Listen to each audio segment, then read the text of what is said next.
"This is a cottage of secret, containing the secrets of our world," said Patriarch Bradford as we were appearing in the small cottage by a waterfall. The cottage is simple, there is no artistic engraving or the fluctuation of energy, but I could feel a very powerful feeling of threat emanating from it. I am not the only one who feels that Lady Atkins also felt that, given how her pupils contracted as she scanned the cottage with her soul sense. Click. We walked by a small stream from the waterfall, and soon reached the cottage. Patriarch Bradford gently pushed open the door and walked inside. To my surprise, the normal space inside is not spatially enlarged as I thought it would be. Though it is nearly packed with things, carefully banded books, 99 of them from our world, I have read enough to tell, and if I am not wrong, then they are likely the words left behind by our powerhouses. I have heard about this place and have always been very curious about it, especially the words left behind for those who departed. This place contains the deepest secrets of the world, from the very dangerous ruins to the unbelievable things our most powerful powerhouses have discovered. You might even read something that will seize your heart in terror and give you nightmares in days to come. So be careful about what you read, said Patriarch before he walked out of the cottage, leaving us with a room full of world's greatest secrets. I wish I could take these books inside my core, but I could sense they are covered in an extremely powerful formation against which even my shields would fail. I looked at all the things inside, and while the majority are books, there are also crystals and scrolls and some more over the past thousands of years. The culture change evolved, not to mention one's preference. With magic, one could immensely amount of data in a single strand of hair. There are thousands of books here, but two people have left more than anyone else: Ramona Hawthorne and Her Excellency Roosevelt. There is a whole section of the books and other stuff they left behind, counted in thousands. I couldn't help but feel the bubbling excitement seeing that. While I was staring, Lady Atkins picked up the book. Seeing that, I did too, but not one but 12 of them. Seeing that, even Lady Atkins had raised her eye. I gave her a smile before turning to the books. The 12 books opened together in front of me, and at the same time, a violet runic formation opened my eyes. A moment later, the pages of the books began to turn, one after another, without stopping. After what happened in the Door of Celestial Inheritance, I have created a special method to read faster. I would encounter many places where I could not be able to take things away and would need a way to read books faster, and this method is for that. The method is just one part, the second is my clone. I am not just copying the knowledge in these books, but simultaneously understanding them. These books do not contain some archaic runic formulas that I need to think about. They are mostly experiences written by predecessors. In the few seconds I began to read, I was shocked by what I had read, not just by instance in one book, but several of them. These books really have some scary stuff, I said to myself as I continued to read the books. In less than 5 minutes, I had finished reading the 12 books, and others came the moment the book was finished. Others replaced it, wasting not even a second. Time passed, and before I knew it, an hour had passed, and I had already finished reading over 500 books. As passing time, I have increased the number of books I am reading. It is all theory and experiences, and right now, I am reading 26 books at the time, which is a challenge to even my clone. Thank God for the time flow in the core, which makes this possible. It wouldn't be possible in real time. 5 more hours passed, and I had finished reading over 4,000 books, that now only a shelf of Ramona Hawthorne and Her Excellency had remained, and when the space opened, I immediately took the books from the shelf. I have been shocked thousands of times in the past few hours that I have sort of become numb to them. I thought, with me knowing all the secrets, nothing could move me, but I was very wrong. The first book I read shocked me to my core, and from there I received a shock, so many shocks at every level that I began to categorize them from a tremor level to an earthquake level, and there are many earthquake-level secrets in these books. The biggest secrets are the hidden ones, the world-destroying level. They are secrets, hidden within the secrets, hidden so well that very few would be able to unearth them. While Ramona Hawthorne was straightforward, Her Excellency is a kind of wordsmith. I don't think many people would be able to find them, and those who did will never share because these secrets are for those who could find them, those who could not have no right of knowing them. The gravity they hold is immense in my current capacity. I would not dare to tell that to anyone. As I read more, the more secrets I came to know, and the one thing that shocked me most was the mysteriousness of the world. It was bigger than I imagined, with many things to explore. Now I want to kill the Grimms even more. They have no right to be in this world, and the sooner we exterminate them, the better it will be. I will try my all for that, more than ever.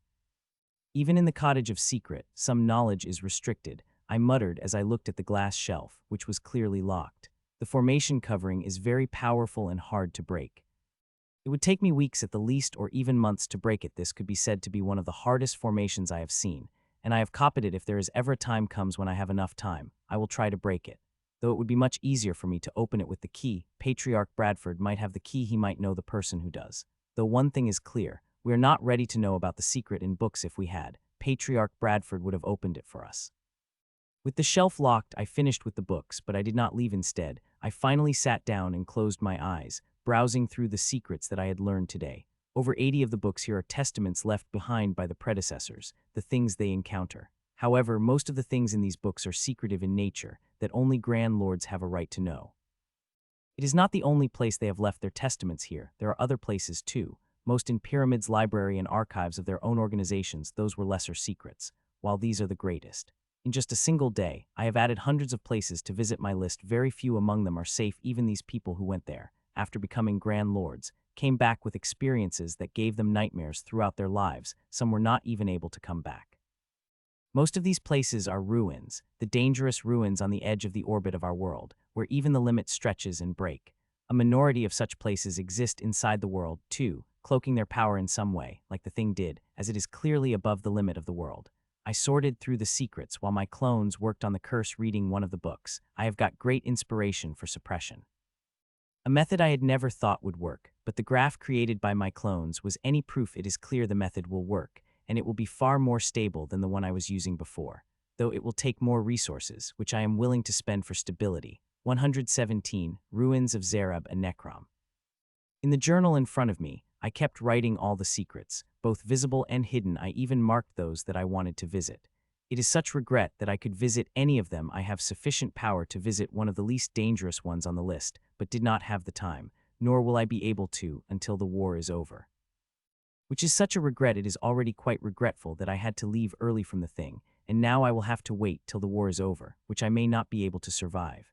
Buzz, I was going over the journal of the secrets that I made when my holowatch buzzed, and mine was not the only holowatch that had buzzed. It was also of Lady Atkins. So they have finally attacked, I said, but did not disappear from my place, nor did Lady Atkins. However, we did leave the place through our minds and appeared in a different place. Who attacked? Asked Lady Atkins as her projection appeared a moment after mine. Emraz and Croft, replied Supreme Commander without taking her eyes off the screen. Above the thing, Lord Gatlin had begun fighting against Emraz, the violet-scaled Crockman, and Croft, woodhorn Elkman. Her expressions, too, turned serious. Both of the Grimms are part of the Old Coven, with centuries of experience, especially Emraz. It is one of the most powerful Grimm in the Coven. The battle started with gauging attacks, but very quickly, it became intense. Both Grimms were working together to kill Lord Gatlin, but the old man was not easy to deal with, especially with its new method. It did not take long for the dreadful phantom of the parasite to come out, and the edge of the Grimm had vanished within a second, and now it was Lord Gatlin who was pushing against the Grimms. The method is quite powerful. If it had not been powerful, Lord Gatlin wouldn't have practiced this dangerous method. He would have been more than happy to keep the bastard caged. The method is this powerful when it is only the first level, and the parasite is still recovering. The moment he advances to level 2, his strength would immediately become equal or higher to the matron Mavis, but reaching level 2 is hard, very hard, and also risky. There's a very high chance he would consume by parasites before he reaches level 2. 10 minutes had not even passed since the first battle had begun when the second started above the Northern Ocean. For a few seconds there was nothing, but a moment later, Patriarch Bradford clashed against Imraf, the black-eyed sharkman, and Dermal, the iron-hoofed horseman. The horse bastard is quite fast. Despite being the new Grand Lord, I would love to fight it. The destruction their attacks are causing is shocking. Despite fighting high, their battles are creating hundreds of meters high tsunamis, which are spreading in every direction. We have evacuated all our coastal cities, but still, this destruction is going to take lives, not only of humans but also monsters. I pity the poor monsters who are losing their lives without doing anything. Supreme Commander, I want to join the battle over the Northern Sea, said Lady Atkins. Hearing that, my eyes couldn't light up. It is a perfect battlefield for her, above the sea where the water elemental energy is quite dense, not to mention the literal water, which she could manipulate inexhaustibly. Patriarch Bradford is enough to deal with them. If any other Grimm appears, I will send you there, said Supreme Commander. Lady Atkins opened her mouth but closed it a moment later. A smile couldn't help but appear on my face in the cottage. Seeing that, I could understand what she was thinking. Sea is her domain, and she is probably thinking she will be able to handle the two Grimms, and she might with her abilities, but that is not enough. Our condition is not that worse to make us take such risks. Imraf, the black-eyed sharkman, is dangerous. For years we thought it was dead, seeing it had not been seen in nearly 200 years, but the bastard is not only not dead, but also quite powerful than the time it had disappeared. Lady Atkins needs to be patient. It is a war, and sooner than later, she will get a chance to fight. We might send her to fight more Grims than she could handle. It is a war for survival, and nothing is out of the question here. Third battle began at the end of half an hour after the first battle. It was Shale, the foxwomen with Dustthorn Bullman, against whom Lady Angela had begun fighting. They are attacking rapidly, and it won't be long before we will need to deploy all our grandmasters. Even I might need to join the battle, and I want to because currently, only I could kill a Grand Lord. I am looking down on them. It is just that I developed my abilities to make use of every advantage I have. There is nothing that I left, and that helps me a lot in killing the Grand Lords. I have cut the connection with the projection a few minutes ago, but the battles and other things are streaming into my core. I will instantly know if something happened, and also, I could keep working on the curse.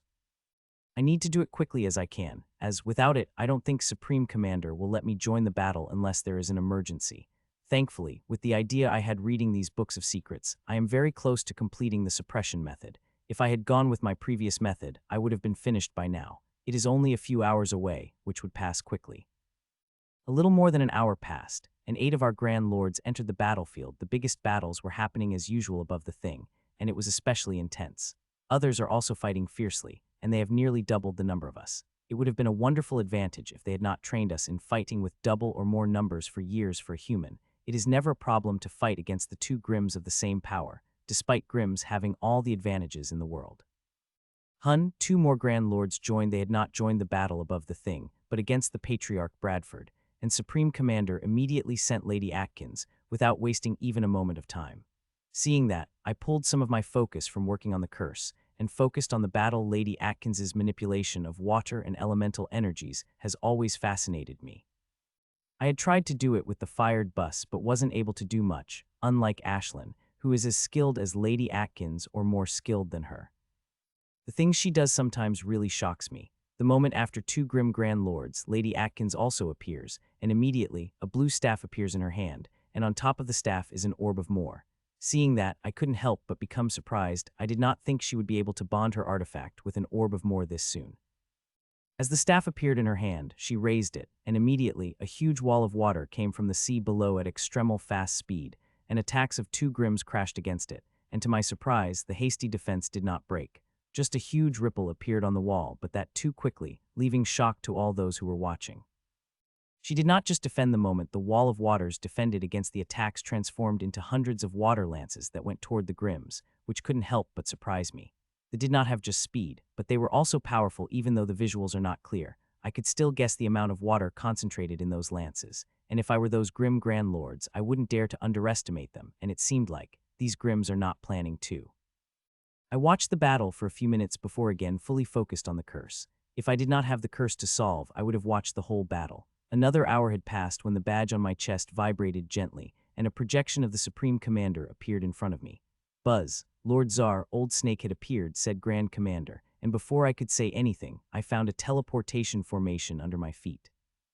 I had less than a second to prepare myself before I disappeared, and I appeared on the other side. I was above the Neelam forest, which had the Neelam River snaking through it.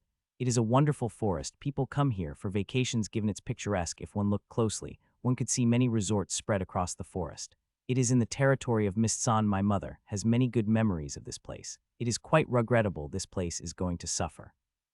It might even get destroyed, and there is nothing I could do or will not do. Holding back even a little against the enemies like an old snake could cost me a lot, including my life, so I will not hold back, even to save this wonderful place. Czar, said the old snake with a faint smile on its face. Old Snake, I hope you have something good this time. I hope you don't waste my time like the last time, I said, and smiled on its face. Froze for a moment before it appeared again. I readied the purified divine energy. I would use it on my shield if the bastard started with the divine attacks. Don't worry, this time you will not be bored because we are going to kill you, said another Grims as it materialized beside the old snake. Seeing it, my eyes widened. I wouldn't be so shocked if it had appeared alone or with any other Grim, but it had appeared with an old snake, and that was very dangerous, as it was not a normal Grand Lord. The new Grim was huge, one of the biggest I had ever seen. It looked like it could break the old snake into two. It looked twig compared to the giant Grim beside it. Lord Czar, I am sending a reinforcement, said Supreme Commander the moment it had revealed itself. There is no need, the bastards have come prepared, I replied, as I sensed the tens of artifacts covering thousands of kilometers of space, destabilizing faintly enough that no spatial movement could occur in it. Nice, I said as I focused on the second grim. Anid, the bronze tusk elephantman. It is an old grand lord. Not one of the most powerful, but it poses a great threat to me, more with the old snake. Anid, just as we planned, quick and fast. The old snake ordered, and the powerful aura blasted out of its body. Feeling the power of the aura, my expression turned serious. The old snake is not holding back. It had started with its full power, which is fine, but the Anid, the elephantman, also released its full power, which seemed like a mountain. Space around it began to stretch by its sheer weight of bronze aura, and it is a bad thing for me. It would have been wonderful if I had a little taste of its power before it attacked me with its full power. Shimmer of Acrosso. Shouted the old snake, and shimmering blue poison like mist came out of its staff at the same time. The old snake placed its thin hand on the giant elephantman for a moment before taking it off. Might of Grasser, the elephantman roared, and the extremely clear bloodline phantom materialized over it before disappearing back into its body, filling it with the sheer might that I nearly took a step back in fear. Boom, boom, booms. The elephantman is coming toward me, with each step shaking the space and making deafening sounds. They sound like the drums of destruction, telling me how close I am to my end. It is not coming alone. Around it had a tide of shimmering blue, covering its whole body. I am sure, seeing the scene, many grand lords would be shuddering right now because that mist is no prop to make it look even more threatening, but a dangerous curse attack that people will fear, more than meteor like elephantman. First burst plus second burst plus third burst. I am the opposite. The curse may be dangerous, but I could deal with it. It is the attack of elephantman I am scared of because, with the power it is coming at me, it will be hard to defend. Not to mention, I still feel like there is more to the attack than I am seeing, and I should be more careful, even after activating all 3 boosts. There is no one who can save you now, Czar. It said as it appeared in front of me and raised its silver warhammer, and the tide like shimmering mist around it began to gather toward that sharp, pointy edge. By the time it reached the top, all the shimmering mist had gathered into the hammer at a small point sticking top of its sharp edge. If the attack had been shield-cracking worthy before, but now seeing what happened in the aura I am sending, it is going to blast my shields apart. Die, Czar. It roared and brought down. It happened while I looked at it with horror. This attack is really my bane. It is not the magical power of the curse I am fearing, but the sheer physical might of elephantman that is powering it. Seeing the power, I did not think about it further and activated my option, which I really don't like to use, as it went long before I recovered from using it, and now I am using it again. BANNNG. The hammer crashed into something invisible before it could strike me, and my shields materialized, glowing like the sun as they absorbed the magical and crushed the physical might. Though not all, as I am shaking, barely stopping myself from vomiting the blood that comes to my throat. Gulp. I gulped down the blood and looked at the shocked eyes of Grim before staring at the shockwaves spreading in all directions, rippling through the space. It didn't take it long to reach the ground, and a moment later, a large part of the forest simply vaporized. Vaporized under the power that only a few in the world could defend. You survived. No new Grand Lord could survive the attack, it asked with a voice full of shock. Are you blind? Yes, I have survived, I said back snappily before turning to the old snake. Old snake, has your experiments eaten its brain too? I asked, and immediately eyes of Elephant Monon blazed in a bronze light as the rage bubbled in its heart. BANNNG, BANNNG, BANNNG. Bastard, I will kill you. It roared and brought down its hammer and began to hit my shields hard without stopping, blazing them like a sun when they just started to dim. There was an aggressive smile on my face, but in my heart, I was shocked by the bastard's power. It is huge that my shields wouldn't have been able to bear it if not for burning my essence. I have activated the 4th burst. I wouldn't have survived without it. Last time, it was the final attack of the old snake that forced me to burn my essence, but here, the elephantman's first attack had done that. I could handle the energy, even if it is divine energy, but the physical might be my bane. It is not like I am weak against physical attacks. I am not. I could bear far more physical power than my peers like Lady Atkins and others, but not as great as I could bear the energy. It would have been wonderful if I could do that. I have been working hard to achieve that for a long while, but I couldn't. The runes or the core take the magical energy, but they could not the sheer might. I will need to think about a different way to find the answer. There is a high chance I might never be able to do that. Old snake, it seemed like your pet here did not fear getting disappeared. I asked the old snake, but the expression of Elephantman changed. It immediately stopped attacking like crazy and retreated like there was a fire in its ass before stopping near an old snake, who glared at me before touching it with thin hands. Don't be scared, this bastard could not make us disappear. Only those who have similar offensive power as it could disappear, said the old snake, as it looked at me shit and eating smile, proud of itself figuring out the secret of disappearing. It is sort of right, but not completely. I may not make you disappear, but you could also not do anything against me, I said back, with a similar smile as Grimm's face, but one could easily tell it was forced. You do not need to worry about that, we will soon crack your shields, said the old snake with a smile, and its aura peaked again. Frozen heart. Said the old snake, an icy dark energy appeared in its head. It looked like smoke, like the one coming out of burning wet wood, but it was burning no wood, and instead of being hot, it gave me very cold feeling. Just looking at it, I felt like my heart being frozen over, just staring at it. This is one of the things I have created in this decade. It is an incomplete project. I am planning on letting it consume your leader. Her lunar frost body will make it the strongest curse in my arsenal, even stronger than the Red Devil, he said with greed and madness in his eyes, that even made Elephantman beside it shudder in fear. As I had said, this bastard is the strongest Grimm after the old werewolf. It is strong enough to kill the Elephantman beside it, just not me. It stared at me a second longer before its emotions became suddenly calm and threw that icy black curse at the warhammer of Elephantman, which nearly let it go before getting control over itself, but still got the intense glare for the old snake, might of VRN and DR. It roared, and the bloodline phantom appeared again before merging back into its body. Its thick bronze bubbled out of its body and soon formed a thick second armor around its body, which is elaborate but made it look even bigger. Boom, boom, boom. As the armor appeared on its body, it came at me again, shaking the space like an earthquake, creating ripples in the space wherever it stepped on before appearing in front of me. Die, you wretched human, it shouted as it raised its curse-covered hammer before bringing it down hard, with much greater power than before. BNNNG, the hammer crashed on my shields, and immediately the stream of my essence had turned into the tide. I could not let it see a single crack on my shields. If it had been an old snake only, I would have shown a few cracks, but I could not show it in front of this Elephantman. I read its file and knew what its reaction would be the moment it sees my weakness. It will become frenzied the moment it sees my weakness and will continue to attack till it breaks my shields, and it has the power to do that, but I do not have the absolute essence. I could only afford to spend a limited amount. If I spent more, I would require greater rest, and I could not do something that would make me weak for more than a day. Even a day is more than I could afford. This time it was not shocked, but there was a blazing fury in its eyes, and it raised its hammer again while its aura bubbled, going slightly past even the peak. Die! It roared again and swung down that black smoke-covered frosted warhammer with a might that was greater than before. BANNNNG, BANNNNG, BANNNNG. The hammer landed on my shields, and I poured even more of my burning essence into my shields to defend myself, and I wished that was the end, but it was not. It had gone into a frenzy, and now it is repeatedly crashing its hammer against my shields as it presses its bloodline for more and more power. The Grand Lords do not into a frenzy. They might anger and rage, but they are always in control. But there is always an exception. This bastard is an exception.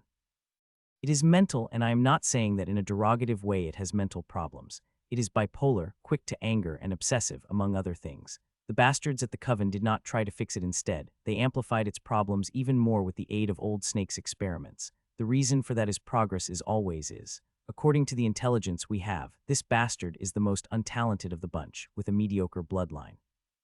It shouldn't have reached Grandmaster class, forget Grand Lord with its talent and bloodline, but mental problems made it push itself higher and higher, with the aid of Old Snake's experiments.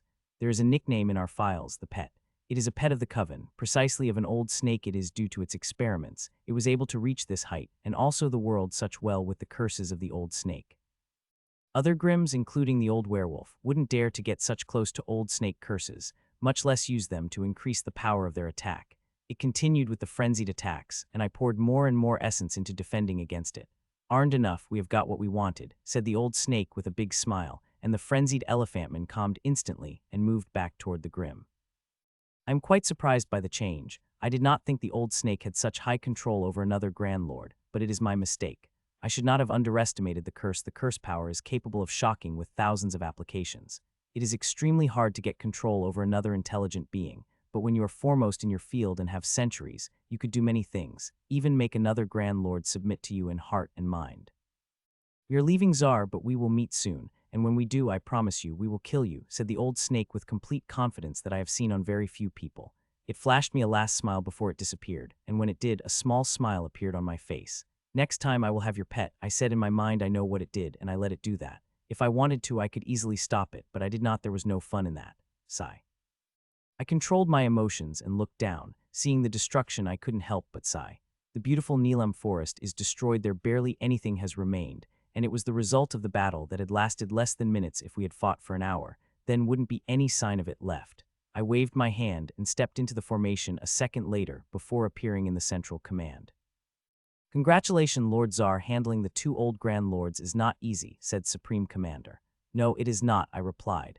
I am tired, Supreme Commander, and will be taking a rest. Contact me if there is any emergency, I said, and teleportation formation appeared beneath my feet, and I disappeared, appearing in my room a moment later. I did not change or even remove my shoes before sleeping on my bed, with recovery formation burning the precious resources in my core. Wake up. I had slept for 4 hours and 13 minutes before being woken up by my clone. I had asked them to let me sleep for 5 hours so that I could recover faster. The only condition I had kept before waking me was that either emergency or they were finishing the silence method. It is clear they have finished with the suppression method. I tapped a few buttons on my holowatch before I disappeared, and a second later, appeared in the infirmary. There is only one patient there, Elder Lord, and 2 High Grandmaster guards. I nodded at them before turning to Elder Lord. He is sleeping, or rather in an artificial coma in which I have kept him, so he could recover faster. He had recovered a lot with the recovery formation I had put around him, but the curse had wrecked him well, and would need another 2 days to heal. Let's silence the curse inside you, I said, and a black seed came out of my finger and seeped into the body of the Elder Lord. My clones finished with the method about an hour ago, but they needed time to integrate resources into it, which took nearly 2.5 hours inside the core. I looked at the meta scan of an elder with a worry-free expression, but around 11 minutes later, a smile bloomed. The method worked, and it worked better than I had imagined. If the results I am seeing are right, then with this method, I will be able to silence the curse for more than a month, about 1.5 months to 2 months. It is not a long time, but I am sure I will be able to find a way to get rid of the curse in time. I am confident I will be, as I already have some good leads. I was reading the meta scan when I sensed presence behind me. I had sent a message half an hour delay. It seemed like half an hour had passed since they all had appeared at once. Have you finished with the cure, Lord Tsar? Asked Grand Commander. Yes, I answered as I turned to them. Everyone, please lay down, I added. They did as I told them, and a moment later, 3 black seeds appeared on my fingertips and flew toward them before seeping into their bodies. As they did, they fused with the old seeds that had in them and started silencing the curse. I could feel the aura of the 3 of them getting denser. As the curse got under control, the curse was still suppressing some of their powers, but with the new method, all the suppressed power was getting out, which made all 3 of them excited. 5 of the strength may seem small, but it is huge. It is a difference between going offensive and defense and life and death. The slightest increase or decrease in power could bring a huge change in the battle. Lord Singh was the first to finish Supreme Commander, and Rai had finished at about the same time. The curse inside 3 of them is complete silence, and as long as they do get injured enough to die, my seed will handle the curse. The curse inside you is silenced, but it is a temporary measure that will last only about 1 to 2 months, I said, surprising them. I have complete confidence that you will be able to find a way to destroy this curse inside us, said Supreme Commander. I talked to them for a few minutes before the 2 left while Rai had remained behind. Do you have something to ask me, Rai? I asked him, seeing him still being in the infirmary. I don't want to pressure you since you are already trying your hardest, but how long will it take you to find a day to remove the curse inside us? He asked. Do you want to advance to Grand Lord class? I asked back after a moment of silence. He looked quite surprised by it. It is not really hard to guess. With the curse fully suppressed for at least a month, there is no need to ask this question unless he is planning to take that step. Yes, he replied. When I got cursed a few days ago, I had never felt so weak in my life. You know, I had never been affected by the curse or any special energies. My abilities have dealt with that so much I had started to feel immune to the special energies, till this curse had shown me to my place, he added, with a mirthless smile on his face. The curse is dangerous, beyond the limit. If it had entered me, I would have been too powerless against it, I consoled, to which he shook his head. I don't want to feel powerless again. Mitchell, if I level to Grand Lord, I don't think with my abilities, even this above-the-limit curse would be able to do anything against me. Not to mention the power I will get, I don't think even that bastard Reek will be able to kill me, he said, and looked at me. The question was clear in his eyes. You are about right, but I will need at least a month to solve the curse, and I don't think you should hurry. The broken seals are still holding the vast power, and you should learn to harness it all before you think about leveling up, I advised. The 3 seals he had broken had completely merged with it. They now control the power inside him, especially uncontrollable mutations inside him. His progress is better than I had imagined, but before thinking of leveling up, he needs to harness all the strength inside him, not only to gain more power when he leveled up, but also to mutation that had merged in him. It had also sensed the limit and preparing. He could break through into Grand Lord at any moment, but success is not guaranteed. When he level up this time, the mutation will explode, and he will have to be strong enough to force it back. The seals will help, but ultimately they are tools he needs to be strong enough to use them efficiently. I know that, but still, I do not like dancing on a razor edge, he said as he clenched his fist. We only have Matron as the powerhouse that could stop Reek if something had happened to her. Then that bastard would lay waste to us, so we need to bury him before that happens. Having someone with power similar to a Matron will help us a lot, he said, and I couldn't help but nod. You harness all the power inside the broken seals the moment you do. I will help you make a breakthrough. It will not matter, even if there is a curse inside you, I said finally. I will be counting on you for that, Michael, he said and disappeared. He is likely waiting for that to hear, seeing how he disappeared the moment he heard that. I sighed. I wanted to ask him to talk to the marina, but with the speed he had disappeared, there seemed to be no chance of it. I shook my head and turned back to studying. While I was talking with Rai, my clones were studying the data I had gotten from the three of them, and they found something interesting in them, especially in the data of Rai. It is a very tiny thing, and if I had not studied the mutation in Rai deeply, my clones wouldn't have been able to notice it. The thing my clones noticed is interesting, but I don't know what to do with it. I will have to study it further before I am able to know enough to find any use for it. It would be wonderful if it could help me remove the curse from the bodies, but nothing could be said without further studies. I sat down by the chair and closed my eyes. Only 3 had come, while others were still fighting. So I decided to stay here. It would save me a trip when they returned from the battle. Clone 2, resume working on the inheritance, I said as I appeared by the structure of the curse.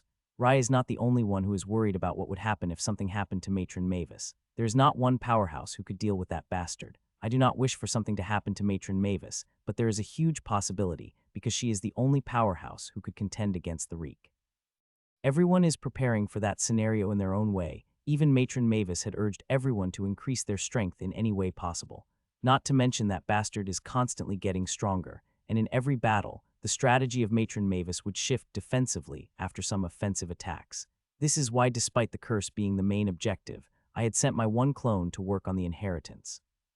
While the time of a few months is not enough to make anything, much less create an inheritance of Grand Lord, if I learned anything till now, that every bit counts and miracles do happen. 2 days had passed since I had silenced the curse inside the Grand Lords, but it had just been silenced, not cured. I and my clone are working hard to find a way to cure it, though it will take time. Till then, I should keep working and fighting, which I did not get a chance to do in the last 2 days. Supreme Commander is not willing to use me until there is no other choice, or the old snake appears, which hadn't, even its pet isn't visible. I am sure the old snake is working on the method to kill me after it has got what it wants. I am waiting for it, too, because this time I will make a kill. Today I might get a chance to fight. Everyone is fighting now, except for me and Elder Lord, who is also in the Central Command. It had been little more than an hour since he woke up after freshening up and eating. He came back to the Central Command, ready to fight. He is completely healed. I was able to make some changes in the recovery formation after reading his data, and the silence of the curse had helped a lot too. If not for that, he would have been only battle-ready and not fully healed. I am sitting in Central Command, but I barely watch any battle. I am in my core, working on the curse. Sometimes, when I feel stuck, I would go to Clone 2 and help it studying. While I might be saying it is working on the inheritance, it is only studying. I do not have enough knowledge to create the level of inheritance I want to create. So I have to study to gain that knowledge before I start to work on inheritance. It is a lesson I have left. A few days ago, I had my one clone working on inheritance while the other was busy studying, which was a mistake. I should have used my clones to study, given that barely any work was done by the other clone. Now it is study first and works later. I sighed as I thought how gargantuan this task was, and I should simply let go and focus on the curse because, with the speed we are fighting, the war will not last long. Once the thing is closed, we will let go of all inhibition and fight until death. There will be no retreat. So at max, I only have 2 months, 6 inside my core, which might seem a huge time, but it is not. 6 months are enough to study, much less create an inheritance. The inheritances of primary II are extremely hard to study, even with the help of books. As for creating inheritance, it will be going to take an even longer time, much longer, not to mention the resources I will need. Even if I survive the war, it would be a miracle if I am able to create the inheritance within a year, even 2 years. It is due to these facts I want to stop working on the inheritance, but my heart is telling me I should keep working, as miracles do happen. So despite the rationale, I had my one clone working on the inheritance. I sometimes would help it whenever it was possible. Elder Lord please, said Lord Whitmore, and a second later, he disappeared. At the next second, he appeared above the glaciers, and his enemy was none other than Champh, the snow werewolf. The bastard is very strong. I could not deal with it. Will rip my shields like paper. It is not the only one. Now, the Golden Fire Werewolf, is also there with it. This is the new Grand Lord, previously unknown, and is quite powerful, which is not surprising considering he had the bloodline of the Golden Fire werewolf tribe. These bastards of Golden Fire werewolf everything inside the thing. I have come across many of them, and so are other people. I am very sure that by the time the thing closes, there will not be only 2 Grand Lords from this damn tribe. It would have been great if the bastard had been from any other tribe. The bloodline of the Golden Fire werewolf tribe is very strong. Even among the bloodlines the humans have, not many could compare to it, and now they are awakening it like crazy. Many Grand Lords have theories, most of them aligned toward the one to which I have aligned, but unlike them, I am not guessing I have found concrete proof. I nearly had a panic attack yesterday when I was able to conform to the proof. I did not even dare to share it with others, as it would conform to their fear and affect their mental state like mine did. The Elder Lord began to fight and seemed quite angry. He burst out with full power as he began to fight against Champh. He was pushing the Grim back with every attack, and Diarnal, the Golden Fire werewolf's supporter, wasn't doing anything to thwart the attacks of the Elder Lord. If I had been in the Elder Lord's place, I would have been angry too. That curse had really done a number on him, taking him nearly 3 days to recover in such dangerous times. Within 5 minutes of the beginning of the battle, both the Grims went on the defensive. It is not humans who go defense when we are mad. We make even Grims pull out their shields. Lord Czar, be ready, you might need to enter the battlefield, said Lord Whitmore, and I wish I could say I am surprised, but it is clear as day with the strategy of the Grims. They have stretched the battlefields usually. Grims create 4 to 5 battlefields, preferring to fight in groups, where they could use their higher numbers in greater efficiency. Most important, it makes Grims very hard to kill, as there is always someone to save them. Now they have created 9 battlefields, and nearly every human Grand Lord is fighting except for the matron, who is keeping an eye on the reek. Aside from it, there are 3 Grims absent from the battlefield, an old snake, its pet, and another Grim Grand Lord called Craft. All 3 of them are old and dangerous. Even if a single one of them had appeared, I would have to join the battlefield. There is another option, which is to pull someone out of battle, but it is a risky move. We would not make it unless there is no choice. An hour passed, and to my surprise, no new Grims had made an appearance, which kind of disappointed me, despite fighting being a bad choice for me, given the Grims that I might need to fight. I couldn't help feeling that way. Everyone was fighting, and I wanted to fight too, not only for the dangerous thrill but also to collect data, and most importantly, to kill these bastards. Every kill would directly affect the result of war. The bastard is extremely hard to kill. The powerhouses of lower levels were much easier to kill, but it is not surprising. They are Grand Lords, the limit powerhouses. Lord Czar, said Lord Whitmore, and opened my eyes immediately. Who is it? I asked. Craft, he said, and the formation under my field flashed and I disappeared. The Grim had taken a long to appear, but it had been fine since it had appeared. I want to fight and, if possible, kill the bastard, which would be quite difficult given its abilities, but I will try. Soon I appeared on the other side, above the verdant prairie. Boom. I looked around before shooting forward. The Grims were also coming toward me fast, and I could have waited for it, but I did not. With its power, I will not get much action, so I might as well have some time flying. I did not get much chance to fly around the pyramid. Craft, I said as I stopped in front of a huge Grim. Czar, it replied. It is Craft, a woodhorn goatman from one of the rare green elemental Grim. Green is not the element of the Grims, given their chaotic nature, but still, some tribes exist that have this element. It would be wonderful if I could harvest its bloodline. I would benefit a lot from it, more than I would from the Grim with the same power. It is not the first green element Grims I had faced before. I had killed one before, and its bloodline essence had surprised me. The purified bloodline essence of green elemental Grims is more valuable. They provide a much bigger boost than the bloodline of their level and power will provide, and also the growth energy is especially powerful, nearly twice as powerful as the same level bloodline. It is not a praise. Czar, nobody like it when the old snake looked at you that way, it said and shuddered. I can imagine, I said, and I truly can. I have the same look in my eyes that the old snake had when it understood how my constitution could immensely benefit it. It glared at me hearing my answer, but soon its eyes became calm, and even a smile appeared on its face. I have to say, I had to wait quite a while to fight you, it said. Do you really want to die that bad? I asked back, and a flash of anger appeared in its eyes before they became serene as forest. No, I wanted to fight you because I wanted to kill you and consume you. I can feel you will be able to help me tremendously in harnessing more power from my bloodline, it said, and instantly, its serene green eyes began to burn with the evil greedy blaze. It resembles the look that the old snake had given it to me, making me shudder from head to toe. Really? I asked. The green element had its advantages. Take this bastard, it could make its bloodline consume any being. The more unique and nutritious the being is, the more power its bloodline gives it. This bastard is one of the Grims with the greatest experience of ruins according to our intelligence. It had explored the highest number of runes in this age, more than any humans or its fellow Grims. The reason for that is the monster went hunting for unique monsters to let its bloodline consume it. This is a rare ability that appeared once in millennia, and whenever it appeared, the Coven took that person and trained them because they have the highest chance of becoming the Grand Lord. The only thing they need is the bodies of unique beings. It does not matter whether it is humans, monsters, or even Grims. It had killed its own and explored the ruins for monsters before reaching its current power. It is about similar to how I get the power-ups from harvesting the bloodlines of the Grims. You might not believe it, but I could feel it in my bloodline, which is telling me, as long as I consume you, I will receive the greatest boost of my life, it said, and by the time the last word came out, a crashed look appeared in its face. Many Grims want to kill me, but all failed. Even the old snake failed. What makes you think you will be able to kill me? I asked back, and hearing that, a big smile appeared on its face. They failed because they don't have what I have, it said, and it released its aura. It is not 20 or 30, but full power. I could feel it had released all its power. Since when had the Grims become this smart? I asked myself. The old snake, too, had begun attacking me with all its power in the last 2 battles, and now this one, too. It seemed like Grimm seemed to realize how I fight. It is either that or this bastard was too excited to kill me and just couldn't wait. Show me what you have them. I asked as I looked at it. The goatman was 7 meters tall and had woody brown fur with vibrant green eyes. Its bloodline armor looked like it was made of vines and branches, but have very powerful defensive abilities, especially water and earth elemental attacks. 7 pillars of Iridie, it shouted, and the next moment, 7 huge wooden pillars with elaborate designs appeared around it, forming a circle.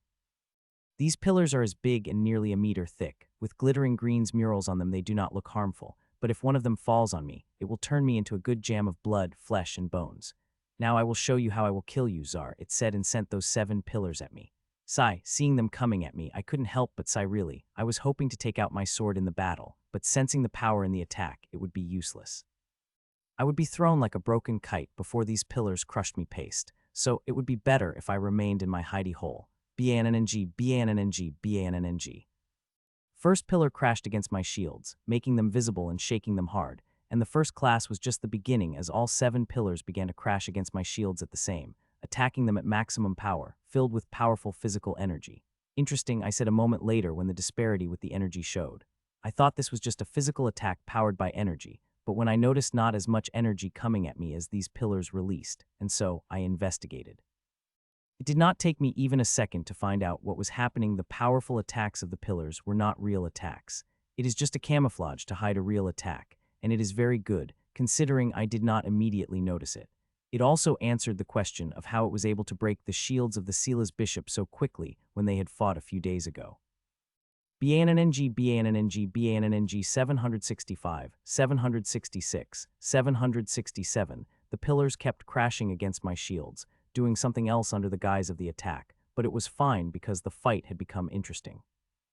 When I saw the pillars at first, I thought it was going to be another defensive fight, but the craft had done something that made this fight interesting, and now I am waiting for it to reveal what it is going to do with it, placing hundreds of seals on my shields. They are dangerous without a doubt. All right that I wanted to wipe them away, but I resisted the urge despite doing that would be a wise and safe thing to do. I wanted to see what it could do, as harnessing is not the similarity it shares with me. Some of its abilities are similar to mine, and I would like to observe, not only for inspiration but also for knowledge. Its method always been secretive. It would be great if I had come to know about some. It would help me and others tremendously in the battles. Finally, the wooden pillars stopped hitting my shields. I do not think it is because it gave up seeing the attack was not working, but because the marks had reached the required number of 888. Told you your little attacks wouldn't be able to do anything against me, I said mockingly, to which it smiled back. Who said they did not? It asked back, and the powerful aura blasted off its body again, this time slightly more powerful than before, but it was not what I was looking at. I am looking at the 888 seals that appeared over my shields and lighted up. The attack earlier was just camouflage for the real attack, and you, like everybody else, were not able to discover them, it said mockingly, and its aura blazed, forming a bloodline phantom behind it. The phantom is different from all the other bloodline phantoms I have seen so far. The regal is sitting inside the halo tree while the tree grows around it. The tree is verdant, bubbling with life force, but for some reason I could not understand. I felt the tree was wrong. It remained behind its back for more than a second for some reason. Usually, the phantom only appeared for a fraction of a second before it disappeared back into the body, but this one had remained for 1.5 seconds, and when it merged back into its body, a change occurred. Another armor began to appear on my body, made of brown and green branches and spread across its body, and radiating the same wrongness its bloodline phantom had projected, but at a much minor level. "Now you shall be consumed, Tsar," it said, and its voice had a strange hollowness to it that wasn't before. I did not have much time to think about what was happening as I saw the domain covering it materialized in an image of the forest. The forest looked like a common forest with verdant trees, soil, and everything else. Aside from the wrongness, the only strange thing I could find in the forest was a large number of dried trees. Around 40 of the trees that materialized in this domain are dead, and there. "Feast of Azenrith," it said with that strange hollowness in voice. "Rustle, rustle, rustle." Its voice hadn't even faded when a rustling sound rang out, and branches began to come out of the armor that had appeared on the body of the Grimm. The Grimm's armor is not the only place where the branches come out, they also started to come out from the 888 seals. They came out all of a sudden and began to spread across the sphere of protection my shields had made. At first, they tried to pierce inside through the gaps between my shields, but when they could not, they began to wrapping around each other, till they had fully enveloped me that I could not see what was happening. It is not just my eyes that could pierce through the branches enveloping my shields, but also my soul sense. The branches have a very powerful anti-soul sense mechanism. They would absorb it, the soul sense around it did not matter whether the soul sense touched them or not, they would absorb it, as long as it was within their range. Still, it would be gross negligence on its part if it thinks, I wouldn't be able to see what is happening with its blockage. I have ways that it could not think of. A moment later, the 5-meter diameter field of rule-bending soul sense began to expand, and soon it spread out of the shields and touched the thick branches covering my shields, and there was not the slightest reaction from them. My soul sense passed through as if there was no blockade, and soon it was out. A second later, the whole domain got covered under my soul sense, and I could see what was happening, and it kind of surprised me. I saw the branches from the sphere and from the goatman connecting to each other, which was not surprising when I saw the branches coming out of both of them. What surprised us was that merged branches pulled the craft close to the sphere, and now it connected to it, which branches formed another layer of a sphere around it. It seemed like escaping now would be the right choice. I said to myself I wanted to use my escaping move. It came with damage, but I could recover with enough rest. I made up my mind, but when I tried to escape, I found myself frozen. It is not Grimm's doing, but my own. I wanted to stay. The goatman had used a unique method beyond what I imagined, and I wanted to see what it could do. Despite knowing it might take my life, I wanted to stay. My heart won in the end, and I decided to stay. This method had never been used before, and I recorded everything I saw. It is not Grimm's who is revealing hidden moves, but everyone, from Grimm's to humans. There are some moves that I haven't revealed yet. I am sure many people would be surprised when I reveal those. It is not a time yet, but soon I will be. Till then, I should experience the moves of my enemies. A minute had passed finally, and a huge sphere of branches had been created, with Craft and me inside them now. I wanted to see what it could do. I was just thinking that when something surprising happened, the sphere of branches began to fall as if it was a ball that had lost all its energy and was now being pulled down by gravity. The strange thing is, I am not feeling any of that. If I did not have soul sense showing me everything, I would have thought I was still floating in the sky. Now, I am even more curious about this move, but also prepared to escape. I could feel the danger increasing as we got closer to the ground.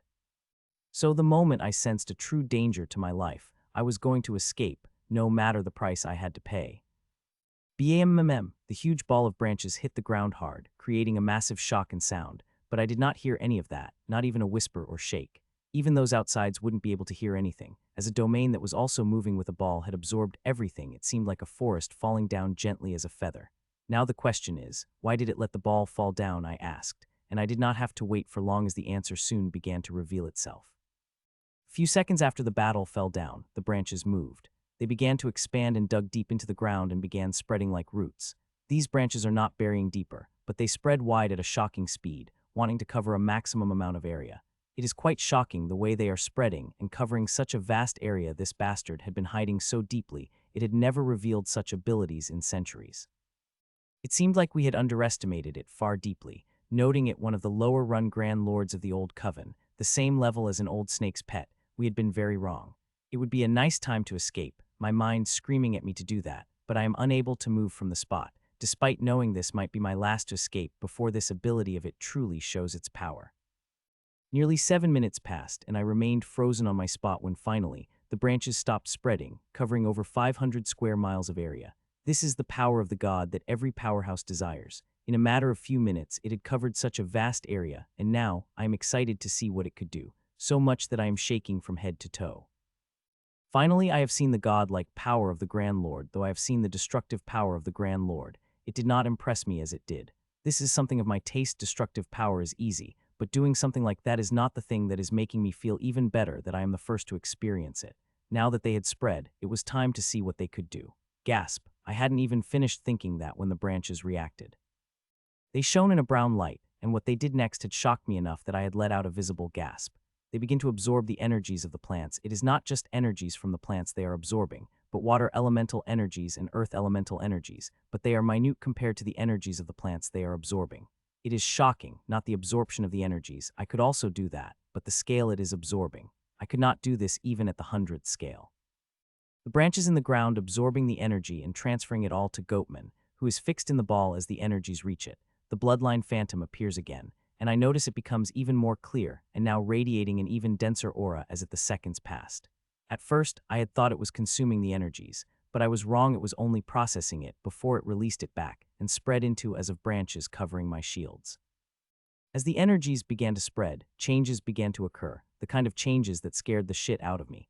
I should really get the hell out of here, I muttered, and this time even my heart did not dare to stop me. There is a difference between having suicidal thoughts and stopping for suicide. My soul sense begins to come back to me, and formation activates inside my armor. There will be a price for escape, but I am more than happy to pay, as no price is more important than my life. Hun. The formation is a charge, and I was to activate it when I suddenly stopped as my receding soul sense noticed something, a very obscure detail which I had failed to see earlier. I paused the formation and focused on the thing my soul sense noticed, and a couple of seconds later, my eyes couldn't help but go wide in shock. Even with it, it is too dangerous, I said to myself, but unconsciously, I had already deactivated the formation. Well, damn it, I said and closed my eyes, and many formations lit inside me. My clones, who were working, stopped what they were doing and came to aid me. Since I am freaking idiot to take such a risk, I might as well go all out for this tiny little chance because, if I succeeded, there would be a huge fortune, but if I failed, I would have to pay with my life. Within a few seconds, I opened my eyes. It turned out my clone's efficiency was far greater than mine.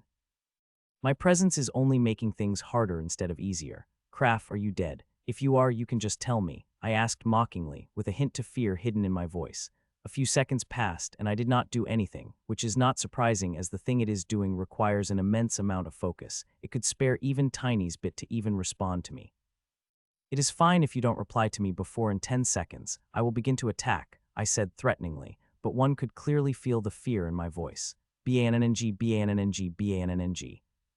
10 seconds passed, and as I had said, I have begun attacking through my shields. These are not only to protect and could be used for an attack too. Though these attacks are only for a show, they have been made only for a show. The moment I used my shields, they will be used for defense only. Even these fake attacks are for defense. Though they are fake attacks, they are quite powerful. No one below Grandmaster could bear them, but despite their power, they are not doing anything against the branches. At first, they were able to make some scratches, but after time passed, they were not even able to do that, as the branches got strengthened by the energy. While I continued my fake attacks, I also kept track of everything, especially the massive energy its branches absorb, which is increasing over time. It affected the environment immediately. The vast prairie that was filled with verdant green and now turned brown and dried out as their life force got sucked. And at the same time, the quality of the soul also decreased at an alarming speed.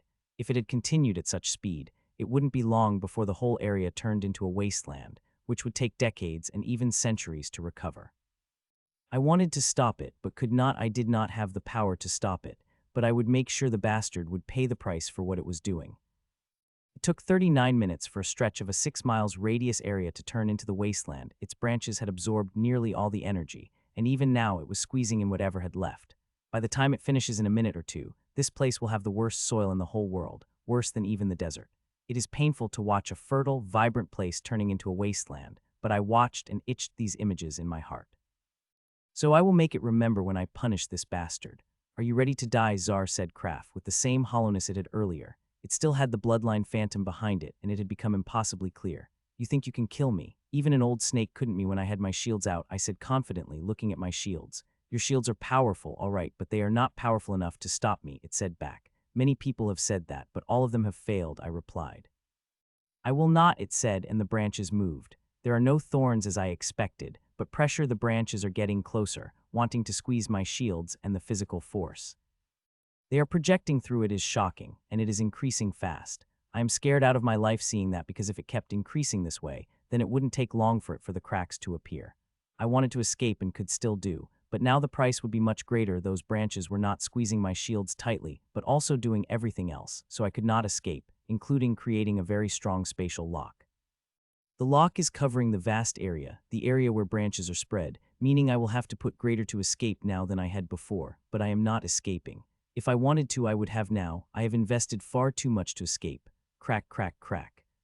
It did not take long for the cracks to appear. Once they appeared, they began to spread fast. Even the energies of all three boosts were not enough to stop them from spreading. As I have told you, your little shields would not stop me from consuming you, it said, and the pressure of branches had increased further.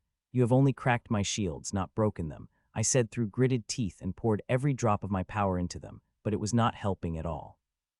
It took them less than 10 seconds for cracks to spread 50 of the shields, and despite increasing the defenses, they are spreading even faster than before. Soon they reach 75, and a couple of seconds after that, they have crossed 90 and still spread faster before stopping at 99.99, just a slight push, and they will break into pieces. Now, what do you say? Asked Kraft mockingly. Do you worse? My sword will meet your little branches when they came at me, I said as my sword appeared in my hand. I even covered it with blazing silver fire. BNNNG. As you wish, said the goatman and pushed into my shields. As it did, the shields blasted into the pieces while I stumbled back as the hundreds of sharp, pointy branches came at me. I was about to strike them when they suddenly stopped at an inch's distance from the range of my sword. You seemed quite confident, Czar, asked Kraft suddenly, and the fear from my face vanished. Oh, you caught me, I said simply as a smile bloomed across my face. I thought my acting was perfect, but it seemed it was not perfect enough, I added with a shake of my head, and the sword in my disappeared. You are quite confident, despite facing the attack that could kill you, it said while the sharp branches moved an inch forward threateningly. I am confident, I replied. While this attack of yours is powerful, it will not do anything against me.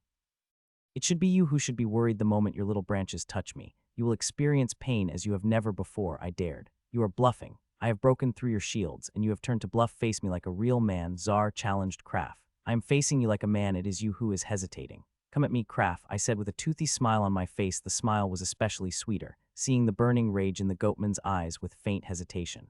Sup, sup, sup. Since you want death so badly, I will give it to you, but let me tell you, it will be a painful death. You will die bit by bit as I consume you, it said, and hundreds of sharp branches came at me from all sides. There was not a single place through which I could escape, not I want to.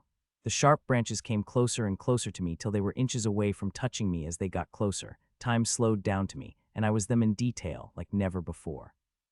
So I was able to see how these branches had stopped the moment they touched my armor. The touch was so faint, there wasn't even noise. What? How? It asked with a voice filled with utter shock. You know, if you had attacked me with conventional moves you have used against the others, you would have easily saved your life. It would have been me who would have run away, I said softly. You are powerful enough that I am no match against you. You might have even been able to break my shields with your regular moves. But you, an idiot, lost your mind in greed and ended up making the mistake of using this move, and that surrendered your life to me, I said to it. You have only stopped my attack but are talking like you are a step away from killing me, it asked, hearing that a small smile couldn't help but appear on my face. Am I not? I asked. No, you are not, it replied, and I smiled brighter while a shock appeared in its eyes, which turned into horror a moment later as it found out it could move at all, nor could it use any energy. As I have said, I had no plan to kill it, and nor I could have if it itself hadn't provided me the opportunity. It had made a mistake when it released the branches and began to absorb the energies when dealing with me. One shouldn't reveal any gap, but it revealed hundreds. I could not target it with Rose Redemption. Its defenses were too powerful, and for the same reason, my strings couldn't wrap around it.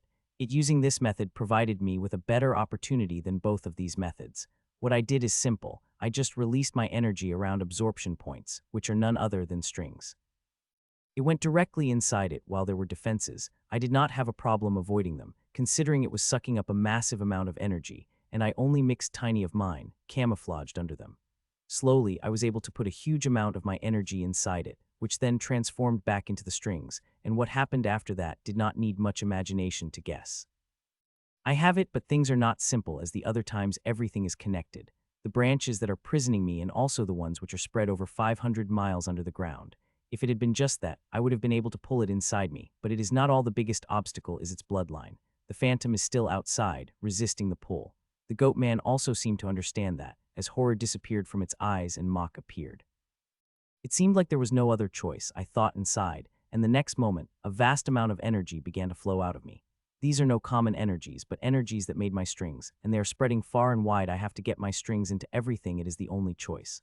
My two clones and I worked together, so that we could work faster. We had to finish it as soon as possible. If I sensed something bad, it would come to its rescue, so I needed to finish it before that happened. Doing this would have been much easier if I could make it recede its branches, the way I controlled its attack coming toward me, but that way had been closed. Its bloodline had acted very quickly, closing all the weaknesses that I could exploit. Now it could not move them, nor could I. The attack is locked, with both trying hard to gain control over them. Still, it is very dangerous for me. Its bloodline is trying very hard to get control over these branches. The moment it does that, it will be game over for me because now I don't have my shields to defend against the attack of branches. I could not let that happen and pushed my clones and myself hard. Rustle, rustle, rustle. Around 2.5 minutes passed when the branches began to move ever so slightly. Seeing that, my expression couldn't help but turn worse. It is gaining back its control over its attack, and I am stopping it, but I am losing battle. I have to finish this quickly, or it will be I who will be dying, not it. Another minute passed, and its control became even greater. The ball of branches had shrunk, and now I could touch it with my hands and feet. Most importantly, I was wrapped under the branch, and it was squeezing me with every second, the force growing bigger. If it continued, then within half a minute, these branches would squeeze me to the pulp. It is a very bad way to die, and I don't want to die this way. Buzz. 12 more seconds passed, and my defenses have reached near breaking point when I finally heard the buzz I was waiting to hear. The silver and green runes began to come out of me and begin spreading. Seeing that, I couldn't help but take a sigh of relief while branches squeezed me tighter with every second. For the past few minutes, I have been spreading my energy everywhere to branches as I have already spread inside it, but it is not enough as the bloodline essence covers these very vines, and I have to spread it inside it before the runes could come out. That is the condition.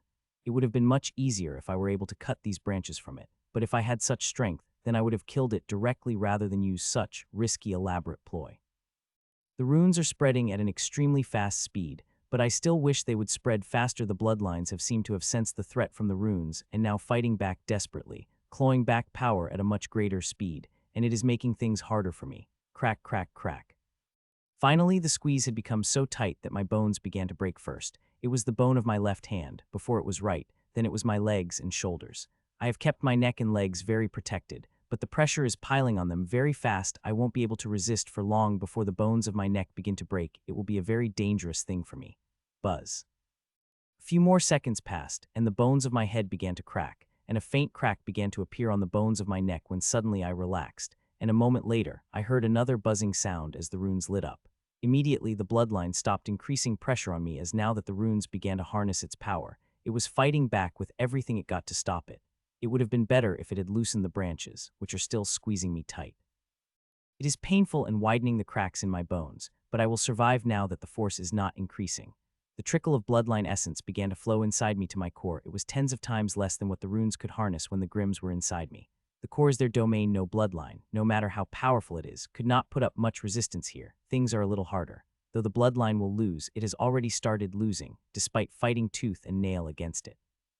The branches also slowly began to lose their hold on me till now. They could not crack my bones anymore. The runes absorbed the bloodline essence contained in them, making them weak as the normal branches. Within a minute, I broke out of them. The resistance from the bloodline got weaker and weaker, till after 5 minutes there was barely any resistance, and now my runes are sucking this purified bloodline essence at amazing speed. It won't take more than 10 minutes before the runes suck it dry. I begin to make the preparations to escape. The moment it dies, the Grims will know, and they will come at me in vengeance, which I am very sure won't be able to survive without rescue. So I want to escape before that, because rescues could fail when attacking someone like an old werewolf, who would need a single attack to kill me. With the space lock from the branches vanishing, I did not feel any resistance when the teleportation formation came out. I did not activate it, just brought it out. The moment I activate it, it would form the connection with the other end, and I will step through it. This is the plan, and I will have to execute it perfectly. Soon there were only a few seconds of bloodline essence remained in it. The moment my runes sucked it, it would die and I will escape. Seconds passed, and finally the last drop of essence sucked into my runes, and immediately I could see the change appearing on the faces of all Grims. They knew it's dead. That very second activated the teleportation formation, which opened a gate a moment later, and I moved my leg into it when I suddenly stopped. Buzzrip, two things happened when I moved my leg to step into the teleportation formation. The first one I am quite familiar with, as it had happened so many times. My core had released the strengthening energies into my runes, an extremely thick strengthening energy, like the one I have never experienced before, filled with a unique vibrancy I have sensed very few times in the bloodlines of the Grim, but it is not the thing that had shocked me. What shocked me was the second thing, a pulsing beat of dense energy that came out from me. The mysterious tree released a dense pulse of energy. It came out of me suddenly and seeped into branches that were nearly state of collapse. It had revitalized them instantly. I could see the energy spreading into them, revitalizing them. It was so sudden and shocking that I wanted to watch but could not, as I had sensed the first Grim appearing, and it was powerful that I did not want to stay even second more, and I didn't. I immediately stepped into the teleportation formation, leaving the roaring Grim and my curiosity behind. I would investigate what happened when I reached the safety of the pyramid. Step. I controlled myself and stepped into the formation and reached the other end a second later. Only then I was able to heave a sigh of relief and looked up, only to see Lord Whitmore and Lord Hearn looking at my shock. I opened my mouth to greet them, but I stopped suddenly as I saw something on the screen that shocked me greatly. On the screen in front of me, I saw the dead prairie coming back to a rife. A wave of green was spreading through it, turning the dead wasteland into a prairie that greener than before. The dry whitish soil began to turn rich brown, and dried lakes began to fill with water. It was not just me who got shocked. Even the Hagra, the bullman who had come to kill me, got shocked by the sudden changes that began to occur out of sudden. It remained on its spot for a couple of seconds before flew toward the place where I had killed woodhorn goatman. It took 2 seconds to reach there and see the domain covering it breaking up. It just waved its hand, and the broken domain disappeared, revealing what was inside. Seeing the scene, the bullman shook. It was not just bullman, but also Lord Whitmore and Lord Hearn. Sigh. I sighed as I saw the ball made of thousands of withered branches. It is not withered branches that are shocking, but what is inside them. A withered goatman is standing tall with horror on its face. It looked so real that one would shudder. It is in perfect state, aside from the small hole in its stomach from where I had pulled out the essence rose right before leaving. Zar, I will kill you, roared the bullman in the sky loudly. It roared was powerful that it crushed the clouds, and the ball of withered branches and Grim collapsed into the dust, which scattered across the prairie by the gales. It had been a long while since I had left the proof, probably the first time since I became emperor. The effect of what I did is huge, as I have not simply killed the Grims but sucked it dry, which is far worse than simply killing, cruel by even the standard of Grims. I left it intentionally. There were many things to fear, but now there are not.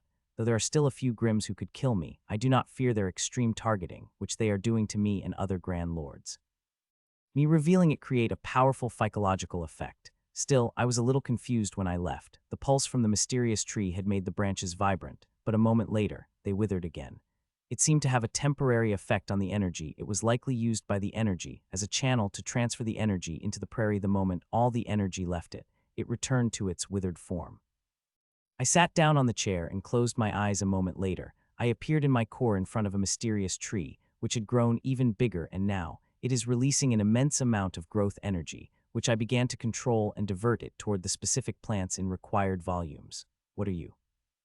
I asked a mysterious tree. It consumed the Grim's purified bloodlines and converted it into growth energy, and now, sending a pulse of energy, which had growth energy among a few different things, which turned the whole prairie vibrant again in a matter of few seconds. I wanted an answer, but asking the tree would not get me, so I focused on the important things. The strengthening energy and growth energy, both of them have come at me in a great amount, and most importantly, they are even more potent than I had expected them to be. With the bloodline being a green element, I knew it would give me a huge boost, but I still underestimated the power of the boost. My strength is increasing like crazy, faster than any boost had increased, even faster than when I reached the Grandmaster class. I can't imagine how powerful I would become when I finished digesting it, but I am ecstatic, especially when I think about how unexpected this harvest was. Craft was powerful, and above my grade. I would have never been able to kill it if it had stuck to its conventional moves. Hell, it would have me, who would have needed to run away when it began to attack with its most powerful attack, but the bastard had to use this strange attack to consume me. It ended up dying by my hand and giving a huge boost in return, which I am now going to use to kill even more of its kind. The strengthening boost has made me happy, but growth energy had me even happier. It is on a completely different level that now, I targeting more than twice the number of plants with growth energy that I had previously planned to do, and with the way they are growing I might have some growth energy to spare for few more plants. Seeing them growing at absurd speed, I couldn't help but feel happy, but a moment later, a sadness couldn't envelop me for a brief moment. With the way I am killing the Grand Lords, it might not take long to collect all the general resources I need for the next breakthrough. For important resources, I will have to scourge the dangerous ruins, but even if I collect them, betting my life, I might not need to use them for years. The more I study, the more I realize how difficult it is to create the inheritance of my final breakthrough. I already felt it might take years, but now, I feel like it might take decades. Even a miracle wouldn't be enough to shorten time to months. I shook my head of the melancholic thoughts and focused more on the growing energy, creating a few more streams of it for the plants from down the list. It killed 3 Grand Lords, 3 in the centuries. No Grand Lord died, and now in less than a week, it had killed 3, said Old Werewolf and looked across the table, especially at the 3 empty seats of the Grand Lord that died. I want it dead, I don't care about the price. As long as it is dead, I will pay it, he said, and by the time the last word came out, his voice was barely louder than a whisper. It had killed our people, but I still do not think it is much of the treat, said Shale, the foxwoman, the head of intelligence. Several of us have the power to kill it, the only reason we are not because we have been held back by those human bastards, she added. I am asking for an answer, Shale, not stating the obvious, barked Old Werewolf, and the foxwoman shuddered. Apologies, my lord, I am just saying he is not a big threat, we just need to wait for a little, till the Exalted finishes making the potion after that. We will have no need to fear it or any other human. We might even be able to finish them before that our elites inside that thing and outside are making good progress. It won't be long before they join us. And with them, we might not even need the aid of Exalted to finish off the humans, said Foxwoman, but instead of being satisfied by her answer. Anger grew in Old Werewolf's eyes. You think humans won't have their elites? It asked back, making the Foxwoman shudder even more. I want something concrete to kill Czar, and the rest of the humans. I will be very happy if we are able to do it without the aid of the Exalted, he said and looked around before its eyes stopped on the projection of an old snake. Old snake, tell me you have something. Asked the Old Werewolf. I am making good progress once I am done. Czar will not be a problem, and then, killing the rest of humans with my red devil wouldn't be a problem, replied Old Snake. Finally, the expressions of the Old Snake had calmed down a little. I hope you have in mind that Czar has immunity against your curses, reminded the Old Werewolf, hearing that blazing greed couldn't help flash in the Old Snake's eyes for a fraction of a second before disappearing, but even through the projection reek had noticed it. Its own eyes flashed coldly seeing that, but that flash was invisible. He only needed these people till the defeat and death of humans' powerhouses once they died. He would kill every one of these bastards who had remained, including the Old Snake, who is most dangerous among them all. The only Grand Lords he needs will be from Golden Fire Tribe. The Exalted had the same opinion. Against this one Czar will not have any immunity against, said Old Snake, and the reek nodded.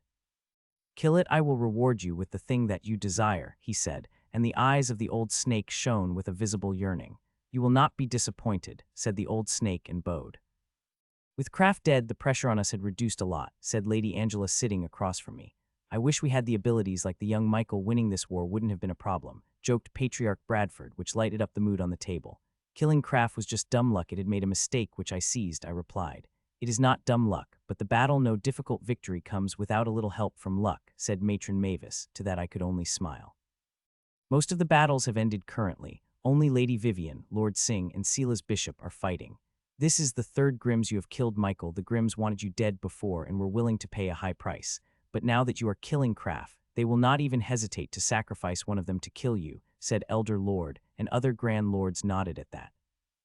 It is a no-brainer. Till now all the Grand Lords I have killed were new, but now I have killed an old Grand Lord who is quite powerful. The Grimms wouldn't take it lying down.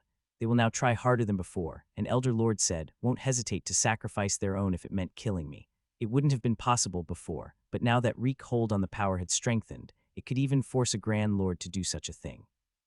Though I do not regret what I have done, it is war and I have to kill the enemy. If I did not do anything fearing the consequences, I would let myself down and my race. 3 days passed since I killed Kraft, and now I am standing by the door with Grandmaster Salvador, Grandmistress Charline, and Marina. We are staring at the huge circular formation in center of which is small pool of black, enough for one person to dip into. I have not thought I will be able to succeed, he said softly. But you did, I replied, looking at the pool. It is the thing I designed after reading about it in book, but it was beyond me to create it. It needed alchemy skill, which I don't have, and truly I had not thought Grandmaster Salvador would accomplish that too given the difficulty.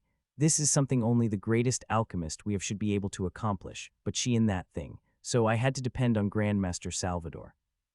It is good thing he succeeded, because cost of the failure would have too high that small black pond made of Grand Lord class resources, which include metal essence fruit, a couple of stainless lotuses, and other extremely precious Grand Lord class resources.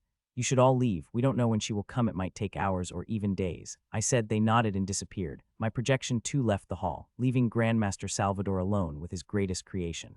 Buzz.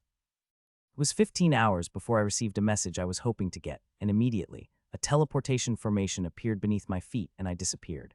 A second later, I appeared the huge alchemical hall. She had appeared with her real body and talking with Grandmaster Salvador. We should begin, matron. We do not have much time, I said, and the old woman nodded and walked toward the pond while she was walking. Grandmistress Charline and Marina walked through the teleportation formation with their real bodies. Marina still had herself covered in mist, but unlike before, she now had her eyes visible. As I have said, we all are dealing the threat of Grimm's in our own way. The biggest threat is Reek, and only Matron is contend against it, and for that she needs to be strong, especially now when it was getting stronger compared to it. Matron is barely making any progress. So I have used what little time I have on this method, which I have first created for Jill and made changes to suit Matron Mavis. She reached the black pool and all the clothes on her body vanished as she stepped inside the pool, before completely submerging inside it, that we could not see her in the pool of black tar. Matron, charge the formation, I said to her and stepped back despite creating enough distance between me and the formation, and with me others did the same. A moment later, a horrifying aura spread into the alchemical hall as the abyssal fire of Matron Mavis came out and began filling the runes. I knew the difference between our power, but despite that, I couldn't help but shudder head to toe, sensing the might of abyssal fire, which could turn me into ashes within a few seconds. I enveloped 3 of them in a mini-domain. The aura was too powerful, especially for Grandmaster Salvador, and Charline Marina fared better despite being at a lower level due to her unique body. The abyssal fire spread across all the runes, and the moment it did, the black tar pool lit up gently like a moon, casting a gentle black light across the hall. Grandmistress, remember, you have to circulate the energy according to the root that appeared inside you. I said to her I had my seed inside her. I had asked her, as it was the only way I could better develop the formation. Thankfully, she did decline. In front of the threat of Grimm, no secret matters as long it gives them strength. These old Grand Lords are willing to reveal every secret they have. I waved my hand and immediately, her meta scan of Matron appeared in front of me. I have already asked for her permission for it, and she did not decline. Everyone in this room had the complete trust of the Grand Lords, including Marina. It had been 9 days since I came back, but it felt like 9 months, considering how I was working and fighting nearly all the time, working mostly. Fighting had slowed down for me, especially after I had killed Kraft. The Grimm had changed the strategy, and now most of the battle was being fought in the groups, where there would be at least 2 Grimms from the old coven, the powerful ones, that even I needed to be extremely careful of. Still, I am fighting and working, and soon I will need to kill a Grand Lord again. The bloodline, it has become a necessity with the way I am spending resources on the Grand Lords. It is not only Matron Mavis using my methods, but also other Grand Lords, Patriarch Bradford, Lady Angela, and Elder Lord. All of them had gone through the first round, and Grandmaster Salvador and other alchemists had already begun the preparation for the second round. They continually need to go through rounds of treatments to make big improvements. My methods are working better than any of them had imagined. It had thoroughly impressed them. It might sound like overconfidence, but I never doubted them not working. I had all the data and resources, and only needed to create suitable methods for them. It also helped there is also untapped potential in their bodies through the slow growth over the centuries, which my methods were able to bring out.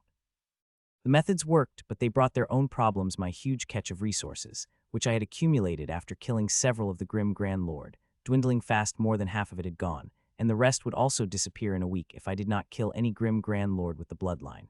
I really hope I do, because if I do not, then I might need to use the resources that I had kept for myself. I really don't want to touch them. They are my breakthrough resources, and I need them in hand even though it might take years before I can use them, but still I like to have them on my hands as things could change at any time, and who knows, I might be able to make a breakthrough much sooner than I had imagined. I shook my head at that and focused on the book in front of me. I had once again stuck in a curse. I picked the book on inheritance, helping Clone 2, who had been working on the inheritance, or rather studying the books that we had brought out from them. Some of them are really hard to understand, and even with its analytical mind, my clone needed hours or even days to understand. While reading, I sometimes would look at the screens, especially at one screen, where one of the biggest battles being fought, 7 of our Grand Lords were fighting against 12 Grim Grand Lords. It is a destructive battle, which might seem chaotic with Grand Lords are moving around, but it is highly disciplined, where both parties work together in teamwork to kill each other. I had been a part of such a battle 2 days ago, and it was horrifying, as unlike the Grimms trying to kill every human, all the Grimms were focused on killing me, with their attacks powerful enough to vaporize me in an instant. I have nearly died a couple of times at the hands of that bastard foxwoman. It was hell-bent on killing me, and if it nor Lady Angela protecting me, I wouldn't have been able to return to the pyramids safely. It was really quite a battle, I muttered as I focused hard on the problem I was facing. Nothing seems to be easy these days, and even understanding things inside these books have become difficult. There used to be a time when nothing seemed to be stumped me, but that time feels like ages. It is nothing surprising that the problems are stumping me, as these books are not common, but the thing that will help me create an inheritance that would rival an inheritance of primary II, and let me understand primary III, which I couldn't make any sense of, which is extremely frustrating. It is not like I could ask for anyone's help. Even Lady Angela won't be able to help me. While she is a grandmaster of runes with vast knowledge and hundreds of years of experience, her expertise in a different stream of runology. The only person that could help me was my predecessor, but she had left the world thousands of years ago. I think there is one more person who could help me, the librarian of Hermes' library and the collection of the library, but I don't have time to go there. I am needed here and need to join the battle at any second. My unavailability could have huge consequences, as big as losing the war. Not to mention, I only have one chance to solve it, and I do not have complete confidence. I had that a few days ago, but the more I think about it, the more I am not ready. It may be my nerves talking or just the truth. Still, the important thing is I could not go to Hermes' library. It would have been one thing if it had the thing which could let us win the war, but it did not. If we had a few years, it might be with the knowledge it contains, but not in a few months in which the war will end. 2 hours and 17 minutes passed outside when the huge battle above the thing ended. Nobody was dead, to the anger of both races. They just retreated to rest and heal their wounds and will come back to fight a battle. As I looked at the battle of the Grand Lords, I felt like it was a battle of might as well as endurance. The Grand Lord is barely getting any rest, especially the humans. We have fewer numbers than bastard Grimms, which they take full advantage of by attacking us constantly. If they continue with this strategy, sooner or later, it will bear fruit, and the Grimms know that. Buzz. Lord Czar, please come to the infirmary, said Lord Whitmore as his projection appeared in front of me. Okay, I said as I opened my eyes and a formation appeared beneath my feet, and I disappeared a moment later. As I appeared a moment later, the information flowed into my mind with seeds, and immediately I turned into Patriarch Bradford, who seemed fine, but if one looks closely, one will see his skin a lot drier than before. It was just a faint glimpse of the dangerous storm he was fighting inside him. It seemed like you have received quite an attack, I said as the strings released from my hand. The injury was bad, but now bad enough for me to summon the coffin. The string enough will do the job. It's that bastard Araln. It had attacked me with a powerful attack it had never used before, replied Patriarch, and immediately, the recording of the battle in my core rewind till it found the powerful attack from Rock Chimpman that hit Patriarch. It was a powerful attack indeed, I affirmed a second later, an attack that would have blasted me to the pieces. I did not remain in the infirmary for long before going back home. My sister will be coming from school in a few minutes, and I will spend at least half an hour with her and my father. She also picked up a bad habit. She had started taking Nero to school, and while the monsters aren't allowed, they made exceptions for Nero. Not because he is cute, but also because he is my monster, and it also helps that Nero is extremely good with children. It helps a lot to keep their minds off the horrific war that is being fought outside. I am also relieved with Nero. No matter what Grimms tried, they will not be able to do anything to her.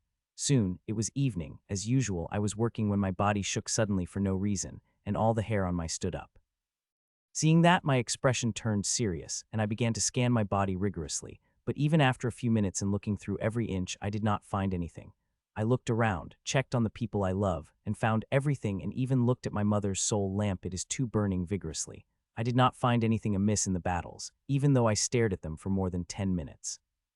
Seeing there was nothing amiss, I calmed my jittery feelings and focused back on the work. It took me a little while to focus back, but as I did, I got completely lost in it. I have made huge progress on the curse. If it continues as this, it won't be long before I find the way to extract this cure. I might be even able to do it before the month is even over. That would be a great thing. As useful or not, I want to focus back on my work as soon as possible. Soon, it was night. I had dinner with Marina, and a quickie before we went back to work. I was in Marina's lab with my eyes closed while she practiced on the faux body.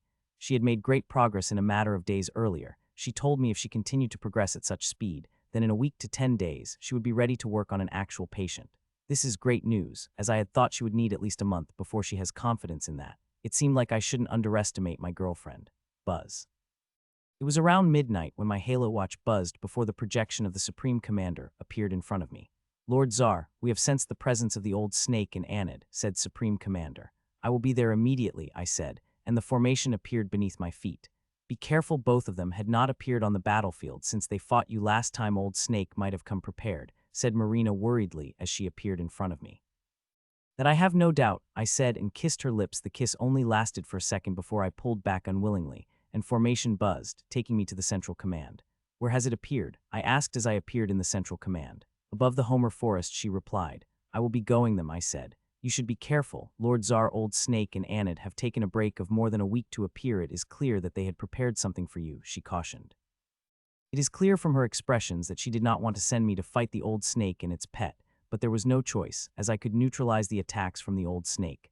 The others could not deal with, especially against that horrifying curse red devil, which even I could extract in a day or two. I will be careful, I assured, and the formation under my feet took me out of the pyramid. A moment later, I appeared above the Homer forest amidst torrential rain. It crashed on my armor without doing anything. I looked around for a second before flying straight. I have already sensed the Grims. They're not far, and I would only need a few seconds to reach them. 3.5 seconds later, I stopped, where the rain was even more furious. Old Snake, I said, and for a second, nothing had happened. Tsar greeted the old snake as it became visible, and beside it, its pet Anid, the bronze tusk elephantman. There seemed to be something different about it, something very threatening. The last time when I was against it, I did not get such a powerful feeling of threat. You have been out for more than a week. I miss you, I said with a smile, surprising them a little before they were able to control their emotions. We missed you too, Tsar, which is why we have spent working on something that will keep you with us forever, said the old snake, flashing a similar smile on my face, but it looked dangerous, not sweet.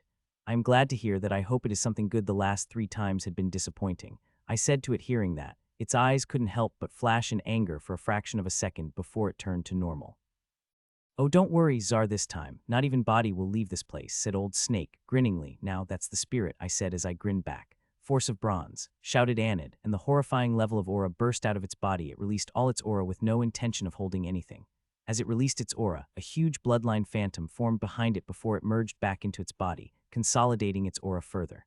This time you will not be able to run away, Tsar, said Anid. I barely glanced at it, as all my focus was on the old snake, and it released its powerful aura. If this had been a fighting aura instead of a curse, I would have tucked my tail between my legs and run away. Fire of Gal, said the old snake slowly, and blackish blue fire appeared in its hand, and it placed that 4 into the back of Anid. As the fire touched its body, it spread over it and mixed with its bronze aura, becoming even more powerful that I was barely able to hold back a shudder seeing now. Bring out shields, Tsar, because even they will not be able to save you, roared Anid and came at me with each of its steps, cracking the air and creating ripples of space. Even the torrential rain did not dare to touch it, always staying hundreds of meters away from it.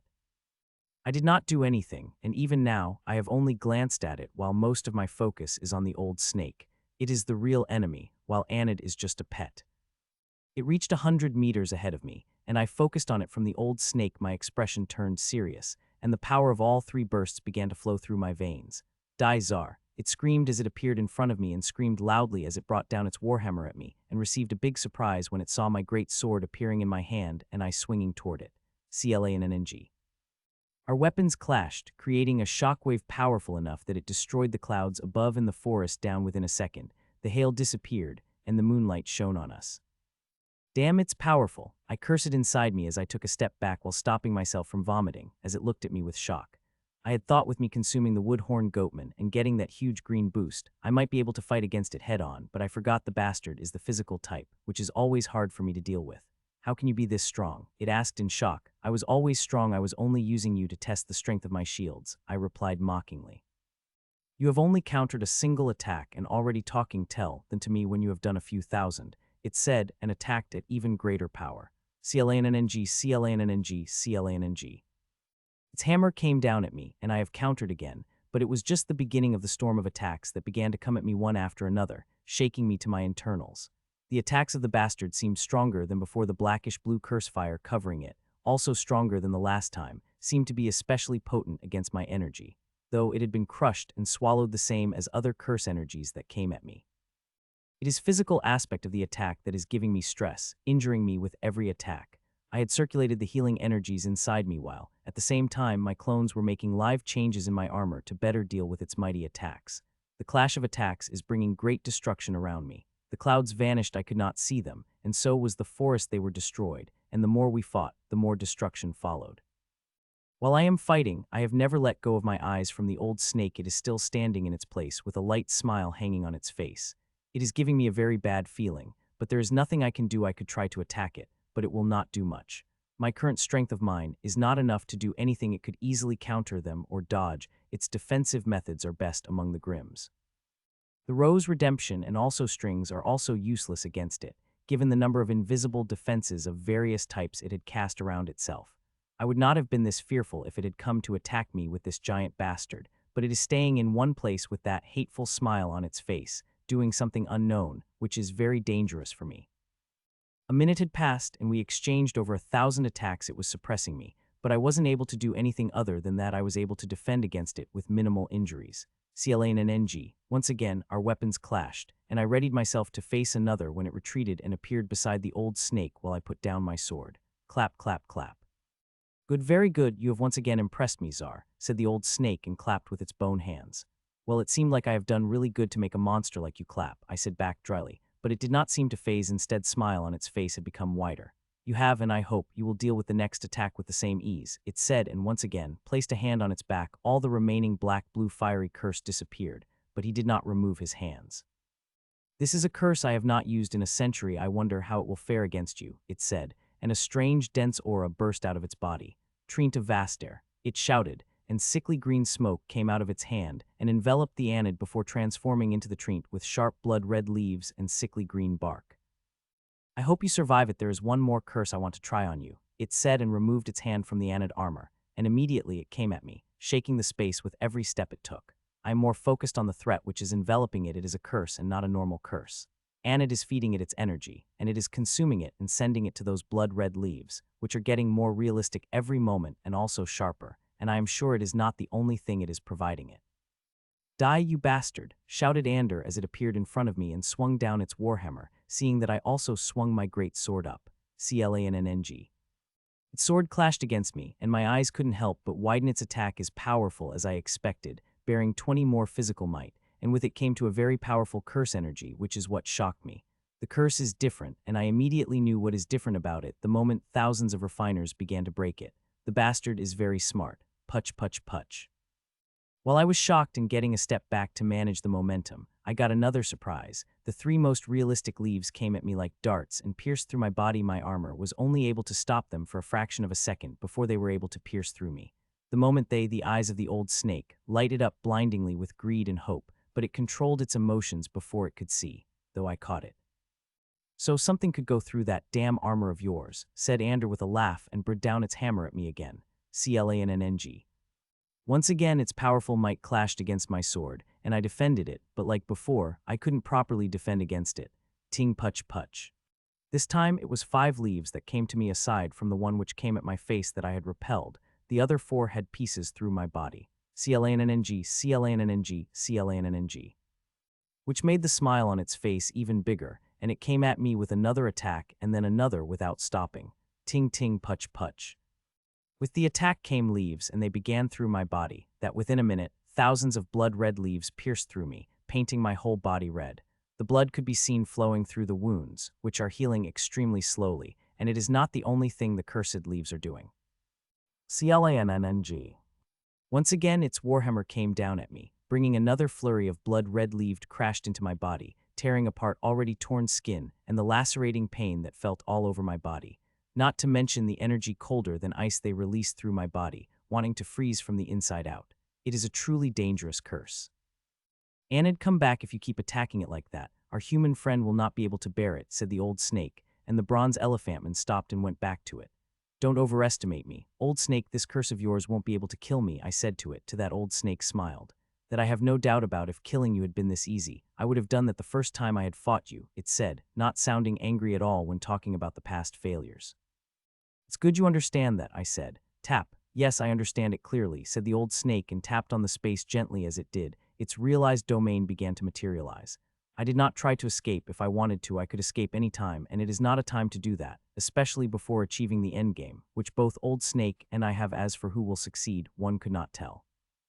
Now that the domain has enveloped you, I will reveal my card. I have specially prepared it to kill you. said the old snake while Anid, besides deactivated its bloodline armor, revealing its body.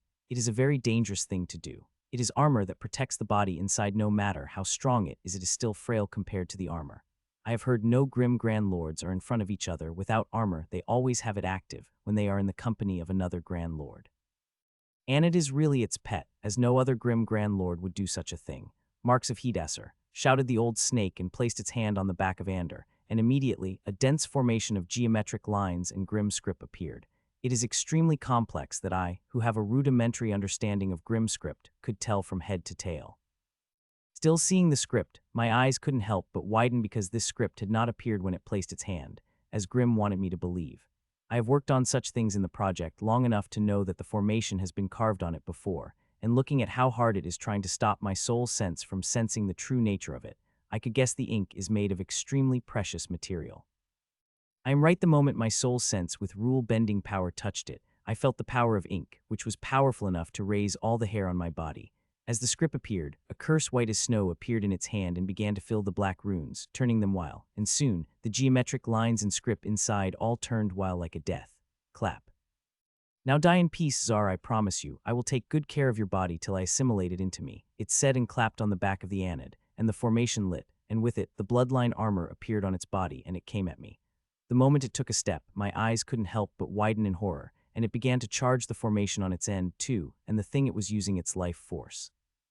The Grimms do not do that unless they are in very desperate, straight-burning life force is a serious affair for both humans and Grimms. It could take them days to years to recover from the damage, and not to mention some people never be able to recover from it as their potential gets destroyed. I have been burning my essence since before the Tyrant class, and I know how careful I had been many times. I had come close to destroying potential. Though it is the best risk I have ever taken, if I had not started burning my essence, I would have never survived the danger I faced in the Emperor stage. It is not only burning its essence, but burning in it a pulling power from what I could tell as it such. Even with vigorous essence that is natural Grimms and aid of bloodlines, it still wouldn't be able to sustain the formation for more than a minute, before it begins to damage potential that even bloodline might be able to help it recover. Die human, it shouted as it appeared in front of me in a fraction of a second, much faster than I had anticipated, before raising its warhammer up in the air and bringing it down with full might. As it, the runes, which now had turned half white half red, released a thick pink mist, that seeing it, my whole body shuddered. Now that thick mist flowed into its arms before covering its warhammer, making it look like a weapon of death. I did not think even about countering the attack. My sword had disappeared while I watched the attack coming down at me. CLNNNG. Its warhammer was just a meter ahead of me when it crashed into my invisible shields, lighting them like blinding sun, while my eyes went wide as I felt the impact. There is no way I could have defended this attack before consuming the bloodline essence of the woodhorn goatman and getting that big boost. This boost is the only thing that saved my shields from cracking. They would have even if I had burned my essence. Not cracked, said Anid, and there was a surprise on its face in the face of the old snake, but no disappointment. The smile on the old snake's face returned, and it seemed to be brighter than before. Good, very good. It would have been a disappointment if these amazing shields of yours had been blasted to pieces in a single attack, said the old snake, and the next moment, something surprising happened. The warhammer of Arn disappeared and placed its two huge hands on my shield with a crazed look in its eyes, and a moment after that, the grim script covering its body became blinding and to slide across its body and flowed into my shield. They flowed toward my shields as they came out of it, and I wanted to destroy them, but that would be difficult, given the power of runes. So I let them cover my shields till they completely flowed out of it and covered my whole shield. Now the only point connecting the runes and Grimms is where it is sticking its hand, through which it is still pouring out an immense amount of life essence into the runes. I had thought you would resist, but you did not, which is good, as now this overconfidence of yours will become your death, said the old snake, and its eyes turned cold, filled with such cruelty that I have not seen in any Grimm, and the first time since the battle began, I wanted to escape. Burn, said the old snake, and to my surprise and the great shock of the Anid, another formation appeared from its skin. It was blood red and much denser in the script. As it appeared, it glowed in a bloody red light as it began to harness life essence in a huge amount, making Anid scream in agony, but the old snake did seem to care about that. As it moved its fingers and formation glowed brighter, harnessing even more life essence from the Grimm. Anid wanted to resist it, but it seemed to have been immobilized, becoming nothing more than a source from which it could draw the life essence to power up the Grimm script covering my shields. I was shocked seeing what was happening. 1 second Anid was a Grand Lord class powerhouse, which is willing to burn its life essence to power up the old snake's formation, and the next second, it had become an unwilling source of life energy for the old snake. The thing that shocked me is not old snake harvesting from unwilling Grimm. It is not beneath the Grimm to do that, but it is doing it to another Grand Lord class powerhouse. Grand Lords are not simple masters or grandmasters, they are Grand Lords, the limited powerhouses that very few are produced through millennia. Each one is precious, and a lost single one is a great loss to each race, but here, Old Snake is burning one for its life essence. I knew the Grimms would be willing to sacrifice even Grand Lord to kill me, but I never thought they would actually do it in a literal sense. Not to mention, no Grimm would let that happen, but Anid was different. It had trusted the old snake too much that it had become its pet, and now, it is getting sacrificed for the purpose of its master. Though it did not seem willing for it, it was not that it mattered with the preparations the old snake had made. Barely a few seconds passed since the harvest of the blood essence began when the coppery mist began to come out of the body of Anid. ROARRR. The mist transformed into a bloodline phantom, and it seemed livid as it roared, and immediately the harvest of life essence began to slow down, and I could see a visible relief appear on the Arn's face. Mighty bloodline, I have made enough preparation that even you wouldn't be able to stop me from getting what I want, said the old snake with a hint of mockery as another formation appeared from under the skin of Anid, and it is gold in color and looked like it is carved from the melted cold. The golden formation had activated, and for a couple of seconds nothing had happened, but soon the phantom began to fade slowly, and the speed of harvest began to pick up. A genius. I couldn't help but exclaim in my mind what it had done now was simply amazing, and I didn't think anyone other than Old Snake and me could achieve such a thing.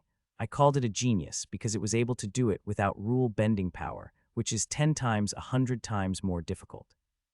The old snake could not achieve such a thing in a matter of days. It had to lay the formation deeply inside it and let it secretly accumulate the power slowly and become part of Grimm that even bloodline begin to consider it a part of the body.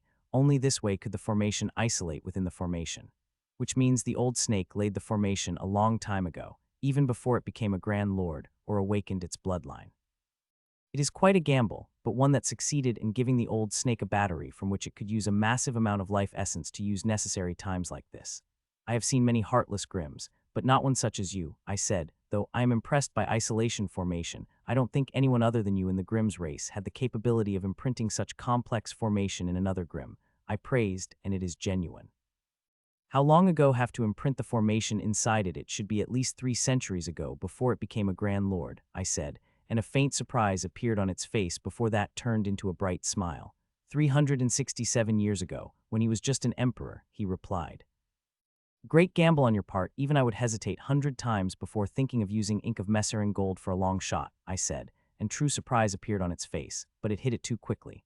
I am very glad I am going to kill you now, Tsar, because you are the true threat of humans, not that bitch from the abyss or her student, but you, it said somberly with a hint of relief. You have not killed me, old snake, and you will never be able to, I said to that old snake and smiled.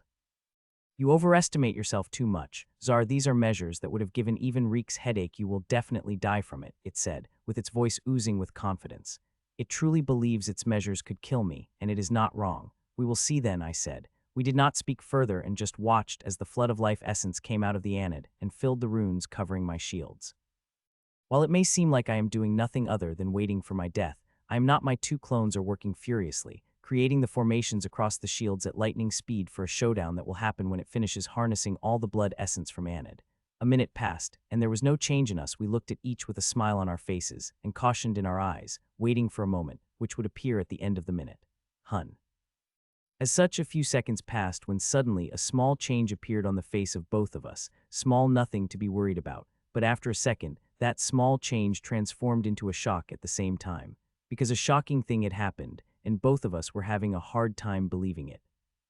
Shift the people from Constant City and Barv City to the City Bunker 367 and 414 of the Hargrave region, and Al Supreme Commander was giving the rescue orders when she stopped suddenly as the alert flashed in the screen in front of her.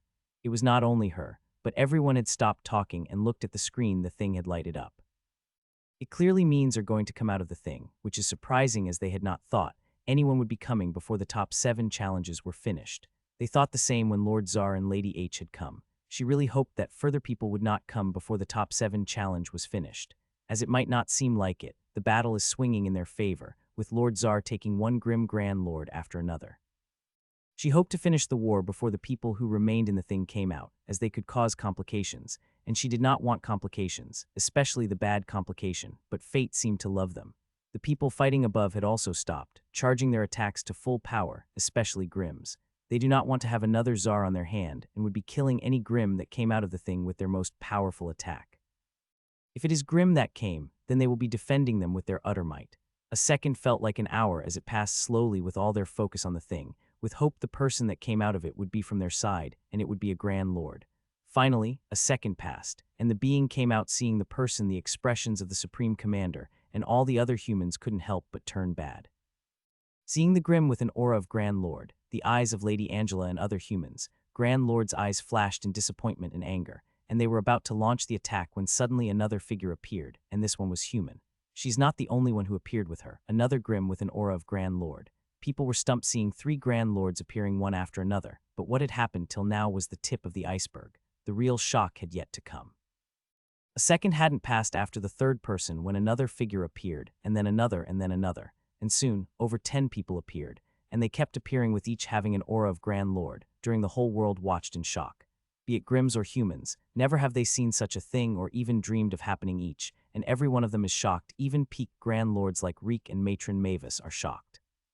The people kept coming till their number had reached 26 when finally, Grand Lords stopped appearing, and High Grandmasters started, but nobody seemed to care about them, as everybody was still focused on the 26 Grand Lords that had appeared. You will not regret it. Well, I should finish this battle soon to join that party, it said as it came out of shock. It is a great party, I too will join it, I said, with the shock still shaking my heart. Dead people don't join the parties, Tsar, said the old snake. You have not killed me yet, old snake, and nor will you, I said back while still focusing on the biggest battle our world had ever seen. It had one more Grand Lord than the battle of 3 half-millennia Not to mention, more people are joining, and as I finished here, I will be joining that battle soon. I mean, who wouldn't be part of a historic battle where more than 40 Grand Lords are fighting? It is a direct way to imprint one's name in annals of history. We both focused our eyes on the Anid once again. It had changed from a minute ago. The biggest Grimm monster I had ever seen had shrunk considerably, and now it is thin as an old snake with lusterless, wrinkly skin. Even its shiny bronze tusks have lost their shine. Over 70 of its life essence has already been drained, and the rest will be drained in half a minute. We both have that much time to read our methods before our methods clash. I am making preparations, but I had more time than I had right now. I would have been more sure of my chances of surviving. Old Snake had far surpassed my expectation by sacrificing Anid, and that made things extremely dangerous. The old snake and its curses could not do anything to me, but it all changed when you add the colossal amount of life essence. Not just a pure life essence, but something more. I could see the life essence that is harnessed from the body of Anid getting mixed with something very dangerous before it flooded into the runes covering my shields. More than 20 seconds passed, and now huge bronze tusk elephantman turned into a small sickly Grimms, who seemed like it did not have much to live, and I am writing if the old snake kept harnessing its life essence, it wouldn't be able to live for more than a few seconds. That's enough, I can't let you die yet, I still have a lot of uses for you, said the old snake, and the blood-red formation turned off and seeped back into its skin. Now, T. The old snake had turned me with a victorious smile when that smile froze, and it turned back toward the sickly Anid, who was giving it the weak smirk, as its bloodline broke out of isolation, and its power spread inside it before the bloodline phantom materialized behind it, and it is angry. ROARRRR. It roared loudly as it tried to produce the life essence that had been drained away, but no matter how powerful the bloodline was, it will not be able to fill the life essence.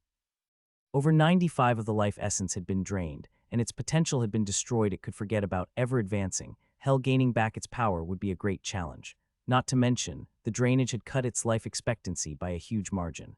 You are the one who broke out the formations, aren't you? Asked the old snake as it turned to me with eyes blazing.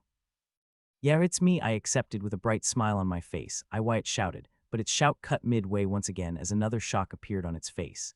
It had appeared not only on the old snake, but also on Anid.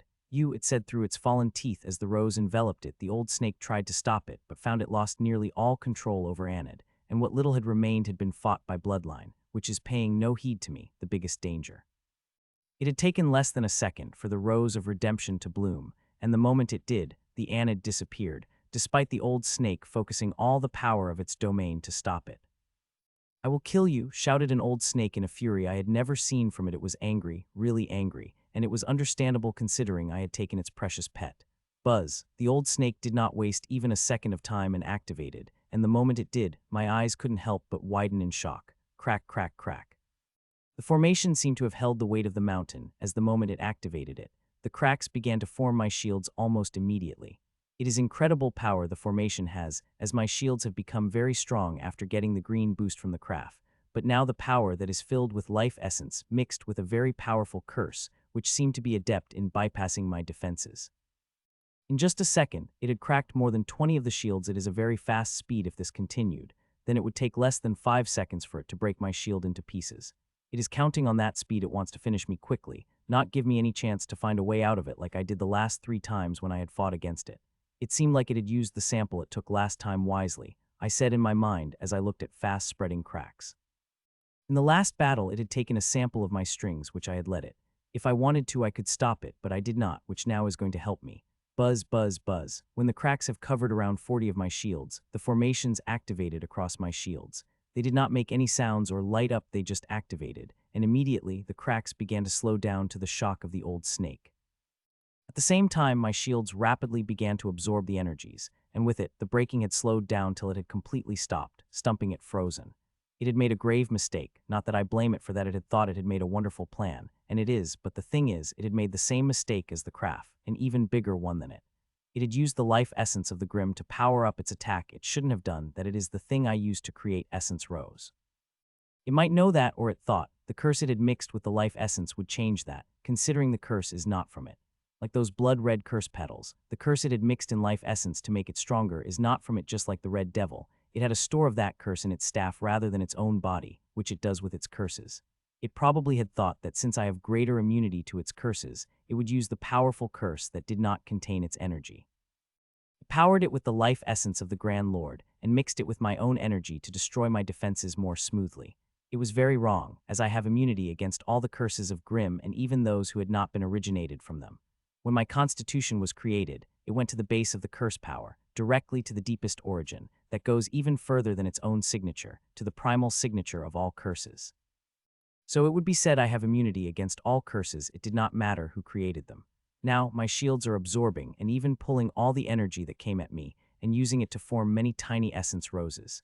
The mixed curses had made things slightly difficult, but my clones have handled it all too well. It could be said the challenge in this battle is not provided by the old snake, but by Anid. It took me quite a while for me to convince Anid to let my seed inside it. I had made a deal with it that it would take my seed inside it, and I would help it break its bloodline out of the isolation and would not use my strings against it. I followed the promise to the word. I did not use my strings. I only used the road of redemption to take it inside me. How are you able to do that? My method is powerful enough to eat away the defenses of Bradford, it asked in shock. Its eyes have become bloodied, filled with great confusion and frustration. It was so frustrating that I feared it might pull out its own scales. I couldn't help but pity it for a moment, seeing that before I remembered what it did do just a few minutes ago. It had drained a fellow Grand Lord without a shred of mercy, destroyed its foundation, and even planned to perform the experiment on it. It is a true monster that does not deserve any pity. It's just that I am good no matter what you do. You couldn't kill me, I replied, and could see great rage appearing in its eyes. Bastard, I will kill you. It raged, and the next second, the formation brightened up like a bulb, and immensely powerful waves of attacks came through it, and my shields have absorbed it all without leaving any drop behind. This is another idiotic thing. It is doing the amount of energy, did not matter to me. It will only expedite the formation of those little essence roses. It seemed to realize that, after a few seconds, it stopped the formation and just kept looking at me with such killing intent that I had never felt from any Grimm. It is vast and powerful, with thick flavor of cruelty in it, which is common in Grimm, but exceptionally dense in the old snake's killing intent. Buzz. I felt my killing rule was advancing, and it was, which made me happy, and that very second the harvest had begun, making me even happier, but I did not lose focus and kept my eyes locked on the Grimm. Just what is it will take me to kill you? It asked as it calmed its emotion down. You can't, at least not with such half-hearted measures, I replied. I thought it would get angry, but it did not. Instead, it just sighed before a small smile appeared on its face. Nothing great comes easy in life. One needs to be ready to make sacrifices, bet their own lives on it to get the things they desire, it said slowly, and all the hairs on my body stood up hearing it, but what scared me most is look in its eyes. Damn, I cursed it as I saw the look. I had just given the bastard some great idea, a very good idea if its expressions and words were any proof. I should have just stayed silent and not babbled with my mouth. We will meet again, Tsar, and next time, either you will die or I, it said with conviction I had never heard from it before, making me curse myself even more. Wait, I said to the old snake as it began to disappear. It became visible again as it tuned. "What, do you want to fight me?" It asked mockingly, but I could see its eyes became extremely alert as it looked at me. "No, I am not strong enough to fight you yet," I replied. Even with all the advancements, I could still not kill this dangerous bastard. "Then why do you stop me?" It asked snappily. "I am wondering whether you are interested in little trade," I asked, and immediately its eyes lit up. "Name your price as long as it is not excessive. I am willing to pay it for Anid," it said, to which I shook my head. "Anid is dead, it is not coming back alive, ever," I said, which it glared at me. "I was hoping to trade some rare materials," I added, and after a while a crystal appeared in my hand, which I threw toward the old snake. Old Snake was surprised but caught the crystal with a hand made of energy and was too cautious not even to touch it. One does not need to touch the crystal with one hand to read it, especially the one I threw at it. After a few seconds of catching it, its eyes widened in shock. "You have all those things?" it asked, with its eyes blazing in the greed, which it controlled pretty quickly as a calculating look appeared in its eyes. I did not answer its question. Instead, tens of resources appeared out of my core and began to spin around me tantalizingly, making its even calm emotions royal. "So, are you interested?" I asked as I put back the resources back in my storage and looked at the old snake, who seemed to be in a great dilemma. "What I am doing is an extremely risky thing, because the resources I am exchanging are not normal. All of them are Grand Lord grade and extremely rare. I have even put a resource as a stainless lotus out, which could help this bastard a lot." I have no choice but to do that. The old snake had the widest variety of resources, and aside from the leader of the coven, it had the most resources. I have already got great things from Craft, and now Anid will give me things, but there are some specific resources that I want, and those could only be provided by the old snake, and for it, I am even willing to sacrifice resources like Stainless Lotus and Astral Mist Sunflower. It did not answer for nearly a minute before it took out a blue crystal and threw it toward me. Seeing that, a smile couldn't help but appear on my face. I caught the crystal with my invisible string and read it, and my eyes went wide immediately. It seemed like I had ended up underestimating the old snake, even when I didn't want to, I said in my mind as I looked at the huge list of precious things. I thought with my special circumstances, I wouldn't be much behind Old Snake when it comes to extremely precious resources, but I have been utterly wrong. The things this bastard has been shocking, far more than I had imagined, more than 50 times than me. It seemed like I would become one of the richest men in the world the moment I killed you, I said to the old snake, who just glared at me. "Jokes aside, there are many things I want from your collection," I said, turning my voice serious. "Then be ready to pay the price," the old snake replied dryly, but I could see the excitement in its eyes, which it was having a hard time hiding. "Here is the list of things I want. I hope you will not ask a too high price for them," I said, and a list of hundreds of things materialized in front of me. Seeing it, a hint of confusion couldn't help but flash in its eyes, which it did it very quickly. "You have quite an appetite, Czar," it said. "I need the resources, so the next time when we meet, it will be your body that will be in my storage," I said to that. It smiled instead of getting angry. "We will see when we meet next time. For now, let's trade," it said, and we began negotiating. The old bastard is really good at negotiating. It always has an answer to everything, which makes it very hard to gain an edge. The intelligent ones are frustrating to deal with, especially someone like an old snake, who knows everything about the material they have. It must have those to create the most powerful curses. "It is nice doing business with you, old snake," I said as I brought in hundreds of resources inside while the old snake watched with complete focus, activating a couple of abilities to find a weakness in them. I scanned them before sending them to my core, where they directly appeared on the huge formation. I have no doubt that the old snake had done some sabotage. Just like I did on some of the resources I have sent to it, it will be to respected to abilities to deal with those sabotages. The old snake had faded into its domain after giving me looked, and a second later, its domain began to break till it completely disappeared. I did not immediately disappear as I did last time after killing a Grim. The old werewolf was busy fighting with Lady Angela. Even with it wanting to come at me, it would need at least a few seconds, and by that time, I will be able to run away. As for other powerful Grims, most of them are busy in the biggest battle our world has ever seen, which I will join soon. The Supreme Commander had reservations about me joining, but I had convinced her it is a great place for me. So many Grim Grand Lords, I definitely want to pluck at one Grim among the new ones, especially now with the boost I have gotten from the Anid. I think now my shield has become sufficiently powerful to defend me against one of the powerful Grand Lords, not top level, but now I could definitely be able to survive against the middle level. It couldn't make me happy. Now I want to kill the Grims even more, so I can get more powerful. At least get powerful enough to defend against the attack of Reek that happens. The feeling of hanging the sword I have will never truly go away. "Lord Czar, you could go now," said Supreme Commander, and immediately the teleportation formation came out of my hand. Buzz, it buzzed, and I stepped inside, and the next second I appeared on the other, and immediately my eyes couldn't help but widen in shock seeing. I have seen the visuals of the battle, but now that I am sensing it, I am feeling its real scale, and I am glad such a thing is happening in a very strong, isolated space. If it had happened outside, the destruction it would have caused would have been unimaginable. Elder Lord, I greeted as he materialized in front of me, and we both flew toward the battlefield, where more than 40 Grand Lords were fighting, something that nobody had seen before. More are joining on the other side. An old snake and 2 grim monsters have appeared. If the Grand Lords kept appearing, it wouldn't take long for the number to reach the shocking 50. This is really something, isn't it? Asked Elder Lord with battle spirit burning in his eyes. Yes, never have ever these many Grand Lords have fought in one place, I replied, as I tried to move at my fastest, before getting help from Elder Lord. My speed methods are good, but Elder Lord is still faster, and there is no shame in taking help from him to reach the battlefield sooner. Every moment the battlefield grows closer and closer, and hosts of different auras have become clear. Some are familiar, while others are unknown. I am quite happy about seeing the familiar faces, especially the one who is dancing around her opponent with illusion and enchanting laughter. Marina will be happy to see her. You have done great, Michael, able to accomplish the thing we all failed to do despite having centuries, said Elder Lord, and I did not need too smart to know what he was talking about. My abilities are just better suited for it. This is all I could say. Soon we got closer and felt the change appearing on the battlefield. Through our appearance, I felt like tens of Grims looking at me, and some even began to change their position. Like us, they too have something like the pyramid, which share the connection with all the Grand Lord. So the moment I killed Anid, they knew, and now they are running away, mostly the new Grand Lords, as they know they are not a match of me. Be careful, Michael, the Grims will defiantly try something, Willie, said Elder Lord seriously before he sped away. 3 seconds later, he reached Lady Angela, who moved away to fight another enemy, the old snake. Like me, she could kill it before. Keeping it in one place wouldn't be a problem.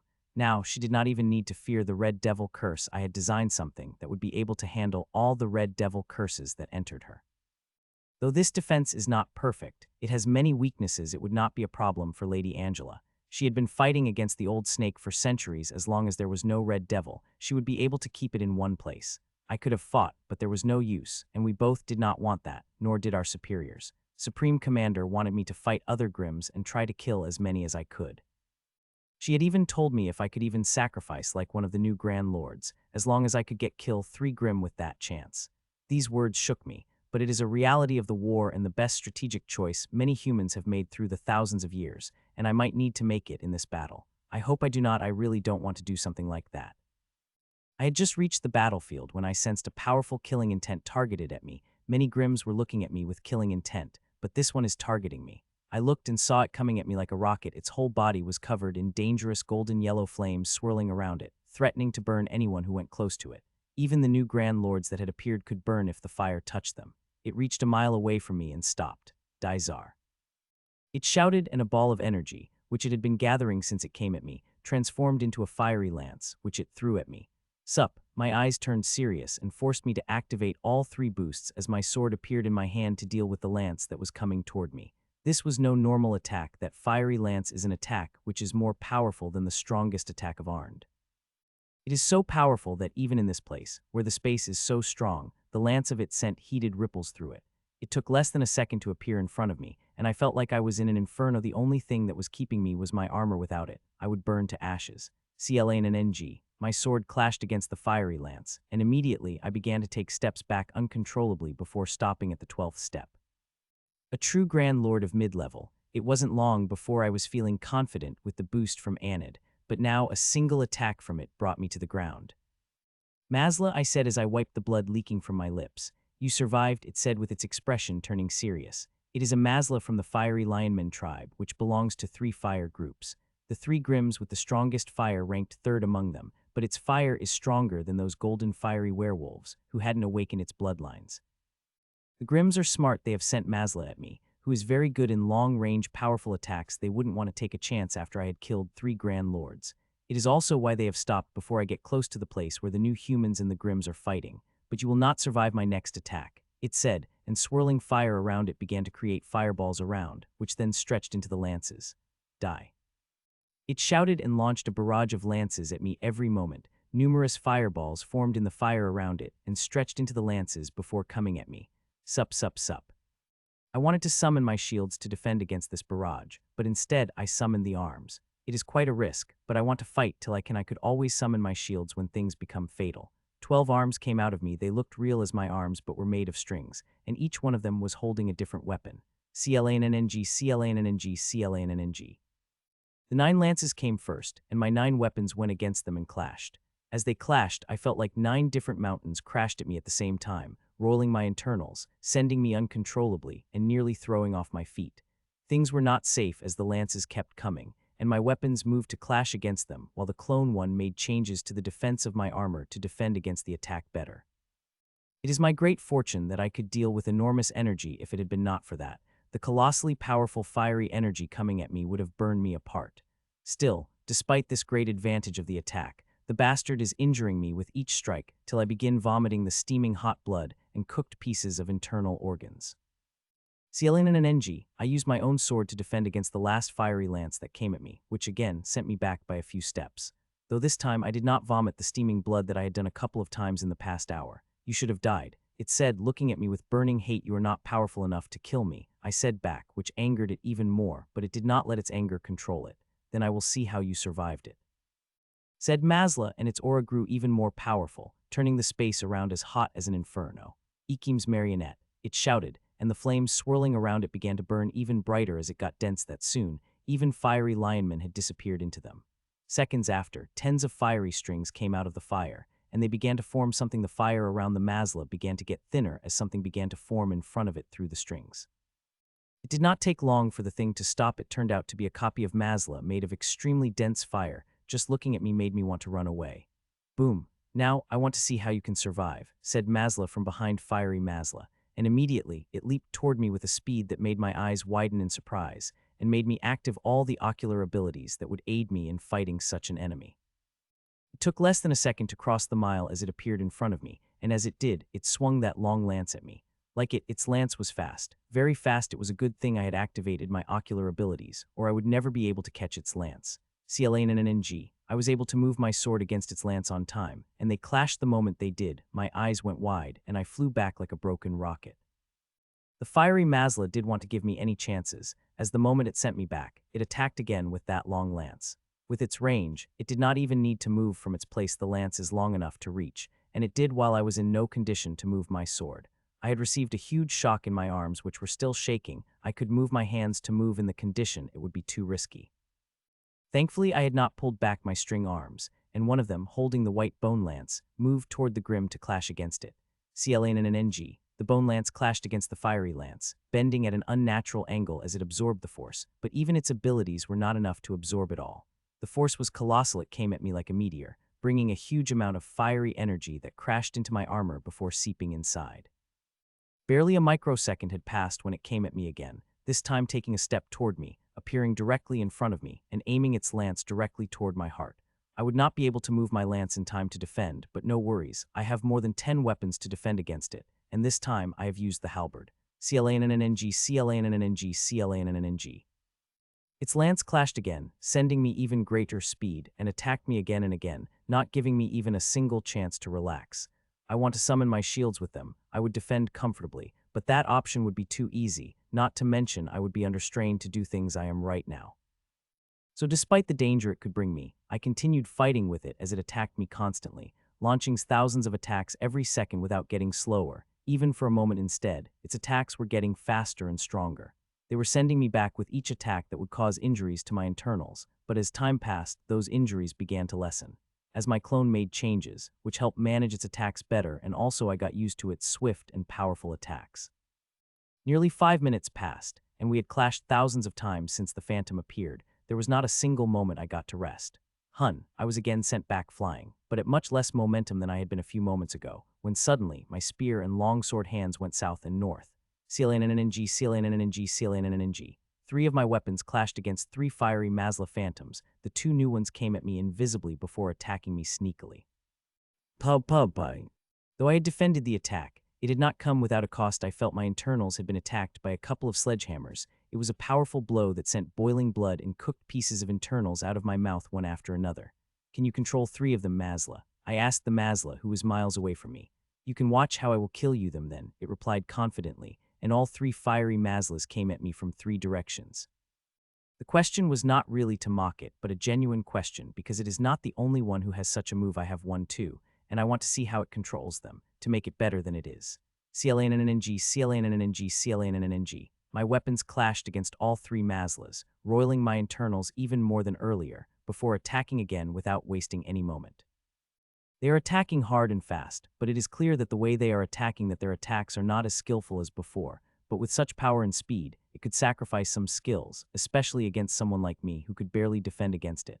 I am getting increasingly injured every second. The force behind attacks is too powerful. My internals is getting damaged, and my strong healing power, which is second to Rai among the Grand Lord, isn't healing it fast enough. Buzz.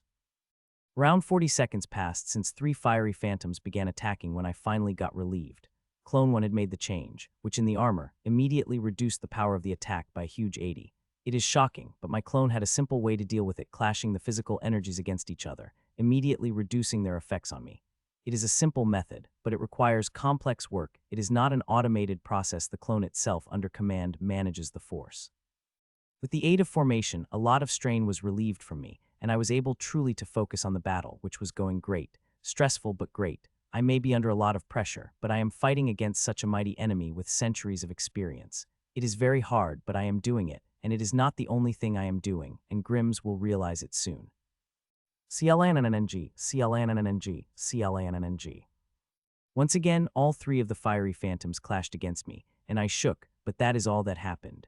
I remained on my spot while fighting the 3 phantoms with 12 weapons. It is straining to control so many weapons under such a skillful and powerful enemy, but it is a challenge I desire because what I have learned today will help me defeat those truly powerful Grims. They are true terrors, having very powerful bloodlines to a Grand Arts. One Grims had frozen space apart with its Grand Art.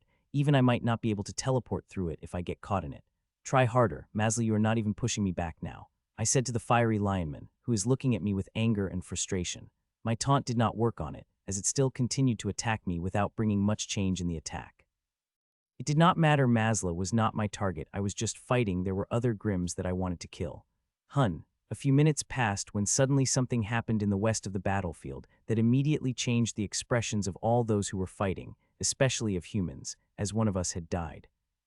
Since the war began, our 5 Grand Lords have died. First was the Lord of Glass, died in the siege led by Reek. The 4 after that were Grand Lords killed by me and Ashlyn. There is a 6th one I had killed inside the thing, but I am not counting that, as it is not the Grim that had died in the battlefield.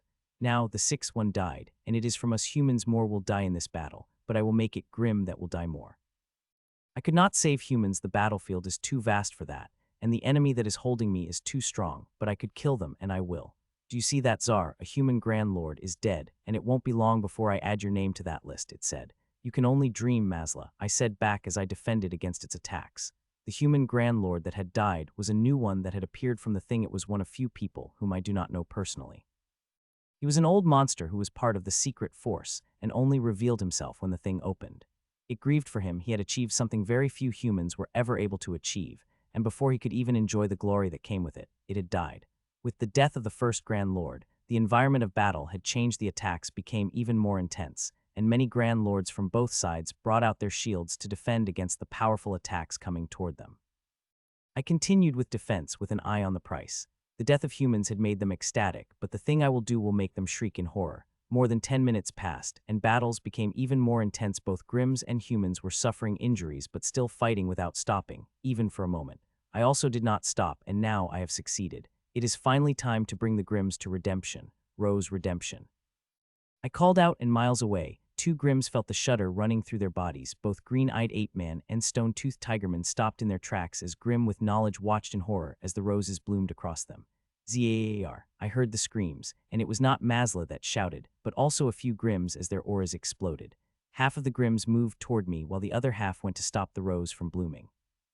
The half that came toward me immediately stopped by the humans facing them. I had informed them what I was doing a moment before, so they were ready to act. It is the same for the Grims that tried to stop the blooming. They will not succeed.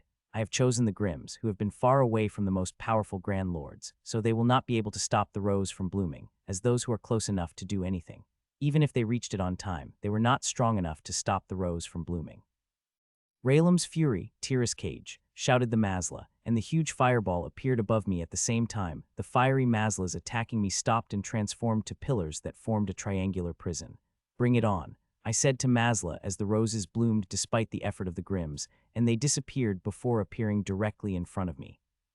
Seeing that, alarm flashed into the eyes of Masla before turning into blinding rage like before as they disappeared, entering my core, where they were greeted by my clones. I, on the other hand, looked up and watched that huge fireball coming toward me at an extremely fast speed, bending the space at the move. It took it less than a second to appear over me, and I found out it was more powerful than I had imagined and bigger. Boom. It effortlessly passed through my prison and clashed against my shields as they became visible, creating an extremely hot furnace that was so hot that even space began to melt away. "Now, Ashlyn," I said to her, and she appeared behind the gemskull Crockman while all the Grimms and humans focused on me. I did not even inform the Grand Lords about her attack, as they might give away. The Grimms noticed the attack and moved, but by the time their attacks reached her, she had disappeared, leaving the burning Grimms, who died by the time Shale had reached it. Zar, the foxwoman screamed, and her scream contained such power that even my shields rattled by it. It was a good thing Lady Angela was there. She was the only person standing before me in my death. I am quite confident that she will be able to save me from the wrath of foxwomen. She had promised me that, and I have no doubt she will be able to keep her word. Extremely hot flames assaulting my shields, while powerful Grimms are trying to come at me. The only thing stopping them are human powerhouses. I am confident they will not let any Grimm come toward me. Even foxwomen, in all her fury, wouldn't be able to move past Lady Angela. Seeing that, I stopped worrying and focused on the steaming problem in front of me. I was trapped in the inferno like heat. The furnace repeatedly attacking my shields with fire so hot that even rocks would melt within a moment. I am protected inside my shields, which are near breaking point. If one looks carefully, one will even see faint cracks forming around my shields. No matter how strong I get, there is always someone who is stronger. I need to get strong enough that there is no one who will be able to break through my shields, and for that, I will need to keep hunting and killing the Grimms. The fire was powerful enough that it had made a crack in my shield, but those cracks were manageable. I would be worried if the bastard attacked me with an even stronger attack and cracks began to spread, but that did not seem to be the case. It is constantly providing energy to the furnace, but it is not increasing its power. It is just replenishing what it is losing to my shields. My shields are constantly absorbing the fiery energies that are attacking them, breaking them and strengthening their own defenses, which is why those faint cracks are healing slowly. Though it is also making things uncomfortable for me, as it is not just shields that are absorbing energy and filtering them, but also my armor. It is making things quite hot for me, laceratingly hot. It is a good thing it is an inheritance energy and not a bloodline energy. If it had been bloodline energy and I would have needed to take it inside, it would have cooked me from inside. It had happened a couple of times with me, and not a feeling I would ever like to relive. I looked around for a few seconds before closing my eyes. I shouldn't be doing it. I should focus on the battle, as it is not just Masla who wants to kill me. There are Grimms, who have the power to blast my shield to pieces. But there is something important. I have to look in my core, and I am willing to take the risk. I paid a huge price to the old snake to get it. I appeared inside my core. The first thing I looked at was the two Grimms, who were struggling with their might as the runes spread inside them. They looked at me in fear and anger as they tried to open their mouth, but they were frozen, unable to even twitch. In a few seconds, the harvest would begin, and I needed to be ready before that. I turned to my clone too. It was looking at the formation. It was a huge formation with circular lines with thousands of essence roses, with the grade of knight to Grand Lord. In the center of the formation is a seed buried in the ground. This is the most valuable thing I have traded with an old snake, and I had used a metal essence fruit for it. I did not plan to use the metal essence fruit, but the old snake wasn't willing to accept anything else. It demanded something extremely rare and valuable that would benefit it, and the essence fruit, made of curse metal, was perfect for it. It was the last thing I should have given to it, but the thing it had brought was too valuable to reject, and now I hope the seed bloom. The seed I traded with it was a seed of a necrotic blood spill tree. It is also called a lifeblood crystal tree. We had this tree before it was successfully planted by Her Excellency. It kept providing us benefits for more than 1,000 years, since she left before it was destroyed by the schemes of the grim monsters. There were many seeds of it she left behind, and humans planted them, but not a single attempt had been successful till all the seeds were spent. There was not a single seed that had been left for me. I have paid a huge price for this seed, making my enemy strong with the essence fruit I have provided, but if I succeed now 100 times more than what I have given, it is not just me who will benefit, but also my race. I looked at the formation, which is from Her Excellency. I have made changes in it, as unlike her, I do not plan to feed it bodies of Grimms. That is too grotesque and also takes a lot of space, which I do not have in my core. I have removed a lot of plants, but slowly their numbers increased, and now they have covered the same area as the plants before. Buzz, I was looking at the modified formation when the runes finally spread into the two Grims and formation activated, and the harvest began. It is quite a regret that only one of them had a bloodline while the other had the inheritance. When I targeted them, I did not look at their bloodline or inheritance, I looked at their strength and their location before targeting them with the Rose Redemption. I did not stay in the core for long after seeing there was no fault in the formation. I withdrew my consciousness from my core and focused on the defense. It is still attacking me, and for its entertainment, I begin to bring out a few changes in my shields, making it think its defensive method is working. It seemed to have to motivate it as it began to pour even more energy into the furnace. Seeing that, my eyes couldn't help but light up. It is the enemy I will kill in the future, and while there is a lot of data about it, there is a huge difference between experiencing it personally and reading it. This bastard is powerful, without a doubt, even with the boost I will get from it. I could not kill it unless, of course, it used a move like craft. Then it won't be a problem for me to kill it. Alas, it would not happen again. Buzz, I continued on my defense, and finally I heard the sound I had wanted to hear. The harvest is finished, and now my core has released the strengthening energies inside me at the same time. Growth energy is released from the mysterious tree. The formation covering the seed also lit up a moment before growth energy reached it. The growth energy reached the seed, and immediately I sensed the change in the seed. I sensed its ravenous hunger. As it absorbed the growth energy, the first layer of formation lit up, and it began to absorb the Night Class Essence Roses. At first, it took around 3 seconds to absorb a single Essence Rose, but soon, it changed to a second, and then a fraction of a second. I saw it sucking one Essence Rose after another, till there is none had remained. The seed absorbed all the Night Class Essence Roses, and moved to Lord Grade Essence Roses. It had taken 7 seconds to absorb the first, 6 seconds to absorb the second, 4 seconds to absorb the third, and 1 second to absorb the fourth. It is the 5th Essence Rose of Lord Class. It had been absorbed in less than a second. After that, Lord Class Essence Roses began to disappear one after another, and before I knew it, all 700 of them had vanished, and it moved toward the Duke Class Essence Roses. The same thing begins to happen with Duke Class Essence Roses. While it absorbs Essence Roses and a huge amount of growth energies, there was no sign of germinating. This is the seed that is not easy to grow. It takes years for one to know whether germination failed or not, while this process quickened by the thousands of times with the growing energy. There are gray swirly marks appearing on the seed, but it is not proof that it will succeed. They appeared as if they absorbed the energy. Only when it germinated would I know whether it was a success or not. I really hope it is a success because there are a lot of things riding on it, most importantly, the growth energy. I am using a lot of growth energy on it, which could help me grow many resources that will be useful in the Grand Lords, especially the new resources I got from the old snake. I am growing some of them but could grow even more if I did not use the huge amount of growth energy in the seed. Soon, the Duke Grade Essence Roses disappeared, and King Class began. It started to absorb them too, and in little more than a minute was finished with them too, and moved to Emperor Class Essence Roses, which it finished less than 3 minutes before moving to Tyrant Class. The necrotic blood spill tree is different from most other plants I have come across, as most plants the resources according to the level of nutrients they absorb, but not this tree. It starts from primary I class or tyrant stage, which is why it is also called the Grand Lord's tree, because the resources produced from this tree are the Grand Lord class from the beginning. The last necrotic blood spill tree was very tightly guarded, but grim in their ways, were able to entice students that Grand Lord. It was a major incident that forced Pyramid to change many of its policies, especially related to restricted information and resources.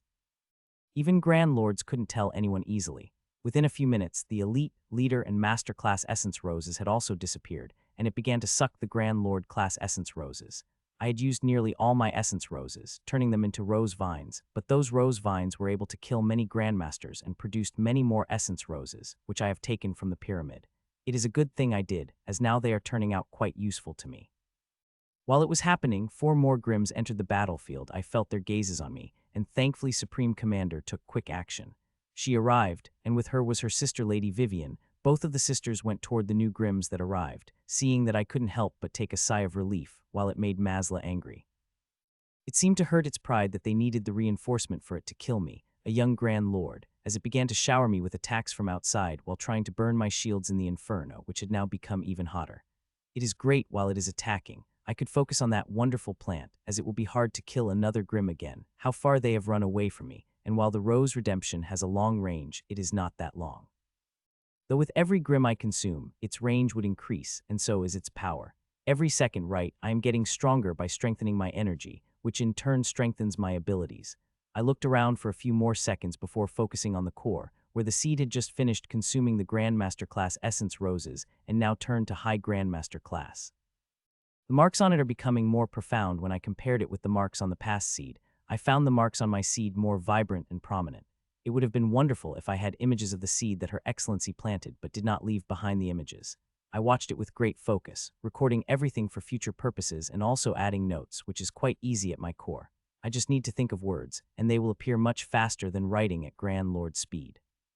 Soon it had consumed Grand Lord class essence roses, and now it is turning toward Grand Lord class lotuses. I have only 6 of them, but I think they would be enough.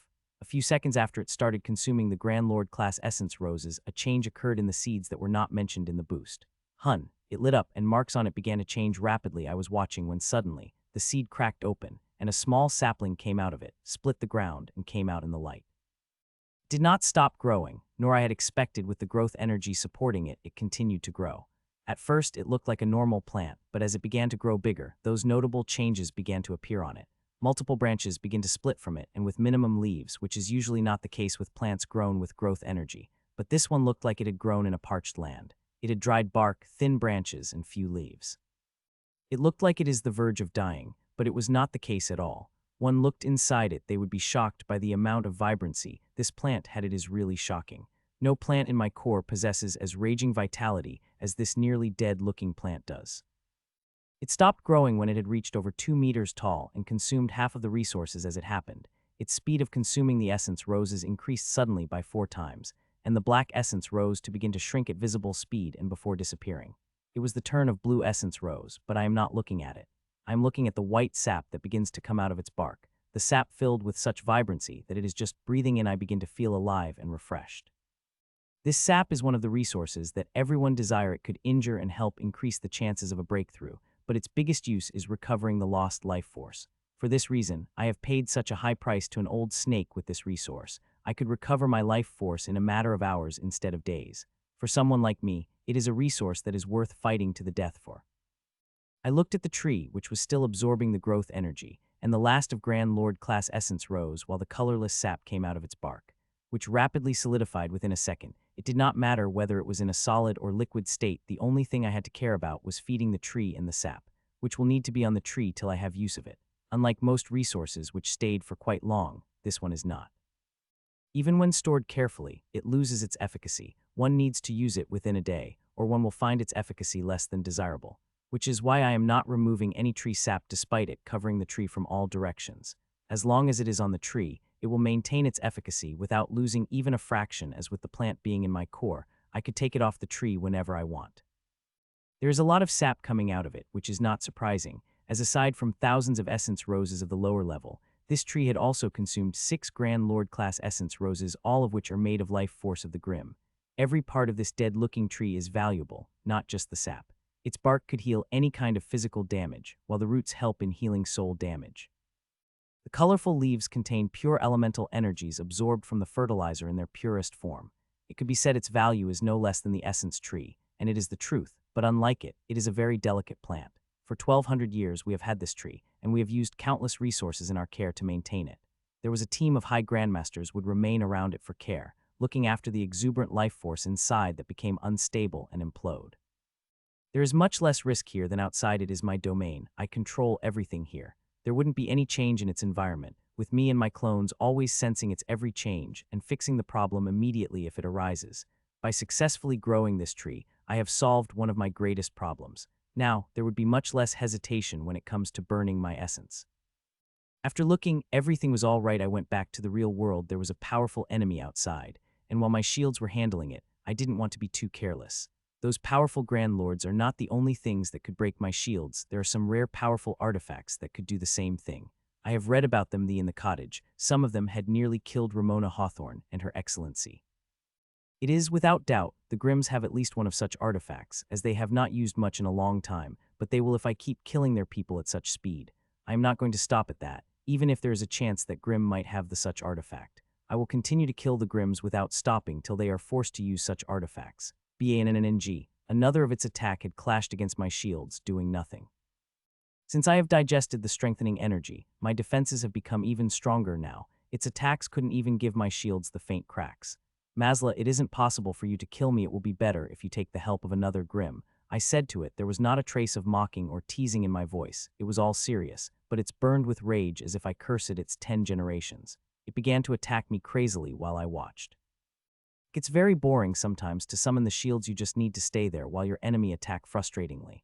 It used to be fun, but now it has happened so many times I wish I could just fight, but I could not. I could either stay here or leave. Both options are not good. Like Masla, who is here to keep me occupied, I am too here to keep it occupied. It is a powerful Grimm and could cause big losses if it entered the battlefield, especially to the new Grand Lords, who are no match for it. Hun. You wretched human, I will kill you, screamed Masla loudly, and to my surprise, the furnace disappeared, and I saw Masla coming at me with all fury in the world. Interesting, I muttered. I had not thought it would be able to discard the fear of my strings and Rose Redemption to come at me directly. It seemed like I had frustrated it enough that now, it did not care about the consequences at all. Die, you bastard. It roared as it appeared in front of me and swung that long red lance that was even longer than it at me. Boom! The fiery tip of the lance struck against my shields, and I couldn't help but become surprised. I thought it had reached its limit, but this physical strike was powerful enough to send a ripple across my shields, and there was even a faint crack appeared on it before it disappeared. Try harder, Masla. This time I mocked, which seemed to make it even angry as it began to release a storm of attack on my shield. Let another one come, I said to Pyramid. Are you sure? Asked Lord Whitmore. Yes, I replied. While Masla is strong, I could handle another Grimm of Masla's level. In a few seconds, I saw the Grimm coming toward me. It was one of the Grimm that was fighting against Rai, and now given way, it came at me. Masla, need any help? Asked the Enraz, the violet scale Crockman. Freak off, Enraz, I could handle this bastard alone, barked Masla. It did not look like you were handling it well, it said, and raised its amethyst blade halberd toward as its aura roared and the bloodline phantom appeared behind it. Let me show you how to kill the puny humans, it declared as the bloodline phantom of a huge Crockman merged inside it, the blaze of Thieves. It roared and violet light covered the blade and began to burn as it came down at me at the same time. Masla also attacked me with a powerful attack on the side. It might be angry at Enraz, but it understood what was important and swallowed its pride to finish off the enemy, who could do nothing but taunt from behind its puny shields. CLANNNG. Two attacks struck against my shields one after another, with a clash that was powerful enough to make me stumble inside my shields and roil my internals. Crack, crack, crack. While at the same time making the cracks appear on my shields, seeing those cracks spreading before stopping at 4, their eyes lit up, especially that of the Masla. It had been attacking me for nearly half an hour, but except for faint cracks, it was not able to do anything else, but now they had finally seen the hope. I looked at the tree, which was still absorbing the growth energy, and the last of Grand Lord class essence rose while the colorless sap came out of its bark, which rapidly solidified within a second. It did not matter whether it was in a solid or liquid state. The only thing I had to care about was feeding the tree and the sap, which will need to be on the tree till I have use of it. Unlike most resources which stayed for quite long, this one is not.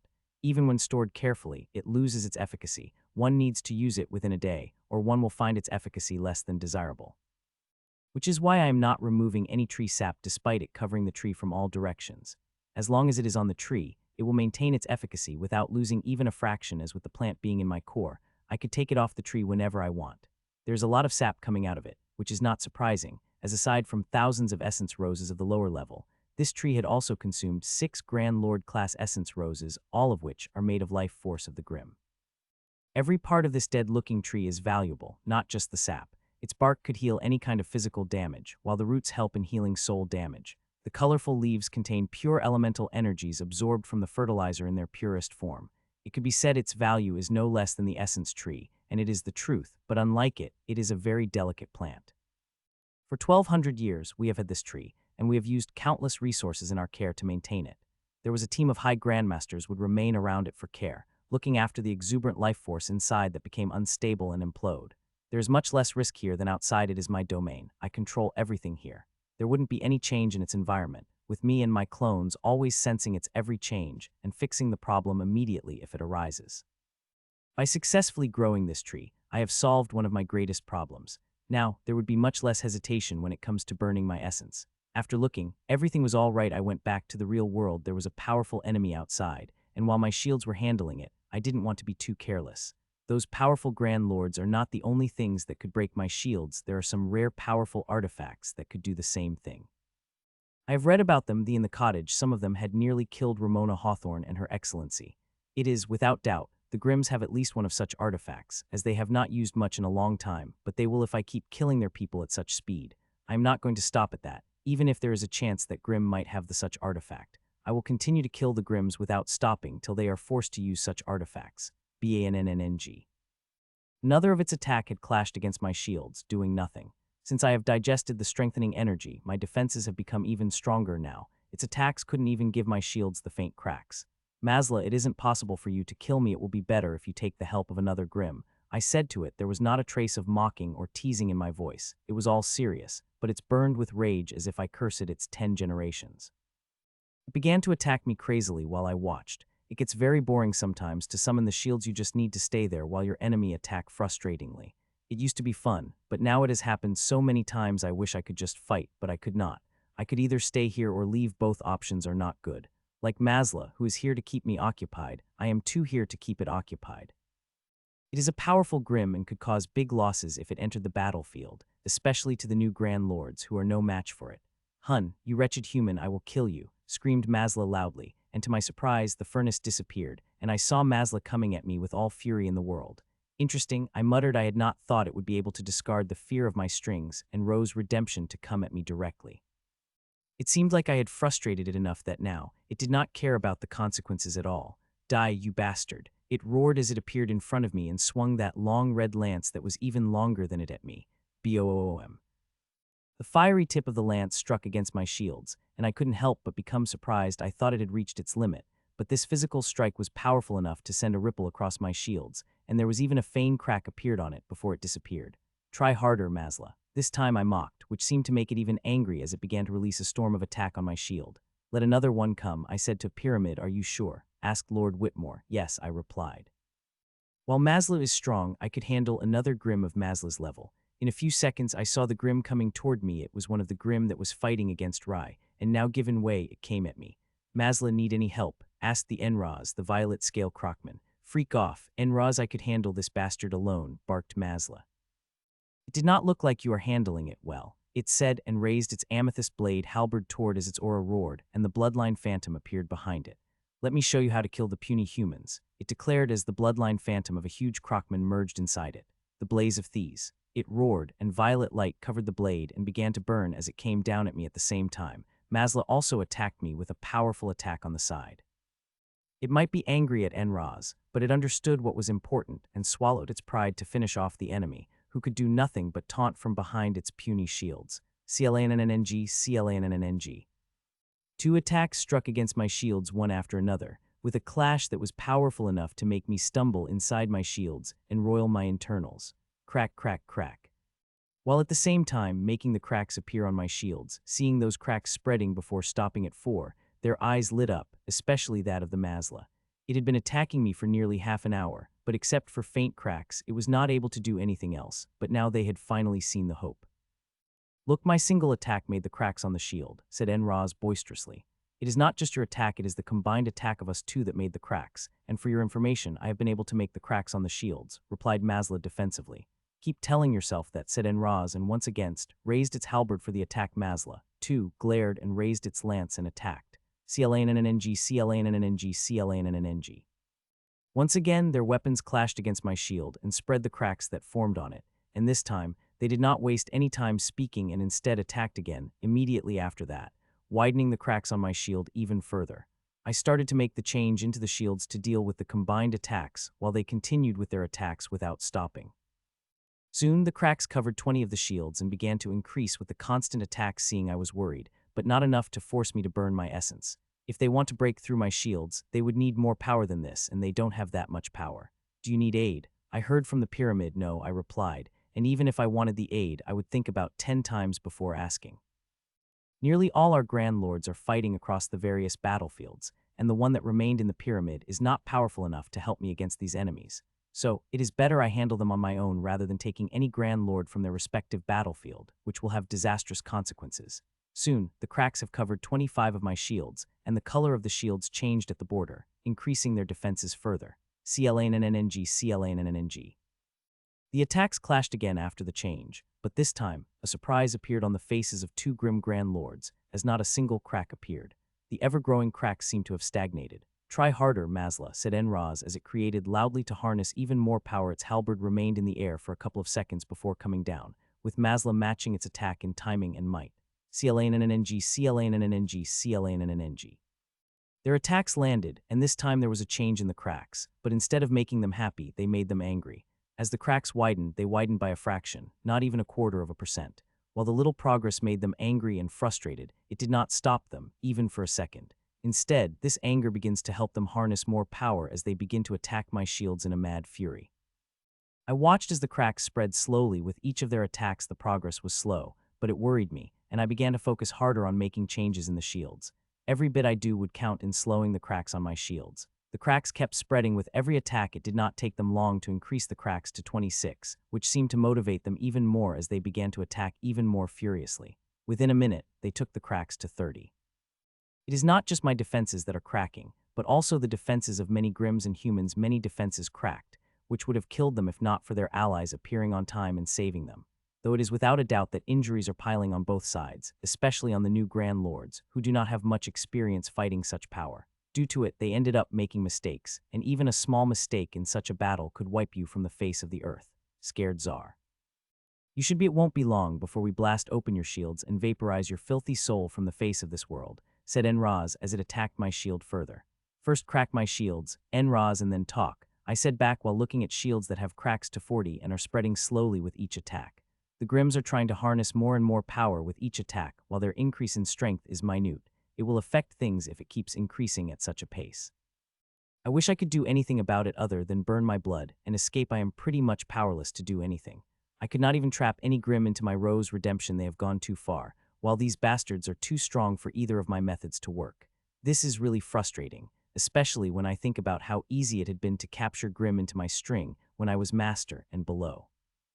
As long as Grim and I share the same boundary of power, even if it is many times powerful, I would still be able to wrap it around my strings, but it is not possible when it comes to Grand Lord. They are immensely powerful with unbreachable defenses. It pains me to regret it, but I could only use my methods on those who are closer to my power. Grims are these two are very hard even when attacking me. These two are keeping powerful defenses. The swirling fire around Masla is still present, and it had become even denser when it came close to me. If I tried to use my methods, the Rose redemption would burn, and strings would get discovered, which I do not want to happen. Soon the cracks reached 50, and immediately the color of the shield's border have changed again. It immediately turned the expression of Grim serious, but it did not stop their attacks. CLANNNG, CLANNNG. The Grims attacked without stopping, but this time something different happened. The cracks did not spread, not even by a fraction. My shields have stopped their attack. Seeing that, a relieved smile couldn't help but appear on my face. They wouldn't just give up, I thought in frustration as I looked at the Grims. They were still attacking me, even after 1.5 hours. The cracks they have brought my shields with such hard work had been healing very slowly with the changes I have made, that now they have only covered 19 of them, and in half an hour there won't be any more of them. I am not the only one that is frustrated. Masla and Enraz are too, but they are channeling all their frustration into attacking while I watch and standing. I wish I could fight them head, and while I could fight one of them, fighting two is above me. I would be killed if I tried that, which I won't. The only thing I could to pass my time was work at my core, but that was too dangerous. But still, I would go there every few minutes to work as there was nothing else to do. It had been more than 1.5 hours since I began fighting here, and except for killing 2 Grims, I had done nothing else. The kills are a great accomplishment, and I am proud of them as they weren't easy, but I still wish I could fight with my sword. Sigh. I sighed once again and looked at the 2 Grims attacking me tirelessly before shifting my eyes to the battle below them. They are quite far, but I could still see them with my abilities and visuals from the pyramid, which are flashing in my mind through the badge on my chest. Quite a lot of humans have been injured, including the healer who could heal them. That bastard Carmichael had come back alive and was a Grand Lord. It had succeeded, and I am not surprised. When I last checked, it was nearly ready for that. Though there are still a few among them who managed to surprise me, I have already inserted my seed inside them, and their meta scans are flashing in front of me, giving me their complete details. I could even tell the kind of lucky instance they have encountered, which helped them make the breakthrough. I could also see how injured they were, and how they still kept pushing themselves while fighting against the Grims. Thankfully, it is not just the humans who are injured, but also the Grims. Those bastards are hell-bent on killing us. They sealed every injury they come across with numerous methods, and continue to fight against the humans. I was watching these battles through jealous eyes when I saw the sudden chain.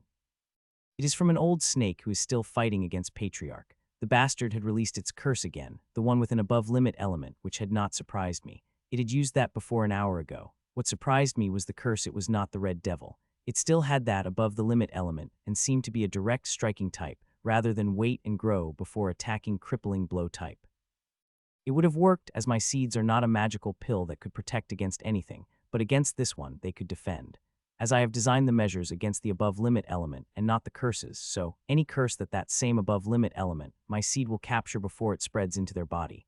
Such wouldn't be the case if the above-the-limit element had been different, but it is not the case. It is the same, which worked in our favor.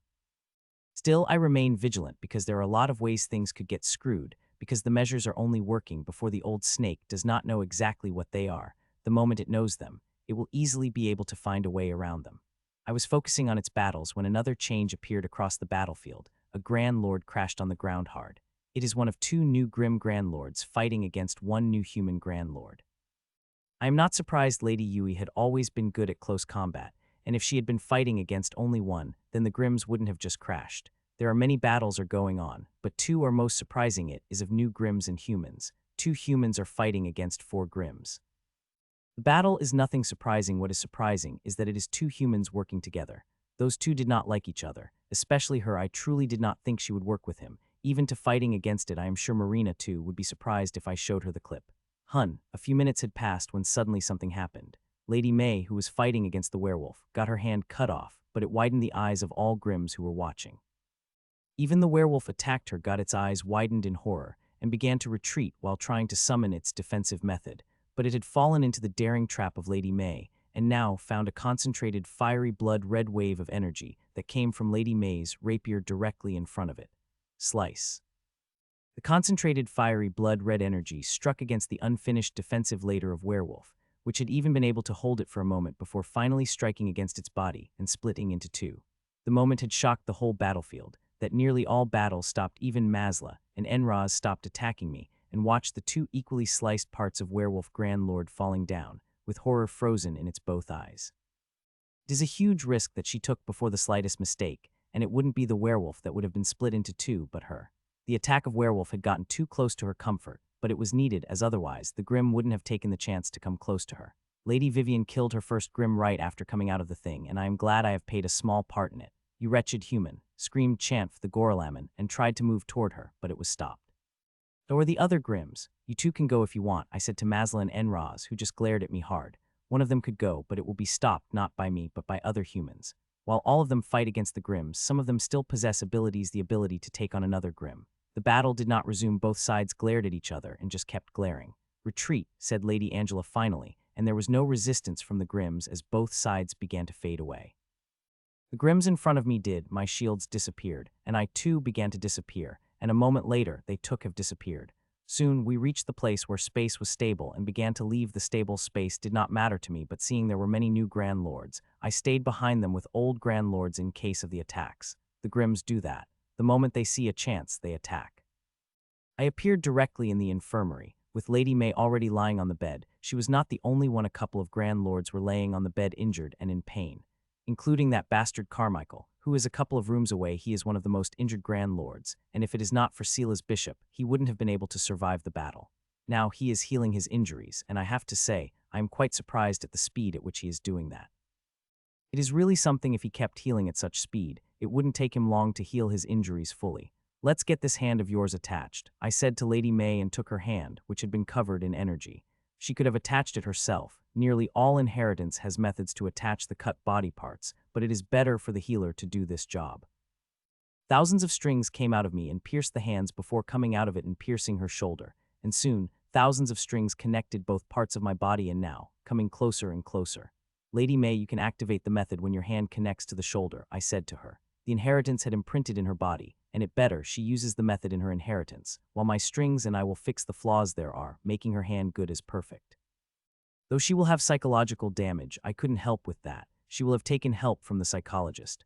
Buzz. As both parts connected, she activated her method, and my strings began to fix the flaws that might remain. Within 7 minutes. The hand was perfectly connected, and I have activated formation in my core and mixed my own energy in it before sending it into the wound. The formation I have used contains the life source crystals from my newest tree, and when I used it with other resources and my own healing energy, the result I got was shocking. The hand would have needed at least 6 hours to heal completely till she could use it in the battle, but now it will take around an hour. This is what a life force could do, and if the old snake what happened to the seed it had given me, it would scream loudly while pulling out its scales in rage. I feel like I could use my hand in battle right now, said Lady May as she moved her fingers. No, you shouldn't do any heavy fighting for at least an hour, I advised, to which she nodded.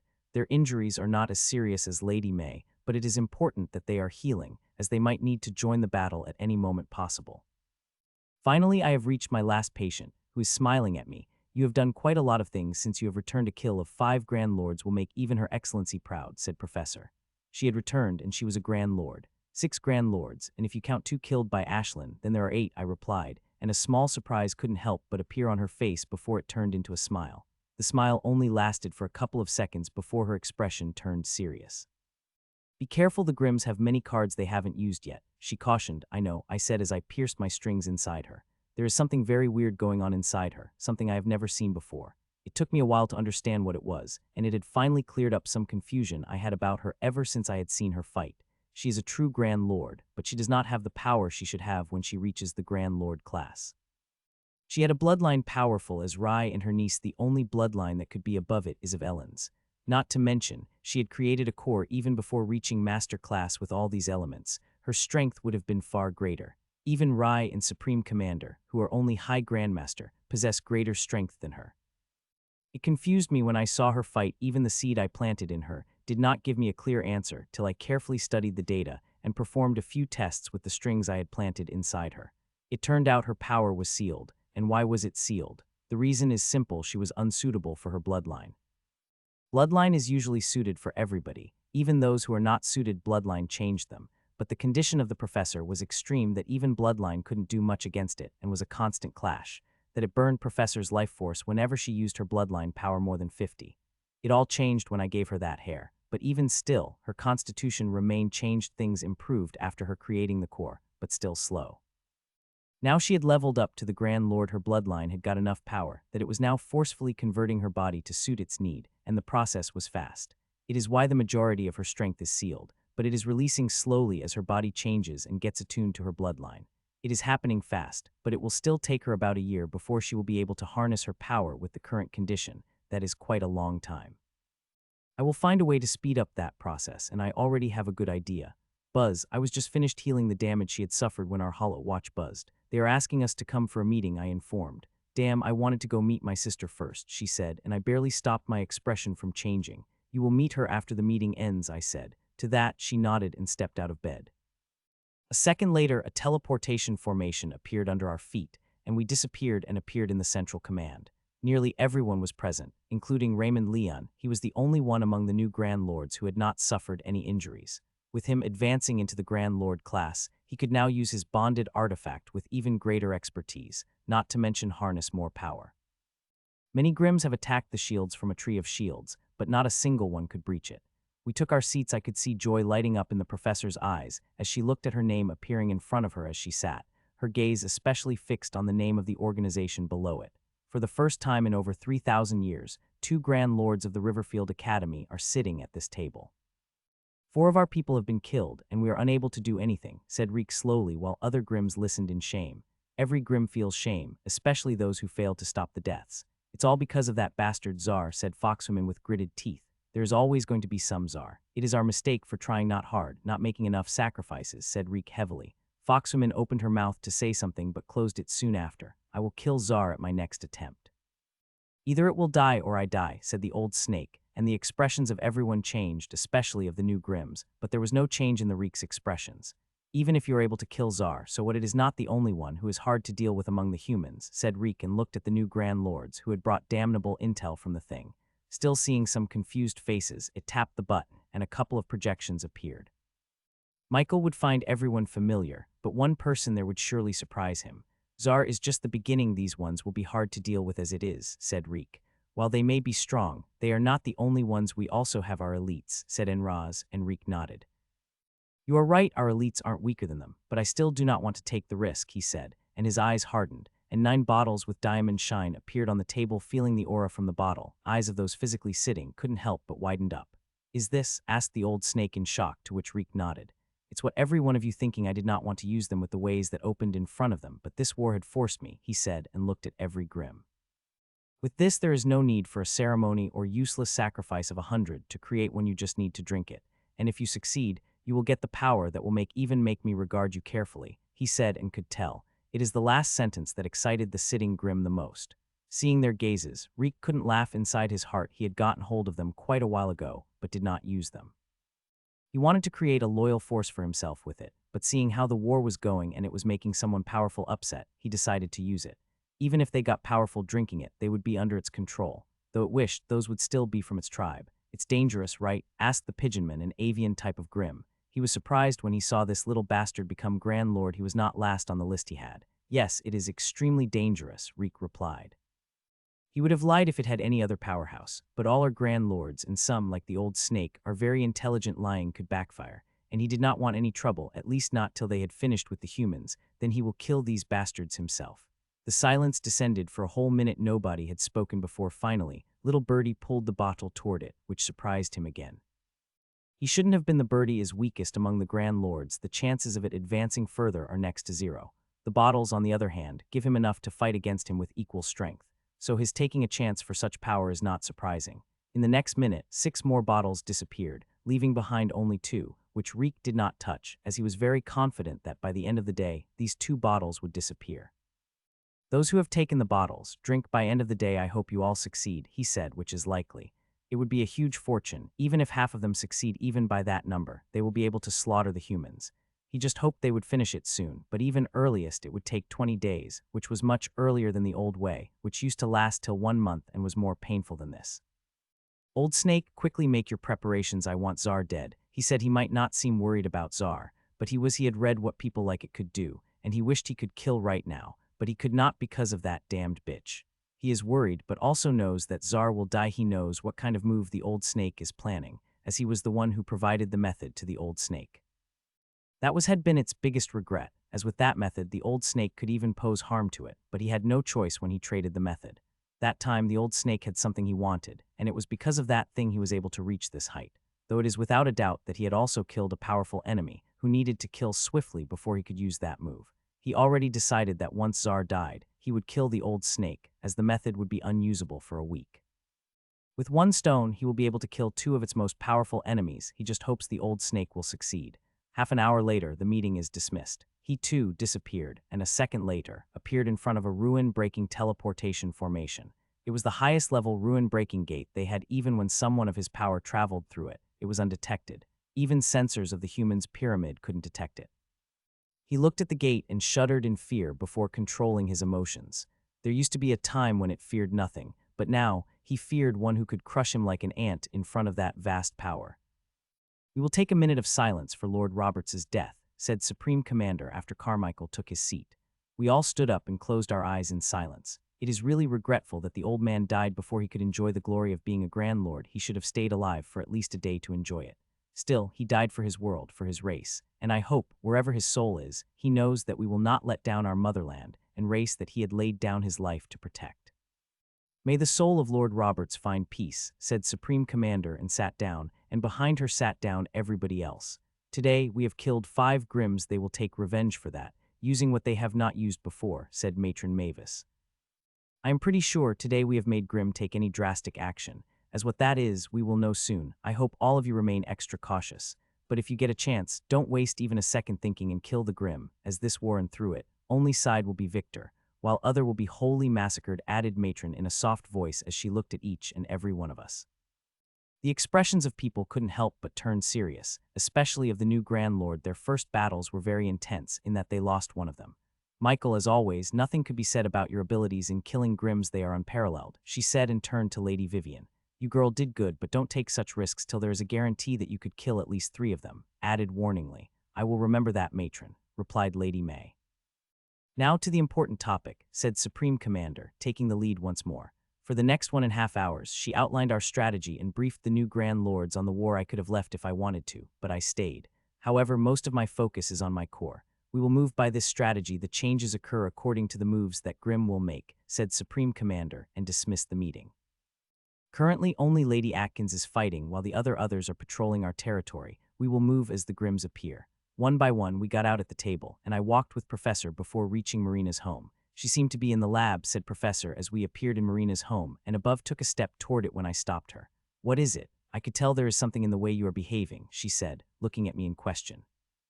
I couldn't help but smile at that. Professor is one of the few people who know me the best. It is really hard to hide things from her, especially these things. Something had happened to the teacher, I said, and her expression immediately became very serious. I could sense her, and she seemed to be fine, said Professor, and tried to investigate through soul, to which I quickly isolated Marina with mine. She is fine, I said before she could ask me that, and I could see relief flooding her eyes. But some changes have occurred in her, and I hope you wouldn't react badly seeing that, I said, but for some reason she got angry. It was clear in her eyes. You might be her lover, Michael, but she is my sister. No change of hers could make me look at her any different way, she said to my shock and walked up toward the lab, leaving me stumped on my place. It took a second for me to get control over my emotions, and I appeared behind her when she was about to open the door to Marina's lab. Click. The door clicked open, and Professor stopped in her tracks as she saw Marina, who was without her cloak. Marina looked at her sister with hidden vulnerability, fearing what she might say. Both sisters stared for one long second before Professor moved and appeared in front of her sister before hugging her. A smile couldn't help but appear on my face seeing that, and I disappeared, leaving the two sisters alone. How does she know? I asked myself as I sat down in the living room. Marina and I had been very careful hiding our relationship, but she was still able to find out maybe we were not as good as we thought we had been. She knows, then who else also knows? It is definitely not Alina. If she had known that, she would have definitely exploded at me. Maybe she is the only one, or maybe she is not. I don't really care that much. There is nothing to be ashamed of, and if it were not for Marina, I would have declared to the world already. I did not decide waste any more time on that and just closed my eyes. There are many things I need to do, but before that, I have to look at the newest addition to my core. I have looked at the dead-looking tree many times, but I still wasn't completely able to believe I was able to get this thing. I had already counted it among the most precious plant in my core, which I would not remove no matter what. It will stay in my core till I die, and it will not let me die. As long as there is a single breath remaining in me, this tree will keep me alive. Till now I have only used some life force crystals, but I have to do some tests on leaves, bark, and roots. Thankfully, unlike crystals, they can store for a longer time, but they need to be stored carefully. I had collected some samples and brought them out, and a moment later, I typed a message before a teleportation formation appeared in front of me, and I placed the box with the thing on it, sending it to the Grandmaster Salvador for research. It will save me a lot of time, and given his expertise, Grandmaster could analyze them at a far more detailed degree than I could. With that done, I begin to focus on real work, the curse. I am working on the solution, and am making good progress. I am very confident that I will find a way to extract it before the time is up. I wish I could say the same with my inheritance with speed. I am making progress in it. It will take years before I have the inheritance ready, and that is when I work on it with both of my clones. If a single clone keeps working on it, then it will take even more time. I will not let that happen. As soon as clone 1 finishes with the curse, I will send it back to inheritance. More than half an hour had passed when I opened my eyes and saw both sisters coming down the stairs with smiles on their faces. Marina looked happy. The worry that always seemed to be clouding her face had mostly disappeared, and I could thank Professor for that. 3 days passed since that great battle, and Grimm seemed to have changed their strategy of coming hard and fast with a lot of numbers. Now, there are a limited number of Grimms on the battlefield. Every time, there are not more than 9 of them, and it frustrates the Supreme Commander a lot because the Grimms that came are not anyone could deal with. They are the strongest Grimms, and we needed to send our strongest to fight them. We could not send our new Grand Lords. Even if sent them the triple number, they would be slaughtered.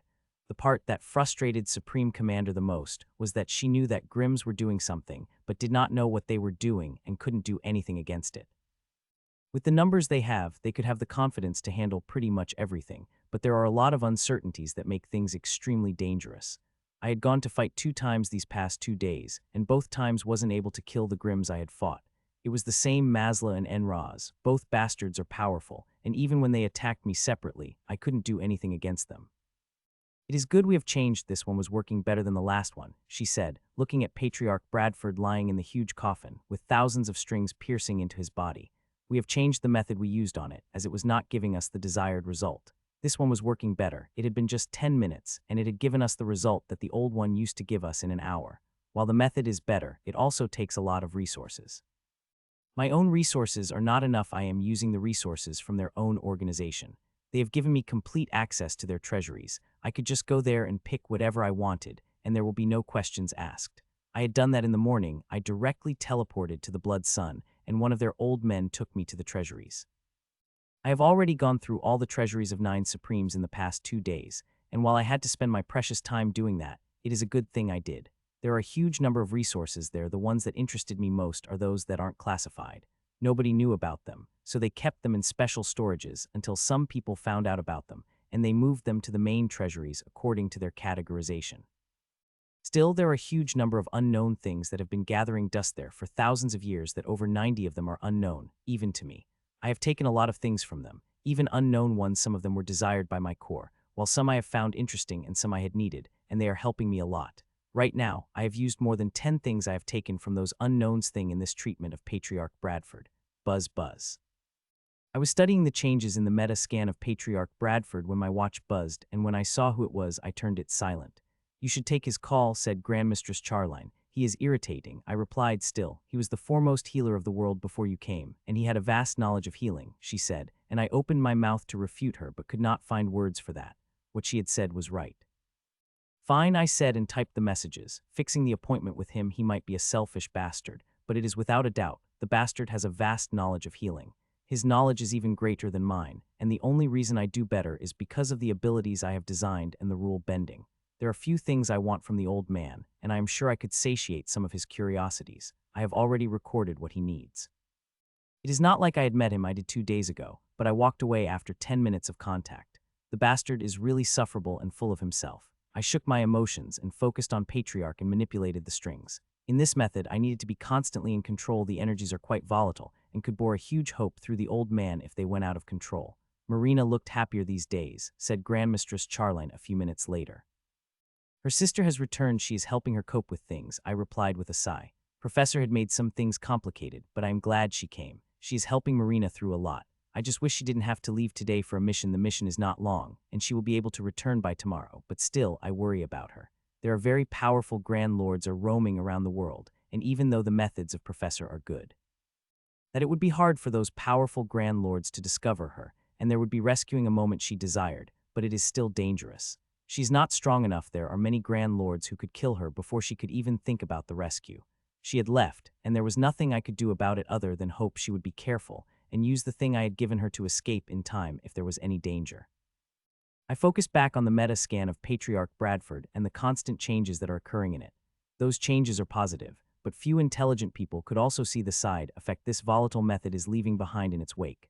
For that, I have created a special concoction of the healing energy. It contains my own healing energy and also life force crystals, mixed with some of its bark and pieces of roots, along with 7 other different things. This concoction of healing energy would spread into hundreds of affected parts and heal them quickly as possible before the damage could become fatal. It could happen very quickly. As I have said, this method is dangerous enough to bore a huge hole into the Patriarch's body, so I needed to be careful every second. Many people might fear using this method given the chance of dying, but it is safe in my hand. Even if I get distracted, the formation I have created will find damage without stopping and healing it. While it would not be perfect as me doing things, but still be perfect. Soon, over 1.5 hours passed, and I started to pull back my strings from the Patriarch. When I pulled the last string out of him, he opened his eyes. How are you feeling, Patriarch Bradford? I asked. Bad, he replied. I am feeling like millions of tiny bombs exploded inside me, he added. Hearing that, a smile couldn't help but appear on my and Grandmistress Charline's face as exactly that had happened. Don't worry, the feeling is temporary. You will soon begin to feel fine, I replied. The bastard was really irritating, but I get quite a lot from him. I replied, well, you have got the benefits, so you can't keep complaining, said Marina admonishingly. That is true, too, I said as I nuzzled her neck with my nose. Don't start, we both have work to do, she protested weakly. Don't worry, it won't take long, I said as I pressed her against the wall and took her lips into mine. In the next minute, our clothes flew across the lab, and for 1.5 hours, erotic moans began to ring out through the house. I told you, Marina said accusingly as she tried to get up from the couch where we both were lying naked on top of each other. Stay, I said. She resisted for a moment, but stopped when she saw a look in my eyes. We did not speak at all, just lay silently as my hands gently massaged her hair and back. I wish we could spend all our time like this, she said softly after some time. We will, I promised. I want this. I want to spend every moment of my life without worrying about anything, and that time will come. She deserved it. I deserved it. Every human in the world deserved it, and I will give my all to achieve it. In this war, either they will die or we will, and for the people I love, I will make sure it is Grimm's who will be wiped away from the face of the earth. We stayed on the couch in silence for more than half an hour before getting up and wearing the clothes that were scattered all across the house. A few minutes after that, we ate dinner before Marina went back to her lab while I stayed in the living room, which is for the best, given how hard it is for me to control myself around her. I laid on the couch, which still had Marina's smell, and closed my eyes. A night passed when I opened my eyes. I went to my house and had breakfast with my father and sister before she went to her school, and I returned to Marina. While I am working, the humans and Grimms are fighting. The Grimms are still using their top-level powerhouses. They are still hiding their lower-level powerhouses. As for whether they just keeping them back or doing something, we don't know. The information related to it is airtight. This is why the Supreme Commander had sent her own sister and professor to find out. Once we have got the information, we could form a better plan. We could even launch an all-out attack if we found the Grimms had taken their powerhouses somewhere. The chances of succeeding would be good, at least killing a few, as long as they don't have that double number advantage, which they still have, even after killing so many of their powerhouses. They always survive due to this advantage. If we are able to trim their numbers, we will have a great advantage against them in the final battle. I had worked for 4 hours before I opened my eyes and disappeared and appeared in the healing hall. Grandmistress Charline and Salvador were already present. With the bastard Carmichael, the pressure on the Grandmistress Charline had lessened a lot now. Most of the healing was handled by him, and she could now focus more on research. As I appeared, we did not waste any time and began the preparations. The number of resources we are using at the scale, I don't think they have ever been used before, especially with our efficiency, said Grandmaster Salvador as we drew out a huge formation from ink he had made. That is undoubtedly true, replied Grandmistress Charline as she spoke through the energy. It took us 35 minutes to complete the preparations, which we triple-checked. The method is very dangerous, even more dangerous than what we have used on Patriarch Bradford yesterday, so we need to be careful. Buzz, Lord Czar Grandmasters, greeted Lady Vivian as she appeared. We are not only targeting the old Grand Lords, but also some new ones like Supreme Commander and her sister. They have the power of the Grand Lord, despite being a high Grandmasters, so when they level up, the power they will be able to project will be immense. Supreme Commander, Lady Vivian and Rai are the biggest hope against whatever new the Grimms would bring out, especially Lady Vivian. Unlike Rai and the Supreme Commander, she does not have that dangerous curse inside her, so if she wants she can level up without any problem, but before she does that, I need her to strengthen her body, soul, and energy to the limit. I am using everything I have, not even holding back on the rule-bending power so that I would be able to progress over their limit. What do I have to do? She asked. Just sit in the center of the formation and seal all your energies, I said to that. She nodded and appeared directly in the center of the formation before sitting. Buzz, as she did, the formation had activated, and at the same time I materialized her meta scan in front of Grandmaster Salvador and Charline. Lady Vivian's meta scan is quite different from others, said Grandmaster Salvador. The grand art, said Grandmistress Charline through her energy voice. The grand art changes everything, from the body, soul, and energy. Everything changes according to it as one progresses higher in it. Lady Vivian had progressed quite higher than in grand art, and it showed in the constitution as it had not only to change her body, soul, and energy, but also her core, which had become completely glassy, but such thing only happened when both art and inheritance in synchronization.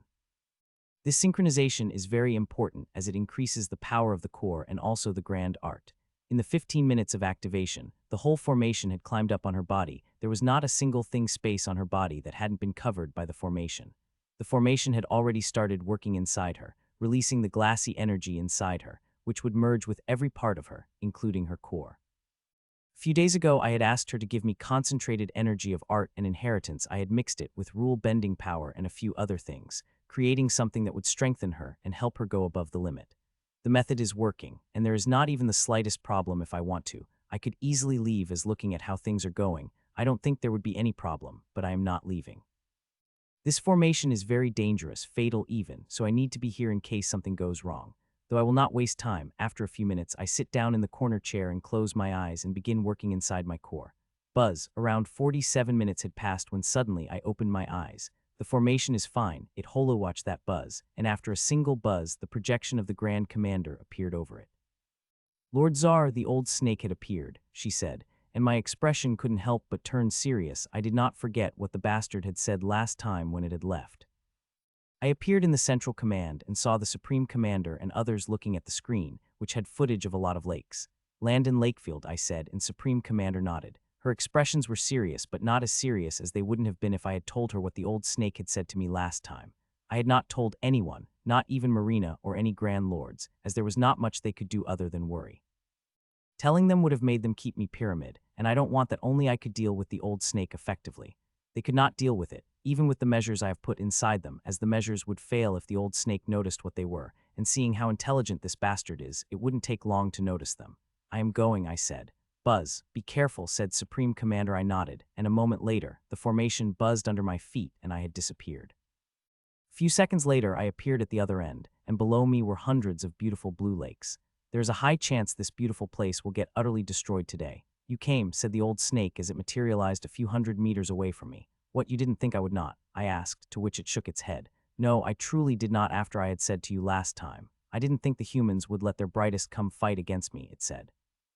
We are not cowards like you, Grims, I replied, and hearing that the smile on its face became brighter. Rather, you had not told them what I had said, it said, with that despicable smile on its face. Did it matter since I had come, I said, putting a little more anger in my voice. No, it did not, it said with a shake of its head. So you have prepared what you were going to prepare to kill me? I asked, hearing that the smile on its face became bigger. Yes, I did, and with the things I have traded with you, my chances of success improved tremendously. Earlier, it was going to be a gamble. There was some chance I might fail. But now, with your help, there is no way I will fail, it said, forking its tongue out. Many people have said these words to me, but they are all failed. Some, like your pet, had even lost their lives. I said back and could see a flash of anger appearing in its eyes before it disappeared. You will know soon how right I am, it said, and a crystalline bottle appeared in its hands, containing blood red. Seeing the glass bottle, all the hairs on my body stood up, and I wanted to run so badly, but I controlled my emotions and asked both of my clones to be ready. This is going to be very dangerous. I might even lose my life if I am not being careful. Gulp. Czar, you will die today but will also live through me, said the old snake and gulped down the solution in the bottle in a single gulp. A second after it drank the potions, its eyes bulged and became blood red from crimson at the same time. Its scales began to change color rapidly, turning blood red as its eyes.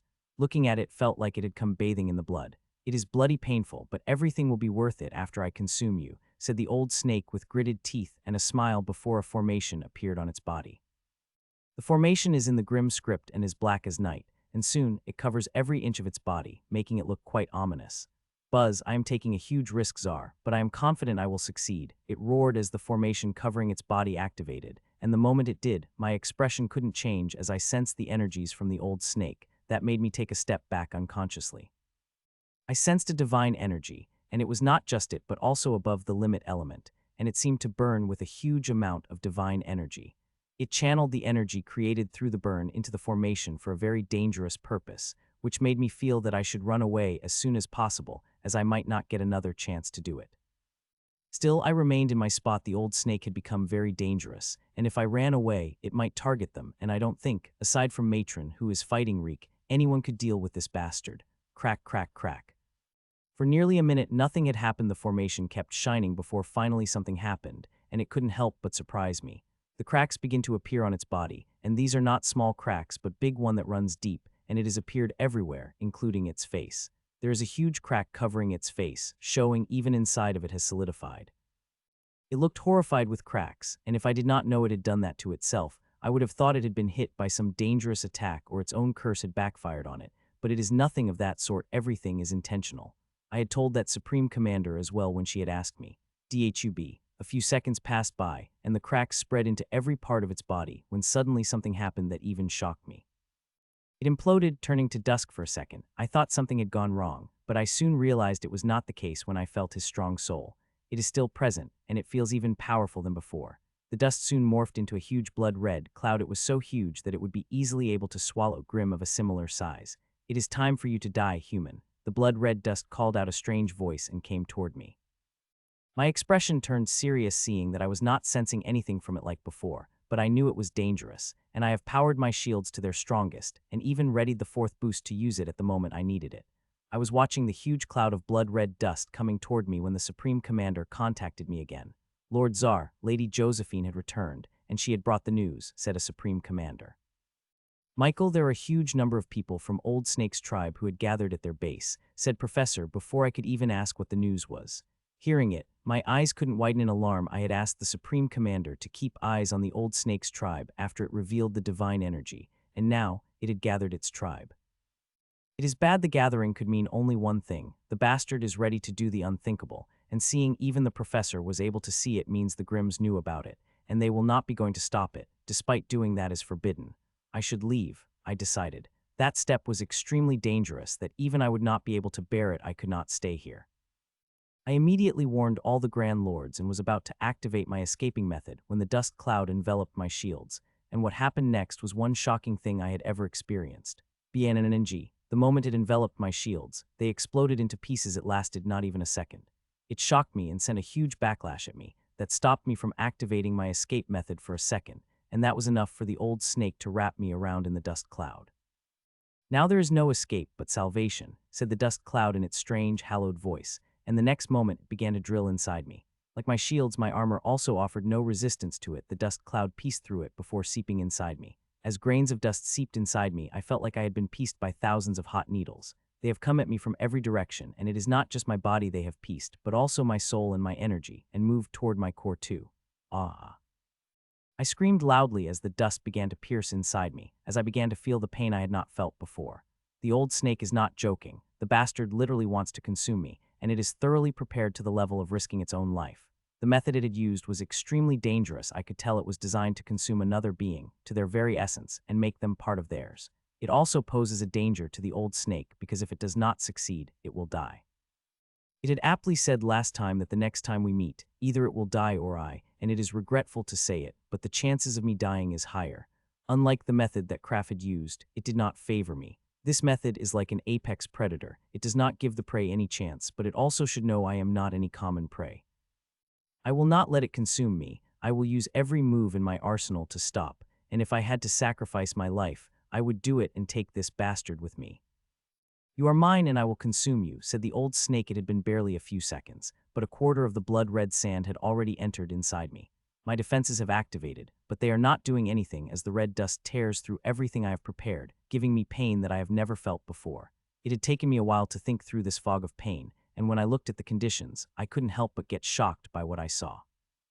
No wonder my clones hadn't taken any big action yet. I thought as I saw how these blood-red dust particles entered every cell of mine, every fractal of my soul and energy, and they were dangerous. Each particle had a complex formation drawn on it. I did not understand it much, but enough to know if I did something to thwart it, they would explode, and my clones couldn't have the risk that doing. That does not mean they have not done anything. They have activated a few extremely sneaky formations that are made 90 of rule-bending power. That, even old snake seeping in me, couldn't detect them. Even with the formations, my condition is not good. It could even be said it is grim. More than grim, there is a high chance I will die. While I have motivated myself that I will survive and even take Grim with me, the chances of that happening seemed quite low, but despite that, there is no other choice than to resist. I will not hand myself over on the silver platter. I shouldn't act hastily, or whatever chance I have will also disappear. So I calmed myself and watched the process, gaining as much data as possible that would help me in dealing with the Grim. Soon, half of the blood-red dust had entered inside me when something changed. The dust began to make a move toward my core. Till now, it had only acted against my body, soul, and energy. My expressions have turned serious. My core is my last bastion. It is due to it I have confidence I will be able to put some resistance against it, and also the reason why my clones are still working despite my soul getting filled with the Grim. I have got your soul, body, and energy, and now I will have your core too, said the voice that rang through me as it closed on my gate. It enveloped my core, and seeing no reaction from it, I couldn't help but become disappointed as the cloud moved to swallow it. Boom! It had just touched the core when a booming sound rang, and a powerful ripple spread, which threw away all the blood-red dust attacking my core. It couldn't help but surprise me as it was not the core that had acted. Blessing of the world, shouted the voice in surprise. It was the moon revolving around my core. It flashed in silvery light and sent it flying. Little things, you will not be able to stop me, roared the voice, and more blood-red dust gathered before it moved to swallow my core again with even greater momentum than before. Boom, boom, boom. Another booming ripple rang out and sent the blood-red dust flying again, this time sending it nearly flying out of my body. But even then, it did not stop and continued trying over and over with a greater amount of dust, but still sent back. It had not expected swallowing you would be easy, but the difficulty is greater than I had imagined, said the Grim, and stopped going after my core. Instead, it began to focus on seeping into my body, soul, and energy. It entered inside me with renewed focus. A few seconds passed when I heard the sounds of battle. They were from a distance, but it was without a doubt coming from the battle. I could not look at it. My body was frozen, and my soul sense was restricted to my body. Still, I know our powerhouses come to the rescue, but Grimm seemed to be prepared for it, given how they were able to stop them without letting them too close. The rescue will be hard. I will have to become my savior, and I have already begun preparing as I study the particles of blood-red dust, which are the parts of Grimm. I think I had understood what it was trying to it. It had transformed itself into dust, which is nothing but breaking itself into millions of tiny parts, with each particle of dust containing its body, soul, and energy, and it is a method that binds them together. Without it, everything will simply collapse. I could make it collapse, and after studying it, I have concluded that I could do it. There are some formations inside that will be able to do it, but doing that would kill me, as it destabilizes the method and make all the particle explodes, creating an explosion that even Grand Lord will get vaporized by it if they are close enough. I readied those formations, especially the most powerful ones. I might really be needed to use it, and I want it to work without failure. Soon the last of the dust had entered me, and my senses went blind. It was not just my physical senses, but also my soul sense and energy. I have lost complete control over it and now falling down, which is nothing to be worried about, nor am I focused on it. I was worried about my horrific state. The blood-red scales had appeared over my body, and I felt my tongue forking up. My size had also become bigger. I became a human Grimm hybrid. That is not all. There is a complex formation of the Grimm script, covering every part of me with tiny runes. They have covered me so densely. I could see it all with a tiny bit of rule-bending power mixed with soul energy. I could utilize it. It horrified me that, for a moment, my mind went black. Now you are me, it was saying when it stopped midway. Till now I have been silent, bearing it all, but no more. Buzz, buzz, buzz. It is now my time to strike. I will show the bastard the prince it needs to pay to even look at me with eyes of greed. I have suffered such thinking many times. It is not the only thing that wants my body and is the weakest one. While it wants to consume, opposite to taking over my body, it is all the same to me, and against it I have made hundreds of formations. I could not always depend upon the hidden being to save me. I had to save myself. So I activated 3 formations in combination alone. They are nothing, but together they will wreak havoc against the old snake. As I activated the formation, red, white, and indigo runes burst out of my core, and they spread around my body in seconds. It just took them just 2.5 seconds to spread through every part of my body, overlapping the Grimm's formation, without even activating it. What is happening to Lord Czar? Asked Lord Whitmore in horror as he saw Grimm-like scales appearing on his body. It is not only he who is horrified by such change, but others too. They have never seen something like this before, have even read about it. I don't know, said the projection of the elder lord, who had worry written all over his face and had horror hidden in his eyes. Seeing what was happening to Michael had shaken him. I am summoning Lord Carmichael and Lady Charline, said Lord Whitmore, and nobody objected. Usually the information about the Grand Lord's battles is kept secret, but sometimes they call the expert to take their view on the important situation, and this is an important situation. It took a few seconds for them to appear. What happened? Asked Lord Carmichael. This, replied Lord Whitmore, and rewound the footage as they saw it. Their expressions couldn't help but change. Do you know anything about it? Asked Lord Whitmore. It is the first time I have seen something like it, said Lady Charline. I think I know what is happening, said Lord Carmichael, and all the eyes turned on him. What is it? Asked Lady Josephine before Lord Whitmore could ask. Swallowing, he said with a grave expression. Swallowing, said a few Grand Lords in alarm. Yes, the old snake is trying to swallow Grandmaster Czar, he added, shocking those who were listening. It is a very dangerous method. Not many dares to use it, given the risk it possesses, but it also offers tremendous benefits. Though the failure would mean death, there is no surviving it, explained Lord Carmichael grimly. So if Old Snake failed, Lord Czar could be saved. Asked Lord Whitmore. He is confident in Lord Czar, who survived even more dangerous conditions than this, and not to mention his ability to perform the miracles. So he did not doubt Lord Czar would survive it. Unfortunately, no, said Lord Carmichael, dousing his hopes.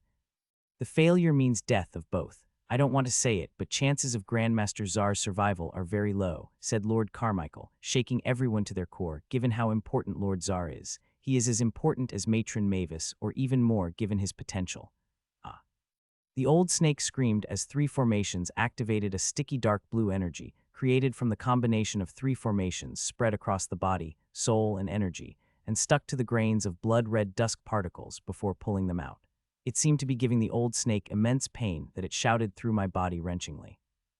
I'm not surprised. Every particle is part of it, and when I pull them off from their required position, it feels like I am tearing their soul apart, and I may be doing just that.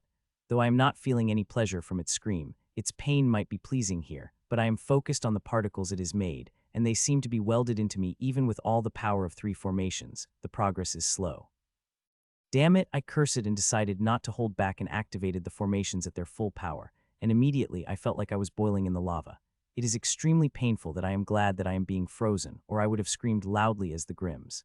It is not just painful, the peak power of the formation is harming my body and soul, but with the condition I am in, I could not bear to think about those things. If I survived, I would be able to heal any damage I got. Little bastard, you are more difficult than I had thought, but don't think this all I have, said the old snake through a scream, and immediately the change occurred in all the particles of the old snake. They lighted up, and in divine energy it shocked me. I am not surprised by the divine energy, I knew it had it. It shouldn't have used all of it on me. What surprised me was the amount of it. It is huge, much, many times more than it had used against me that time. As the divine energy charged out, the particles of the old snake stopped in their tracks and began to retreat to the old place. No matter how much I pulled, I wouldn't be able to pull them back. Instead, they started seeping even deeper inside me. Buzz, do you think only you can use the divine energy? I asked it, and immediately divine energy filled all three formations. How is it possible?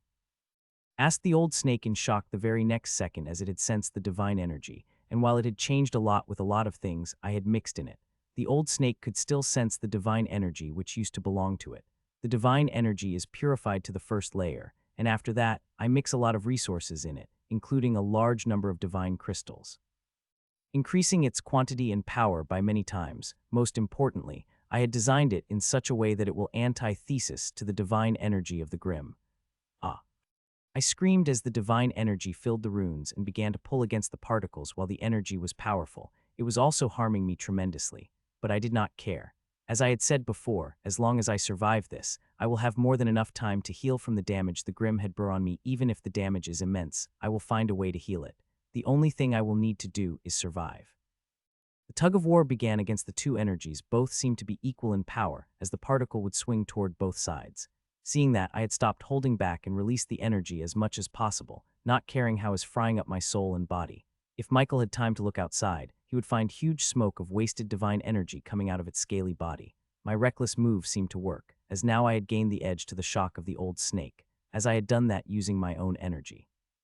The old snake is very angry since it is inside me. I can feel the anger radiating and feel that I want to laugh so loudly that tears begin to stream out of my eyes, but unfortunately I cannot. BNNG. My body hit the ground finally, and I did not feel as shocked as I thought I would feel after falling from such a height. Not even a crack had appeared, which should have it, is likely because of the scales covering me. They might look thin but are highly defensive, especially against blunt blows like this. Czar, your methods are really shocking. No wonder you have forced us Grims to this level, said the old snake. But don't think I am without means. It said, and I could feel deep unwillingly from the Grim sensing that. I couldn't help shuddering through my soul. If it is an option that even the old snake is unwilling to use, then it would be really something powerful. A second later, it had used that option, and horror dawned on my soul as the scream came out through my frozen body. I hope I'm right trusting it with you, Shale, said Old Werewolf, looking at a thick black pond, in the center of which was a pristine white crystal that had dense runes carved on it. So all I have to do is activate this crystal and target the old snake? Asked Shale hesitantly. She had to be sure she was targeting another Grand Lord, someone who was very powerful and vengeful in nature. No, we are not targeting the old snake, but preventing the tragedy that led to our defeat in the previous epic war and the complete disappearance of one of most powerful tribes of Grims. All I am asking is you target the old snake only when the old snake performs the forbidden act, said Reek, as he looked at the projection where thousands of powerful members of the old snake tribe were sitting around a huge statue with pious expressions on their faces. I can't believe the old snake is idiot enough to do the forbidden, she said. People do a lot of things for power, replied Reek. He had studied the method and created this as a counter if ever the old snake was mad enough to use the method on him, but now it will be used, even when the old snake is not targeting him. He does not know concretely what Czar had that forced the old snake to take such a drastic step, but it should be something amazing for the old snake to take this step, and he will not let him have it. An old snake is dangerous, and the sooner it will kill, the better, and what better way to kill it in the name of doing the forbidden act? Even if it did not perform the forbidden, he would still attack it. The old snake is too dangerous to keep alive. So can I trust you with it, Shale? He asked, and the foxwoman in front of him nodded. Good, do this, and you will have the meeting that you always wanted, he said, and could see her eyes lighting up like a sun hearing that. The bastard brought out the curse, not a normal curse either, but above the limit curse. It is different from others, but without a doubt, it is above the limit curse. Its quantity is not huge, but when it burns under divine energy, it becomes destructive. I screamed in pain as it tore the particles through the grasp of my formations, pulling them back and taking deeper into me. But that was not all they did know. They began to gather this powerful force, and their target was my core. I really didn't want to use it would be bitch to get out its consequences, but you bastard has forced me, cursed the old snake. I did not listen to it, all my focus was on thinking through this massive pain and watching a wave of blood-red dust which had been charged with divine energy, and the limit curse was going for my core. Boom! They had enveloped my core and just about to swallow it when the ripple came out of the moon like before and sent the powerful blood-red dust back. You will not be able to stop me this time, the Grim roared, and I felt it charging again with even greater power. Boom, boom, boom. It got repelled again as it tried to swallow my core again, but it kept trying without stopping. Seeing it unable to do it, it begins to concentrate on releasing energy into blood-red dust. I felt the pain lessening as all the energy began to move toward the dust. Soon it filled dust with such power that it could barely keep it together and launched another attempt, the most powerful among all, to swallow my core.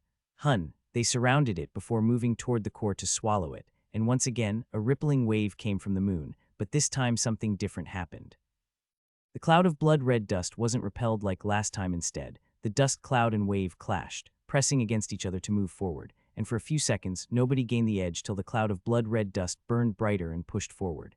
In a moment, it crossed the distance and touched my core failed before being pushed back hard by a wave sent flying to the edge of my body. Gasp. I thought Grim would attack again, but it did not. Instead, I heard him gasp and felt intense emotions from it, nearly at breakdown level, before it was able to calm itself. "Yo, you are not a grand lord, but a grandmaster," said the old snake in a shaking voice. It could not believe it, but it had felt it with its own sense. The moment his particle touched the core, he saw the true level of Tsar. A second later, I felt greed, overwhelming greed, that I have never could exist, but it is radiating from the old snake. "It is impossible, but someone you have made it possible through some way," it said, and greed in its heart have risen further, nearly drowning me with it. I did not say anything further, but I felt it doing something it had not done before. It began concentrating all its energies on the dust cloud. I could see the particles of old snakes covering every part of my body begin to send the energies to the blood-red dust cloud. Every blood-red particle of the old snake in the cloud begins to absorb the energy. They begin to light at first. The light was gentle, but now it is like a torch, and they are still absorbing the energy. It is scaring the hell out of me, and I begin to prepare the defenses to form the core. My clones are doing short experiments on the few particles they were able to catch when the dust cloud touched it, and every second I am getting more and more information from it. If I had time, I would have found a way to deal with it, but the time I am asking is days, even weeks, but I don't even have seconds. Finally, the dust cloud absorbed nearly all the energies from the particles, and now they are blazing like the sun. I had readied the suicide formations if they breached the wave moon and my own defenses. I would activate the suicide formation even with all the power in the world. The Grim would not survive that, and even that above the limit element wouldn't survive it too. The dust cloud remained in its place for a second before it moved toward my core. It moved with power and moment that I felt no doubt it would be able to do what it was planning on doing. It took a moment for it to surround my core before it went to swallow it, while I asked my clone to put the finger on suicide formation. Boom! I thought it would swallow my core, but when a ripple came out of the moon, my eyes couldn't help but widen. It was powerful, far more powerful than all the waves it released till now. The moment it touched the cloud, it sent it back so hard that the cloud clashed against the walls of my soul and body. My God, I gasped. I knew the blessing of the world is powerful, but not this powerful, especially when, at the last time, it nearly let it have my core. "You bastard." The old snake roared with fury like never before and sent the dust cloud again at even greater momentum, and this time, too, it again sent back hard. It tried again and again, but the result was the same. The blood-red dust cloud was not able to touch my core. "Give up, old snake, you are not going to have my core, ever," I said to it after it tried more than 100 times to swallow my core, but each time sent crashing by the ripples of the moon. "I will have it," it said back with a conviction. "And how do you plan to do that, old snake? You have already used everything you have right now," I mocked, and for a few seconds there was complete silence from the old snake. "I had one last card left I had left to deal against Reek, but now I will use it against you," said the old snake, and said it in a voice that made my soul shudder in absolute fear, as this time I do have an idea what it will do, which is why I had not activated the suicide formation. With how things are, I am going to die, there is no doubt about it. The old snake had merged into a very part of me. We are inseparable. I will die, whether it succeeded or failed. It will fail because, like it, I also have a final move, which will kill me, and I could use it now, but I waited because waiting will deal the bigger blow to Grim after what the old snake is trying to do. Divine sacrifice, said the old snake, and I felt something releasing from its soul that I had only faintly felt before, but now it is clear as day as if it had been released from me. Shale's frozen projection came alive. She was fighting a powerful human, but she could spare some focus to kill the old snake now that it had done the forbidden. She hates the old snake more than she hates Reek, and with it dead, she will be the second most powerful. Not to mention, all the resources of the old snake's tribe are going to be hers, and she will also get the meeting she desires so much. She once again looked at the projection to be sure. There she saw the formation covering thousands of members of the old tribe, lighting before they began to burn. As they burn, the energy would release from them and enter the huge statue, which will then transfer to the old snake. She couldn't shudder to see the amount of divine energy the old snake would have. Even Reek wouldn't be able to deal with him with such energy in his arsenal, and might even need to run away. Though she kept that thought to herself, the slightest whisper of it could make things very difficult for her. Die, old snake, she said with a smile and activated the formation with the wish that it would die by most painful death. Buzz, the formation buzzed loudly, and the runes on the white crystal lit up and began to gather the energies from the pool at an extremely fast speed. The attack will be ready in 42 seconds, and it will take a second more to reach the old snake. Reek had told me the old snake would not be able to avoid it, and he seemed quite confident about it. I felt the divine energy pouring into my body like a flood. I had expected it to be a huge amount considering it was sacrificing its tribe for it, but the amount still shocked me, and the horrifying thing is it is increasing every moment. As the energy came, it filled me in an instant. All the particles of the old snake began to absorb it, especially the dust cloud. I did activate the final formation and let the divine energy come and fill me. Since I am going to die, I want to die with a bang. The divine energy is hundreds of times greater compared to the time when it had used against me, and it is increasing every second. It comes from sacrificing pious believers. The faith that produces is immense, which in turn converts into divine energy through the rituals. I let the divine energy come in, which has become overwhelming, and even began harming me without intention. Power of it was so much that it began to break my body and soul, but I bore it all. My focus is on the dust cloud, which is absorbing more than half of the divine energy that is coming for Grim. It is not moving from its spots, which is good because if it does, I will have to activate the formation, which I really don't want, till all divine energy comes. 20 seconds passed, and now the divine energy reached such an overwhelming level that my skin began to split, and my soul was tearing up. I am feeling the pain like never before. I bore it with everything I got. Another 15 seconds passed, and now, just keeping myself conscious of that soul-breaking pain has become a huge challenge. The divine energy is coming at me in an amount that I could measure, but it must be colossal. If Michael could see it from outside, he would find himself covered at late by divine energy, which had covered him and now coming inside him from all directions. 12 more seconds passed when finally, I felt the divine energy stabilizing, and a second later, it began to lessen, and 3 seconds later, everything stopped. Hun, now you will be mine, said the old snake finally, and all the particles blazed as once again above the limit material came out, and to my surprise, it did not come in its curse form but the purest form. Even when my senses were locked, I could tell the world had sensed it and begun to gather its power, but the old snake did seem to want to give the world any chance to do anything, as it burned them. Immediately I felt like a furnace. Every part of me was burning from soul, blood, and energy. There was nothing that was not burning. The sheer power of this is humongous. The only reason I am alive is because of method. It is what protecting me against the most dangerous harm. This energy is powerful enough to burn even someone like Reek and Matron Mavis to the ashes. Czar, this is my might, and after consuming you, this power will become truly mine, that even Reek would not be a match for me, much less you puny humans, said the old snake.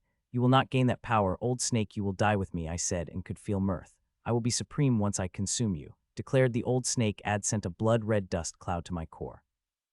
This time it is bearing such power that even the blessing of the world couldn't be able to stop it. The old snake is right in front of such overwhelming power, no one could stand against it, but I have one thing that will burn even divine energy, an above-limit thing. It will also take me with it, but it is a reality. I am just happy that I am dying alone. Ashlyn and Nero are out and will be fine, given their powers. Soon the cloud enveloped my core and about and went to swallow it, and like before, the moon released a wave, and to my surprise, it was powerful enough to stop the cloud for a while second before it got crushed. You are mine, Czar, it said and moved to consume my core. It was just a hairbreadth away when something white came out of my core from all sides and touched the blood cloud, and immediately I felt the horror from the old snake. What the hell is this? Asked the old snake in horror, seeing the white thing. Fire, I replied as I had finally released it. This is white fire, which I got a few years ago in Ruin, which exploded right after. It is an extremely powerful fire that even suppression of the world was not able to destroy. The only reason I was even able to get it was the hidden being without it. I would be burned by it without even touching it. Ashlyn liked this fire, she bathed in it till now. I was not suicidal enough to try, but now the circumstances have forced me. It is not a tiny wisp of fire I had released, but a goblet. I want to leave nothing to chance. The Grimms, like old snakes, have many ways they might even be able to survive these impossible conditions, so it is better for me not to hold back. As the white fire came out of my core, it latched on the dust cloud that was coming at my core from all directions, and as I expected, it began to burn it. It was already beginning to spread through the formation within a second. It had spread through 20 of my body and rapidly spread further. In a couple of seconds, it will cover my whole body. The divine energy and the above-the-limit thing seemed to be some kind of kerosene to it. It was spreading through them rapidly. I thought that given its power, they could resist, but there seemed to be no resisting, just burning. Ah, I screamed in pain as the fire spread through half of my body. It was not just me that was screaming, but also the Grimm, which is likely why my throat seemed to be working. The pain is immense, as the white fire is not only burning the divine energy and above-the-limit element, but also my body and soul with it. It is more painful than I had thought, but there is nothing I can do about it. Once the fire got out, there was nothing I could do about it, especially when there were these flammable things for it to burn. Soon, the fire covered me whole, and that is when it began to blaze truly. It begins to burn the divine energy and thing above the limit. It seemed to purify then, as I could see the drops dripping down through it. It begins to go deeper and inside me, to the particles of an old snake, which are covered in dense divine energy and above-the-limit element, but it is burning through that, and watching its progress, it won't take long for it to reach the deepest particles. When the flood of divine energy came, it filled the particles, and the bastard took them deeper into me, to the deepest I wish it hadn't. If it had not reached the deepest part of me, I might have had the tiniest chance of surviving, but seeing how it had reached the deepest part of me, that it had merged with me, there is no way I would be able to survive it. It took the fire merely a few seconds to burn through the humongous amount of divine energy and above-the-limit element to reach the particles, or should I say, the old snake. I will not die easily, Zar, I will have you, and this fire wouldn't be able to stop me, said the old snake. It couldn't help but surprise me. There was nothing that could stop the fire. It had burned through the divine energy and even the above-the-limit element. So it is likely an empty boast. A moment later, I found out it might not be an empty boast when I saw the thing coming out of its particles. I don't know what it is, but it is a blackish brown and contains immense vitality in it, and there is also an earthly element in it. The thing that made me most surprised is the level of wrongness in it. I begin to hate it just looking at it. It came out of the particles of the old snake and covered it fully before the white fire descended on it. The white fire covered it, unlike the divine energy and above-the-limit element. It did not seem to burn it. I told you, Zar, I will not die. This fire of yours would be spent, and then I will have you, including the secrets you are hiding in that core of yours, said the old snake with the detestable laugh. Don't be happy so early, old snake, the fire is still burning. I said. There was not even a hint of worry on my face. The white fire is struggling against the things that are giving me a sense of wrongness, but it is still burning, and even if it is spent, I will bring more, and that will be even more powerful and in greater quantity. I have used one of the weakest parts of white fire in the center. There is fire so strong that it would not take even a fraction of a second for it to vaporize me. I could not control that fire or bring it out, but I don't think I will require that strong fire. The one I could bring out would be enough to burn the old snake and me to the ashes. Currently, I am just planning to wait and watch. I could bring out the fire, but I didn't. The pain from this fire was already so overwhelming, giving me such a pain that I could barely think through it. Bringing even stronger fire will burn my sanity away, and I like to be sane. When I die, I at least deserve that. Seconds passed, and it did not feel like the fire could burn the wrong thing. It made me frustrated, as I might need to bring out that strong fire, even when I didn't want to. See that, Zar, you will not be able to stop me very soon. I will consume you, said the old snake and laughed while I just watched. A few more seconds passed when my emotions finally leaped up as faint dark smoke began to come out, things covering the particles, and rapidly, the smoke grew denser while the colorless substance dripped from them. The air of substance had shocked me, but I had no time as I looked, coating over particles, which now had caught fire. No. The old snake roared loudly in unwillingness and shock as the thing which it is counting on its defense began to burn. Drip, drip, drip. Just like the divine, a substance begins to drip from it as it burns, and as a second passed, the fire got more intense, and the dripping of substance too intensified. If I had any chance of survival, I would have been very interested in it, but I do not. I have seen the method it will take me with it. Even with the aid of fire, I will not survive. I am very sure of it, which is why I did not even entertain the thought and focused my all on taking the old snake with me. Its survival would be very dangerous, especially if it is able to consume me. Why hasn't it been activated? Shale asked as she looked at the white crystal, which was still sucking off the energy from the pool.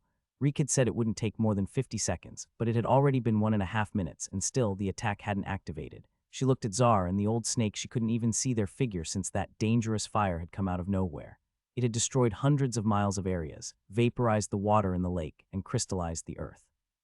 She could sense the power of fire from where she was fighting humans, and it scared her. She is confident she will be burned to death if she dares to touch that fire. She won't know where the fire comes from. It could be from Zar, but also an old snake.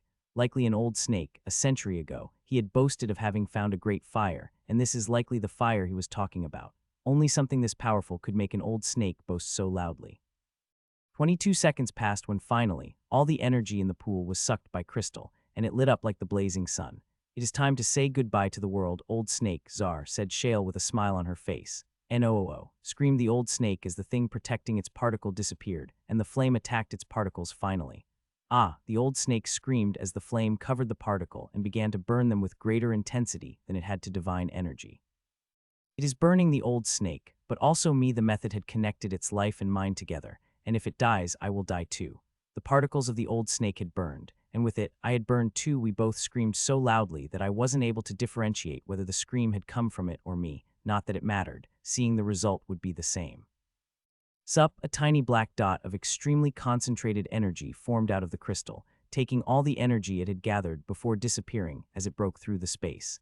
Shale also let go of focus from her projection. It won't take the energy more than 3 seconds to reach the old snake and Zar. A minute after that, they will die. Suddenly I overcame a strange feeling, and even through this pain I was able to feel it, and I was not the only one feeling it. The old snake was also feeling it, but differently. Instead of strangeness, it is feeling an extreme threat that even I am able to feel from it. A moment later, I felt something entering me, and it did. A black beam of energy had entered inside me. Boom. It did not even stayed still for a moment before it exploded into thousands of pieces, and to my surprise, the pieces went toward the particles, and they were strong enough to pass through the fire before seeping inside the particles. It couldn't help but shock me. You bastard, Reek, shouted the old snake before I saw the formation on each particle breaking in before my eyes flashed in the alarm. As I had said before, if something happens to the formation, the particle becomes unstable and explodes. The beam is cracking the formation, and it is making the particles explode. It is also doing another thing that, for the first time, gave rise to hope in my heart that I might be able to live through this. With the formation cracking rapidly, the defenses of particles weakened a lot, and the more cracks, the lower its defenses would get. As that happened, the fire took full advantage of it and seeped inside, wanting to burn it from within, not caring how the particles were destabilizing. It just wants to burn it all while purified substances drip through it. I am also feeling the effect of it, but the effect is much lower due to the weakening of the formation of the particles. If the formation kept weakening up and the fire burned it all before all the particles would explode, there is a chance I might truly be able to survive, though my condition would be bad, and I might be messed up enough that I might not be able to practice again, but this is not a time to be worried about those things. Currently, the only thing I need to care about is survival. Only after that will I need to worry about other things. This black beam is really something. It was doing what even the white fire wasn't able to do it. It is breaking the formation, which was not an easy thing, as even though the white fire started burning the particle, the formation remained unharmed. If I am right, then the beam was made to target the method, and it is likely the old werewolf who did that. The old snake had screamed its name. Now the old snake is screaming under the dual assault. I don't think it could even form a coherent thought with the pain it is feeling. As the beam was still breaking the formation, the fire had seeped inside every particle and burned them from within. I am also suffering a lot of damage. My body and soul are breaking, as the formation maintains the connection as it breaks, but the damage is far lesser compared to what the old snake is suffering. Seconds passed, and the particles became even more unstable, but also the fire had become even more intense. It is becoming a race against time now, whether the particle explodes the first or the fire burns it into the ashes. My life depends on it, and any person I wish to survive. A few more seconds passed, and now half of the particles had been burned. I could tell it had done irreversible damage to the old snake, that now, no matter what happened, there was no way the old snake would survive through this. The formation is also nearly hanging by the threat, which lessens the effect of the fire on me, but I could still see the huge damage that had been caused to my body and soul, but I did not decide to think about that. 9 seconds later, the formation snapped, completely broken up. Two things happened once after that. The powerful aura shot off them while they began to vibrate fast, ready to explode in a second. The second thing that happened was the fire seeped into the particles like a flood. As with the formation collapsing, all the defenses of the particles have also collapsed. I stopped breathing as in a second, I would know whether the particles exploded and killed me or the fire burned the particles before that happened. Boom, boom, booms. A second felt like an hour as I saw the particles glowing like supernovas ready to explode. And they did, but before the explosion could spread, it was swallowed by the white fire, leaving nothing behind. All the particles burned away, and the white fire was retreating back to the core, but despite that, I did not feel great. I could not even twitch, much less move. Saying I was injured would be an understatement and wrong. Something happened to me that is far deeper than simply being injured, but it is not the time to worry about the thing. I need to leave here as soon as possible. The help is unlikely. I could feel many grand lords fighting. The sounds and vibration I am feeling from the ground are more than enough to tell me there will not be a rescue. The Grim will not let it. They will instead try to finish the job that the old snake had failed. I watched the flame disappear into my core. More than half of it had already disappeared inside, and the rest would be soon. 3 seconds later, all the flames had vanished inside my core, and immediately, a ping, a crystal with blue lines, came out of my core and floated up above me. Buzz. As it appeared above me, it lit as it buzzed, and immediately energy came out of it and surrounded me. The moment the floating crystal disappeared, and in its place was a formation toward which the cocoon started floating. Soon the cocoon holding me passed through the formation and disappeared, and 1.5 seconds later I appeared in a pyramid. This is my emergency measure. As long as my core is working, I can get away from any place. Creating the crystal is an extremely expensive process, not to mention the amount of rule-bending power requires. Still, it is worth it. My life is more important than any resources, and I will sacrifice without hesitation if it means they could save my life. That is what they are for. A surprising thing happened. As I appeared in the pyramid, my place suddenly shifted, and I found myself in a completely different place. It is the place I have aware of it, but I did not expect I would find myself in it, especially after gaining such power, but it is wise after what had just happened. Zar escaped, said Shale as her projection appeared in the seat. She was still fighting, but the human bastard's escape was too important that the emergency meeting had been called. I can't believe it had survived. I thought it would have died with the double of Old Snake and the beam, said Enraz. All of them had been briefed about what happened, and no one had a hint of grief in their eyes for the Old Snake.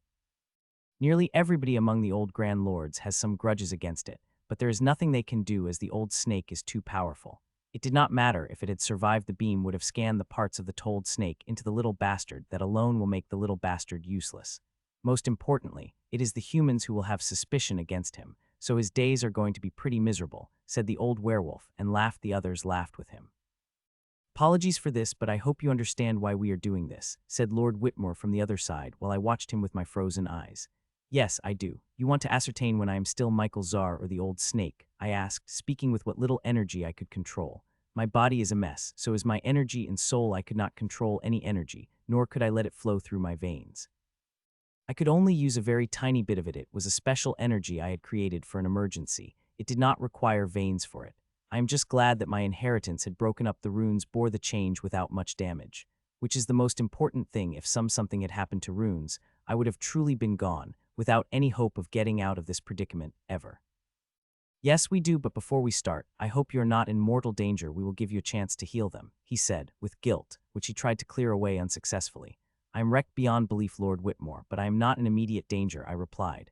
My condition is extremely bad, so bad, even I couldn't tell whether I would be able to heal from it, but I am not in mortal danger. Good, he replied with relief and worry flooding in his eyes and two beside. So can you tell us what happened, Lord Czar? He asked. As you might have already guessed, the old snake had used a strange method to consume me, I replied. I wished I could smile right now. I would have given him the mirthless one. Did he succeed? Is it inside you? He asked with hesitation. No, Lord Whitmore, it did not succeed. I had burned it, I replied. For a moment there was silence. Why didn't you die then? From what I understand, the method would have connected your life to it. If it had died, you would have died too, asked Carmichael, who had been silent till now. I would have died, but the treachery of the Grim saved me. A black beam had come, and it stuck the old snake inside me, weakening the connection, I replied. Seeing that, a surprised expressions couldn't help but appear on their faces. It all seemed very plausible, said Whitmore, for both me and Grim, but more in favor of Grim, like everything went as planned. I agree. There is nothing more I can say, as it is not time. It is enough for now. We will convene with all the Grand Lords after they return from the battle, he said, and was about to disappear when he stopped with some hesitation. My apologies, but we will have to take your storage and also need to seal your powers, he said with guilt flooding his eyes. It is fine, I said. He nodded but did not move. 3 seconds later, 2 Grand Lords appeared and walked to the screen. It is Lady May and Silas Bishop. They walked through the screen with guilt flashing in their eyes, more in Lady May's, as they searched me and took my storage. There are many of me, and they contain quite a lot of my wealth, but not my real wealth. Grandmistress Charline knew it, as the mirth appeared in her eyes as they took my storage. This will be a little painful, please bear it, said Lady May and placed 2 thick silver bands on my wrists. Buzz buzz. They activated, and I felt their power spreading inside me. The bands are called Bands of Har. They are the most powerful sealing artifacts we have, and they do not just seal the powers. I stared at an empty place for a moment longer before I focused on the core, and after some concentration, I entered inside. It is good, I said as I moved my limbs around. I enjoyed the mobility for a couple of seconds before my expression turned serious, and I appeared by my clones, both of them studying the meta scan. I have to say, the clone method is great even after the mess in which my soul is. They are still standing, and it is as much on the method as on my core. If it had been a normal core without the peculiarities, I wouldn't have been able to maintain my clones. I looked at my meta scan and saw the mess my body was in. It was bad, beyond bad, that I didn't know where to begin. The white fire had saved me, but it had also messed me up for good. When it came out, it burned the divine energy of Grimm, and I wish it would have done that. No, it did not. It had burned, but not completely. It left its concentrated, pure extract, which had merged into my body. I would have been able to handle the divine energy, but not the mixture of soul, body, and tiny proportions of its energy, which had been in purified concentrated extract. That fell on me. The most dangerous of them all is a small extract of above-the-limit element. It all had merged into me, and not everything pure and concentrated merged in good. When it comes to Grimm's, it is a very bad thing. If there had been anyone else in my place, even Matron Mavis, they would have died. Their souls and bodies wouldn't have been able to bear these concentrated Grimms, no matter how pure they were. The Grimms are anathema to us. I am a little different. My soul and body, entrenched in rule-bending power, the rules that applied to them wouldn't be applied to me as strongly. And there's also a thing where I advance by harvesting Grimm's bloodline. It created a kind of familiarity, which helped me survive. But surviving is not enough, especially when there is a freaking war being fought outside. I need my strength. I am weak right now, so weak that even King would be able to kill me. It is without a doubt I have to heal myself, but currently I don't have an idea of how I am going to do that, considering my problem is extremely complex, that even I do not understand it myself. It is the most complex problem I have ever encountered, more than the above-the-limit curse that the old snake had afflicted on them. So before I could even think about healing myself, I needed to first study the problem completely, every aspect of it. A few hours passed, and most of the battles had ended. Only Elder Lord and Lady Atkins were fighting. In the central command, one by one, all the Grand Lords appeared one after another, with each one having a serious expression on their face, with a most focused man-on-man with white clothes. Lord Carmichael, what are the chances that he is Michael and not the old snake? Matron asked the question. Everyone began to look at him with the same expressions, that despite being a Grand Lord, Carmichael couldn't help but sweat under the weight. I don't know. I am aware of the general information about the kind of methods, he replied, and disappointment couldn't help but appear on their faces as they had been hoping to get concrete answers. No, a Grimm could not get control over Michael, no matter powerful it is, said Lady Josephine, and the Grand Lords just looked at her. If I may be bold to say it, Grandmaster Czar had said to me not long ago that no one could consume it. They would be burned to death if they tried, said Grandmistress Charline, and few Grand Lords shuddered. They still remember the fire they have felt when they went to rescue Grandmaster Czar. It made their soul shudder in fear, and they knew the slightest touch of that fire would turn them into ashes. Is there any way to ascertain the truth? Asked Matron, and Carmichael looked a little hesitant. Metaphysically, it is hard given it is swallowing. There is a simple way, but it is not foolproof, he replied and got a look question. What is it? She asked. Memories are very hard to get hold of, even if one swallowed one wholly. They could not get the memories, he said. But as I had said, it is not a perfect method to ascertain, he added. Perfect or not, we couldn't be unsure. We will get this over today. We cannot taint our brightest star with suspicion, said Matron Mavis, and everyone nodded. He was able to do what nobody was able to do in the millennia, and he is one of the biggest assets in defeating the Grimms, not to mention the curse that is inside their most powerful Grand Lords. Lord Carmichael had looked at the curse, and it was immediately above his abilities. One can't blame him. Curses aren't his expertise. He is more like an injuries man. For any kind of physical and soul injuries, he will be able to heal them. It was about 4 hours after they came. I was still studying my meta scan. Everything was too complex. I don't think mere 12 hours, even with the help of 2 clones, would be enough for me to understand the complexity. So you guys have decided. I asked the more than 12 Grand Lords who had appeared. I hope you understand the reason for the doubt, said Matron Mavis. Yes, I do, though it sucked to be me, I said, to which she smiled. Lord Carmichael had said that it would be hard to ascertain about you with just meta scan, but we would still like to see it, she said, and the bands in land lit up, and soon my meta scan appeared.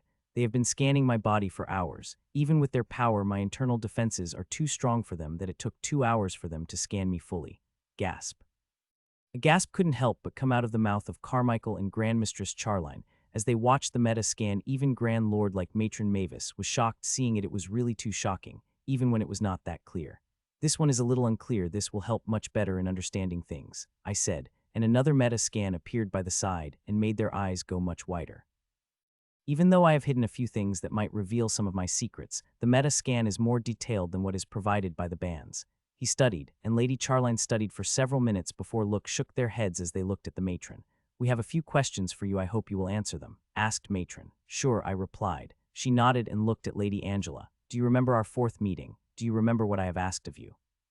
She asked. Yes, you have asked me to heal the 47 tyrants, and aside from that, you have asked my views on Cabal's 9 sinking formations, I replied. I could even tell you what I have told you that time, I added, but to that she shook her head. What was the treatment you have prescribed for my students? Asked Patriarch Bradford when it came to his treatment. Our goal was to reduce the elementalism. I begin to explain, and the more I explain, the greater change occurs in the face of the old man Carmichael. He had also tried to heal the twins but had failed. He is the second last. The only one who remains is Professor, who is staring at my frozen body while I spoke through the energy. It had finally succeeded. I finished the detailed explanation that had lasted more than 10 minutes. Lady Josephine, said matron, to which Professor shook her head. There is no need. I know he is Michael, she said to that. Matron sighed and looked at me. Grandmaster, apologies, but you know why we had to do it, she said, the first time using my title since she had come here. Of course, I understand, I said. If I had been in her place, I wouldn't have been able to do such things. A meta scan would have been enough for me to know the truth. We will shift from here, but your access will be restricted. I hope you understand, she said. Yes, I replied, and immediately teleportation flashed. I disappeared and appeared in the familiar med bed. It was my personal lab. I am not the only one who appeared. The Grand Lords, too, have appeared, including the Professor. Lord Czar, your condition, from what I understand, is not good, right? Asked matron. It is very bad, I said simply, and both Carmichael and Grand Mistress Charline nodded at that. I don't know whether I would be able to recover from it or not. I haven't even finished studying my condition, I added, and nobody is surprised. Even those unlearned would understand how bad my condition is after taking one look at my meta scan. I hope you will be able to find a way through it. You always do, said the old woman, smiling before her expression became serious. So the old snake is really dead. There is no chance of it coming back like Lord of Glass, she asked. It is fully dead. Even its soul has burned into the ashes, I replied, seeing relief flashing in her eyes. The old snake is dangerous, even if it exists in a condition like that of the Lord of Glass. It is a scholar. There is no one in the world who understands the curses better than it. Even I am very lacking when compared to it. Old Snake had hidden its storage in a spatial pocket through the special method, I said, and a black crystal came out of my core. This has its coordinates and way to retrieve it, I said, and the crystal flew toward the matron. The bastard had seemed to not trust anyone or any place, or it wouldn't have brought its storage with it in an important place. It had used quite a special method to busy its storage in the spatial pocket. It is not easy to do or to find even for someone like Matron Mavis caliber. I need that storage. The bastard is the richest of Grims. It had things that would make even Matron Mavis envy. It will be done, she said. They stayed for a few minutes before disappearing, leaving only Professor behind. Grand Mistress Charline wanted to stay, but seeing Professor, she had left too. How are you feeling? She asked softly after a few seconds of silence. I am fine, I replied, and she gave me a look. Don't worry, Professor, this too will pass away, I added. I have never heard you so pessimistic, she said. It is bad, I replied, telling the truth. For a minute she did not speak. Professor opened her mouth a couple of times before she closed it. Matron said your condition must be kept secret, she said finally. It is a wise choice, I replied. I understand what they are doing. My state is sensitive. The fewer people who know about it, the better it will be. I also finished off the old snake, one of the greatest dangers, so they will be fine unless the Grims bring out something dangerous. Don't tell Marina about my condition. Go with the official statement, I said, and I could see her rolling her eyes at that. Since she already knows about our relationship, there is no need to consider decorum in front of her. Do you need anything? I will bring it to you, whatever it is. She asked, and looking at her expression, it was clear she would give me the forbidden items if I asked her to. There is no need for it right now, but if I needed, I would contact you, I replied. Do that, she replied, and came close to me and kissed my shriveled forehead. Get well soon, Michael, she said, and disappeared. I went back to my core and began studying again with my core. A day had passed by, and I continued studying. The only time I came out was when Professor and Grandmistress Charline had come. I gave her a copy of the meta scan with many more details for her opinion. If I didn't want to worry Marina to death, I would have taken her help too. Marina's medical knowledge is no less than Grandmistress Charline, and she is improving at tremendous speed with the knowledge she is getting from her bloodline. It is improving her knowledge tremendously speed. Her skills are also improving at an even greater speed, and she is relearning everything with the new abilities from her bloodline. I needed a total of 1.5 days to study my meta scan fully. I left behind nothing. There is not a single thing I have left behind, and it made my expressions graver because things are much graver than I had expected. The purified essence of divine energy, blood, and soul, including above-limit element, had merged inside you. It would be tremendously hard to get rid of them, said Grandmistress Charline, and waved her hand. These are the methods I think might be helpful to you in some way in extracting that dangerous material out of you, she said, and a list of 7 methods appeared in front of me. I looked at the 7 methods, and as I expected, Grandmistress Charline had provided quite a viable choice. 2nd and 4th will take years, while the 6th will be quick, but even these 3 would only target one element, not all 4, and they couldn't be used together, I said. We will find a better method. There are thousands of them. We just have to look, she said, and we looked, and slowly answer began to reveal itself. But the more it revealed, the graver my expression would become. It took a little more than a day before I was able to find a way, but it is extremely dangerous. The slightest mistake, and I would end up in a worse condition than I already am. I did not immediately begin. I spent another day perusing the other leads, but came back to first, as the others were not good as the first or even more dangerous than it. The only advantage they have is they will be less painful and will take a shorter time. I sighed inside my core before walking out. I used my holowatch to contact a person, and a minute later, he appeared in front of me with a guarded look in his eyes. Lord Tsar, do you need anything from me? He asked. Yes, I was hoping you would give me the gourd of abyssal fire, I asked. I had asked for it a few months ago, and then I had got an immediate yes, but now there was a pause. May I ask for why? He asked. I did not answer and just threw a crystal at him. He seeped his soul senses inside, and a few seconds later his eyes widened in shock. You are planning on using abyssal fire for the Calrum's fire-quenching method? He asked in shock. Yes, it is the only way I could get those detestable things out of me. You will be burned to death by using it, he said with a very serious voice. Yes, there are chances of that happening, but it is the only way I have, I said, and he looked at me and closed his eyes, and for a couple of minutes they have remained close. Matron had given the permission. It will be delivered to you in an hour. I hope you will allow the witness in case something goes wrong and you need saving, he said, and we both know they will be keeping an eye on me. Of course, I replied without blaming him. The cautiousness is necessary. We have been burned hard before, nearly lost a war that would have wiped us out. Since then, humans have become a lot more cautious, never taking a risk when it comes to things like this. He had said that the goblet of fire would come in an hour, but I had got it within 15 minutes. After me getting the main ingredient, I started preparation for a method. While I am saying it is a method, it is much more complicated than that. One simple method is not enough, but the method is the most important part. I will need these processed from Grandmaster Salvador. Tell him it is a priority, I said, and a storage bag came out. The High Grandmaster, keeping an eye on me, couldn't help but become surprised, considering my storage had been confiscated. It will be done, Lord Tsar, he said, and walked to the teleportation formation and disappeared. A couple of seconds later, I sensed another person coming and taking his place. At my core, I begin working on the formation. It needs to be good. My life depends on it. So another 4 days have passed in designing everything and studying the method. I mostly stayed at my core working, sleeping for only 3 hours a day. Grandmaster Salvador had also finished up my resources, and I got some resources I needed from the pyramid. Some of the resources I have asked for were pretty high level, but they had given them to me. I walked out of my core and called Grandmistress Charline. It would be too straining to do everything by myself, but it is better I take her help. A minute after I contacted her, she appeared, and she did not appear alone. There was that bastard Carmichael with her. Grandmistress Charline, Lord Carmichael, I said as I greeted them. I did not make a fuss about him being here. It would be even more helpful, and he could keep an eye on me, not that I would let him see what I did not want to. This is the formation I want you to carve, along with resources, I said, and sent the things. Carmichael immediately looked at the formation and began to study it, and soon surprise couldn't help but appear on his face. The formation you have created to reduce the risk of the method is quite good, he said as she looked at me. Your words mean a lot, Lord Carmichael, I replied. He studied the formation for a few minutes before he and Grandmistress Charline began to work. The formation is quite big, and they needed nearly an hour to paint it, and they checked it twice for mistakes. I landed in the center of the formation. Usually I sit, but since my body was frozen, I lay in an awkward position. I did not immediately activate the formation, instead looked at the small goblet with a black fire burning in it. This is considered the most dangerous fire in the world, even more powerful than the fire of the golden fire werewolf, which is merged with the power of the art grand art. This is an abyssal fire, the most dangerous fire in the world. It could kill me if handled wrongly, even in the slightest way other than matron Mavis. It would be suicide to do something like that. Even for me, it is a huge risk, but other methods are also risky. This one at least promises to deal with all my troubles. It was quite a surprise that Pyramid had even given me permission. It might be because they believed me, or more likely, they hoped that I would die, and they would get out of this predicament of trusting or not trusting me. For a moment, I want to stop and work on the formation even further, make it even better to reduce the formation. I could do it, but I do not have time. Buzz, I did not waste any time and activated the formation.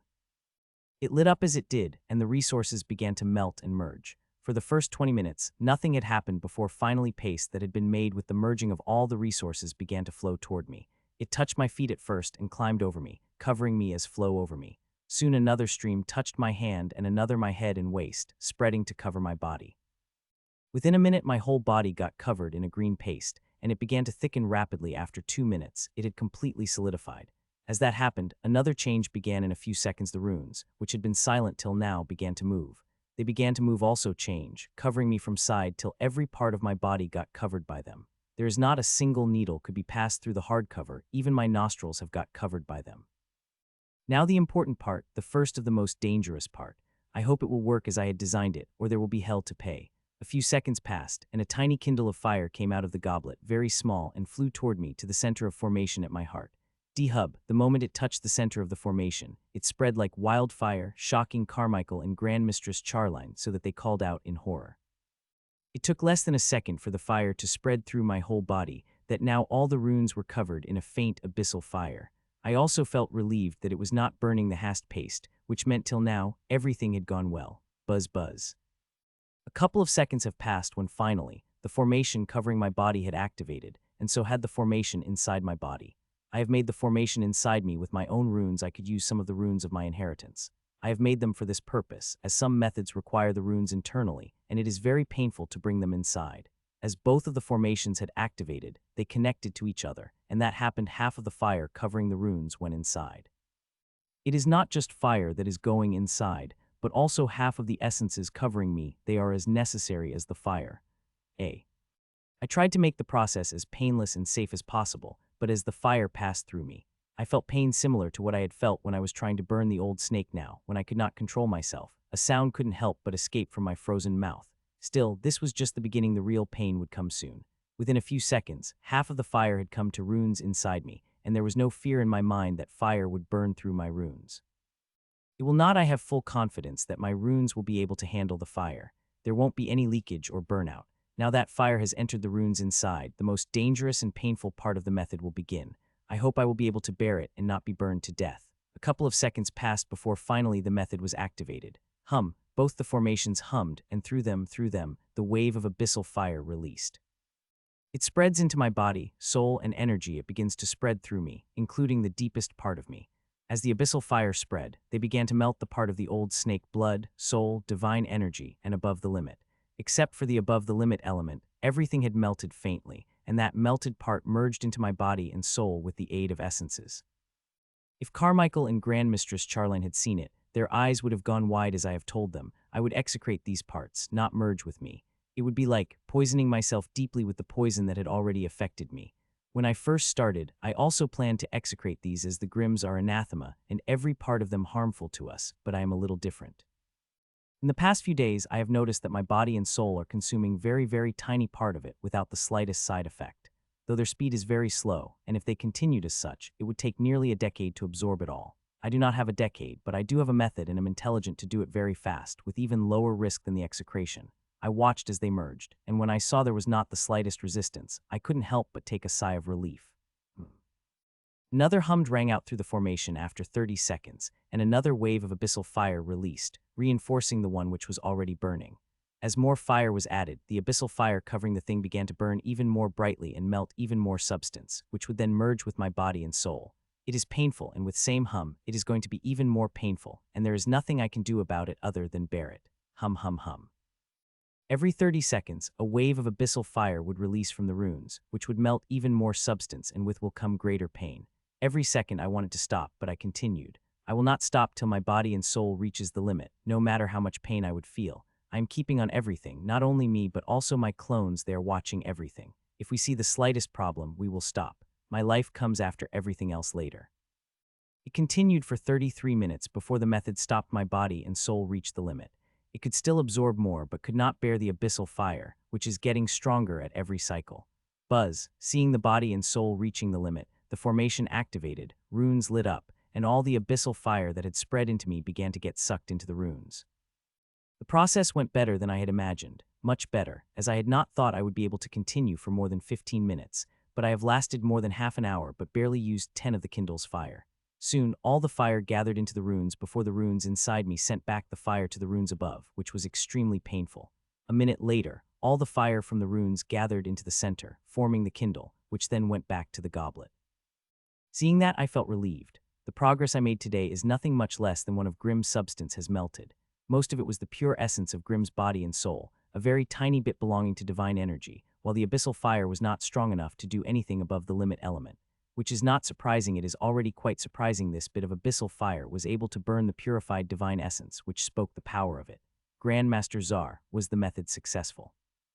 Asked Grandmistress Charline with her voice shaking. Yes, it was, I replied with energy. As I had said, the progress I had made was barely anything. It did not bring any noticeable change to me. I was still frozen without the ability to twitch, and my body looked so thin, beyond a normal person could be. My flesh is literally sticking to my bones. If there had been any normal people in such a state, they wouldn't have been able to survive. Grandmaster Czar, if you don't mind, can you have a sample of excrement? Asked Carmichael, and I could see Grandmistress Charline giving him a look, but he pretended not to see it as he looked at me with hope and other emotions. Crack, crack. Sure, I said, and a cracking sound rang out, and soon a gray-green piece fell out, which floated toward Carmichael. I hope you will be able to find something that will help in recovering faster, Lord Carmichael, I said as he caught the piece. Of course, he replied with a smile. I have collected a lot of data with the method, and my clones have already started working on the supplementary formation and changing the ingredients it needs to make the method more efficient and fast. At my current speed, I would need 4 to 5 months to merge fully, but that is too long, given we are fighting a war for our survival. I plan to finish it in about a month, and if I needed to take the risk for that, I would take it. You look better today, said the professor as she sat beside me and took my hand, which twitched in her grip. I am making good progress, I replied. It had been a week since I had started the method, and the results seemed to have become visible.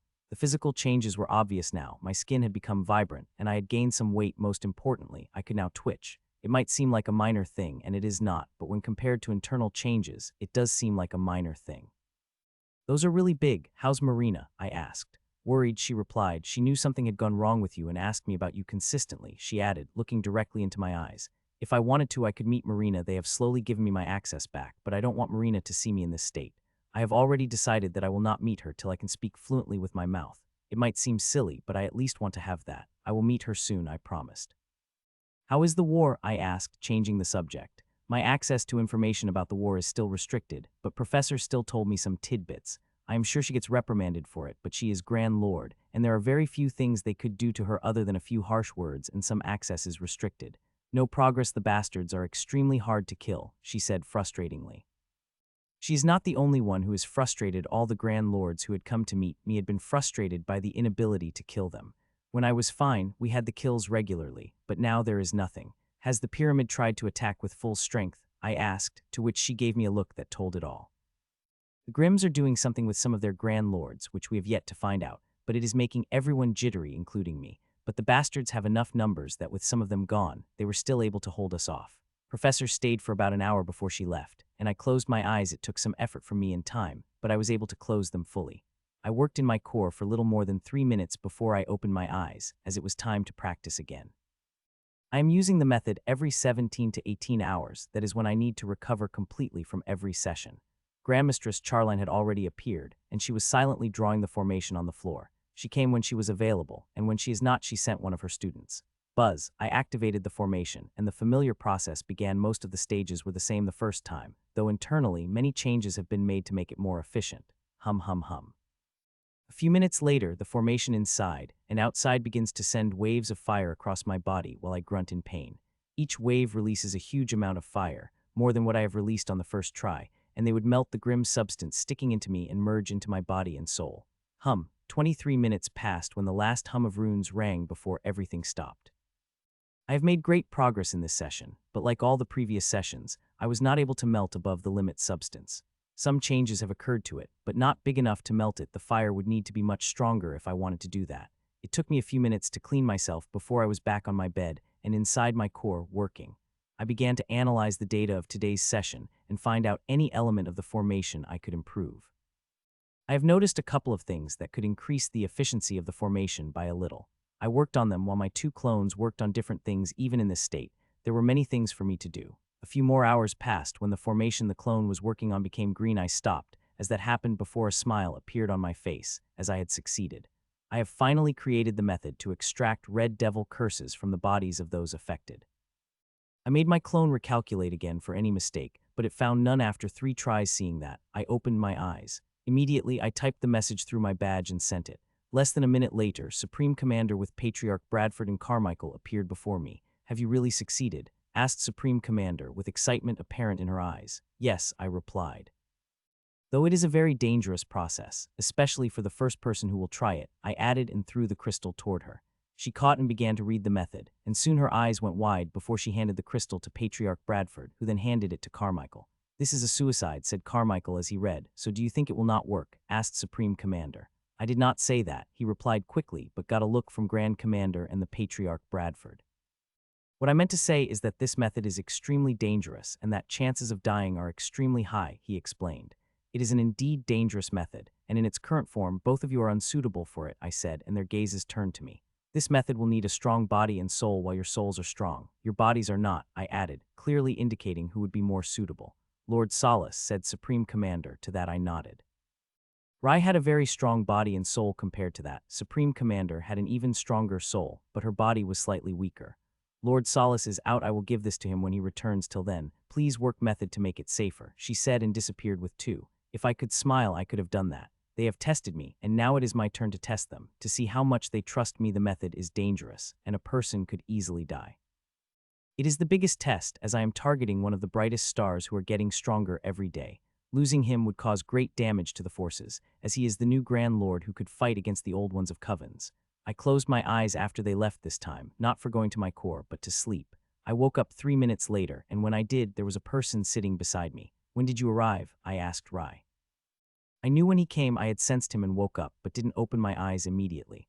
"Not long ago," he replied as he turned to me. "So have you decided?" I asked, to which he smiled. "What's there to decide? As soon as I heard you found the cure, I came here," he said. "Have you even read it?" I asked. "There is no need. I know you won't let me die." He said. I had no words for that, but it felt good to hear those words from him.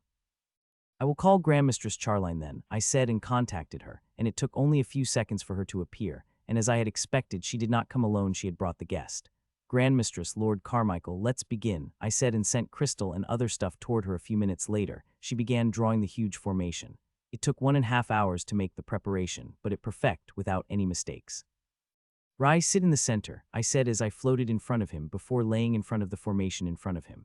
A second after that, a small glass ball came out of me. Seeing it, the eyes of all 3 went wide, not at the ball, but while fire inside it, which is powerful enough to make all the hairs on their bodies stand up. Buzz. I placed the ball in the formation between us and activated the formation. Soon the runes lit up and began to suck and mix the essence into them. It continued for 13 minutes before it began to move, and then they took the glass ball with them. A minute later, the glass ball fixed itself into the chest of Rai, while the runes covered him fully. 9 minutes later, a mournful scream rang out of Rai's body while his skin split and bloody hot steam began to come out of him. He is getting injured, but I do not look at his injuries and instead focus on the glass ball, which has crimson specks coming. This is burning without letting them escape. Thud. It continued for more than an hour before finally Rai collapsed, very injured and unconscious. The method was really hard and dangerous, but we succeeded. The curse is completely out of Rai's system. Another hum rang through runes, and a wave of abyssal fire released through them, thickening the fire that was already covering my body, giving me even greater pain. This time something different had happened, which hadn't happened in the past 2 weeks. The above-the-limit element had melted and merged with my soul and body, along with the resources mixed into it with the help of fire. The amount that had been melted had been pinch compared to a mountain full of substance that had remained, but it was the start. It had not happened until today, and now that it had started, it will continue till the mountain worth of above-the-limit substance is absorbed into me. Hum hum hum. Soon 30 seconds passed, and another wave of abyssal fire came, bringing even greater pain to me and melting more of the above-the-limit substance. 30 seconds later, another wave came, and then another 30 seconds after that. A minute passed as the more and more abyssal fire spread through, burning and merging the substances, till my body reached the limit. 21 minutes, I said to myself as I stopped. A minute after that, the fire gathered at the center of the formation above my heart. The kindle of abyssal fire was not small, it was 3 times the size of the small kindle that I had used in the first session. A minute later, the process was over, and I floated myself up in the bed, but unlike a week ago, my position was not a mangled mess, but I was lying straight, and also my body looked fuller. I am still very thin, but I do not look like I would die at any moment. I have told you many times, Grandmaster Czar, you don't have to thank me for this minor thing, she said. To that, I smiled. I can now control a lot of my body, especially my mouth, which I am focusing on most, and with some effort I have now begun to speak clear words. Though I need to speak slowly if I want to speak clearly. If I tried at a normal speed, I stumbled, which I think was a problem for a few days. Each session is helping me control more of my body. It won't be long before I learn to speak fluently without a problem, and even be able to stand up on my own. Grandmistress Charlene left after a minute, and I went back to my core there. I began working. Both of my clones are working on the inheritance, studying the books while I am analyzing the data of today's session to make the formation faster and more efficient. Even now, it is not working fast as I like it to be. Though it is likely to change now that the above-the-limit substance has melted, it had merged with me, which provided me with an immense amount of data. I am studying this data and making changes. If they worked as I had expected, then the method would become even faster and more efficient. The pure essence old snake's body and soul should be melted within a week. It might take another week to melt the divine energy as an above-the-limit element. I could not calculate the time frame of it. I don't have sufficient data to do that. I continue to work on the method and formation while watching the battles in the background. Since I had begun to cure, nearly all the restrictions on me were lifted one by one. I was even invited to a meeting in the morning. There are now very few restrictions that have remained. They will be to disappear in a few days. The battles of Grand Lord are boring me. The Grims have put a perfect defense that no matter what we do, we cannot breach them. The max we are able to do is injure each other most of the time. That too did not occur. 2 more hours passed when I opened my eyes and flew out of bed and landed on the mat that was already on the ground. I began to take deep, slow breaths before I started on my physical therapy. It is extremely important, especially if I do not want to adjust to my strength again when I recover. The therapy will help me recover physically as well as psychologically, which is the most important thing. The physical therapy lasted for more than an hour before I washed myself off with my energy and floated on my bed. This time I did not close my eyes, as in a few minutes, a very important person was going to come, and I needed to be prepared for her. Buzz. Seconds passed and turned into minutes when I saw the formation light up and she appeared, looking at her expression. It was clear she did not look happy at all. You are really a bastard, she said as she appeared by my bed. I am sorry, I said slowly. Her expression changed a little hearing that, but soon the anger came back roaring in her eyes, which have started glowing. What does sorry will do? If you keep pushing me when you are vulnerable, how will we work, Mitchell? She asked, with raw pain burning in her eyes. Hearing her words and seeing the pain in her eyes, I felt like I had been hit by lightning. I put my misplaced pride before our relationship, which is the most important thing to me, more than the power I have. I did not want you to see me vulnerable, I said stutteringly, but I did not care. What was important was her. Her expression softened a little hearing that. You have seen me at most vulnerable and accepted me as I am, and I will do the same if you give me a chance, she said and took my hands into hers. I will not do something like this again, I promised, and what was left of anger had also disappeared. You better not, or I will never forgive you, she said as she gave me a look before stepping into the bed and laying over me. As she did, the invisible field of energy created around us. While the pyramid had said they stopped keeping eyes on my every movement, I did not truly believe them. So it is better I create a privacy field that even all the powerful senses of the pyramid couldn't breach through. So what happened to you? She asked as she snuggled to me. Old Snake, I replied, to which she gave me a look, seeing that I began to explain what happened, this time in full detail, omitting very few things. I have not even given the pyramid such a detailed account as I am giving it to her. It took me more than 10 minutes to tell her all. When she did, her eyes were blazing in anger again, and the aura of her bloodlines spreading vast, nearly cracking the privacy bubble before I reinforced them.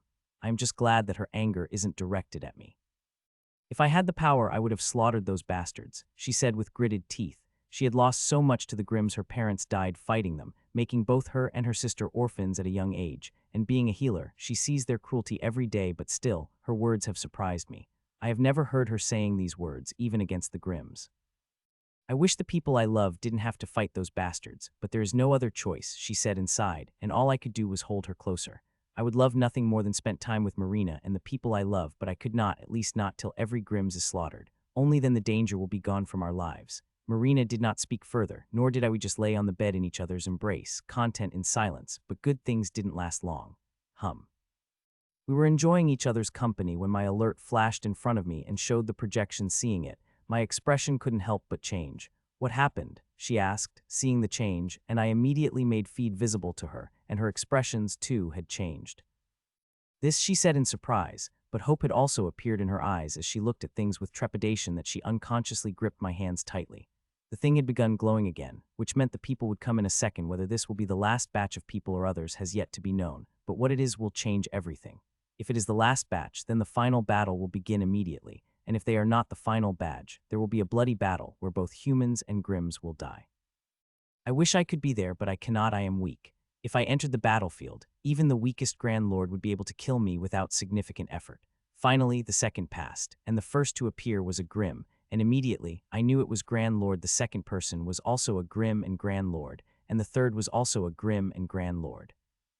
Seeing that, a worried frown couldn't help but appear on my face, and some Grand Lords even cursed when the fourth person appeared, and he was human. Seeing who it was, my eyes lighted up like a blazing sun. He succeeded, I said loudly as I could while gripping Marina's hand tightly. I had put that codex of runes in all the seeds I had spread into the humans and Grimms, who did not come when I walked out, in the hope that they would come across him, and my seed inside him will copy that.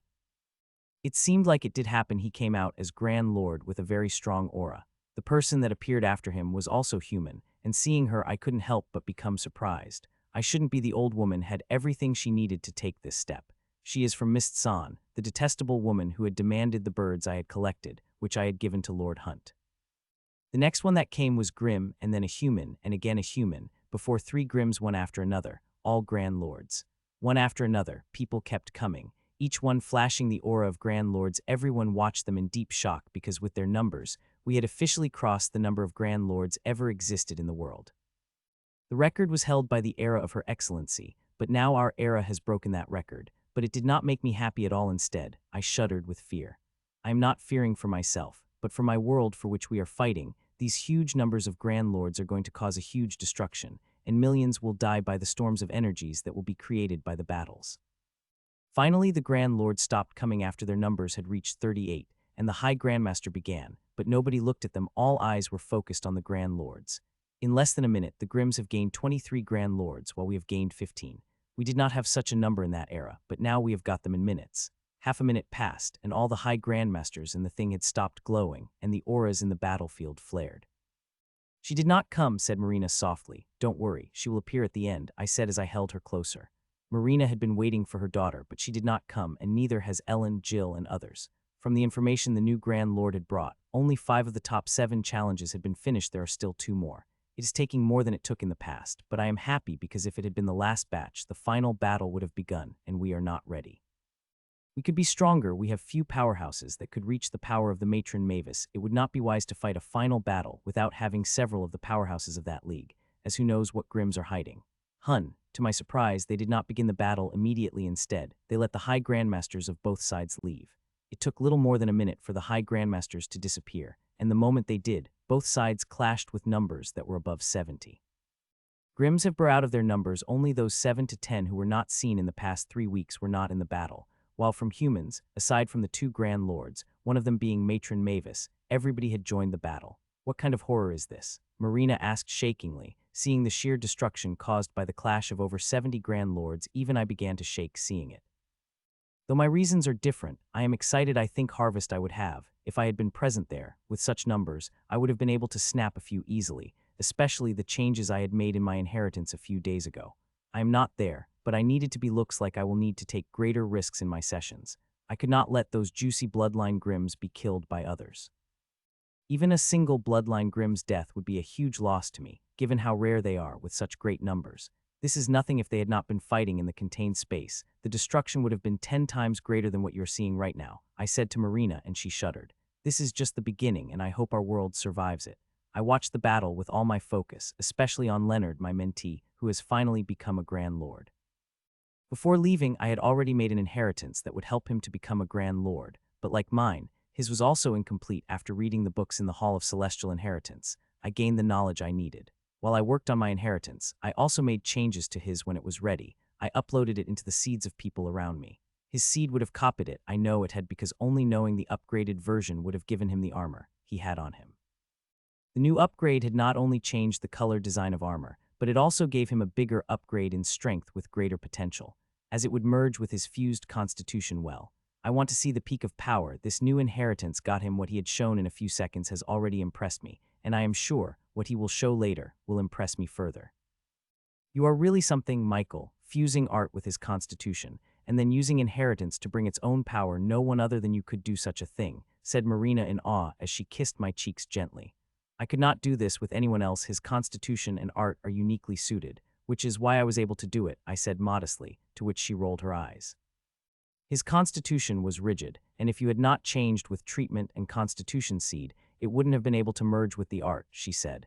To that, I couldn't help but smile. I really did something amazing. It is one of the things that I am most proud of. Mammoth charge, I said, and the mammoth power roared through my body. His fused art plus constitution released the power, which was strengthened by inheritance, before reaching every part of me, making me feel like he could do anything. Die human. Akra roared and swung that huge wooden staff down with the power of the Grand Lord. I too responded, swinging his axe with the power of a mammoth charge, which threatened to burst out of his body. Clang. My axe clashed against the staff of the chimpman, and I felt a huge shock coming at me, while at the same time the powerful energies of the attack traveled down my axe and clashed against my armor just as it did. Golden yellow light shone through my armor, which sucked all energy. He received a shock, but not as big as he had expected, given the power of the attack. It once again couldn't help but surprise him. He had thought it would send him back, but all it did was shake his body.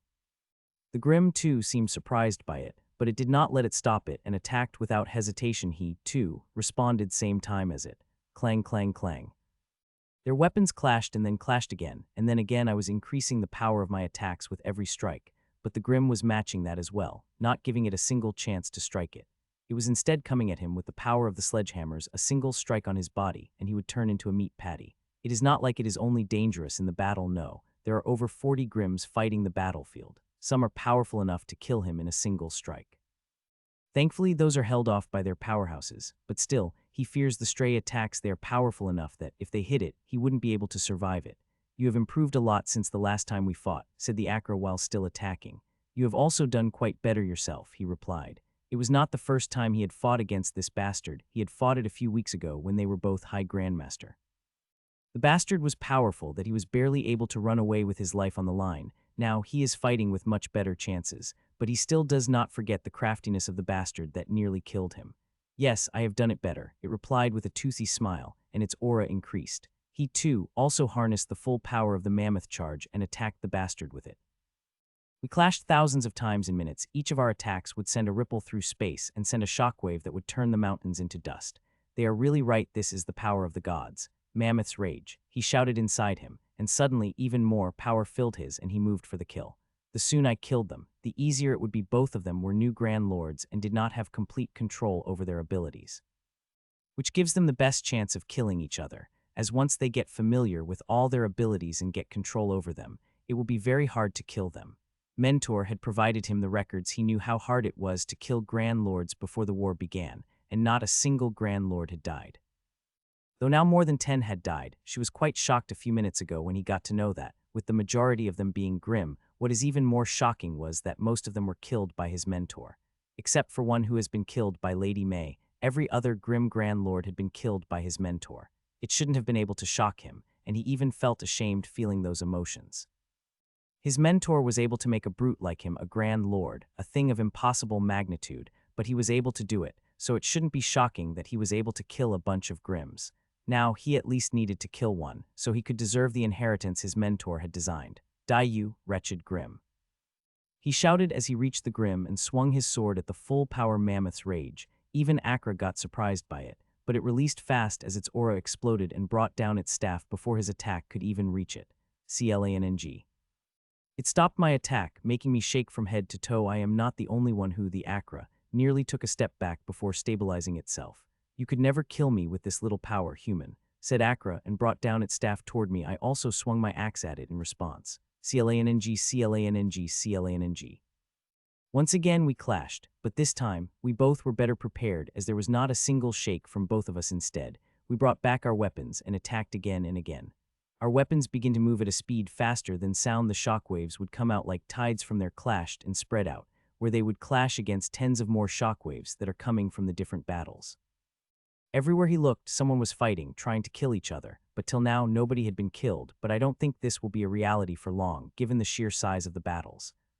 He was just thinking that when something very strange happened. He saw an ice elemental domain suddenly collapsing, and Heinemann, who was the center of it, fighting against the bleeding human, suddenly disappeared. Did not disappear, but died. He and the rest of the Grand Lords felt it die, and also sensed the tiny bird before she, too, disappeared with the Grim. It can't be, he asked himself, not believing what he had felt, but the next second a notification appeared in front of him through his badge with information, which made his eyes go wide. Mentor, he muttered and turned to Grim, who had a rage burning in its eyes. They looked at each other without moving before suddenly powerful auras blasted out of their bodies like a volcano explosion. He activated Mammoth's fury without hesitation and felt the true power of his art plus constitution roar through him. Till now he only borrowed the power, and now he had come out and filled me as if a dam had exploded. Mentor had made a mistake, he thought, as the power that had just appeared began to tear him apart. But soon it stopped as hundreds of formations came out of its core and contained this flooding energy, which had threatened to burst him apart. Once again he couldn't help but feel ashamed, doubting his mentor. Die, you bastard. He quickly got his emotions under control when he saw the chimpman appear in front of him and swing down that huge staff covered in extremely thick earth elemental energy.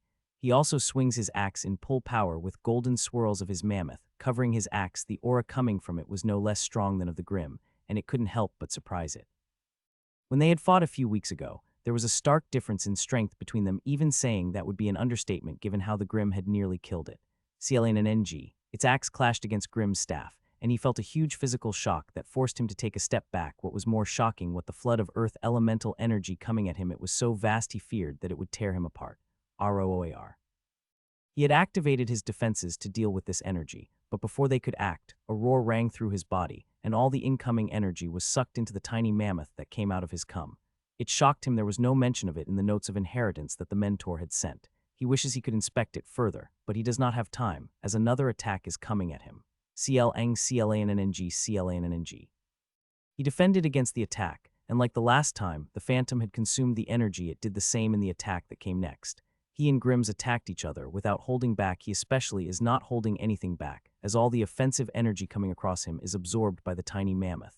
A few minutes passed, but no winner was coming out. The chimpman was strong, countering every attack that came at it. Should I use it? He asked himself. There is one attack that could help it, but according to information, it could be only used once a month, and Mentor's notes said that he shouldn't use this attack unless it is an emergency or he is present, as this attack is not tested and could harm him, even kill him, and he could only use it once every month. It is not an emergency, nor is the mentor present, but it is the best time to use it once Grim gets the total cover of his strength. The move might not be able to work. Clanng. He did not think about it further and activated that method the moment his axe clashed with the Grim's. Tusks of mammoth, he said silently, and immediately felt a crushing pain in his heart while his core blazed. If he hadn't been accustomed to the pain, he would fall unconscious by now, but even bearing it, he felt like he could fall unconscious at any moment. Sup. The pain had lasted not even for a moment, but felt like hours when finally, two huge ivory tusks with sharp points materialized behind him and moved toward the chimpman with a speed that made his eyes go wide. Bang, bang, bang. The tusks surprised the chimpman, but it did not stop from reacting. Multiple defensive methods appeared one after another, but these unstoppable tusks crushed through them till they reached the last defensive method, which was able to stall them for a fraction of a second before they broke through it. Puch. They pierced through both sides of its chest and froze the acra in its place. He moved, knowing he had less than 1 second before tusks disappeared and the Grim gained back his mobility. He appeared in front of Chimpman's horrified eyes and swung down his axe, not caring about multiple powerful screams that rang out behind it. Pachac. His axe reached the neck of Grim and felt resistance, but it cut through it, and the next moment, a head of Grim flew into the air. I succeeded, he said in my mind and smiled, but a moment later, his expression froze, and he clutched his heart as the pain he had felt never before bore down on him. Soon I reached the center of the formation and sat down slowly while Marina watched with attention. Yesterday, I fell down midway. I did not stop the fall with my energy, I let myself fall before sitting down with my efforts. Buzz. As I sat, I activated the formation, and a few minutes later I had my whole body covered in thick, hardened blue-green paste, which was now more than thrice thick as the first time. It is thickening over sessions, but today it is extra thick. I need it this thick today because I plan to take a leap today, and it will be very dangerous, and I truly hope it will be able to help me through the harm. I greet my teeth as the fire from the external runes transfers internally. The fire is 7 times greater than the first time. I had used 7 small Kindles, 5 yesterday, but I added 2 more today. It is a huge risk that the marina did not approve of, but I need to take it to heal myself faster. I was getting a very bad feeling, like something extremely dangerous was coming, and we needed to be ready to deal with that.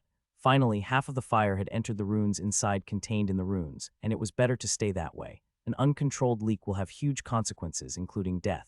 I begin to take deep breaths, readying myself for the pain that is about to come. It is bad and dangerous, but it is something I have to do. 20 days had already passed since I have started to practice, and I needed to heal myself before the month was over, and thus these dangerous risks. The rang out through the runes, and with it they sent abyssal fire through the body. The amount of fire was even greater than that peak it had reached during the first session, and the pain it began to give forced the tears out of my eyes, and it was just the beginning. The fire spread through the body, and like always, I am keeping an eye on everything. I did not let even this soul-burning pain come my way. As the fire spread, it began to burn the substance at the current level. Only the purified essence of body and soul that is mixed with divine energy had begun to melt and merge with my body and soul. All the unmixed purified essence of the old snake's body and soul had fully merged with me. What had remained was one that was mixed with divine energy, which made it harder to melt and merge. But in today's session, I plan to get rid of it all, so that only purified divine energy and above-the-limit substance will remain. After the first hum, the second hum came, and after it third and then the fourth, each one bringing more abyssal fire out of the runes and melting the substances at greater and greater speed. By the time of the 7th minute, the fire had crossed yesterday's limit, and at the 8th minute, the last of the old snake's purified body and soul essence mixed with divine energy also fully melted and merged with me. Now with all the purified essence of the old snake's body and soul merging, there are only 2 things left, which are purified divine energy and above-the-limit substance. As that happened, a change occurred it had not occurred in all the sessions. The runes begin to shift, and a few more formations appear.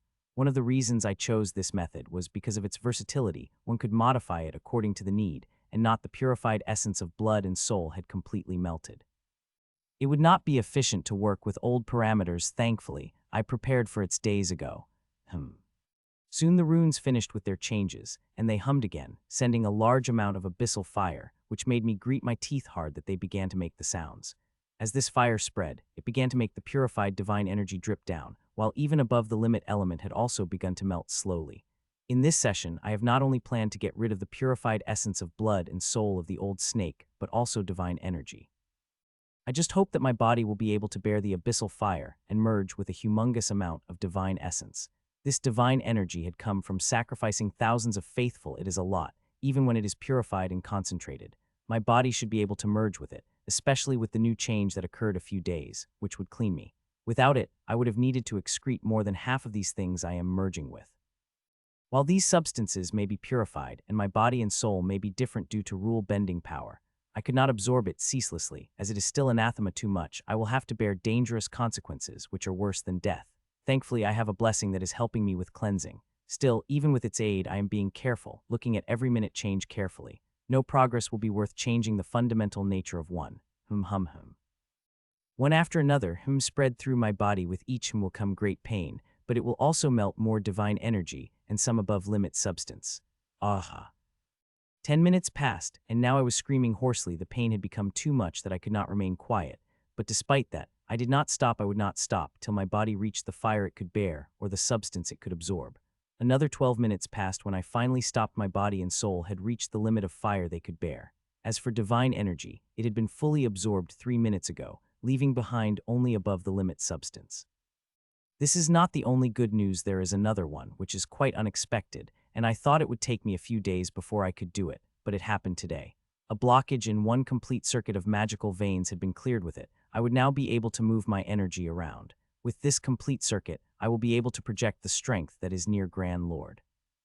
This strength is not enough for me to join the battle, but with it, I will be able to do things which I haven't been since I was injured. Crack, crack, crack. A minute had passed, and the fire had returned to the goblet, while cracks began to form rapidly on the hard paste covering me in those pieces that were falling and disappearing into my core. There is still quite a lot of herbal energy had remained in them. They will be useful. Even if they are not, I could not afford to throw them. I have been burning through my herbal inventory at a very fast speed, and it is not normal resources I am burning through, but Grand Lord class. I have already burned half of the resources I have collected for my breakthrough, and by the time I finish, I might burn through them fully. I will need to kill quite a lot of grims to replenish my vaults. Thankfully, there are a lot of grims that need to be killed. It would have helped a lot with my condition if they had just handed me the storage of the old snake. They had found it the day I had asked them to, they just did not give it to me. I am sure their tremendous fortune is waiting for me, but Pyramid is unwilling to do that till I clear away all the corruption inside me. They are also having problem opening the storage is a very powerful artifact with a lot of failsafe. Even the code breaker of the Pyramid, which is the most powerful of all the storage-breaking artifacts, is unable to open it. They should just give it to me. I don't think that the code-breaking formation etched on my storage ring is going to have any problem in breaking through it. After storing all the pieces of herbal paste, I cleaned myself with energy and got up slowly, and found out I was having much fewer problems than it was before. It is because of me getting rid of all substances except the limit element. How are you feeling? Asked Marina as I sat beside her on the sofa. Good, very good, I replied, and to that she gave me a look. No, not good enough to do that. I think we will need to wait for a few more days before we do that, I said with a smile, and I could see the faint spark of disappointment appearing in her eyes before it had disappeared. You should be feeling fine enough to heal that mentee of yours now, she asked, and a smile appeared on my face. Yes, I think it is time to wake him up, I said as I got up with much more ease than before and walked toward the formation. I appeared in the room where Leonard is. It is a medium-sized room, which is wholly covered in the formations, and in the center of which is Leonard. A battle that happened 6 days ago, the day he came back from the thing. He had killed a grim, but within a few seconds he fell unconscious. If it were not for Elder Lord, who saved him at the cost of incurring some injuries, he wouldn't be alive right now. What had happened to him had really shocked me. It was not him falling unconscious, about which I had warned him, but him surviving. The backlash he received was not normal. It would have killed him if it were not for that little thing that had saved him, which is the most shocking thing. At first, I wondered whether he was able to create a being like Nero, but he did not. It is something more, something that I was not able to find because it had hidden too deep inside him. So deep that only after getting the strength of the Grand Lord can I look inside. It had revealed itself when I scanned his body thoroughly, and was able to understand it when I watched the recording that my seed made, especially from his Grand Lord breakthrough. I sat beside him carefully, not to step into any of the runes, before beginning to release the strings from my hand. It is the first time I am releasing these many strings at once since I have been injured, which felt quite good. Without the unblocking of the circuit, I wouldn't have been able to do something like this. As the strings came out, they began to bury inside him, spreading through his body, but most were concentrated on his core. They surrounded him before some went inside. I could see Marina pressing hard on my shoulders as I began to send my strings inside the core. It is dangerous to take things in the core. The core is very territorial, and this one is no exception. The only reason my strings enter inside it is that I have designed, and I also added channels intentionally for strings to go inside. It is not because I wanted to spy on him, but because his core is made of complicated elements, and I wanted to have to fix them safely as complications arose. They did when he had used that forbidden move, which I had specifically asked him to use in my care for the first time. I at one time withdrew it from his inheritance but added it back, thinking it might save his life one day, but idiotically he did not use it to save his life but kill a grim. If not for the Elder Lord, he would have died with that grim. Gasp! Soon, my strings reached the place they wanted to, and the blurry figure became extremely clear that it had made Marina gasp in shock. Didn't I tell you? I said with a smile as I looked at the tiny golden mammoth with white tusks. It is fixed between the huge cracks. It is the sole reason why those cracks hadn't widened up and killed Leonard. As I said before, when I first noticed this little mammoth, I thought it was something like Nero, but it was not. Nero is entirely different than what this little mammoth is seeing it. I once again couldn't help but be amazed by the things magic could do. It is not blasting the worlds apart, but also creating the things like it. The creation of Little Mammoth happened due to various things happening at the same time, ended up creating it. The most important part of his creation is a soul seed, which is over 1,000 years old. The soul seed is from a special soul-type monster, which at the time of its death created a soul seed and sent it into the ancestor of Leonard. The purpose of the soul is simple: gather enough soul energy to be reborn again, but it needs massive soul energy. humongous actually, and not normal soul energy either, but one at its purest that I don't have it. It was gathering the birth soul energy, which is formed when a soul is birthed. So through the years, it entered every soul that was produced in Leonard's family till it had entered Leonard and took the excessive birth soul energy when it first formed. It had nearly gathered enough energy to be reborn. It would need to pass into another body before it could reborn when I started tinkering with Leonard and his very soul through his constitution. The first step of its birth occurred when I merged his constitution with art. It created some energies, one of which was similar to birth soul energy. The dormant seed reacted immediately and went for it and swallowed it, but soon found itself trapped in the newly formed core of Leonard, which had quite a lot of stray rule-bending power, which it swallowed and triggered. I should have been able to discover it, but the seed is designed to hide most sacred spaces of one's soul, where even I could enter without triggering intense reactions. It had formed some sort of cocoon as it triggered, which would absorb stray rule-bending power and other kinds of energies entering Leonard, which I would conveniently swallow all by his core, but some of it taken by this little thing hidden inside. The final change came when he was breaking through the Grand Lord class. There was immense energy, which it absorbed to heart's content, which finally made his core discover it. At that moment, some function in the art activated, and it was able to imprint to its deepest. So when it burst out of its cocoon after the breakthrough, it took the form of a mammoth rather than its original form and created a bond. In one way, it considered Leonard a father, and his core is its home, which is why it had not hesitated to sacrifice its essence. Thankfully, Elder Lord had brought Leonard to me before the little thing could drain his essence fully and disappear. I was able to provide a little thing with enough energies that not only it had stopped it from burning his essence, but recovered what it had lost. Now it is in perfect condition, stopping the cracks with the energy I am providing. Now it is time to wake him up, I said, and my strings moved toward the cracks and began to morph into the formation, which covered the cracks on both sides. Buzz, the formation activated, and I started to control it to heal the cracks. It is a very delicate task, but I am used to it. I first burr the cracks together before filling them with the energies. A little more than an hour later, the cracks healed. In a few hours, he will be ready to join, but before that happens, I have one more thing to do. I had studied what happened when he used that move and was able to fix the problem it had. Now I have to make changes in his inheritance, which I could like my own inheritance. I have made Leonard's inheritance malleable, but only I could make these changes. I could have given the control to Leonard, but he did not have the knowledge to make these changes. Working on the inheritance requires great knowledge, which only I have in the whole world. I had created this inheritance and was the only one who could make the changes to it. It took me a little more than 2 hours to finish the changes before I withdrew my strings. Wake up, I said as I activated a small formation inside him, and a moment later, his eyes flew open with aura releasing from his body. Thankfully, most of his power was his seal, which he would be able to unlock on his own within a minute. Calm down, I said to him, and he relaxed immediately. My core mentor, I think my core had cracked, he said as he sat up. Yes, it had, but I had fixed it, I said before my eyes became serious. That move is designed to save your life. Only use it when your life is in danger, and not when you think you could kill a Grimm, I warned as I got up. I will remember it, he said. To that, I nodded. You have got very lucky with that little thing. Cherish it well, I said to him and walked out of the room with Marina. I did not tell him about the little thing. I am sure he knows and will find out more in time. Currently, that little thing is small, but it will grow powerful and will be a tremendous help in the future. The only thing he needs to do is take care of it. Soon, I returned home while Marina went to hers. I left the lab yesterday. I spent some time with my sister and father, who seemed quite worried about me. Buzz, I had dinner with my family. After that I went to my room and had just laid down on the bed when my hollow watch rang with the message. I read it and replied. A couple of seconds later, the teleportation formation lit up and Rai walked out of it. I am ready, he said, hearing that a smile couldn't help but appear on my face. This time he is truly ready. Well, we shouldn't waste too much time then, I said as I slowly got up from the bed.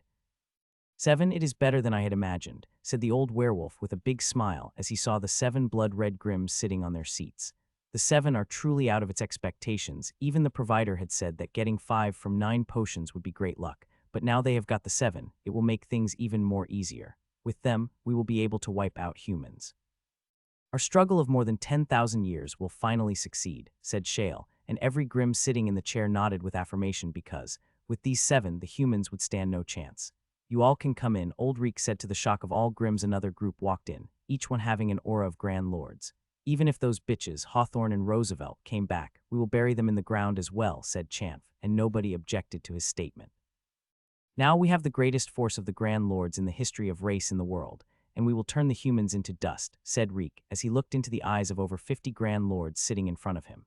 His gazes lasted longer on the 7 blood-red grims, their greatest weapons, who have the strength equal to his. They will tear through the humans till not even their bones will remain. Ready yourselves, bring whatever artifact your tribes have. In an hour, we will launch the greatest attack the humans had ever seen and wipe them out before the day is over, declared Reek, and all the grims began to thump their fists on the table. The hums rang out through the runes every 30 seconds, bringing out the fire, which is powerful enough to burn any common Grand Lord to ashes.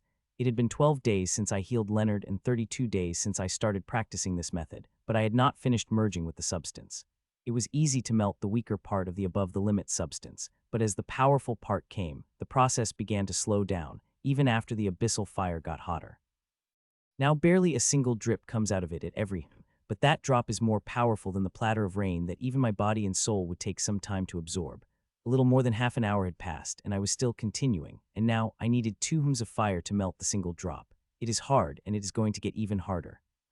Around 9 more minutes passed when my dry throat stopped screaming, not because I had stopped the method. No, my body will still be able to bear the fire for a few minutes more. Something else had happened, which I had expected to happen a little earlier, but lasted longer to my amazement.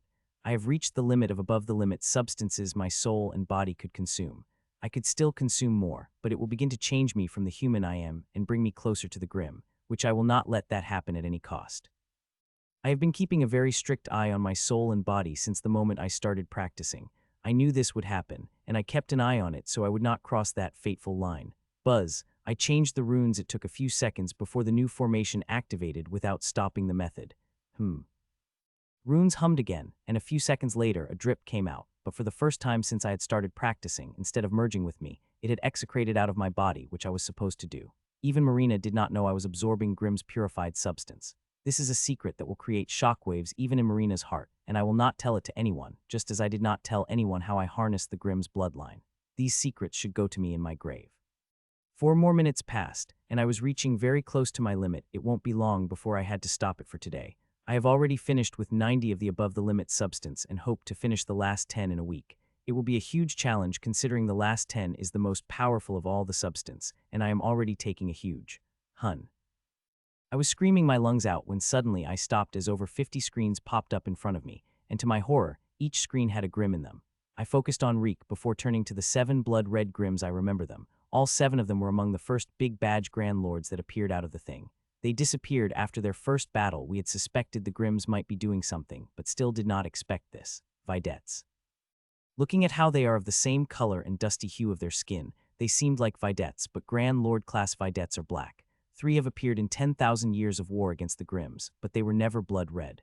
Supreme Commander has invoked the Grand Order, calling for every Grand Lord. I am in no condition to attend, and I will not, as I am going to the thing I had prepared but did not wish to use. Marina, leave, I said, greeting teeth as the abyssal fire still burning me, and a realization appeared in its eyes instantly as she looked at the goblet of abyssal fire in front of me. You are going to use that? She asked shakingly. To that I nodded. It will kill you, she said shakingly. No, it will not, and not that I have a choice, I said while looking at screens. She looked at me as a tear dropped from her right eye. Please don't die, she said after a second of silence and walked toward the formation. She also understood why I needed to do this. There was no other way. It could really kill me, but as I had said to Marina, there was no choice. Nero, go, I said, and Nero, who was playing with my sister, immediately became alert as the teleportation formation appeared below him, and he disappeared and appeared in the central command, to the shock of everyone. He is Nero, he is just as strong as Ashlyn, I informed them directly, without wasting any words. All the eyes of Grand Lord fell on the white, cute cub of a wolf with a shining reindeer horn that anyone wanted to touch, and now he looking at all of them with serious eyes, which made him even cuter. I am going to practice A-attacks. Nirvana. It is going to take me some time before I join you all in the battle, I said, and cut my connection. Absolute horror filled the eyes of the humans' Grand Lords as their projections appeared in the central command, while their real bodies joined the battlefield. Lord Whitmore assigned them their position on the battlefield while they gathered the central command. It did not take even 3 seconds for all the Grand Lords to gather, including the hidden ones. The ones who did not enter the thing instead went to the dangerous runes as those places were more suitable for them. Some of them had succeeded and returned and now are sitting here. There is only Lord Czar appeared, but he was trying to kill himself with the method which killed every person who had tried it, except for one, his predecessor.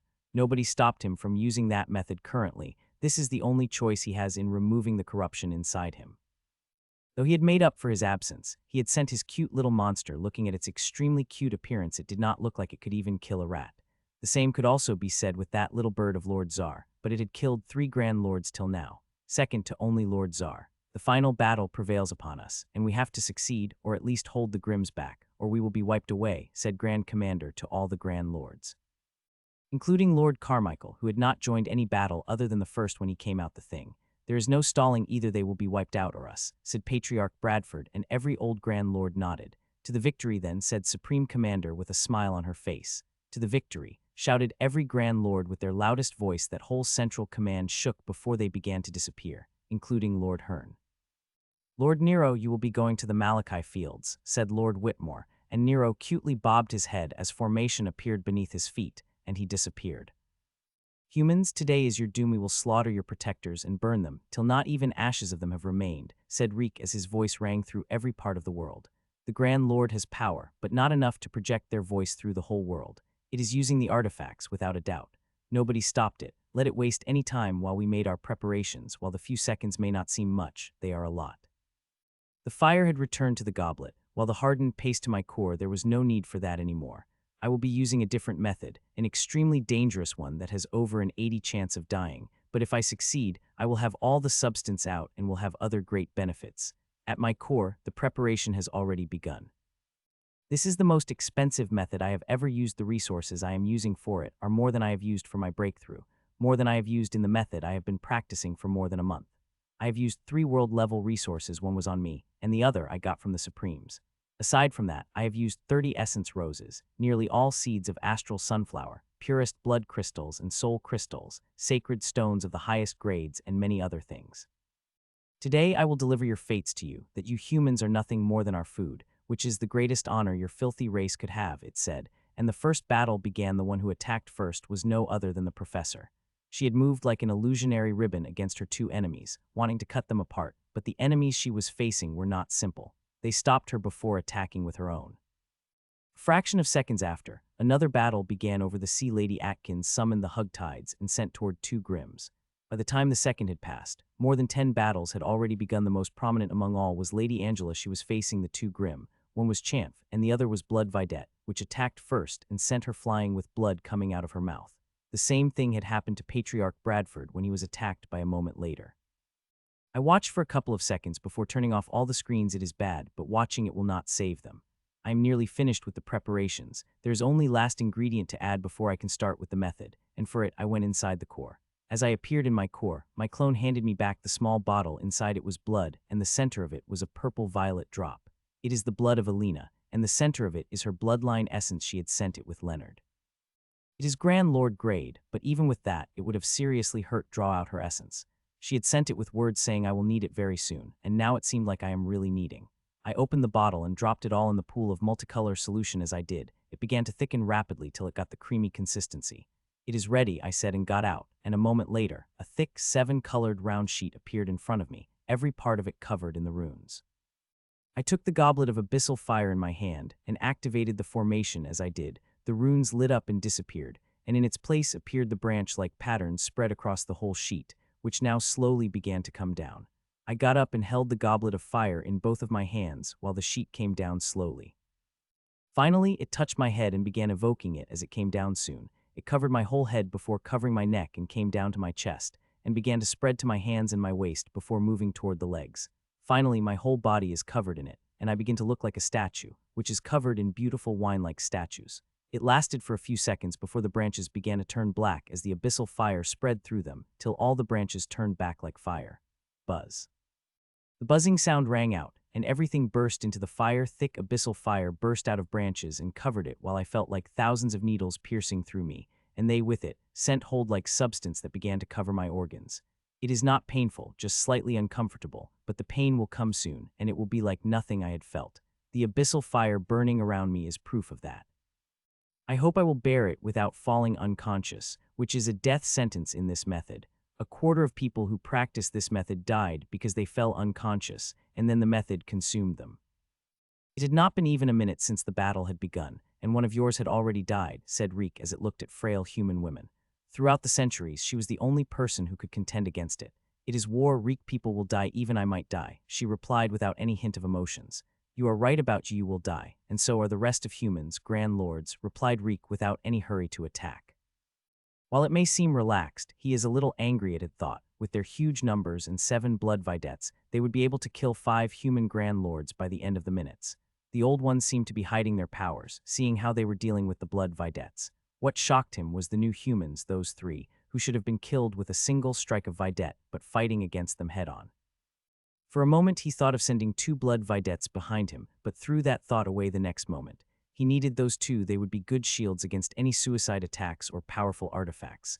While a human may defend now, we hold the advantage they will die. Their death might take an hour and an hour more, but they will all die. "Who would have thought you would have such power," said Blood Vidette Werewolf, as it defended against sharp icy blades coming at it with its bare hands. "You, Grims, were not the only one who has prepared for this battle," she said once again, attacking the Blood Vidette Werewolf with another flurry of icy blades as it tried to close the distance between them. "CLNNG, CLNNG, CLNNG. You have grown stronger since the last time we fought," she said as she continued with the storm of attacks at the human. Last time, the human needed to be rescued if it had a few more seconds. It would have definitely been able to kill him. "You have not done too bad yourself," replied Elder Lord with a consistent voice, but inside he was shocked. The Grim had improved. If it had such power last time, he wouldn't be able to survive before the rescue arrived. This makes things quite complicated and far more dangerous, as now he wouldn't be able to rescue others after killing. He will need to worry about his own life, and this foxwoman really have the power to kill him. He was moving to defend against another attack when suddenly his expression changed, as another human Grand Lord had died. "Ah!" I screamed loudly as the fire began to burn me from inside and outside. The pain I was feeling was so much that it threatened to drown me with and break my mind. I am barely resisting it, but this too is bringing me closer to unconsciousness. Both of the options I could not choose, as they would be in a death of me, and take me to that is something similar. Not even a minute had passed since the method had begun, and I was already in such a bad state I wondered how I would be 10 minutes later. The only thing that is making me happy right now is how fast the above-the-limit substance is melting and excreting out of my body, where it will be burned to ashes by the abyssal fire that is covering me from the outside, though it is not the purpose of the method. This method is one dangerous cleansing method. It is not cleaning on the surface, but what is inside, and that is what makes it so dangerous and how so many people have been burned to ashes by it. My body and soul energy are clean, but as this method begins to work its magic, it begins to get even cleaner. Most important for me, it is wiping out all traces of Grim inside me. While my body and soul merged with purified substances, there are some extremely faint traces have left behind. Those traces are invisible, or someone with my set of abilities could see them, but this method is wiping them too. If I survived this method, then even I wouldn't be able to find the traces of Grim's energy on me. It couldn't help but make me happy. A few minutes passed, and the fire became even hotter, giving me even greater pain. The mold covering me started to go red, and through it, specks of abyssal fire and smoke of essences entered my body. It feels like I am going through some kind of archaic religious ritual, which is cleansing me of my deepest. It would have been great if I had not gone through it if the Grim had attacked 10 days later. I would finish with the substance with much less pain. I was burning through pain when another familiar ring rang through the hall. It was so loud that even through the pain, I was able to hear it, and it did not make me happy at all. Instead, I felt sad as another human died. It is the third human had died, while only one Grim has been killed. Before activating the method, I set up a ring of 2 types, one for human death and one for Grim. As with this method, I could not use any kind of soul sense, and I needed something to keep eye on things going on outside, and just as expected, it was bad and going to get worse. Killing more humans frees up more Grim, who would join another battle against the humans. If they kill a sufficient number of them, then they will be able to kill us through sheer numbers. We could not let that happen. We have to kill the Grims, if not kill them, staff them. We have used that strategy many times, and it has helped us in many tricky situations. Though this time it will be hard, the Grims seem to be completely prepared. Their numbers are huge, and those blood videttes will not be easy to deal with. I have done everything I could. I helped Rye, Lady Vivian, and Supreme Commander to level to Grand Lord past week, taking their strength very close to the matron Mavis. I had also been helping the old Grand Lords, but these are not enough to deal with a number of Grand Lords out there, especially videttes. They would be extremely hard to deal with if past videttes were any example to go by. I wish I could join the battle. I might have been able to do something, kill a few Grims, of I am quite confident in doing. I curse that bastard old snake who put me in this condition. Not only had the bastard lost its life in the most painful way, but it left me with its substance. Which is not its fault when I think about it, as it is me who summoned the white fire, but my angry mind did not want to listen. I just needed an outlet to let out my anger from this powerlessness, and the dead enemy seemed like a good target as any. Die, filthy human, screamed Roz, attacking the little human with its huge axe, while at the same time, 2 more Grims came from behind. Atkins looked at the attacks of 3 Grims without the slightest change in her expression. The only proof she had acted is a pearl on her weapons began to shine. Bang, bang, bang. Moment later, all 3 attacks clashed against the thin water curtain that came out of nowhere. After becoming Grand Lord, her strength had taken a tremendous jump, and even more that her control over the water elemental had also increased tremendously. It is not only due to the breakthrough, but also because of the Grims. Ever since she came back from the thing, she had fought the most battles among all the Grand Lords, more than Matron Mavis or Elder Lord, or any even Michael Czar. She had fought nearly every day. It helped her gain tremendous control over the water element, and even with 3 Grims attacking, she was not feeling any pressure at all. She might even be able to kill them if she is lucky. She had just thought that as she defended against another attack when she sensed a presence, and a second later saw a Grim coming toward her at a very fast speed. Seeing that, her expression couldn't help but change, not because she would soon fight against the 4 Grims, but because this one was clearly stronger than the 3, and she would need to give her all just to survive against it. She was able to kill a Grand Lord, and now she's getting targeted while most humans are fighting against 1 or 2 Grims. She's one of the few who is fighting against the 3 of them. "Bitch, you had killed my good friend, you will pay for it," said Braille, the bloodstone Ant-Man. Its whole body is blood red and making it look a little similar to those terrifying blood vedettes. Though there is a difference, its blood red is shiny and crystalline, while the blood red of those horrifying vedettes is faded and dusty. Clang, boom, boom. She defended against the blade of blood red Ant-Man, but another 2 attacks came from behind. The blood red sun behind her swelled inside and absorbed those attacks, burning in the furnace, increasing its power. Puh-puh. She puked the blood with pieces of her internal organs. Taking such powerful attacks is not without cost. Even a powerful ability, as Blood Sun, has a limit. It was her great luck she was able to awaken this great ability, the first one in 350 years. It is one of 2 prime abilities of Blood Sun inheritance. Even Patriarch did not have this great ability, he had the other one of 2. That one is offensive, as this is defensive. She was a little disappointed when she got the defensive prime method, as she is an offensive type and likes to have the offensive method that Patriarch has, but she is glad she got the defensive one, as it is what saved her life. Without it, she would have died right now, but even with it, her survival would be difficult. Careful, the human is on a suicide path. Vrag, the Crockman, warned its partner, seeing the human charging toward the suicidally, without caring for any injuries he is incurring. Both of the Grims became careful but intensified their attacks while maintaining the distance between them. "You grim bastards, I will kill you," shouted the old man. He was Nana Baru, one of the old monsters from the Silverstone Academy, and now there was a crazy smile on his face. Unlike others, the man did not mind dying. He had accomplished his dream of becoming Grand Lord, and now he is ready to die, and the only thing he wants to do before doing that is to kill these 2 Grims. He is willing even to sacrifice his life to do that. The Grims seemed to have understood what it was trying to say, but that was not going to help them, especially when he used that move. "Everburn," he shouted, and his bloodline burned. His life force and power like never before coursed through him. It was so intense, he felt it might explode out of its body. It is an attack that could be used once in 3 months and would leave him weak for a similar time. He just hoped this attack would give him more power. It wouldn't matter if it burned his life or bloodline for it. Grim's eyes widened as he crushed through their attacks. As reached close to them, they were running while attacking, but he was quickly catching up. 1.5 seconds later, he appeared in front of Crockman and attacked, which made horror appear in the eyes of the Crockman. CLANNG. The Crockman was barely able to defend with that huge blade of it, but it cost it as it shot back like a rocket.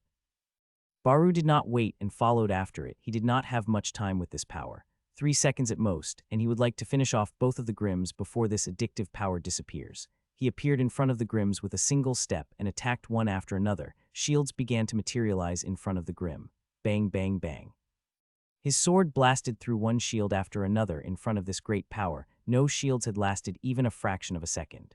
The more shields I cut through, the greater horror would appear in the eyes of Crockman, who is using every bit of its strength to summon more shields, but it simply does not have time, not that they would be any useful in front of this might. Finally, I was able to cut through the last defense, and now only the sword remained, and seeing it coming toward me, a smile couldn't help but appear on my face. Slice. It took a while for a Grims to understand, and horror filled its eyes, and it tried to turn back, but it was too late. My sword had touched its neck and began to cut through it like it was butter. moment later, its head went flying in the air, and I immediately turned toward the other Grim, who had run in the opposite direction instead of helping. Hoping it had not run away too far, as there was only a second had remained. He saw the Grim and knew he could reach it, and would even be able to laugh a single attack before the power disappeared. He did not waste any time and took a step toward it when suddenly, he stopped with eyes becoming wide as saucers. He saw a huge wolf mouth appearing out of nowhere suddenly, and Ratman, who was running, had directly gone to this huge mouth before it could stop itself. The moment Grim entered inside, the mouth closed, and a moment later he saw a snow-white wolf cub with reindeer horns looking at him cutely. "Is it dead?" he asked shakingly, and Cub nodded his little head cutely.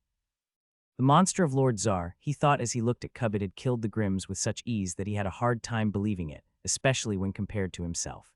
He had to use his trump card while the little wolf had just opened its mouth and swallowed the Grims, and it was over. The cute wolf cub looked at him for a moment and disappeared. The moment it did, its method also lost its power, and he felt himself weakening. So much so that he has a hard time maintaining himself in the air. If it were not for him instantly switching the worldly energy, he would have fallen down.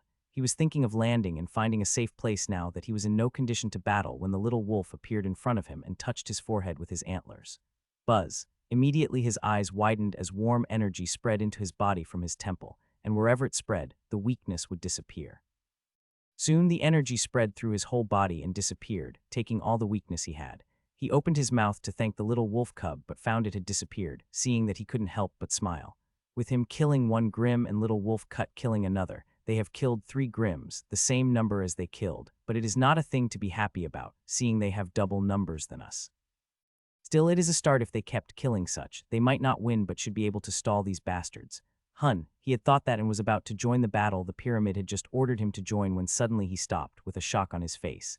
They have killed another human, and it is no common human, but a council member, leader of the Supreme.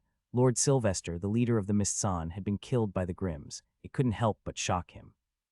The council members are best among the new Grand Lords. Even if the 3 Grand Lords attacked them, it was not easy to kill them, but the Grim did. The Grims that killed him were not normal. They were no new Grim Grand Lords. They were part of an old coven. No wonder the 2 of them were able to kill him. His death will bring huge changes, as those 2 killed will join the other battles, and they are not easy enemies to deal with. If they had been, they wouldn't have been able to kill a powerhouse like Lord Sylvester. "Angela, one of your council members has died. It won't be long before others start to die as well," said Reek, still standing in the same place as it had a few minutes ago. Everyone had begun fighting except for them. The battle is not going as he thought it would. More of its people are dying, but at least they are killing humans as they die, saving him some of the trouble when he kills them later. "As I had said, people die in battle," she replied, without moving, even her expressions remaining neutral as she talked about the deaths. "You are right, and it is time for you to die as well," he said with a sigh. "You too, kill her." He finally ordered the blood vedettes behind him. He is not going to fight. Many humans have already begun their suicide charges, and he is confident he can handle anything this bitch could throw at him. He still does not want to take the risk. As he ordered, the 2 blood vedettes moved, and they moved with speed that even he would take it seriously.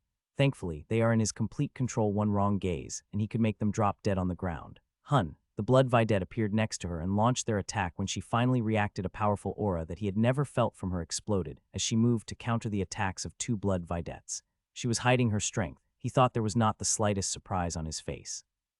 He knew she was hiding, even he had kept some of his strength hidden.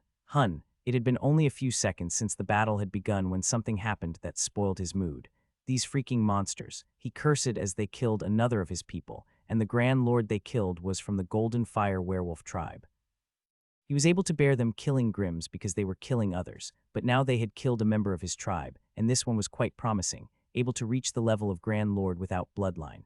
It had only happened once in history, and that was over 5,000 years ago. Most people from his tribe who reached Grand Lord's class have bloodlines. The little monsters have crossed the limit of his tolerance, and they will pay a prince for that. He immediately shot a few orders. "Now, let's see how those little bastards kill his men," he thought, and turned to the battles in front of him. Another loud horn rang out, bringing the death of humans to 7, though he could barely hear with all this pain. The fire had reached its near peak, baking me from inside. I was glad that the creamy mold I had prepared was holding back the worst dangers of fire, which could turn me into ashes. But still, the fire had spread into every part of me, and if not for the method and herbal energies it is releasing, I would have turned to the ashes by now. Though it is also doing what it is supposed to do, cleansing. It brings out the slightest impurities I have, hidden so deeply that I barely see them. All of them are getting burned to ashes as they come out of my body. Most importantly, above the limit substance is nearly burned. Only one of it remains, and it is hard. The fire is burning it thoroughly, but it still resists the change occurring in it. But fire needs to be more powerful to burn it into the ashes. Soon the fire will reach its peak, and this substance, sticking so hard, will be melted and excreted out of me before burning to ashes. It is important that it is burned, not only because it is a very dangerous substance, but also because it is blocking several important pathways of many cycles, and if I wanted to perform complicated moves, I want them gone. Seconds passed, and with each second the fire was burning brighter with greater power. I am screaming as there is no way I could bear this pain without it. I don't know how long had passed, but the method had reached its final state, peaking, which is also called nirvana. There is a reason why so many people have tried this method, not only grand lords but lower-level powerhouses, because successfully practicing this method make one reborn, like nirvana. It is not just the cleansing it does, but the potential it rouses. Even those with no talent will find it easy to break through after they go through it. The pyramid had banned the method for everyone. Even Grand Lord needed permission to get this method. Though most of the old Grand Lords have it in their possession, I also have it. It is from the academy that only the leader of it could see it. This is why I informed the pyramid about practicing the method, not asking for it. It is a very popular method, and many books mention it. Even those books are banned. People always get new books from the many ruins, not to mention desperate people always find the information they need if they try enough. Hundreds of people have practiced this method through the thousands of years, but only one has been noted to have succeeded. My predecessor, while everyone else before and after her, burned to death, including the Grand Lords. The substance finally began melting, but I was not even looking at it within seconds of the fire peaking. Something I had feared had happened. The fire had started to burn me. Burn my body and soul. It had not done that before. It had inside me but had never burned me, but it did, and now I am screaming, but no words seem to come out of me. The pain is something I could never describe, but I knew this is how those people have felt when they are burned to death, especially those who used the most dangerous abyssal fire. I screamed in silence and helplessness. There was nothing I could do to stop it. The method could not be stopped. I would have used other things to stop, but it was a divine fire that burned me. Everything I tried would burn to death, which is why I have not prepared for any contingency. Still, there are a few things that could save me too are the most important, though I don't know whether they will save me or not, as it is a thing of my making and they don't interfere with that. So I watched myself burn. I saw my skin burning and bones blacking, my soul shrinking as I felt the pain that threatened to break my mind. I held on to that, as it was the only thing in this scenario I could control, and if I die, then I want to die as a sane person. A minute had passed and all the flesh on my body had burned, and all my bones had blacked. The fire had reached the sacred space of my soul and begun to burn it. Cry. I truly thought I would die as the fire began to burn the most sacred space of my soul and accepted it, albeit unwillingly, when I heard a majestic cry inside me. Cry ye, the cry rang out inside me. It was familiar. I heard it before when Alina had leveled up to Tyrant's class, and the bloodline phantom of Death Phoenix came out, roaring in a mighty cry that I had just heard in me.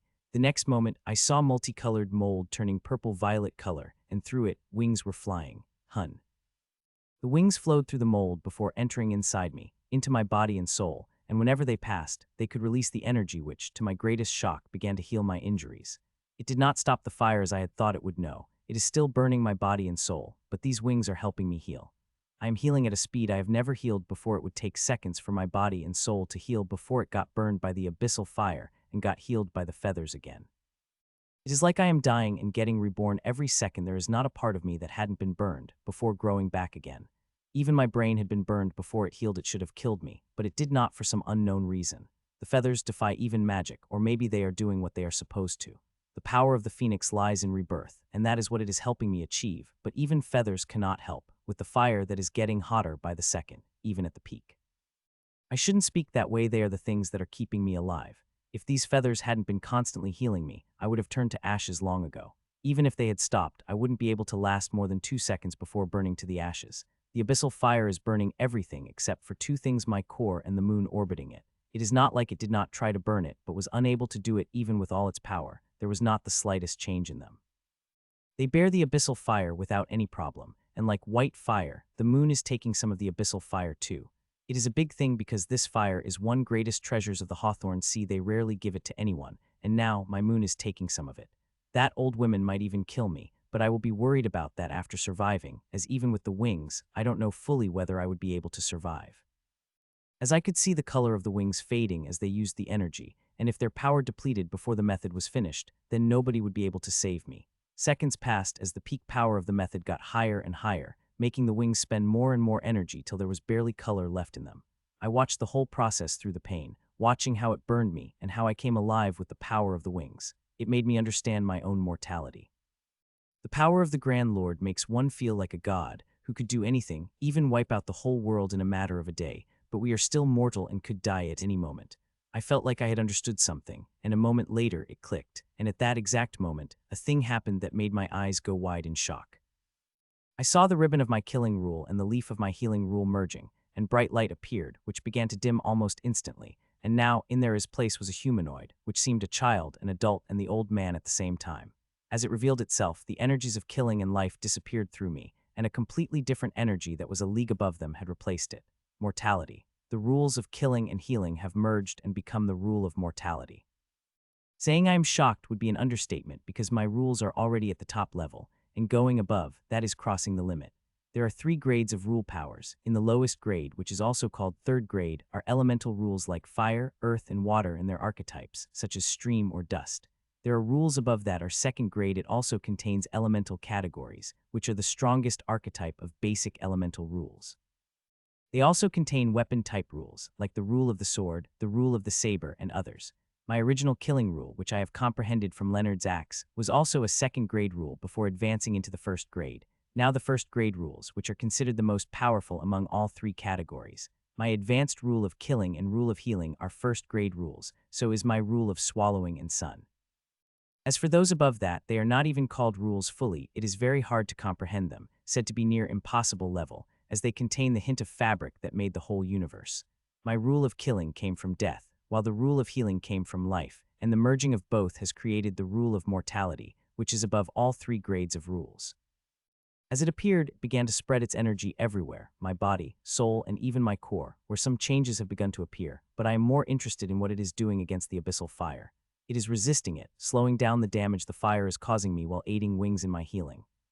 As such, half a minute passed, and now the wings had become transparent that it could disappear any moment when finally, the power of the method had reached absolute peak. It stayed there for a moment, burning up nearly all the wings except for one, before it finally started to leave, returning to the goblet, which I was still holding in my hand. When half of the fire left, the wing disappeared, but by then, the power of fire lessened enough that I could bear it on my own, even without help from the rule power.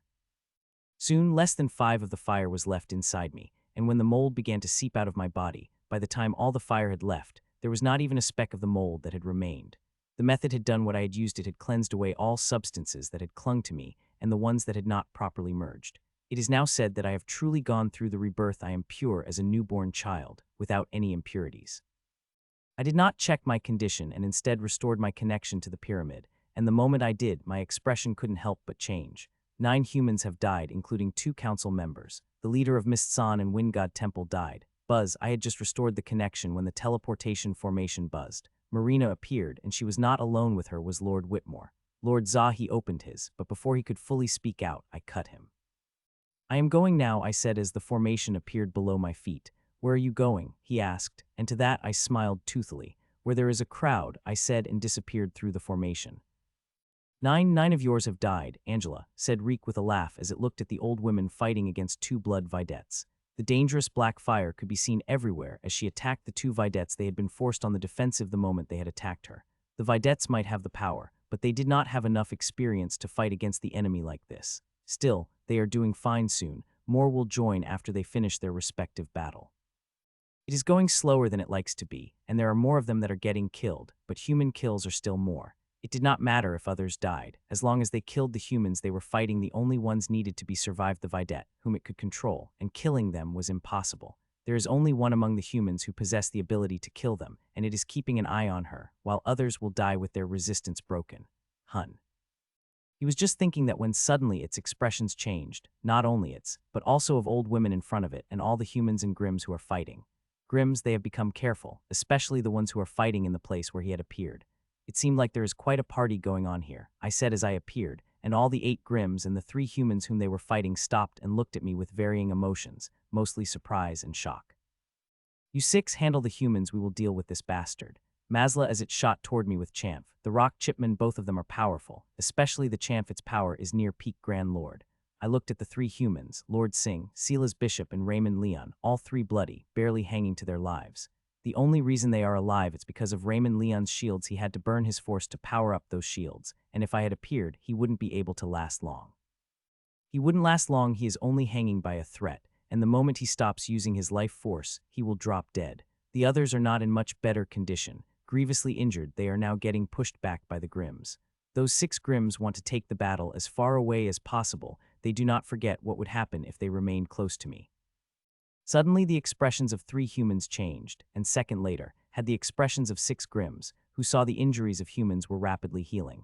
The one that was shocked the most was Raymond Leon. He saw there is another source of life force appeared in his body, rapidly helping him replenish his life force. He better thank me later. I have extracted the necrotic tree with everything it has for the method earlier and now for him.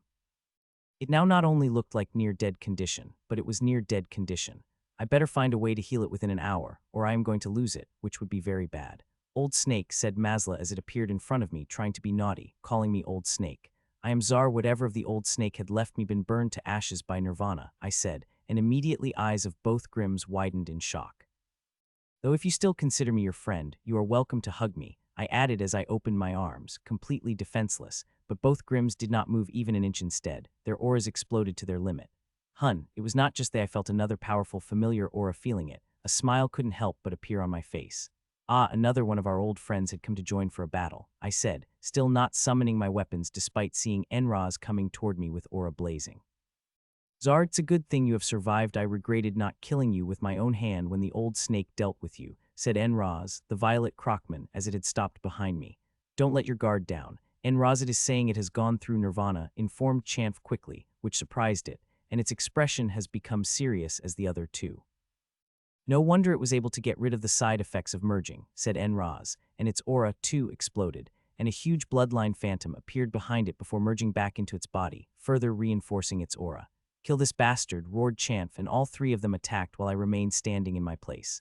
A moment later, all 3 appeared behind me and attacked with their weapons, and I did not move. I only moved when their weapons reached halfway when suddenly 3 hands came out of me, with 3 different weapons, a lance, the halberd, and a long sword, and moved toward 3 Grims, who were attacking me without holding anything back. Clang, clang, clang. Their attacks clashed against my weapons, and I shook from top to down and even had to take a step back. You guys are quite powerful, I praised 3 of them, but instead of being happy, they looked at me with even more seriousness. It had grown more powerful than last time. Don't hold anything back. Use everything you have, said Champ, and the shield appeared in its left hand while Enraz greeted its teeth, and a jeweled sword appeared in its hand, replacing its old. Now it was my time to get surprised. 2 of them had taken out their ancestral inheritance weapons, and they were Grand Lord grade. As it appeared in their hands, their auras grew even more powerful than before. Seeing my expressions couldn't help but become serious. Die, you bastard, shouted Enraz and attacked while at the same time Champ and Masla too attacked. Seeing then, I harnessed even more power and moved my weapons toward them. Clang, clang, clang. They clashed, once again shaking me, but this time, I did not take a step back despite defending against the powerful attack. As they finished, I thought they would take back their weapons and attack me again, but instead I saw myself surrounded by thousands of fiery lances, shiny blades, and rocky spears while 3 Grims kept my weapons locked. Sup, sup, sup. Die, 3 of them shouted in unison, and thousands of attacks came at me at a very fast speed. They wouldn't even take a second to hit me. Nice attack, I said without moving or even struggling to get my weapons back to defend myself, and just watched them coming toward me. D-hub, D-hub, D-hub. As the weapons entered the 10 meters radius of me, something strange seemed to have happened to them. They seemed like they had entered the viscous substance, which immediately reduced their speed, but a lot before beginning to eat them away. A moment later, they entered the field, and they disappeared. The more came at even greater intensity, but had changed nothing. They, too, entered the field and disappeared. This is a move I could not use. Before I did not have the necessary strength of soul and body to project this field, but now I have it. There are also a couple of moves I could now use other than this. I am quite excited to use them in the battle. I thought it was a nice attack, given how 3 of you had combined your powers, but it is just so, I said as I looked at them. Bastard, don't dare to underestimate us, roared Champ and attacked the 2 with all the fury in the world. Clang, clang, clang. They began to attack me madly, harnessing as much the power they could, but even with that, they couldn't breach my defense. Seeing that, I couldn't help but sigh in disappointment, which seemed to make them even more angry as they with even greater fury, but this fury did not seem to bring out as much power as they needed. You guys disappointed me, especially you, Enraz and Mazla. I thought you guys would give me a good fight after our last battle, but did not. I am not sensing that spirit in you, I said, clenching my fist. You said, Mazla angrily, to which I shook my head. We have been fighting the battle of our survival. I could not waste too much time on you, who did not even have a spirit to fight, I said. Immediately alarm flashed in their eyes, and to champ in my surprise, Mazla and Enraz stopped attacking and began to run away in the opposite direction. You cowards, roared Champh. You should run away too, Champh, when you have time, or Zar will make you disappear, screamed Mazla from a distance. It is not strong enough to kill me, you cowards, shouted Champh and turned to me, only to see me looking at it with a smile. You are quite wrong about that, I replied, and it opened its mouth to refute when horror appeared in its eyes when it saw the rose blooming around it. Rose redemption. The rose had not just bloomed around the rock chimpman, but bloomed around all 9 Grims, around Mazla and Enraz, who were running away, and also around 6 Grims, who were fighting against 3 council members at quite a distance. They tried to resist it, attack it, and even burn it, but nothing seemed to work against the roses. The roses kept blooming, and the moment they fully bloomed, the Grims began to disappear one after another. The first to disappear was one of the 6 Grims fighting against the council members. They were the weakest after them. It was Mazla and then Enraz before finally, it was Champh, the rock chimpman, the strongest of them all. They disappeared, leaving only me and council members on the battlefield. The shock of what happened spread through the whole war to every Grand Lord who was fighting, be it Grim or humans, and some powerhouses with high enough access. In the central command, Lord Whitmore's whole body shook, and he nearly fell down and would have, if not for Marina, stopped him. She too is shocked, but not as much as he and Grand Lords. She knew her student and lover enough secrets not to get shocked as this, but still killing 9 Grims at once is quite a shocking thing to do, even for a Michael. 17 of yours have been killed, Reek. Do you want to say something? Taunted the old woman. Till now, it was taunting her, and now, it is her turn. Reek did not reply. It was truly shocked. It was not expected Zar to appear. It thought the old snake had dealt with him, and even if it were not killed, it would be good as killed with parts of the old snake inside him. They are poison itself, and it thought Zar died, and humans were keeping the news hidden, but not only Zar had not died, but he also came back and killed 9 of its powerhouses in less than a minute. Reek felt like pulling its fur out, but soon it calmed down, and even a smile appeared on its face. So what if he came back? Those he killed were mid-level Grand Lords. There is a vast difference in strength between a middle and peak Grand Lord. It had a lot of them. You two got after Zar. It said they were surprised, but immediately obeyed. It was quite surprising that the old woman did not react to stop seeing that. It ordered another bloodhwaedit to move towards Zar to be sure. I have sent 3 bloodhwaedits at Zar. They will kill him within a minute, he said with a bloody smile. He could see her flinching for a moment, but she recovered her expression quickly, though it saw it and it made its smile even brighter. They will die too, said the old woman a moment later. Even you could not kill them. What makes you think he will be able to do anything against them? It asked. Because he is Zar, she replied, but that made it only laugh harder. He had quite a grudge against that little place after that bitch did it in the last epic war. After it finishes killing all the humans, that place will be the first it will destroy. Maybe I had chewed more than I could swallow, I thought, seeing my core begin shaking the moment I took them inside. Now all of them are bound in a small spatial realm, which is burning through spatial and energy crystals along with other resources, and despite that it is shaking. Seeing it shaking, the Grims begin to struggle even harder. I should have killed the 3 and taken only those with the bloodlines inside, but that wouldn't have been possible. The moment I killed even a single Grim, the big guns would have arrived, stopping me from taking any of Grim's, and I could not have that. I have grown powerful that I am not even fear big guns, but not powerful enough to kill even a single one of them. To have even the slightest chance to kill them, I need the bloodline essence the 6 bastards would provide me. It is the reason why I chose this battlefield instead of any other. It had the highest numbers of Grims with bloodline, and to my luck, even Enraz, the violet crocman, had come running toward me after I came here. The 9 of them are shaking the spatial realm, and my core. The only reason I am not in full-blown panic mode is because the runes have started climbing over them. The moment they spread fully, the harvest would begin and I will be safe.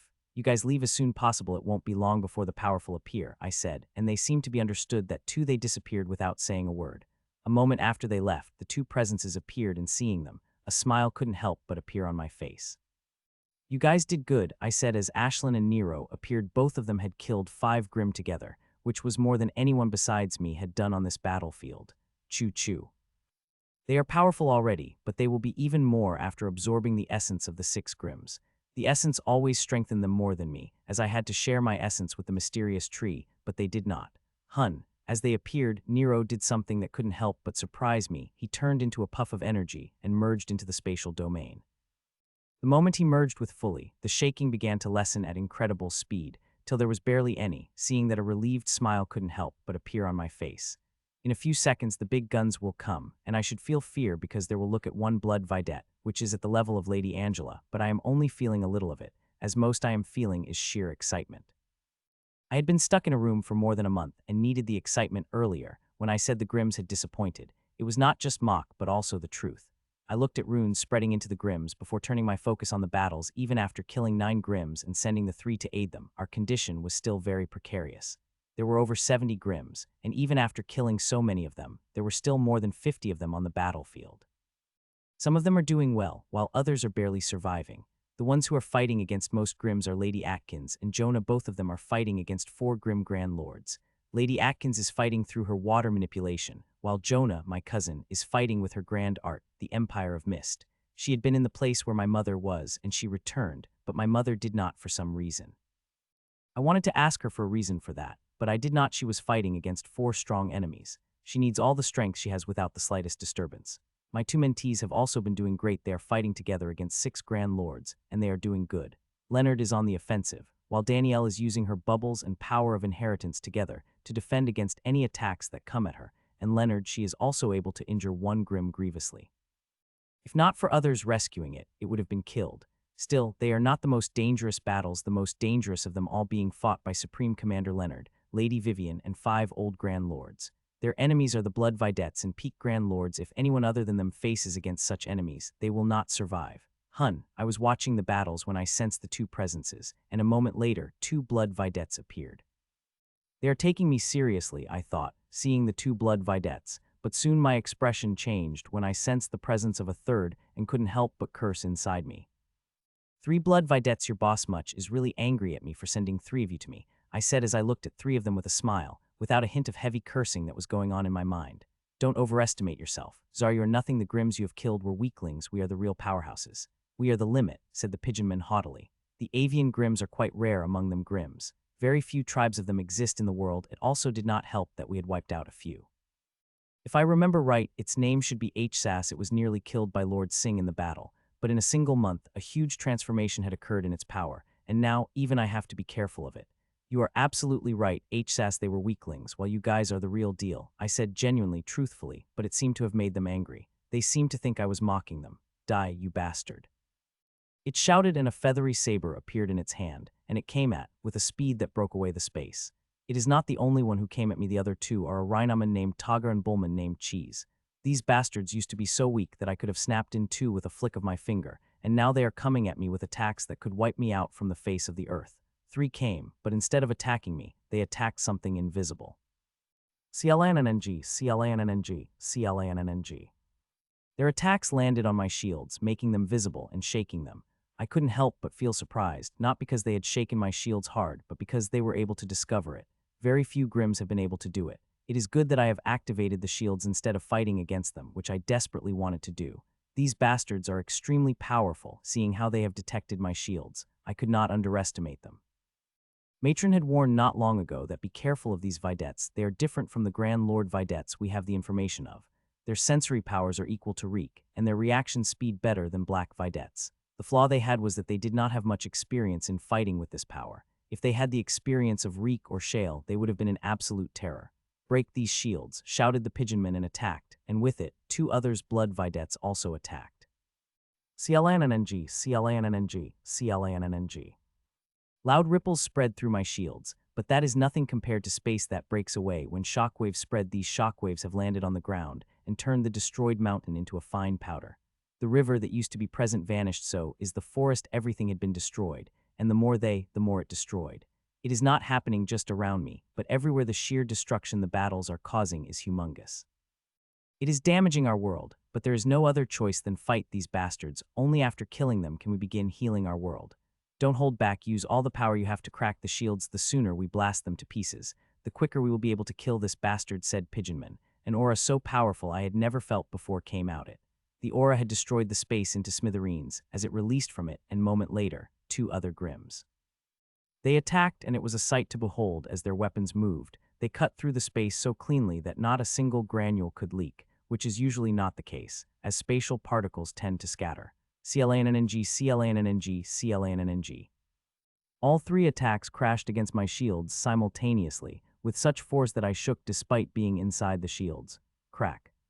Also, the first time the crack had appeared on my shield, a tiny one, but it lit up the eyes of Grims, and they began to attack with great enthusiasm, not caring about the destruction the shockwave of their attacks was causing. Crack, crack, crack. The cracks began to spread with each of their attacks while I watched without changing my expression. Buzz, I may be looking at them, but most of my focus was on my core, where finally the thing happened which I had been waiting for. It had taken a while, which is understandable as it is not 1 or 2 Grims, but 9 of them, with 3 of them being middle-level Grand Lords. The harvest has begun, and the runes have begun to draw out an immense amount of Bloodline's energies. Immediately their Bloodline Phantom materialized, and they began to resist, and the flow of Bloodline essence reduced to 1/10 of their combined resistance. It did not surprise me the Bloodlines have quite a power. They could even resist the pull from runes to a certain extent, and this time there was resistance from the 6 bloodlines, but despite the resistance, the runes were still harnessing bloodlines. Though not in the amount I like to be, it will increase as the runes draw out more bloodline essence, weakening the bloodline. It is futile resistance. They are fighting a losing battle. I wish they would understand. It would have saved both of us a lot of time. I looked at my shields. The Grims had already cracked 20 of them, and now they were spreading further, but I was not worried. They need to crack my shields by 90 to make me worried, and they have not reached that stage, nor will they ever be. I will be finished with Grims inside me before that. Even if I did not, I have ways to slow it down till I am finished, but I am sure I will not need to use that move. Suddenly I focused back on my bloodline as a shocking thing had happened. A Grand Lord with inheritance had awakened the bloodline within it. Masla, my dear friend, you are too good to me even while dying. You are giving me the parting gift, I said to screaming Grims as the bloodline awakened inside it. I truly had not thought this would happen because it is extremely hard to awaken the bloodline, this further in power, when inheritance seeped in very cells of you. It will resist everything it has not to let the bloodline awaken. But the conditions here are different. The inheritance is fighting the power of runes as it harnesses its essence to create a rose. It completely focused on that, and on top of that, very powerful bloodlines were resisting, and it could feel the resistance deep within it as runes connected them all, which forced the dormant bloodline within it to awaken. I am very happy to see it. One new bloodline means more power, and I need more power to deal with these 3. There is no way I could kill them without some extra power. Crack, crack, crack. My shields have cracked 50, and now their cracking has slowed down again, and that seemed to frustrate them, but also make them even more furious. This fury is transforming into their strikes as they attack my shields with greater and greater power. I stared at them for a couple of seconds before focusing back on my core, where the runes were harvesting the power from the 7 Grims.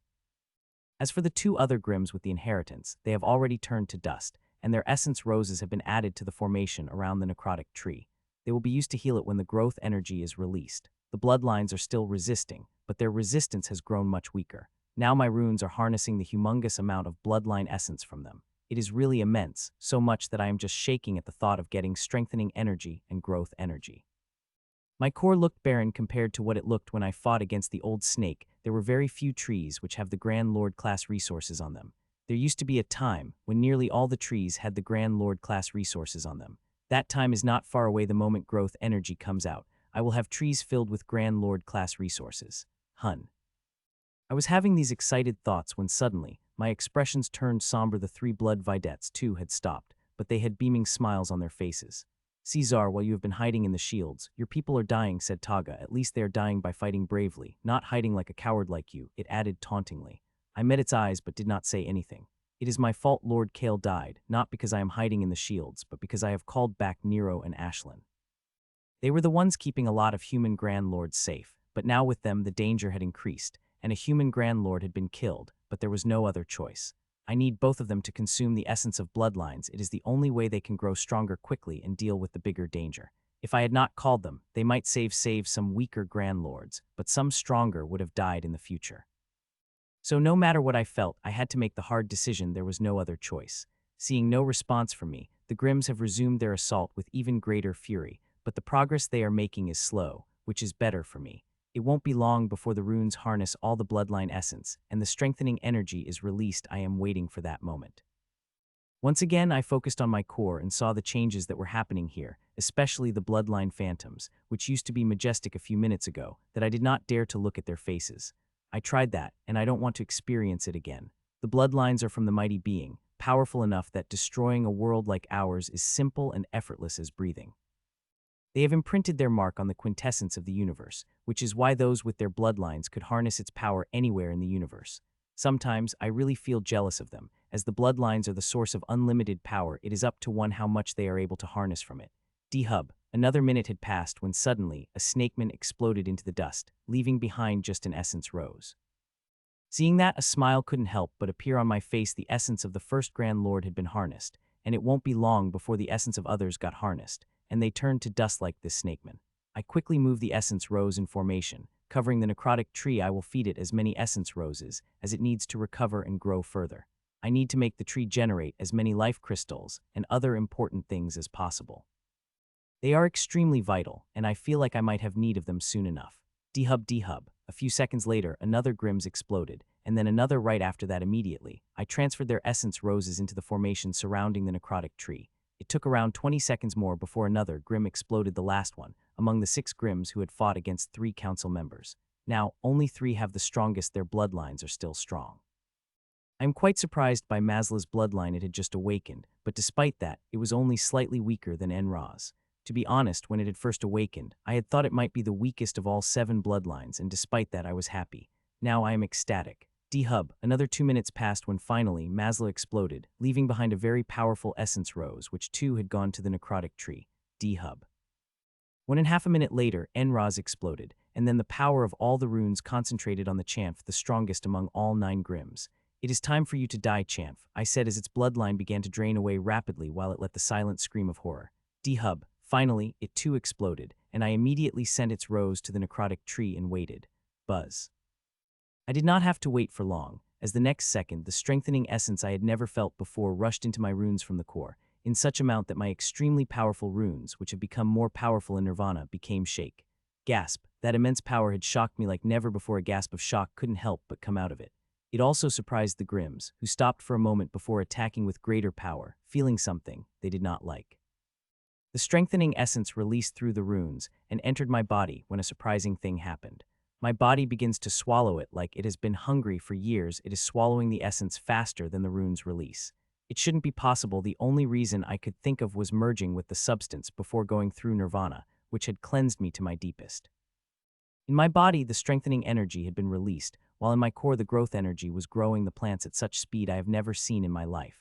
The growth energy always grew the plants faster, but now it is doing that with a much greater speed than before. The plants are growing resources of Grand Lord class by seconds, and most importantly, the necrotic tree also started to suck essence roses like it had hungry for a generation. Seeing that, a smile couldn't help but appear on my face. It had been nearly 7 minutes since you guys came, but you still failed to break my shields, in which I am not using even half of my power to defend, I said to the shock of blood videttes. The pigeonman opened its mouth to refute, but stopped short as I waved my hand, and all the cracks on my shields disappeared before the shields themselves had disappeared. What are you 3 waiting for? Attack me, I said as 3 hands came out from behind me, which brought them out of their shock, and all 3 moved to kill me. Die, you bastard. They were not holding anything back, attacking with the power they were using to break my shields. Their speed was extreme. Their weapons had arrived before me in an instant, but I had been prepared as my weapons moved. I have been studying them as they attack my shields and pretty much could predict their limits, which makes things quite complicated. As with this boost, defending against them is not a challenge, but killing them is. They have very high sensory powers, and there is a later invisible defense against them. It is not a move, but a natural defensive barrier which formed after they became videttes. It makes things quite tricky. Saying that wouldn't solve anything. I have to find a way to kill them, and if I had learned anything in the past month, then there is always a way, even in impossible situations. CLNNNG, CLNNNG, CLNNNG. Their weapons cut through the space and clashed against mine, creating a shockwave that destroyed the spaces as they spread out, but I was in no mood to see that. Step, step, step. The power of the physical strikes hit me like a sledgehammer, and I began to take steps back. Each of my steps would bend the space as I moved. It is not the only thing their attacks have done. They had also released a very peculiar kind of energy that evaded several of my defenses before they caught and began to get processed. The mysterious tree is still releasing the growth energy, but it begins to demand the vidette energy the moment it enters inside me. Hun. My eyes videttes in surprise as they begin to process the energy. I notice the above-limit element inside them. It is expertly processed and weakened on purpose, but it is present, and it is what is used as the main ingredient to make these videttes. I had my doubts, but this confirmed them. "Die, you filthy human," said the pigeonman as it appeared in front of me before swinging its feathery sword, while its two mates simultaneously attacked me from left and right. CLANNNG, CLANNNG, CLANNNG. The weapons clashed, and once again, I shook before beginning to take a step to manage the force, but these blood videttes followed me like a snake and attacked me again. All I could do was move my weapons in defense. These bastards are powerful, all right. I am using all my boosts and every bit of energy, but it is still not enough to properly defend against them, much less attack them with a powerful offense.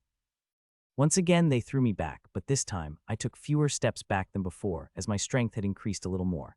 The strengthening essence is still coming out from my core, and my hungry body is absorbing it ravenously, making me stronger every second.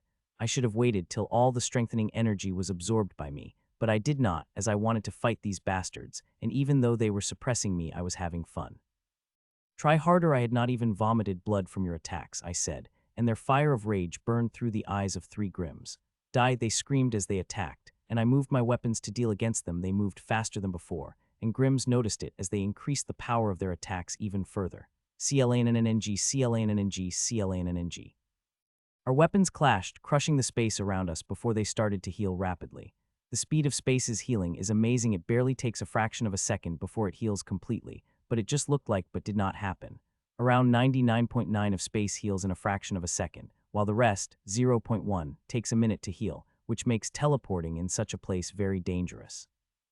"Good, just like that, but stronger," I said, and it made the Grims even more furious, thinking I was taunting, which truthfully I am. I am trying to make them angry so that they would use their full power, and they are doing that. "You wretched human, I will kill you," roared Taga in its fury and attacked with two mates, and these attacks smattered the space around as they clashed. My heart bleeds seeing what our attacks are doing to the beautiful world, but as I had said before, there is no other option but to face them and kill them once, and for all so we can focus all our efforts on healing our beautiful world. CLANNG, CLANNG, CLANNG. Our weapons clashed thousands of times per minute, creating destruction that had not been seen before. The Grims are harnessing every bit of power they could to attack me. I could feel their attacks are getting stronger, but the effects they are having are lessening at incredible speed that, now, I only need to take 2 steps back at most to manage the power of their attacks.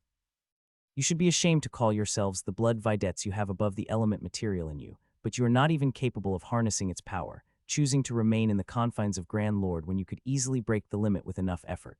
I mocked and could see their eyes widening in shock as they stopped attacking midway. "How do you know that?" asked the pigeonman in great shock, like I had blurted out their most sacred secret. "What is there to be shocked of? You reeked of above-limit element, but couldn't even harness its power," I said while shaking my head disappointedly. It was very hard to detect. I could easily because it had nearly killed me. They should have chosen someone more capable to become the blood videttes because obviously, you bastards are useless, I taunted, and their eyes burned with rage like never before. "Shut up, you wretched bastard," shouted Taga in bubbling rage as it attacked me with its two mates. What I said is true, but it is not as simple as I said it to be. Normal vidette strength froze away after they became videttes, which gave them limit strength of their level. These blood videttes are different. Their creator had used the above-the-limit material, which gave them a chance to reach above the limit, though doing that would be extremely difficult, near impossible even. It is even more difficult than peak Grand Lord's grand breaking the limit, which had not happened in millenniums. CLANNNG, CLANNNG, CLANNNG. Their attacks clashed against mine, and their eyes widened in shock, as this time I did not take even a single step back. "The real battle begins now, Grims," I said and launched attacks at them, harnessing every bit of power I had and coming toward from strengthening essence. "Monster integration, useless freaking bastards," it cursed in his mind as it fought against its oldest enemy. It had been more than 10 minutes since they had gone to Tsar, and they were still not able to kill him. Forget killing him, they did not even seem to injure him. He was defending against them without any problem. He felt angry and frustrated and wished it could go for the Tsar and kill that bastard, but the old woman wouldn't let that happen. Soon it calmed itself down and looked at the visual of all battlefields for the people it could scent. There aren't many. It is the only one who had greater power than even these videttes. The old snake was also had power with its powerful curses, but it is dead. Not to mention, its dangerous curses were useless against Tsar.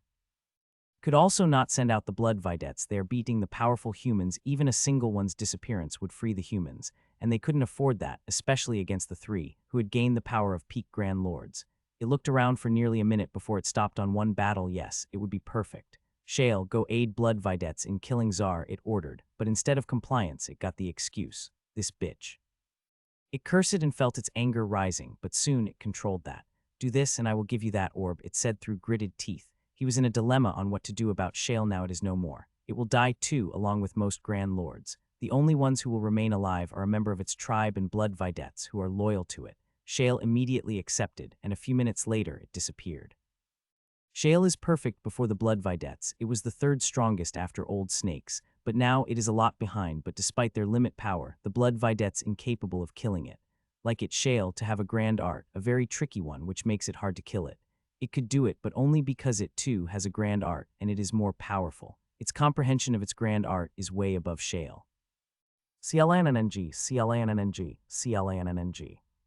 You should feel ashamed despite fighting for more than 10 minutes. You aren't able to do a single thing to me. I mocked as they defended against my attack. You, shut up, shouted Pigeonman, but soon scrambled to move its sword to defend against my attacks. It had been barely 10 seconds since I had begun my offensive, and it was frustrating the hell out of all three Grims. I am not attacking them with a single weapon, but 9 of them. What makes it even more difficult is that these hands are not constrained by any limit. They can bend at angle and stretch hundreds of times. In just a few seconds, the Grims found out how difficult it is to deal with them and frustrating. Each second, the attacks getting stronger and harder to defend. They are not the only one who is frustrated. I, too, have been frustrated. I have made some intrusions against the Grims and saw how powerful their defense is. It is the most frustrating defense I have ever encountered. Still, my probing hasn't been entirely useless. I was able to find out some interesting things on which my clone is working. If I am lucky, then I should soon have a way to bypass the defenses of the blood vedettes. Try harder, you all, if you keep defending as such. It won't be long before I am able to pierce my weapons into you, I said, and it made them angry, but soon a smile appeared on their faces of all three.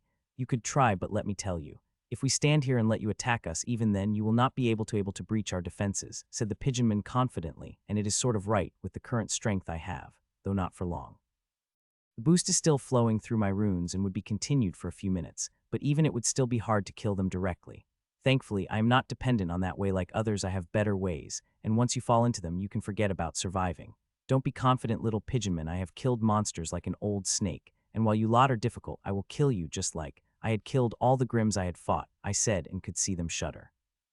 Though they recovered quickly and defended, they did not get even a chance to relax. Another wave of attacks came at them, and then another. I am not giving them a single chance to relax, showing them attack after attack, studying their fighting style to make my attacks even more lethal. These blood vedettes are powerful, but they do not have experience of this power. If they had fighting experience as any old member of a coven, I could have never been able to press them as I am doing right now. Suddenly a smile appeared on my face, and my attacks became even more furious at the Grims. You know, I am already making a list of Grims I would kill after killing 3 of you. Do you have any name you want to share? For you 3, I will kill that person first, I asked. To my surprise, an expression of thinking appeared on the Pigeonman and Rhinoman's faces before rage appeared in their eyes. Don't worry, human, when we finish with you, we will kill all the other humans, tear them, limb by limb, till no life remains in them, said Pigeonman, barely controlling its anger. They are not idiots. They know I am taunting them on purpose, trying to make them angry. So they would make a mistake. They have been controlling that anger quite well, and I want to see how long they could do that.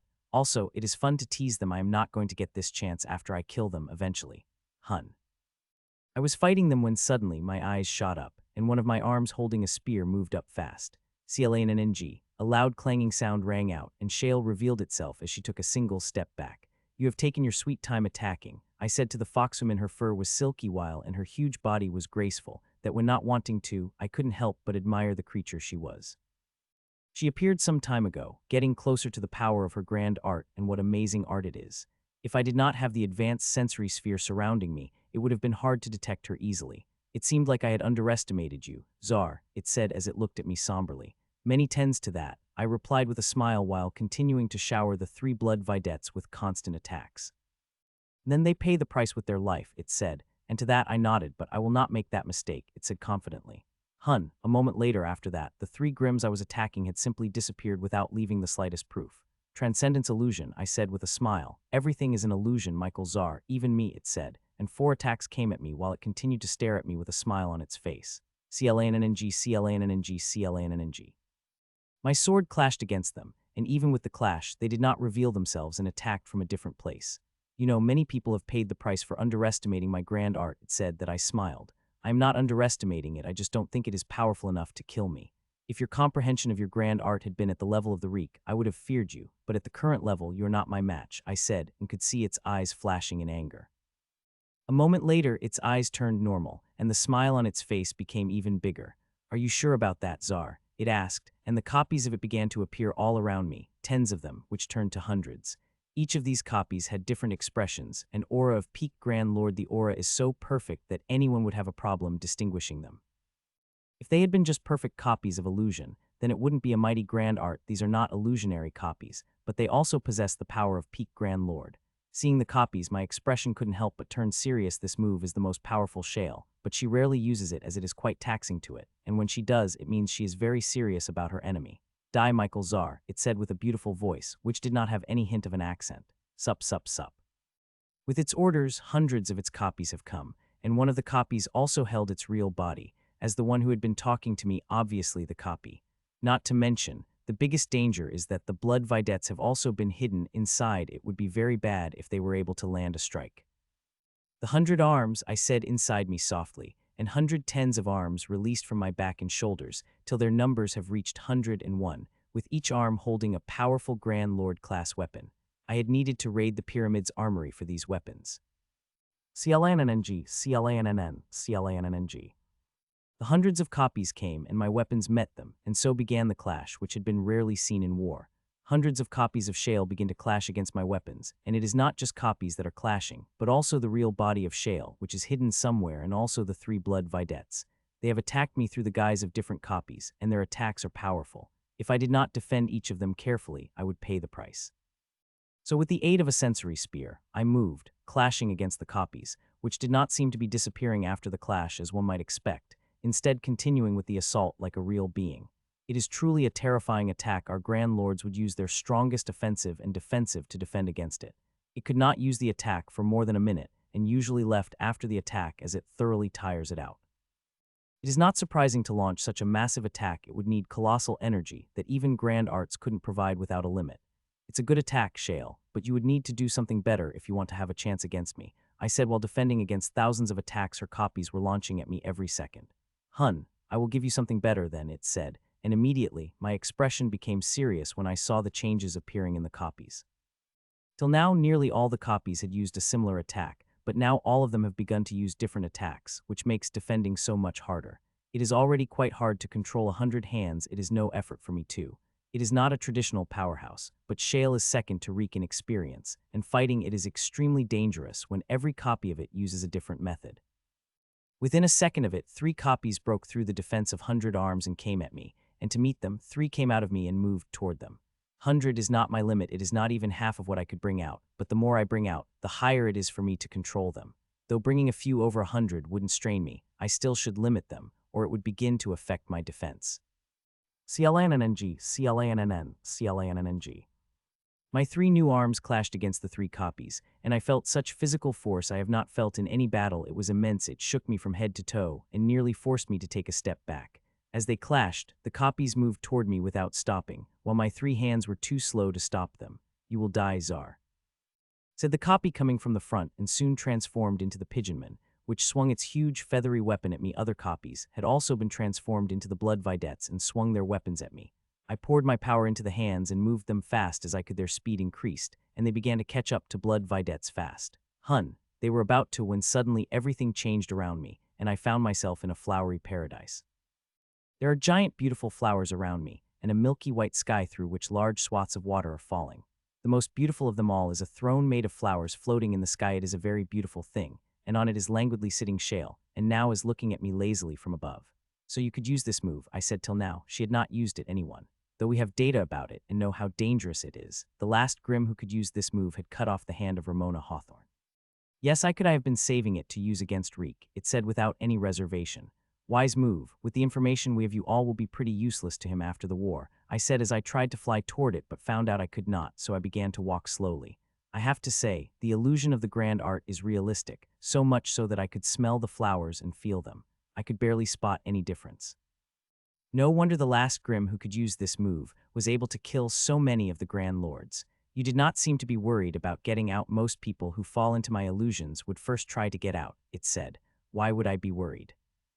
Are you seeing me getting cut into pieces? I asked back with a smile. As for trying to get out of this illusion, I am trying, but it is quite damn hard. I added as I walked toward it. It glared at me, but soon her expression went back to laziness. How are you still fighting? Most people would have frozen the moment they entered my illusion, it asked, and I opened my mouth to answer before suddenly stopping. My expressions became serious for a moment before a smile appeared on them. Just now I had nearly caught up in her attack. It was very smooth that I was not able to detect it till the last moment. It chilled my heart because once I got caught in it, only death would be my release. You are very good, but it is grand art, so it is not surprising that you are able to pull me into it, but it is a limit of what you could do, I said. Pulling me into the illusion is a great feat that nobody other than those with the grand arts could do it. I have very powerful defenses, which I have to strengthen further when I am lying in bed with parts of the old snake inside me. Absorbing them had strengthened my body and soul, but the biggest benefit had been provided by the nirvana, which cleansed my body and soul. I don't think there is anyone with a soul as pure as mine in the whole world except for babies born right now. Don't underestimate the grand art, Tsar, it said, and the scenery changed again, which was opposite of what it had been earlier. If earlier scenery was like heaven, then now it is hell, and I am chained in it.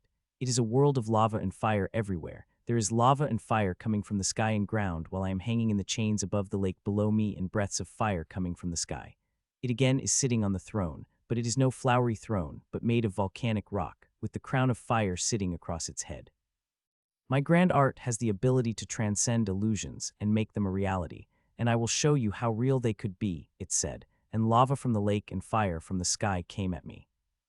Burn, Tsar, it said, and covered me with lava and fire immediately. I greeted my teeth as they began to burn me. It really is painful. I could not see the difference between it and real fire. It is burning me like a real fire, without any difference. How is it, Tsar? Do you like the fire? It asked with a big smile appearing on its face. It is good, but if you want to torture me, then bring out something equivalent to the abyssal fire. Otherwise, it will be just discomfort for me and nothing more, I replied, and that hateful smile on its face froze for a moment.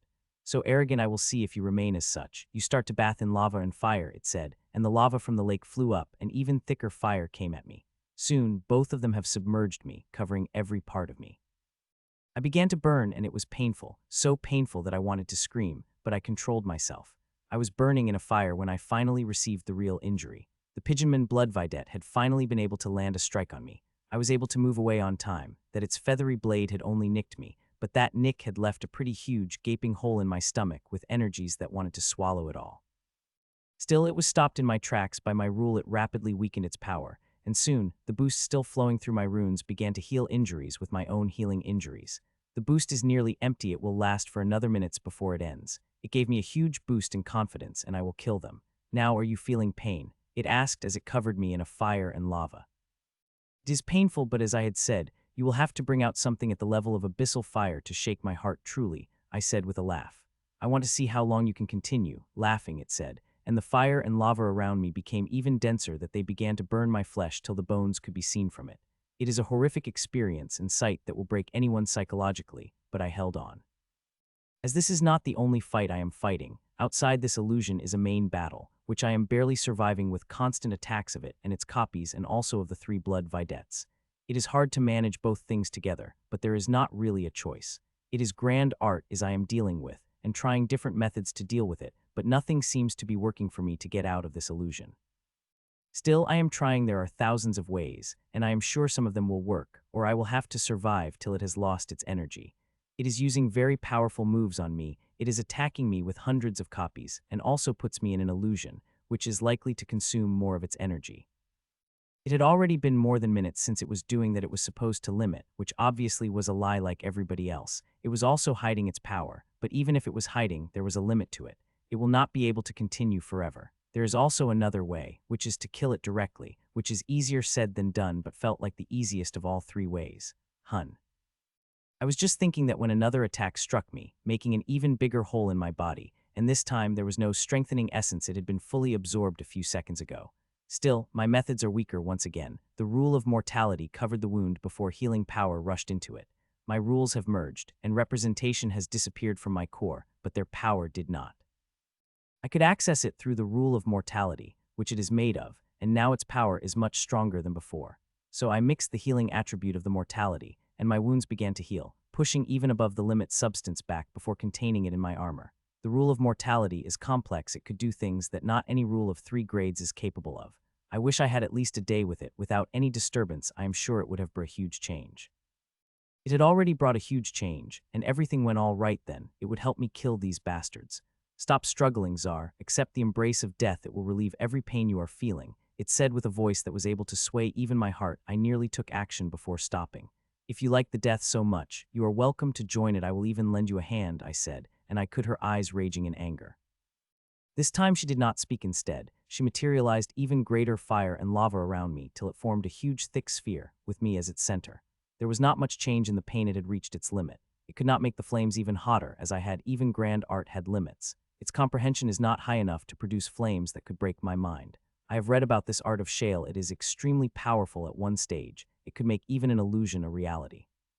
Shale will have to leave the world if it wants to achieve that, and it is not even powerful enough to do that. I bear it all while my clone saves me from the worst. I am getting injured now and then, but those injuries are not enough to kill me, especially with the new rule power I have. Chew. Another minute had passed when a chirp rang out through the battlefield, and Ashlyn came out with Nero. Their appearance surprised them. A couple of copies and 1 blood vidette have chased after them, but they easily evaded and disappeared through the space. I could have asked for their help, and they would have made defending against these bastards quite easy, but I did not. They have an important thing to do other than save the lives of humans. Some of them are barely handling, and if they do not receive help soon, they will die. 1 Grand Lord had already died, and I could not afford to lose any more. We needed all our numbers to deal with these bastards. Your monsters are quite powerful. You should have asked to stay. They would have helped you to live a little longer, said Shale from its throne. There is no need. I am alone is more than enough to bury you in the ground, I said, and once again, it brought more lava and fire at me, but it did not change anything. Another injury cut across my body, and it was too close to my chest. If it had been a few inches higher, I would have been in real danger. I wish I could say this is the first time I have received a such injury. I did not. I have received such injuries more than 10 times. The only reason I was able to avoid them was because of my armor. It had taken away a lot of momentum from the attacks and changed the directions instead of bluntly defending against them. Otherwise, in front of such huge weapons, I would have turned into minced meat. The injury begins to heal, but the videttes are already attacking. Even such clone injury did not stop them, and Shale, they would continue till I am dead. It must be a lot of straining to use the moves for such a long time, I asked as it burned me with lava and fire. No, it is not. My comprehension is high. I could hold for quite long, it said with a relaxed smile. No, you can't. Seeing how desperately you are trying to kill me, you won't be able to hold on for long, I said, and immediately raging anger appeared in its eyes. I think you need more pain. If you could still run your mind to think about these things, it said, and even more lava and fire around me. Quantity will not change. Shale, you have to bring it the heat if you truly want to hear me, I said, and its eyes lit up as if I had given it some great idea. Sup, sup, sup. I have a good idea, it said, and tens of red-hot pokers materialized in front of me before coming at me with a motion of its finger. Putch, putch, putch. The red pokers pierced through me, including my head and my mouth. Hee hee. I laugh with the poker in my mouth. It is already giving me all the pain it can, and what these pokers could do is try to inflict psychological damage, but as long as my heart remained calm, I will be able to bear it too. Putch, putch. My laugh seemed to have been angering it as it sent out even more pokers now. They have pierced nearly every part of my body. I truly wish it had not pierced my mouth as now. I could not speak, which is quite a shame. I would really like to talk to it. It will be one of the last Grims I will have contact after I finish, and I will massacre the bastards. I have already begun within my plan. The only thing I need to do before that is deal with these bastards. Outside, Shale, her copies, and 3 blood videttes are attacking me furiously, using every kind of move they have while I am defending. It was hard. Every few seconds I would get injured, and even Shale was able to injure me a couple of times. It is weaker than the videttes in conventional strength, but not much weaker. It was not only hiding the power of its grand art, but also of its bloodline. It is powerful enough that it will be able to defend against the blood videttes without getting killed. If the Reek had made its move, it would have needed to use everything it had just to have a chance to kill it. It makes killing it very hard but not impossible, and I will do it. There is no option other than that. More than a minute had passed when suddenly a tiny smile flashed on my face. I had finally done it. Till now I could see the outside with my connection with my clones, but now I have drilled a tiny hole through this illusion and can watch outside on my own, and it is not the only thing I can do. With this, I could take control over my body again, but I do not do that. I let my clone fight while I did the other things. If I get control of my body, it will suspect something. I do not want to do that till I am finished. So I let my clone fight it, suffer injuries, and sometimes get too close to fatal organs for my comfort. Crack, crack, crack. I think it is time to end it, I said with a poker in my mouth, which surprised me, but the next moment, a clear shock appeared in its eyes when the cracks began to appear all over the illusionary hellscape. How? It asked in shock, and all I did was smile. The grand arts are powerful, but they are not almighty. With enough effort, you could break through them, and I did. It tried to fix the cracks, but they were spreading faster than they were healing, and soon they covered the whole illusionary space. There is not an inch that isn't covered in a crack. BANNNG. The world exploded into pieces, and I came into my body while all shale and its copies froze. Half of them had even disappeared, including those covering the blood vedettes, making them reveal themselves.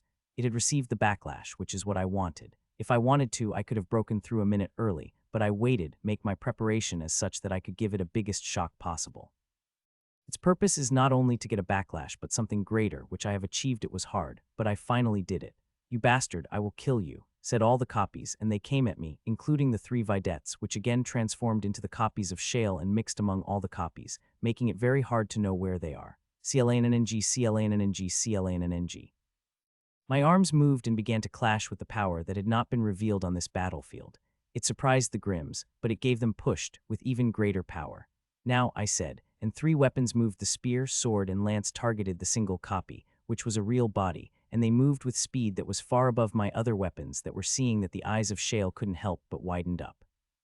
The speed and the power of the weapons are not dangerous, but what it couldn't sense, which is hidden so carefully. CLANNNG. It stopped the lance with its sword and moved it to defend against another attack, but found its sword was moving at a much slower speed. Seeing, it did not waste any time in summoning the defensive method, including the ones from its grand art. Bang, bang, bang. The sword and spear touched the first shields from the grand arts, but to its surprise, the shield weakened, and weapons pierced through them. The same thing happened to the second defensive method, and the third one after that. Bastard. The 3 blood vedettes screamed and tried to move toward the foxwomen to help it, but they got swamped by the attacks that had stopped them in their tracks. Bang, bang, bangs. One after another, shields break till it is the final shield. It was tough, especially when it tried to escape with the method of her great art. I had created a mini-domain with these weapons that stopped still. I was racing against time, and this was the only opportunity I had. BANNNG. Finally, its last shield broke, and horror appeared in its eyes, but it quickly replaced with a hard look, and its body shone and began to turn illusionary. The illusionary escape, I muttered in my mind when I saw it had not shown this ability ever, but I expected it to have it after it pulled me into illusion. This ability is amazing. In the last epic war, its user was able to escape its life 3 times while fighting against Ramona Hawthorne, but in the 4th time, Her Excellency Roosevelt nailed it. Thankfully, she had left notes on how this ability works. As it activated its ability to escape, my sword, which is none other than my own totem artifact, lit up brightly, and the illusionary escape stopped for a fraction of a second, and that was all I needed. Putch, the tiny sword had priced through the huge body of the shale to its, and 3 blood vedettes shocked me. The world seemed to stop for a moment as it appeared before it resumed, and shale controlled its shock and looked at it with mirth. It is not easy to kill a host transcendence illusion, it said, and its body blazed like a sun in beautiful multicolored light, but the very next moment, all the glow disappeared to the utter horror of shale.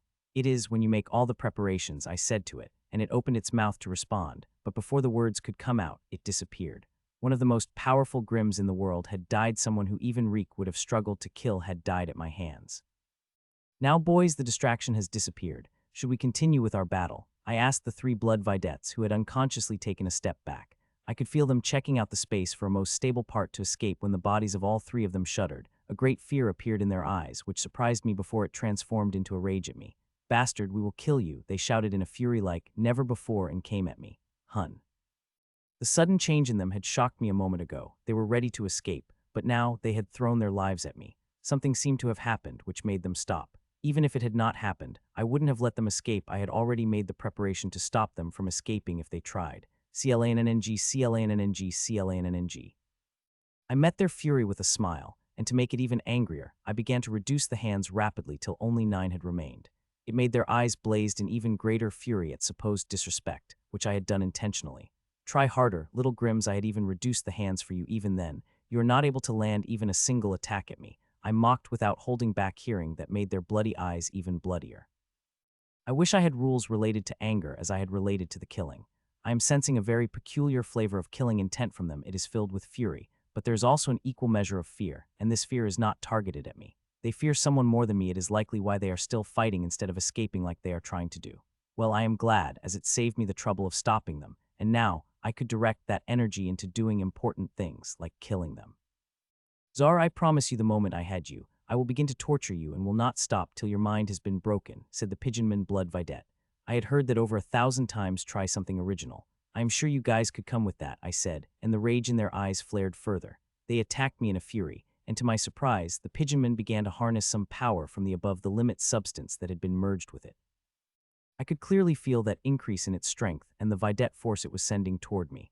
I am not sad about it, but happy it will die soon, but the data it will provide will help me tremendously. It is why I am taunting it, as that element had come from the being, which likely is the biggest danger our world might face, and I want to understand it as much as possible. CLANNNG, CLANNNG, CLANNNG. The weapons kept clashing, and I continued to attack them with the 9 arms, not giving them even a moment to relax.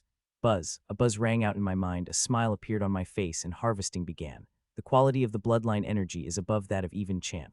It is not surprising considering. Chanf is a middle-level Grand Lord, while Shale is at peak level and has the strongest bloodline. The only one who has a stronger bloodline than her is Reek. The harvest has begun, and thick crystalline essence comes into my core, going from different sources. Even with my share, which I have to share with the mysterious tree, I will receive a huge boost, as big as I had from all 6 combined. This might seem surprising, but it is not. Shale's bloodline is not only powerful, but also at a completely different level.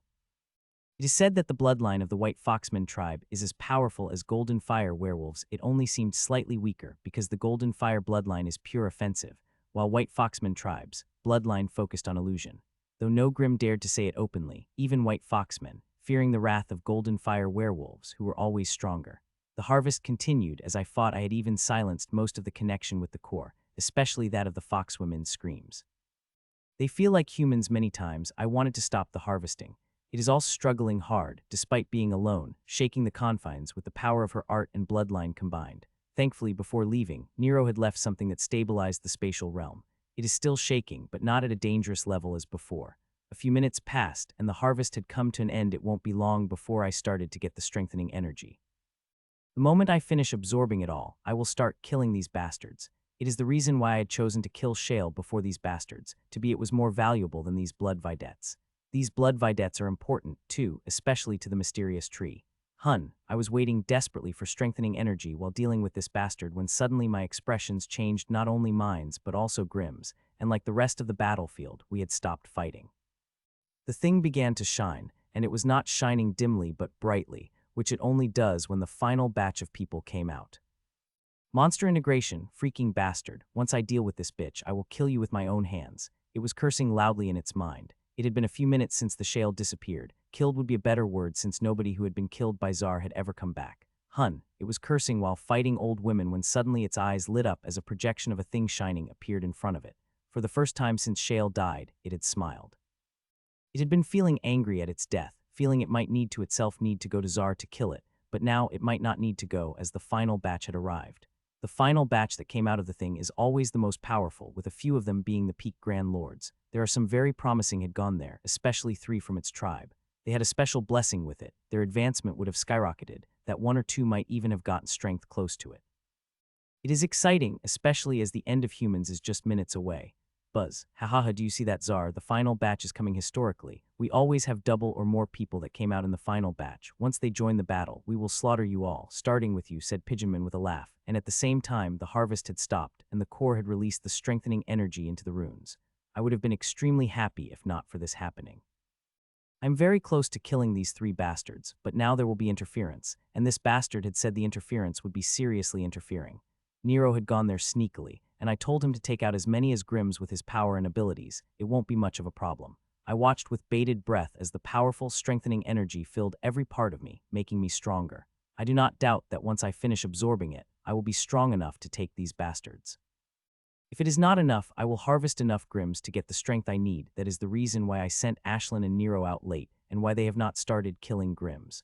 With their current strength, they could kill more than 75 of Grimm's with a single attack. Finally, the shine began to wear off, and figures began to reveal themselves as I saw them. my eyes couldn't help but widen in shock. The same with the Grims, they could not believe what they were seeing. There are 21 people who have appeared, all of them being humans, not a single Grim is among them. A second after they arrived, we received the first message from arrived humans. It was shocking, but what we had already expected. All the Grims had been killed, we have left not single one alive. It was what the message had said, and that brought a smile to every human face. All the Grims inside have died, you three wouldn't last long either, I said, and this time, they did not burst into a rage and instead just kept looking at me. They did it for a moment before their expressions changed, and their auras exploded. It was not just their aura that had exploded, but the aura of every Grim on the battlefield, and most powerful among all is of Reek. The bastard had finally revealed its true power, and it was horrifyingly powerful, so much so that I, who was fighting on another side of the continent, could sense it clearly. You have made our lord angry. It was unwilling to use its full strength before, fearing it would do great damage to the world, but you have left him no choice, said Pidgeman with a toothy smile. I wish I could say it is wrong, but it is not that power is truly horrifying in front of it. I would have no choice but summon my shields and hide. I hope Matron is prepared. A second after it did, Matron 2 released its aura. It was not the only one who was hiding its power. Matron 2 was hiding it, and it was great, but still slightly less than the Reek. It should be enough to defend against it, while the rest would be handled by us. The 21 that arrived had teleported toward their assigned battlefields a second later. They would arrive on the different battlefields. Harder, boys, harder, you won't want to die early, right? I asked and could feel the fury rise, especially in Pidgeonman, who further harnessed the power from the above-the-limit substance. Hun, I was fighting it when I sensed the presence from a distance, and a couple of seconds later, it came close. Need any help, Michael? Asked Ellen as she arrived with that confident smile on her face. She hadn't even summoned her bloodline armor, but looking at 3 Grims like there was nothing to fear against them. No, I could handle these 3, you go dead with others, I said, without moving from my spot, as my hands were doing all the fighting. Fine, but if you need help, ask me, she said, and holy white light covered her, and she disappeared. I watched the place from which she had disappeared, and my expression couldn't help but turn serious. While she had contained her power, I could sense something that made me serious. She will not be an easy enemy to defeat. As she disappeared, others appeared across the various battle. Sarah, Jim, Alina, twins, Jill, and others. Most of them were young, and among them, only 3 were old. There are some who did not arrive, but I decided not to think about it in this battle. They joined the battle. Most targeted, powerful Jill and Alina had gone for Reek. The twin, Sarah, Rachel, Alina, and a few others went for the Blood Videttes and Peak Grand Lords. The power they exploded with shocked all the Grims and humans who were fighting. Nearly 10 of them had exploded with the power of Peak Grand Lords. The one that surprised me was my old friend Kevin. From my hometown, he had also become a Peak Grand Lord. It is not what shocked me about him. What shocked is the power of the monkey on his shoulder. It is giving out a powerful aura, especially those 3 eyes. They are the real danger. I truly did not think the monkey will that bloodline. I thought inside me as I watched him appearing beside Lord Hearn, who was using the Night Blade, which gave him the power of Grand Lord while still being a high Grandmaster. The blade uses life force to run, and the reason he is even fighting now is because Ashlyn had inserted a sea filled with life force, as I did with Raymond Leon. He appeared beside Lord Hearn and took the Night Blade. The moment he took it, the change appeared in his armor, and the blade had become part of him. As I expected, it is a legacy weapon, I said inside me, as his already peak Grand Lord power reached even higher, reaching the level of twins who had cosmic elemental bodies. They started fighting, and within seconds the expressions of the Grims changed. They understood this was not a one-sided battle, but something that they would need to pour their everything to win. The only ones who are still confident are the Reek and the Blood Videttes. 3 seconds later, the first Grim died. It was one of the 4 who were fighting against Lady Atkins. It was killed by my friend Jim, an alchemist who scored the first kill in the new human Grand Lords. He had cut the Grim into 2, but a strange thing happened as he did. Instead of its 2 pieces falling down, a formation covered both pieces, and they disappeared before he could launch the second attack and truly finish off. A moment later, a lizardman with 2 pieces appeared in front of me, to the shock of 3 Blood Videttes and all the humans and Grims. Disappear, I said, and the lizardman disappeared. It did not have a bloodline, but it did not matter. I would harvest every Grim on the battlefield to prepare for the biggest danger our world had ever faced. Continue. The distractions will continue to appear. You 3 don't have to get distracted by it, I said, and attacked the 3, not giving any chance to relax. While inside me, the boost is pouring out through the inheritance runes, and the runes and begin to cover it. This Grim is just the beginning. More will join it soon. I had just thought that when Phillips Moore, the new Grand Lord from Wyngod's temple, stabbed the snakeman through the chest. The moment it happened, the runes materialized over its body and disappeared. A second later, the stabbed snakeman had appeared in front of me before disappearing into my core. This one had the bloodline. After sucking the 6 grims, I became powerful enough to create the teleporting seeds. With this seed, the moment grims have received a life-threatening injury, they will teleport to me. It will frustrate the person who killed them, and to make up for it, I had designed the formation in such a way that it will leave behind its possession and teleport the bodies of the grims. Still, I will need to apologize later. The coming grims did not stop my battle against the blood videttes. I continued to push them without stopping, going faster and faster, till they all could do it defend and nothing else. The only one who is holding on from the 3 is the pigeonman. It is harnessing the power from above the limit, which is helping to not get all suppressed by me. Ting! Finally, my saber slashed through the skin of Rhinoman, but was barely able to scratch it. The defense of it seemed out of the world. You might be able to dominate us, but you could forget about killing us. Our defense is greatest among all the grims. Even Lord Reek couldn't compare to us when it comes to the defense, said the Rhinoman. I have broken many of such defenses. Breaking this one, too, will not be a problem for me, I said, and attacked them with even greater power. Though I may have said, I am also quite surprised by its defense. My probing had said they have a powerful defense, but I did not expect them to be this powerful. I will need to put quite a power if I want to kill them in a conventional way. Buzz. A few more seconds passed when the 2 grim inside me turned into dust, and another stream of strengthening energy had joined. It is quite weak compared to the strengthening energy from the shale, which is not surprising considering the vast difference between them. The snakeman was an early stage Grand Lord, while shale was a peak stage. Near the limit, there is no other grim than the Reek, who could have a thicker bloodline than the shale. It had been a few seconds since the new stream of strengthening essence began to come at me when another grim teleported in front of me, and a few seconds after another, both of them did not have a bloodline. I am not disappointed. There are still around 50 grims who are fighting, and more than half of them have a bloodline. All of them will be mine, not to mention these freaking videttes that I am fighting. My clone has begun planting in every inch of my core's surface. They are even removing buildings, statues, and other things that are taking up the space. It is not just the planting they are doing, but also harvesting and storing the resources.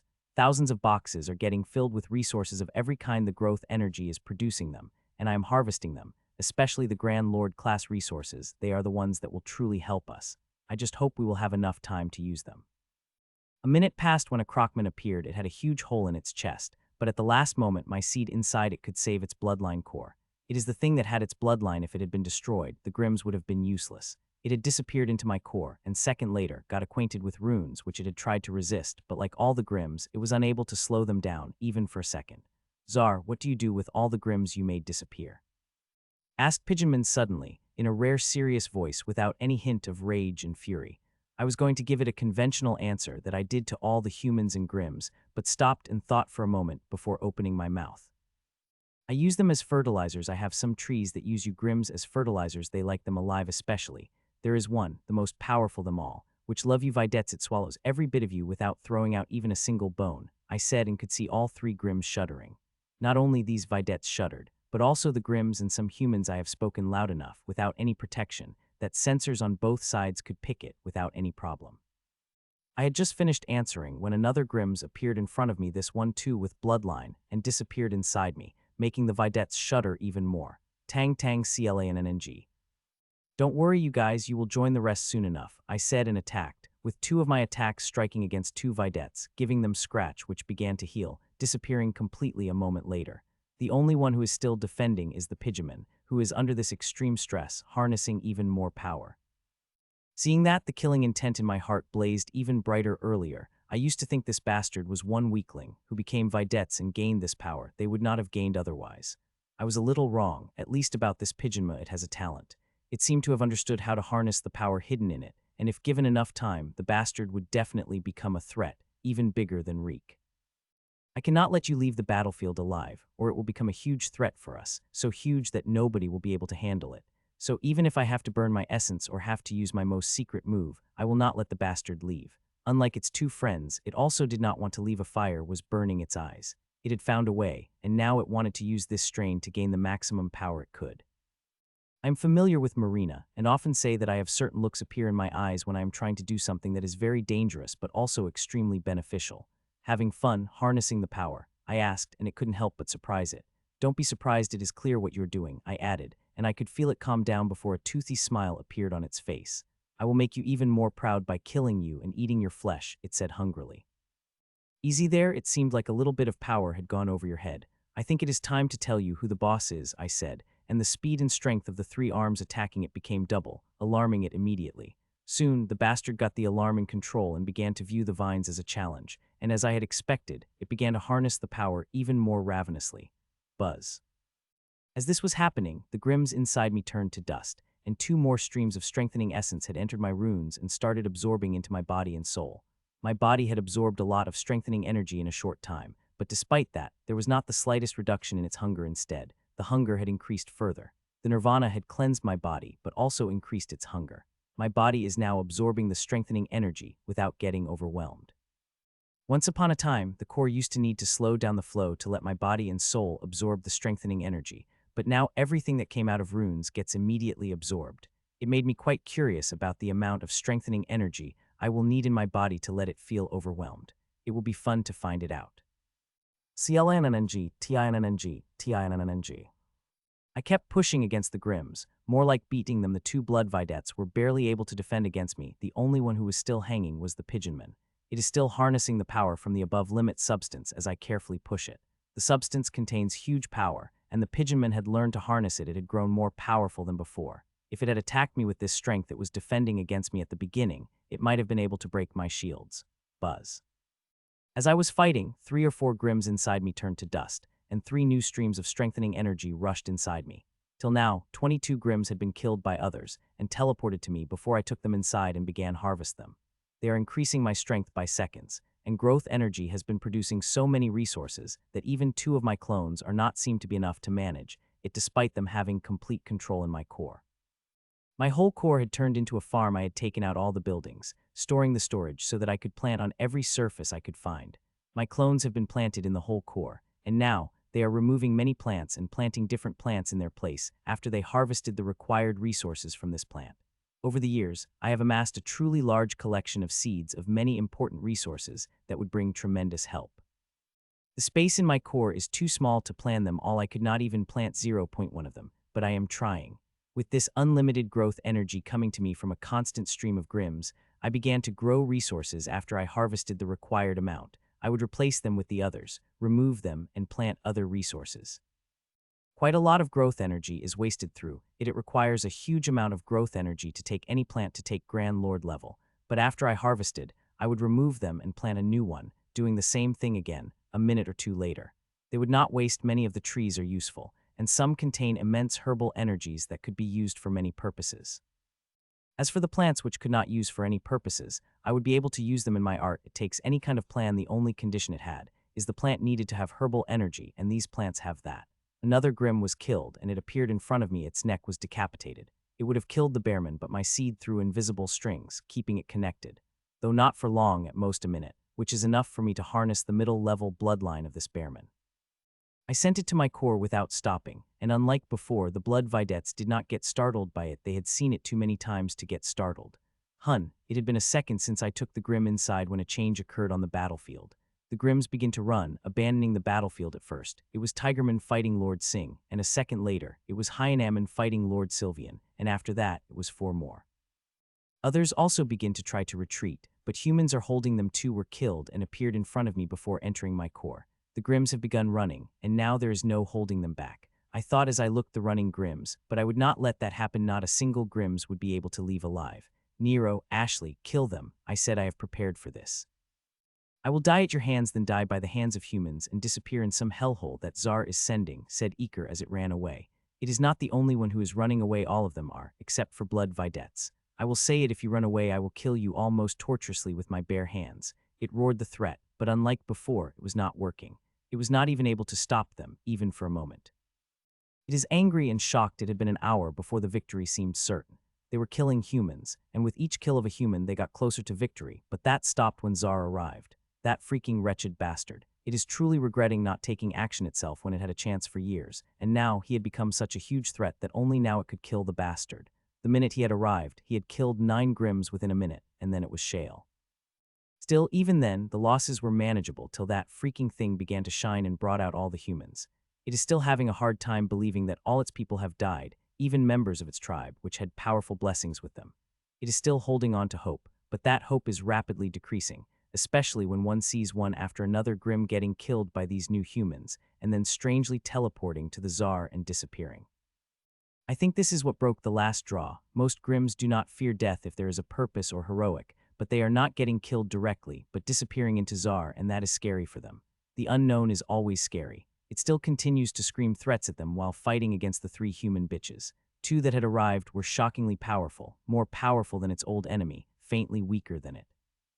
That in front of such enemies, it uses everything it has. Killing a single one of them helps it tremendously.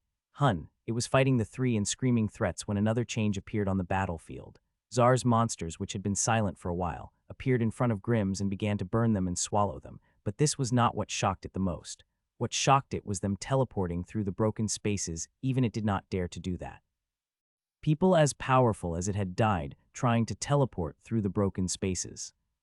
Another burned Grimms appeared in front of me, and also one who was in great condition. Nero is a good boy. He is keeping the Grimms in great condition, while Ashlyn is singing them to their bones, barely keeping them alive. How are your monsters teleporting through the broken space? Asked Pigeon in shock. I don't know, I replied, as I truly don't know. The only thing I know is that it is something they could do inherently. I had got shocked when I first saw it. I can't do it, and not even Reek and Matron could not do it. It is too damn dangerous, even with our power.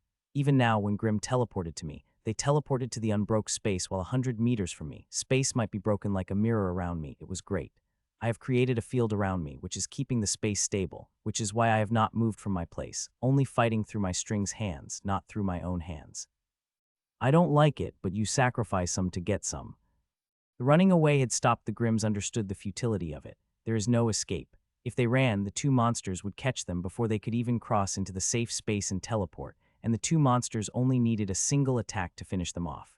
There is one who had teleported through the broken space. Whether it succeeded or not, no one could tell. Though it is quite regretful, the bastard had the bloodline. So now they are fighting with their life on the line, holding back nothing, burning their core and bloodline. I am still entertaining these good gentlemen. I have no intention of killing them. At least till all the Grimms are killed, the normal Grimms, not Vedettes. Not to mention, it is fun fighting them, especially the Pigeonman. The bastard is still harnessing the power from above the limit, growing quite powerful that, if I did not have contingencies in place, I would fear it getting away. Having fun, right? Harnessing more power with each breath is exciting, isn't it? I asked with a smile at Froze that laughed before it returned to its face, but I could still see the spark of fear in its eyes. Yes, I am having fun. My strength is increasing, and soon it will increase enough I will kill you with it, it said, looking at me with blazing killing intent. How cute, I said back, making a face which brought a seething fury in its eyes, but it controlled and channeled it all in harnessing even more power. I'm very happy seeing to do that. As I had said, the more it will harness, the more data it will give me, and I need this data. It is through this way I will be able to find a way to deal with that enemy. Another minute and a few seconds had passed, and when another Grimms popped in front of me with a huge hole in its heart. It is a 30-second Grimm, and I took it inside my core, while the human it is fighting against has moved to aid another human. There are now more humans than the Grimms, and killing them fast, it won't be long before all the bastards die, other than the Vedettes. I had just thought that when another one was killed, this one by my dearest friend Alina, she had burned the bastard, pouring a fire inside it through her sword. If it were not for my seed, it would have burned even its core. I took it inside me, and there was a small smile. It had a bloodline, a powerful one. Its harvest going to help me a lot. The fight with Pigeonman is exciting. I hope the other 2 would have also given me the same excitement, but all they are doing is taking a beating. Still, despite all that, they did not run away likely. They were confident since my weapons couldn't hurt them. I wouldn't be able to kill them any other way, and I truly wished I could prove them wrong. I could, but that might spook the Pigeonmen, and this is why they are even alive, not getting feasted by the mysterious tree. Another Grimm appeared and went inside a few seconds later, and then another. The last one had tried to run away, and Nero swallowed it up before sending me to it. Seeing their condition, some still tried to run away and thinking they might be lucky enough to escape. I wish I could tell how futile their attempts are. There is no escape other than death, and some Grimms seem to understand that as they went batshit crazy. Such craze attacks would have done huge damage if they had launched them when they had huge numbers. Here, we humans have a greater number than them. No matter how crazy they go, they will not be able to do anything against me. In the next minutes, 4 more came, and I took them to my core. The Pigeonman and the other 2 blood Vedettes became serious. They seemed to understand that final moment coming. All 3 have become cautious and created a sensory field around them by merging their soul senses. Which kind of a surprise that such an effortless merging of soul sense could happen after years of practice. Here they are doing it with less than a day of practice. It is the Vedette attribute that aids them. I did not change my fighting style other than continuing to press Pijamin little by little, always keeping it on the knife's edge. Time passed as one grim after another came at me and entered my core, till finally, the last one came and killed none other than the professor. With this grim, Ashlyn and Nero had also come back. It is a little risky to bring them back, given how one of the Vedettes might try to run. Those fighting them are very capable people, they will not let them run away. Now, only Reek and 7 Vedettes have remained on the battlefield. Hun, a second after the last, Grims and my monsters disappeared in me. The 3 blood Vedettes took the step they had been preparing for quite a while. Their auras exploded. They had been hiding some power, while Strength, the 2 bloodiest miners. The Pigeonman was the one who was truly hiding something. Seeing it, a bright smile couldn't but appear on my face. "You have really not disappointed me, little pigeon," I said, and my sword appeared in my hand. "So shall we?" I asked as I motioned. 3 of them looked at each other before turning to me. Dizar. All 3 of them screamed in unison and came at me. I did not move, but my vines moved, only 2 of them, targeting the other 2 blood Vedettes behind the Pigeonman. Putch putch. They came but halfway through it. A faint sound rang out, and to the shock of 2 blood Vedettes, they saw 2 spears piercing through their chests. Earlier, I was barely able to make a scratch on their chests, and now I have pierced my spears inside them. It was not easy as it looked, and the raw strength could not do it. I had some different ways to achieve that, but it was worth it. The Pijaman saw what happened, but it did stop it instead. Its aura roared as it came at me with burning fury in its eyes. "You have shown your power. It would be bad if I did not show mine," I said, and I released my aura. Unlike its aura, which broke the space like a mirror, mine just created a faint ripple across the space. I moved toward him. I moved like I was walking, but in just 3 steps I appeared in front of it. It swung its sword. I smiled seeing that, and to utter horror of the Pigeonman, I took another step and directly appeared in front of its chest and moved my sword toward it like I was going to poke it. It tried to move and bring its blade to defend, but it was too slow. Putch, my sword effortlessly pierced through its chest like it was butter before stopping at hairbreadth's distance away from its core. Monster integration died. Blood Vedettes died. It repeated the words in its mind while still not being able to believe them. It had not thought that anyone besides it could kill it. Even it would need to kill, put great effort into killing them. But Zar, who it thought could kill without much effort given a chance, had killed them. Everything had been lost. Now with 3 dying, the confidence of the other Vedettes has collapsed, and they are trying to run away. It too was in quite a trouble, besieged by 9 humans, all Peak Grand Lord trying to kill it. Ha ha ha. He started laughing suddenly as he released all his power. Every bit of it. He held nothing back. The humans stopped attacking as they looked at its crazed laugh and rumbling aura. "You filthy human, I was being merciful to you, bringing death to you by my hand, but now you have lost the opportunity. Soon, you all will face the fury of the grim race, and the fury had no mercy like me," it said, shouted, and launched its most powerful attack at the weakest person to break the encirclement and run away. My expression turned serious as I heard the words of Reek. "They are not the biggest danger, there is even bigger, something horrifying. The danger is something so powerful that we might be killed by a single breath of it." I shook my head of those thoughts. We will face that danger when the times come. Now, it is time to kill the Grims that are present on the battlefield. Buzz, the formation I released buzzed and stepped into it, and the next second I appeared on the battlefield, where Supreme Commander with others fighting the Blood Vedettes. I did not move toward it. Instead, I released my seed, activated another formation, and appeared on a different battlefield, where Rai was fighting against another Blood Vedette. As such, I moved from one battlefield after another, releasing the seed before moving to another battlefield, and soon I am the 5th battlefield where the last Blood Vedettes were fighting against Lady Vivian. After I released my seed, I stepped into the formation, and a moment later I appeared on the battlefield where the most powerful energies were coming, the place where 9 humans are fighting against Reek. The bastard is very good, it has bloodline as well as grand art, and it uses its power with extreme efficiency to defend against the powerful assault as it tries to break the encirclement to run away. The humans are good, too, despite its power. They are keeping it in a tight encirclement. I moved toward the battle. I needed to teleport far away due to the battle's shockwaves breaking the space far and wide. I will need at least a minute to reach the battle. By that time, the harvest should begin. The mysterious tree is extremely excited, its branches and leaves shaking wildly as it waits for the essence of Vedettes.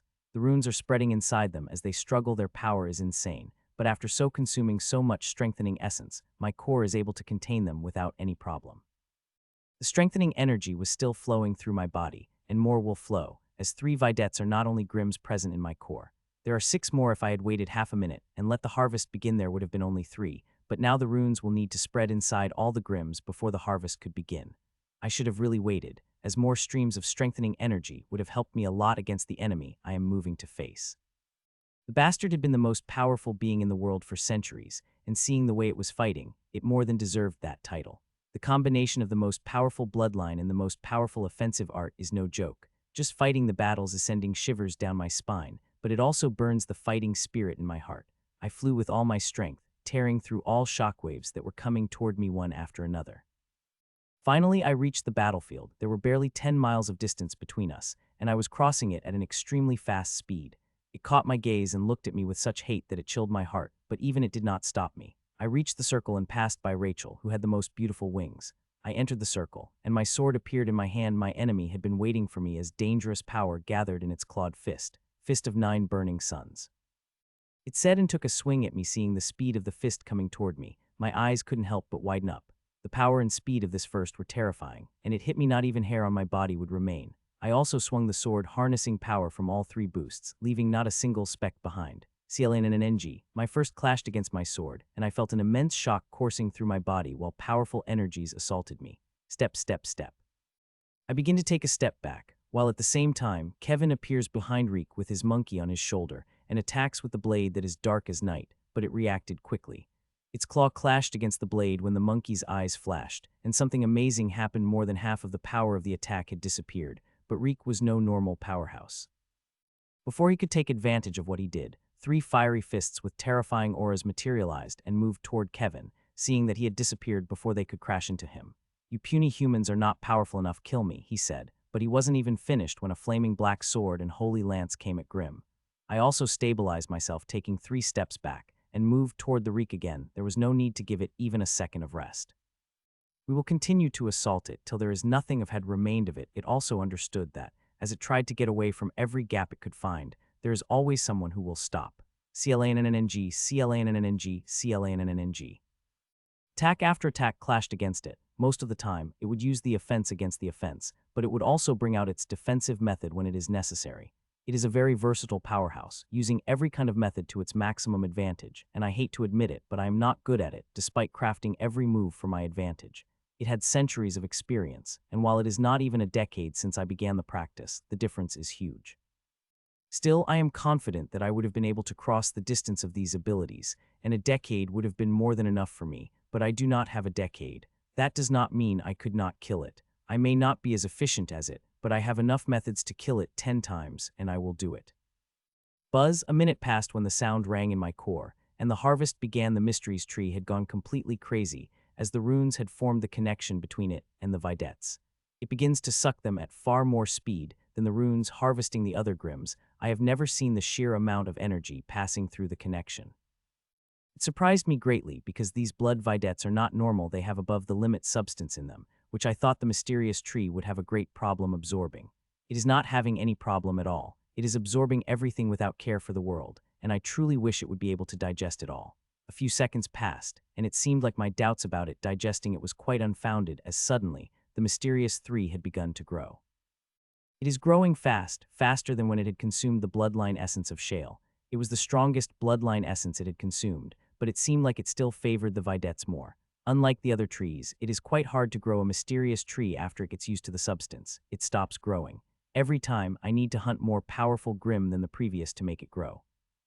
The Videts seemed to be the best things it had ever got, seeing the way it was growing and how its branches were extending everywhere. I wish I could continue watching with all my focus, but I have to kill the most powerful Grim in the world, and seeing how it is fighting, it will not be an easy thing to do. We attacked it non-stop when something happened that had never happened before. The attack hit the golden werewolf. It was none other than a black dagger in Kevin's hand, which had suddenly extended and attacked, diving a few inches deep inside before coming out. That monkey of his is really good. Without it, he wouldn't have been able to do something like this. "You bastard, I will kill you," it shouted at Kevin with eyes full of fury, and moved its golden claws burning with the power of art and bloodline toward Kevin when I appeared in front of it and brought down my sword. CLANNNG. My sword clashed against it, and for the first time since the battle had begun, I was able to stop its attack without taking a step back, just some shaking from head to toe. "Rip, it won't be long before I send you where I sent the Videts," I said with a laugh and attacked again, and at the same time, a tiny twin metal purple feather came very fast and stuck the Grim in the back. The combined attack from Sarah and Rachel was just starting when another combined attack of sisters came, the lance of ice and fire. The attack of twins bears a very powerful aura. Reek tried to move its claws to defend against it, but Ellen and I stopped it while Jill, Matron, and Kevin launched another attack. Bastards, it cursed, and very powerful defensive methods began to materialize around it. Slash, rip, slash. Its defense was very powerful, but 3 extremely powerful attacks were able to pierce through it and land on it. The damage is not big, but it signifies something. Till now, it was able to defend against them perfectly, but now it isn't. It also seemed to understand that as it tried to take even greater risks to escape, revealing the moves it had never revealed before. Slash, rip, slash. Still, those new moves weren't helping it any, as the tide had started to turn against it as attack after attack began to land on it. I, too, have finally landed the attack. My blade had only gone a few inches before I had to pull back, as the reek came at me madly, wanting my blade to be removed from it as quickly as possible. It seemed to have been scared of me, never letting me come too close. It had shaken when my sword touched it. I am not imagining it, as others have also noticed. I will kill you all, it raged as another round of attack hit it, and this got even deeper into its skin. The more we fight, the more we understand its defense and attack it constantly without giving a moment of break. It also helps that most of us know how to fight in groups, not coming each other way when instead aiding. It used our high number against us earlier, but it did not work. Buzz. As I was fighting it, the harvest finally stopped. All the grims, including the vedettes, have turned to ashes, and the strengthening energy was released. The new stream of strengthening energies is quite powerful. The grims, which were killed at last, the most powerful ones, all peak grand lords, and so it is obvious the strengthening energies created from their bloodlines are going to be strong too. I wanted to moan, feeling strengthening energies filling me, and my body had been absorbing them hungrily. Ever since I had killed Shale, there was a constant stream of strengthening energies in my body. It had strengthened me a lot, and I am going to be quite powerful by the time I finished absorbing it all. Still, the multiple streams of strengthening energies are nothing compared to shocking pure growth energy filling the plants inside my core. My clones are working like never before, planting, harvesting, and pulling, doing that in a circle. They have already amassed a massive number of resources, and now they will have even more with dense growth energy. A second later, something had happened. All the corruption in the corruption pool had been completely drained by the lotuses. It is quite shocking, as it wasn't long before I had filled it with the corruption materialize, which I have asked from the different supremes, but it is now empty, which is quite a regret. I would have really loved to have more stainless lotuses.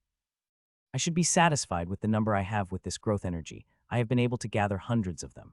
The last few even reached the absolute limit of Grand Lord class, like so many resources are doing right now. It is likely the above-the-limit substance in blood, vedettes. The mysterious tree had absorbed it and produced the most powerful growth energy, which is taking all the resources to the limit of the Grand Lord. Even the growth energy gotten from Shale was not able to do it. I only watched for a few seconds before resuming fighting with all my concentration. The battle is going well, piling its body with more and more injuries, which are getting deeper. Now, I said suddenly, and all the humans who were attacking closely moved back while the powerful attack stuck from behind, not giving it any chance to come at us. We stopped a second later, and our attack had also stopped. Finished so early? Asked the reek with a smile while its eyes filled with extremely cautiousness. It is having a very bad feeling, but does not know where it is coming from. No, we are just starting, I said, and immediately 24 shields have surrounded it. It shocked the grims. I had been very careful in placing them around it with its abilities. It would have discovered them if I had been careless in the slightest. Attack with everything you have. I said. The grim opened its mouth to say something but closed it, seeing so many powerful attacks coming towards me. These attacks have effortlessly passed through shields and began hitting, where they received another shock. Its defensive methods are not as powerful as before. The shields have formed a very strong domain inside. Even with its power, a quarter of its strength had already been suppressed, and with passing time, it will suppress even more. Boom, boom, boom. Loud booming sounds begin to ring out as we attack with everything we have. It begins to injure heavily. It tried to defend and even break my shields, but all of its attempts have become futile. The shields could not be broken. They have become powerful enough that it will not cross the limit if it wants to do that. Another minute's passed, and our attacks became even more furious. All of the colors and elements could be seen, and we were not holding anything back. 2 more minutes passed when I sensed the change I was hoping for. It is getting grievously injured, and it is weakening its aura. I did not hide it, and immediately the attacks became even stronger. Humans began to harness every speck of power they had for their attacks. Everyone understood we needed to kill this bastard, and we were using everything we had to do it. Enough, you bastard. It roared, and golden energy came out, covering it the moment it did. My eyes couldn't help but widen. I was not surprised when all our attacks effortlessly repelled it a moment later. You have forced me, it said, with a voice that was barely visible before it looked at us, especially at me. Enjoy what little time you have, because soon there will be only painful destruction that will make you regret not dying by my hands, it said, and the matron opened her mouth to reply but only found Reek had disappeared.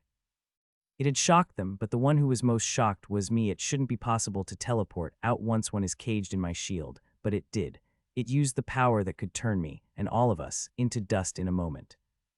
It escaped, said matron, looking at the space it had been. I sighed and made my shields disappear. It won't be able to next time, I said as I carefully stored what I had collected. Next time, this trick will not work, no matter how great the power behind it is. When it comes to teleporting, delicateness requires, not overwhelming, power. I am sure I will be to do interference with the power I have, but whether I will remain alive till then is a completely different question together.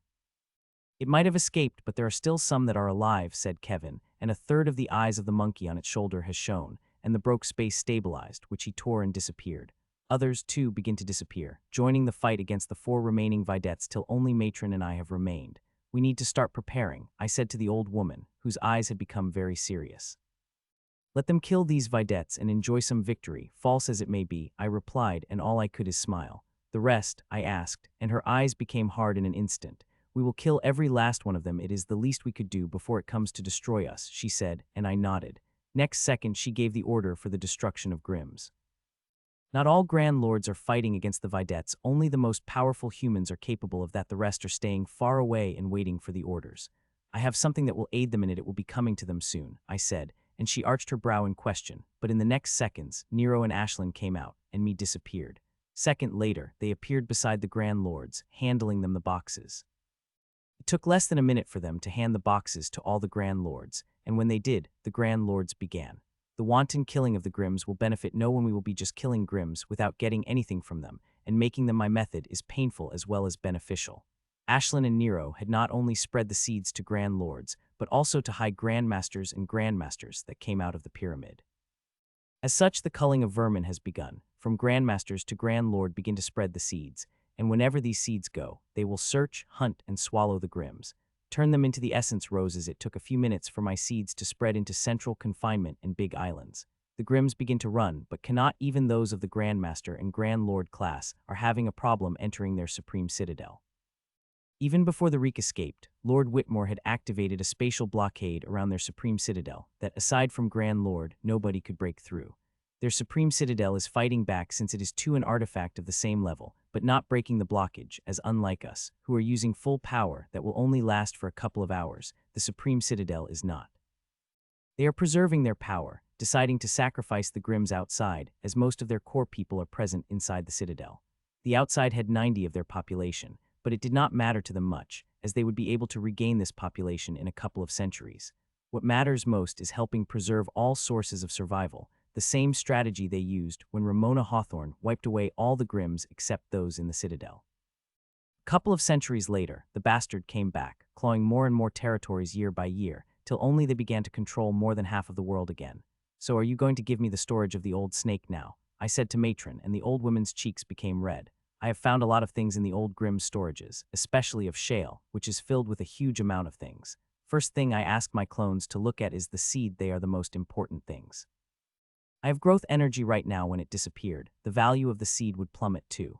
I need to grow as many resources as possible to prepare for the future.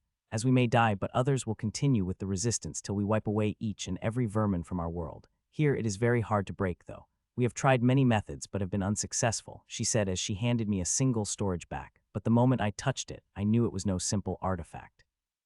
It is very dangerous. If you feel it is difficult, let it be till you find the safe way, she advised as I nodded. The storage disappeared from my hand and into my core, where it appeared in the storage ring, and immediately its code-breaking formation surrounded it. It is truly difficult, I said to myself as I saw the amount of energy it was taking for the formation. Even Shale's storage had not taken this much, and it had still not been broken. It took 1 minute and 7 seconds before, finally, the core-breaking formation in the ring turned green. The storage finally opened. It immediately came out of the ring, and my avatar in the core took it in its hand and looked inside. The moment I did, my eyes couldn't help but widen in shock. Gasp! A loud gasp rang out of me, seeing the sheer number of things contained in the biggest storage I have ever seen in my life. The old snake storage is the neatest I have come across. Everything is tagged and marked, and you will not see anything out of place there. I looked around it, and immediately, I found what I was looking for: the seeds. The old snake had a huge collection that was hundreds of times bigger than mine, containing all sorts of seeds. Even his collection of unknown seeds is bigger than my collection of seeds. I immediately called Clone 1 to me, and it began to help me choose the important seeds that we need to plan, which we both will send to Clone 2, who is planting and harvesting. The growth energy is still coming out, and it will for a few more minutes. The Vedettes have produced huge growth energies, and they were not the only source. There was a couple of peak Grand Lord's bloodline, who too produced quite a lot of growth energy. Hun. A couple of minutes passed when suddenly, I opened my eyes as a very injured blood Vedette appeared in front of me, covered in the formation densely and looking at me with all the hate in the world. I did not say anything to it and waved my hand, and it disappeared inside my core. A lot of Grand Lords are angry at you for taking their kills, said Matron slowly. I am doing this for their benefit, I replied and closed my eyes. Look, my clone said before it even said it. I knew what it had found due to us being one, and my eyes couldn't help but light up. It carefully brought out the thing. It is extremely dangerous, and looking at its aura, we will need all the carefulness in the world to handle it. It is a corruption, and its level is faintly above Grand Lord. If it had been not sealed in such a powerful container that could hide it from the world, it would have attracted the world to it. I sent my clone to check the seeds with its mind being faster, and took the container toward the corruption pool, which had been drained of all the power. The stainless lotuses have taken so much that there is barely any corruption had remained inside. I cautiously opened the seal of the container and began to drop it little by little. I did not remove the hundreds of stainless lotuses floating over the pool. These lotuses are powerful and more than capable enough to take care of themselves in front of powerful corruption. It is their food, they thrive on it. As I begin to drop the oily dark corruption in the pool, I have also unlocked the access of growth energy to lotuses. The moment I did, these peak Grand Lord class lotuses ravenously began to suck the powerful corruption from the pool. As I had said, this corruption is food to them, they live on it. These are already peak Grand Lord class stainless lotuses, but they are still advancing, trying to break out of the limit that corruption and growth energy they are taking had. They might just succeed. I have added corruption in the pool for about a minute before I stopped. There is still a huge amount of it remains the vassal, but the amount I have added to the pool would be more than enough. I placed the container in a safe place before returning to the old snake's storage and starting to shift through the seeds. The bastard truly has a huge collection of seeds. There are so many of them that I wish I could plant all of them, but I do not have that amount of growth energy, even if I harvest all the Grimes alive on the battlefield. Which is 3. Rustle. The mysterious tree rustled as it finished sucking off the blood videos and turning to dust while, at the same time, releasing a huge amount of growth energy. About a minute passed when I opened my eyes again, and another blood Vedette appeared in front of me, which I immediately took in my core before closing my eyes again. Half a minute later, another appeared, and I took it inside, leaving only one Grim on the battlefield. The last Grim, knowing it would die and could run away under the assault of so many humans, tried to blast its core. It would have created quite a lot of destruction and killed few, but to its shock, it found out it could not do it. It took 20 seconds for it to be defeated before it appeared in front of me, and I took it inside me. All Grand Lord appear in pyramid within a minute, said Matron, and immediately her projection appeared on the battlefield while I decided to leave with my main body, considering what I had to do. We have wiped the bastards, shouted the Grand Lord from the mists on as I stepped into. Some of the Grand Lords seemed to be cheering mood, but as they saw me, many faces began to look at me angrily, while others remained with unchanged expressions. These were the ones who knew the truth of our impending doom. I took my seat, bearing the knife-like gazes of the Grand Lords. It took a few seconds, but all Grand Lords gathered in their real bodies and the projection. Now that everyone gathered, I want to lodge complaint against Lord Tsar. He stole our kills, our rights he show. Shut up, roared Patriarch Bradford angrily as it glared at Grand Lord Rowanson of Mistsan.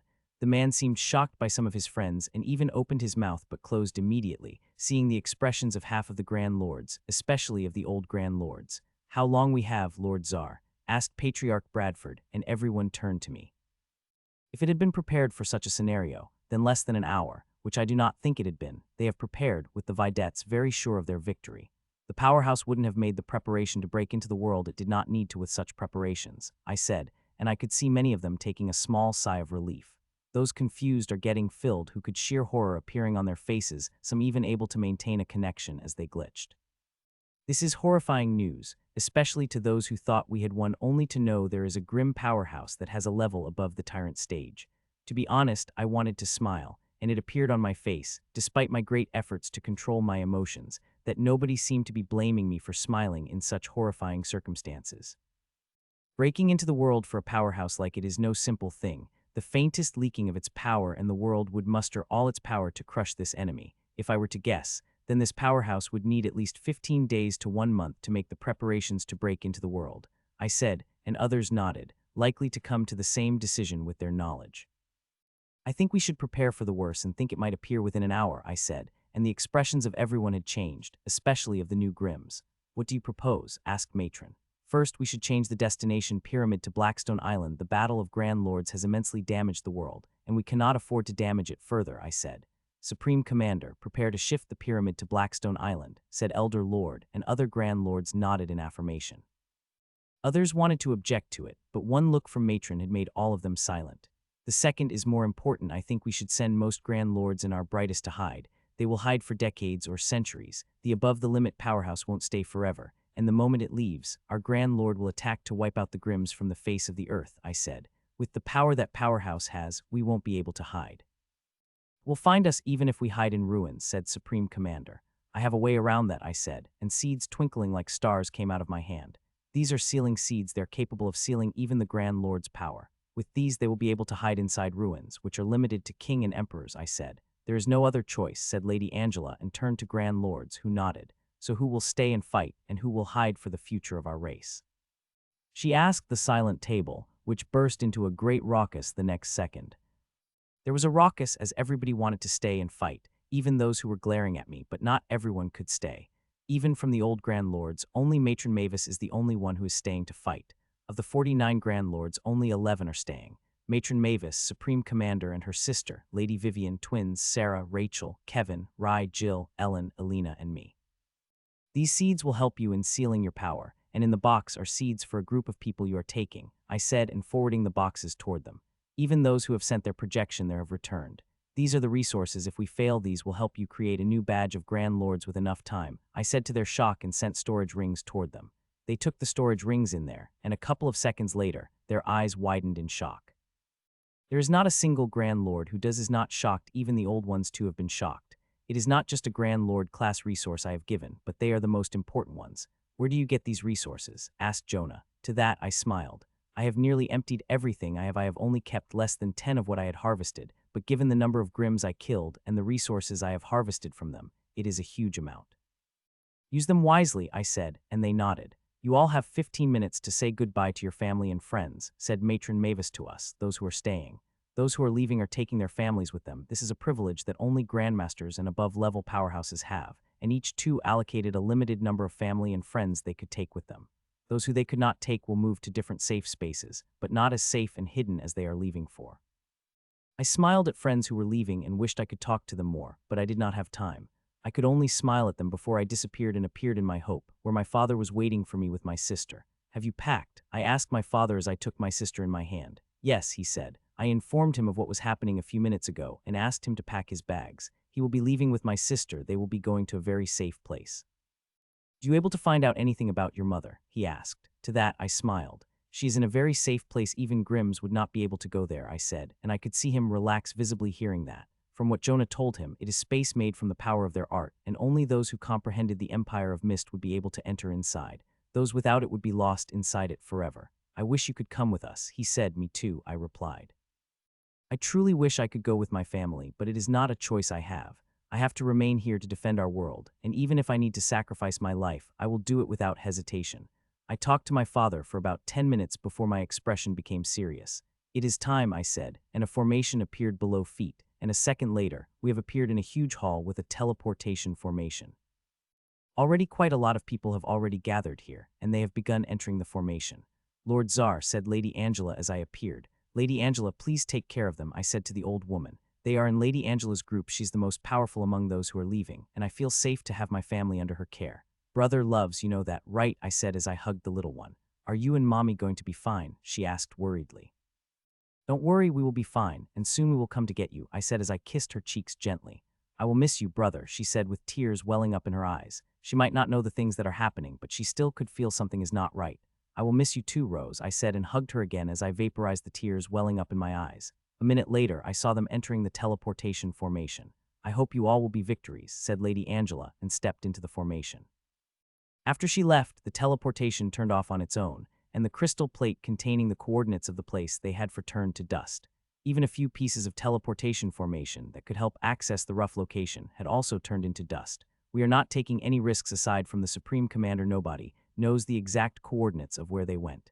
Even I am only aware of where my sister went and no other place. Though I could probably guess a few places, and if I used the seeds, I would be able to locate most of them.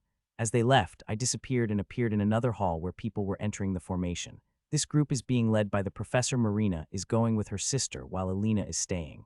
As I appeared, I saw Marina hugging Alina with tears dripping from her eyes. This time she did not hide herself under the cloak. She fully revealed herself in front of her daughter, with who she only gets to spend scant minutes. Soon, everyone had left through the formation, and only 4 had remained when Marina walked toward me, wiping the tears from her eyes. "Protect her, I will not be able to bear losing her," she said as she appeared in front of me. "Don't worry, nothing will happen to her as long as I am alive," I promised, and I intend to keep that. She nodded and, to my surprise, came closer to me and kissed my lips. For a moment, I wasn't able to react as I had not thought she would do it in front of her daughter, but soon, I responded, letting go of all the inhibitions. Our kiss lasted for nearly half a minute before Marina pulled away unwillingly. "I can't bear to lose you too, Michael," she said and touched my cheek gently before walking away with her sister, and soon she disappeared, leaving Alina and me alone, who was now glaring at me intensely.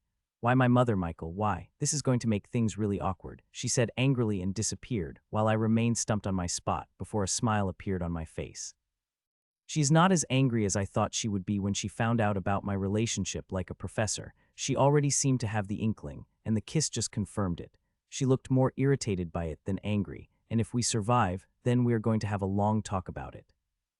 Reek shuddered in fear before gritting its teeth and placing both of its hands on the door. The moment it put it, both of his hands began. The white lines began to spread across the door, and within a second the whole door had covered for them. Click. A second later, the clicking sound rang out, but it did not immediately go inside, instead waited, trying to calm its mind. It truly did not want to go, but it did not have any other choice. There is no hiding from being inside. It took it more than a minute to control the fear in its heart before it began to push open the door. Soon, the door opened fully, and he walked through into a huge dark hall. The only light it had was from a big formation, in the center of which was a throne, where there was a young golden fire werewolf sitting with its eyes closed. There are a couple of gray tubes covered in dense runes attached to its body, providing it with the resources that are laid across the formation.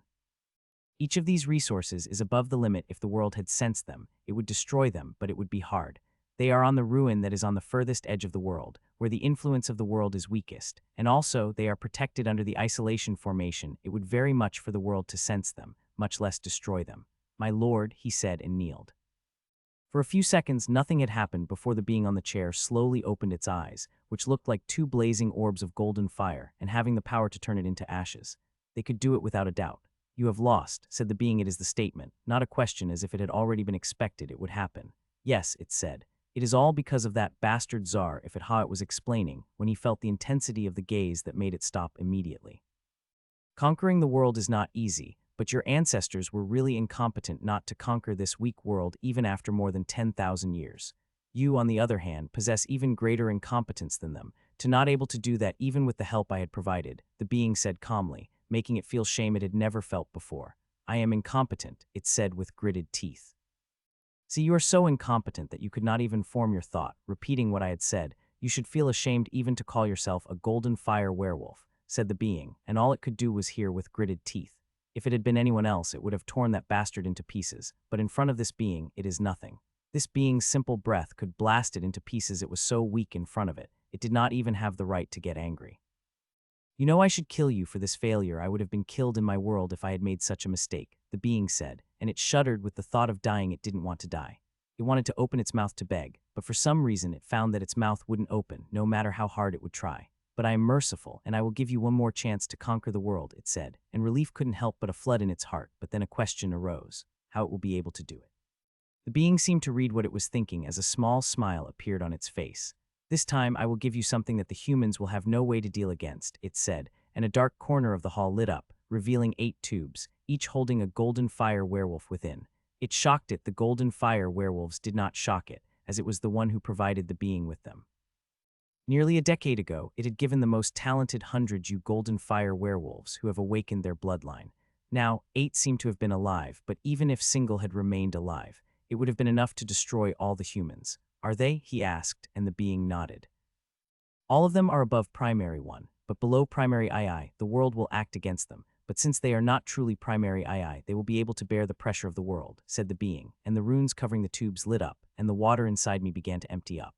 It was never a challenge, little Reek, you were incompetent enough not to achieve that, said the being, which froze the smile on its face but soon freeze disappeared, and it began to smile ear to ear. Remember your promise, Reek, you will have to begin the moment finished with resistance, reminded the being, and its expressions became a little unnatural, but he nodded. Yes, in a century, everything will be in its place, it said. It had made the promise of this being, one that would destroy the world, but it does not matter. The being had promised to take it and its tribe when it leaves for a bigger world, which is not limited to a measly tyrant class. They have an artifact, and the being has the coordinates, and the core of this world would power the artifact. It did not care for the world or Grimm's tribes as long as it survived. Everything was well. Time passed, and a little more than an hour later, the first golden fire werewolf from the pod had opened its eyes, and it was none other than its descendant. There had been 7 descendant among the 100, and only 2 have succeeded. It couldn't make it happy. If anyone were to suppress it, it would like its own descended with 2 of them among 8. It would be safe before it too advanced to the next stage, and it did not think it would have a problem with that. It could feel the resonance with their bloodlines, and while their bloodlines are powerful due to their level, they are not purer than it. Only the being had a bloodline purer than it, but it is confident that when it reached the being's level, its bloodline too would at least be as pure as its or even purer. It took a few more minutes before another golden fire werewolf opened its eyes, and 2 minutes later, another, which was its second descendant. It took around 50 minutes for all of them to become unconscious and get out of the pod, and now they are kneeling in front of the being. Go and kill all the vermins. I want to hear the news of your victory within an hour, said the being. It wouldn't even take an hour, my lord, said Rax, its descendant, hearing that the being smiled softly and closed its eyes. They remained in their place for a minute before silently walking toward the door. I had heard the human Grand Lords is the most delicious thing that very few were able to taste, said JSHR, as the door closed behind it. Then we are going to have a feast, said Rax, and stepped into the ruin-breaking gate in front of it. Others nodded with smiles and stepped into the gate. To give humans their end, SHH Hake. Despite all its formations, the pyramid shook as it teleported into Blackstone Island. With the powerful suppression in space that is strong enough that a normal Grand Lord will have a problem breaking, it is quite hard to teleport it here. It had drained quite a lot of energy reserves of the pyramid. We wouldn't have done it if it was not an absolute necessity. I looked at the island, which was completely barren and made of black stone, hence the name. This island is not natural. It is part of a ruin that merged with our world millions of years ago, and due to its suppression and gravity, which is 9 times the central continent, it is not a suitable place to live. Even monsters don't come to this place. Now that we have brought a pyramid here, it is time to think about the future, said Supreme Commander. According to Lord Tsar, if we are lucky, then we have 15 days to a month before our enemy arrives, and if we are unlucky, it could appear at any moment, she said. For the next 3 days we will wait here, recover injuries, and practice the methods after that. We will leave for runes with time dilution to break through the limit or at least try to increase our strength, said Matron. Nobody had objections. What she said is too hard to achieve, even with time dilation, what others' choices we have. We will try with all, increase our power, and break the limit, everything that will give us a chance to defeat that enemy. I already have a place where I want to go, said Kevin, and I opened my mouth to reply when suddenly my expression froze. Everyone noticed, and their expressions turned serious. Has it arrived? Asked Supreme Commander, and I nodded as I looked at the packet of data. What I found inside couldn't help but surprise me. Is there something else? Asked Ellen, seeing my expression turning strange. Yes, there is good news, I said, which made them arch their brows in question. Others may not see it, but to me it is good news. The being had not come instead. It had sent 8 Grimms, each above tyrant class but below the primary II stage, I said, and that made some of them frown even further. How's that good news? Asked Kevin. It is because we are not a match of the being. It is powerful beyond our imagination, but it could not come immediately. If we defeat these 8 plus Reek, we will have at least a month to prepare for the being, and in my opinion it is good news, I said, and some of them nodded. Still defeating them would be a challenge, said the Phantom of Lord of Glass, which I nodded before gemmed like seeds appeared above my hand, seeing their eyes, and everyone widened up. We will have to use our everything from the beginning, burn your essence from the beginning and try to finish them as possible, I said, and turned to seeds, which floated toward every person sitting at the table. While these are not perfect, they should be able to save us from the worst effect of the essence burns, I added as the seeds began to seep inside them. Nobody resisted them. I have never felt such life force in my life, said Matron, as the seed had seeped inside her. The seeds are filled with life force. I have drained the necrotic tree as the filled it, collecting a huge amount of life force, and filled the seed with a huge amount of it. I wish I had time to process it further and add things to make it work better, but as long as we survive this encounter, I will have more than enough time to perfect these seeds.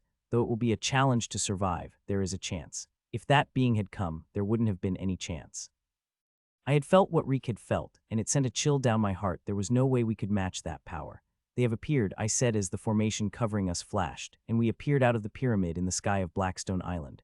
A few seconds had passed when the powerful soul senses touched us, and a second later, a big rift in the space opened, and 9 grim monsters appeared, 8 of them having a world-shaking power. They appeared with the power of the world trying to crush them, but they seemed to be bearing it without any problem. See, they did not run away, they are even waiting for us, said Golden Fire Werewolf in the middle. It is Rax, the supposed leader of the 8. Its aura is faintly stronger than all the other Grims. There are some missing, said Grim named Treff with short fur. We will find it with our power. There is nowhere they could hide, Atraz said, grinningly, before turning toward us. So humans, since we are merciful, we will give you a chance surrender and bring out all the other humans of Grandmaster and above class, and we will give you a quick death or fight with us, and we will give you death that you have not even dreamed of in your nightmare, said Rax, then looked at them with a grin. You are powerful, but don't think you will be able to defeat us, said Supreme Commander defiantly, which only made the smiles on the Grim's face brighter. Good, I am hoping you would say that your surrender would have been too boring, said Rax before mirth appeared in its huge golden eyes. Come, show us your little resistance, we might entertain it for a minute or two, it said, and immediately we moved. Our auras exploded, and it immediately froze the expressions on the Grimm's faces for a moment before even bigger smiles appeared on them. First burst plus second burst plus third burst plus fourth burst. I had activated bursts and felt my essence burn and produce such power that threatened burst out of me. I have harvested a huge Grimm's, whose strengthening energy I needed quite a lot of time to digest, nearly 20 minutes after Reek ran away. If I had fought the bastard that time, I wouldn't have had a problem killing it. Buzz. Now I am burning my essence, and it is not the only thing I am doing. A moment later, the formation buzzed in my core, sending a powerful life energy into me, mixing with my burning essence and body, making me even stronger. It is not just happening to me, but to everyone, through the seeds I had seeped into their body. Life energy is powerful, no power rejects it. Even the abyssal power of Jill and Matron and the holy power of Ellen had taken the life energy and strengthened themselves. As I reached the Grims, Nero and Ashlyn appeared on my shoulders before they disappeared. They have their responsibilities. The Grims were surprised by their disappearance and even looked around but did not find them, despite increasing the power of their soul sense and spreading it further. I heard you are the trickiest one. The reason we have lost the war, said Rax as it appeared in front of me and swung its claw at me. It happened so fast that I did not see how it happened, but I reacted with my experience. My sword moved, and a moment later, I felt it touching its claw. CLANNNG. My sword clashed against its claws, and I felt like a meteor had hit me, and with it came a tide of energy so powerful that I had never experienced before. It filled my armor and lighted up as it seeped inside. The bloodline was massive and powerful, as I had expected. Still, to the shock of Grim and mine, I bore the magical and physical attack with just the slightest shake. Interesting, it seemed like you humans are capable of resistance, little as that it may be, it said with a smile and released its aura, which began to crack this strong space like the mirror. Our clash a moment ago was only able to send a faint ripple across space, but now it cracked it like a mirror. Earlier was just a casual strike, this one was real. See if you could bear this, human, it said and swung its claw toward me. It was even faster than before, and I could not see it, but I decided to trust my instincts and moved my sword. CLANNNG, my sword clashed, and immediately my expressions changed. I vomited the blood and began to take a step back while its energy filled with armor. You bore it, the Grim said with mirth, and I appeared in front of me and attacked me with even greater power. I harnessed more power and swung my sword, ignoring the muscles that felt like iron. CLANNNG, my sword clashed against me, and this time I was barely able to keep myself from shooting back a broken kite. Monster integration, freaking idiots, cursed Reek inside its mind, seeing how the bastards were fighting. It had told them to kill the human in the first second, but here, the bastards are playing around. They were making the same mistake it had made. If it had not taken the humans lightly, it would have won the war and not bore this shame. Still, it is quite shocking the power humans have burst out with. If they had used this power against it earlier, it wouldn't have lasted even seconds. It is glad they did not. Nothing is more important than its life. They are burning themselves, and it has given them incredible power. It is just glad being far away right now. It did not want anywhere near the battle. If it were up to it, it would have escaped, but doing that would be a bad choice. The being will forgive it once, but will not do it a second time. It was just thinking that when suddenly it had sensed the movement behind it, only to see the monster of Grim attacking it. Immediately, its aura blasted to full power, and golden claws appeared in its hand. It had seen the monsters kill the Grims before, and while it was confident it would be fine, it did not want to take the risk. Clan and an NG, another attack landed on my sword, and I blasted back like a rocket, vomiting, while the Grim came walking toward me, each of its steps crossing miles before appearing in front of me and attacking. It was just attacking when it stopped and looked at Reek, which was moving its claw toward Nero, who had attacked it. "Aren't you going to help your ancestor?" I asked, which surprised it, but soon it shook its beast. "If it could not even kill a little beast, then it has no reason to be alive, much less have me as its descendant," replied the Rax, then attacked, this time with much greater strength. They were likely irritated that I had used my monsters while fighting against them. Clan and an NG, the golden claws struck against my sword as it did. A shock couldn't help but appear on its face. This time, I did not fly back like a rocket it had expected me to be, instead just taking a couple of steps back. I have made a plan I had started even before entering the battlefield. I already knew those 70 grim grand lords were not our enemy the being is. The top boss did not come, and I am thankful for that, as the measures I had prepared would have been detected by it, but these 8 might be powerful, but still not enough to detect what I had done. Especially when they are in the company of their own, in their grand citadel, their most protected space where no human grand lord has taken a step alive or not bound. Still, all this preparation will give me a chance. There is still an 80 chance that this bastard will kill me. It seemed like Reek was right. "You are really irritating," it said, and the thick golden fire had covered its claws. "Claws of Basner," it said, and the first real method of the attack came, and it was very powerful that I began to burn more of the essence for greater power, while formation inside my core also flared brightly. "Die," it said, and swung its fiery claw, and I also moved my sword to defend against it. Clan and an NG. Its fiery claw hit me like a meteor, and at the same time the fire released from the claw and came at me before enveloping me. It is extremely powerful, and I am taking it inside my armor, despite knowing that, even if one of it leaked inside me, it would burn me to ashes. I had no other choice. I powered up my armor with even more energy and took all the fire inside, which my armor began to process and sent to runes, which loved anything of bloodline energy, especially of this quality. I had just taken the fire inside me when I saw the Rax attacking me again, this time with even denser fire. Clan and an NG. I defended barely once again, the dense fire covering me, and this time it did not wait for even a moment before attacking me again. Clan and an NG. "You seem to be able to defend against it. I couldn't help but wonder how long you will be able to do it," it said as our weapons clashed and another wave of fire came at me. "It is just starting as it attacks me against, with its claws holding even greater power." Clan and an NG, Clan and an NG, Clan and an NG. It launched one attack after another, sending more and more fire at me. I am opening more and more paths to take the fire inside me, which increased the risks further and further while straining my armor. It will make the leaking easier. Seeing that, I decided to use the processed energy to reinforce my armor. I am sending all the energy to my runes, just a small stream of it while storing the rest in my armor. I had planned to store the energy for future use, but seeing if the fire leaked inside me, there won't be any future, so I decided to use this card, which is a much better choice than burning up more essence energy. I could not burn too much. The bastard had only revealed small parts of power. I could clearly see how much it was hiding, and I needed to keep my energy in the preparations for that. It would be better if I am able to kill this bastard before it, but that seemed highly likely.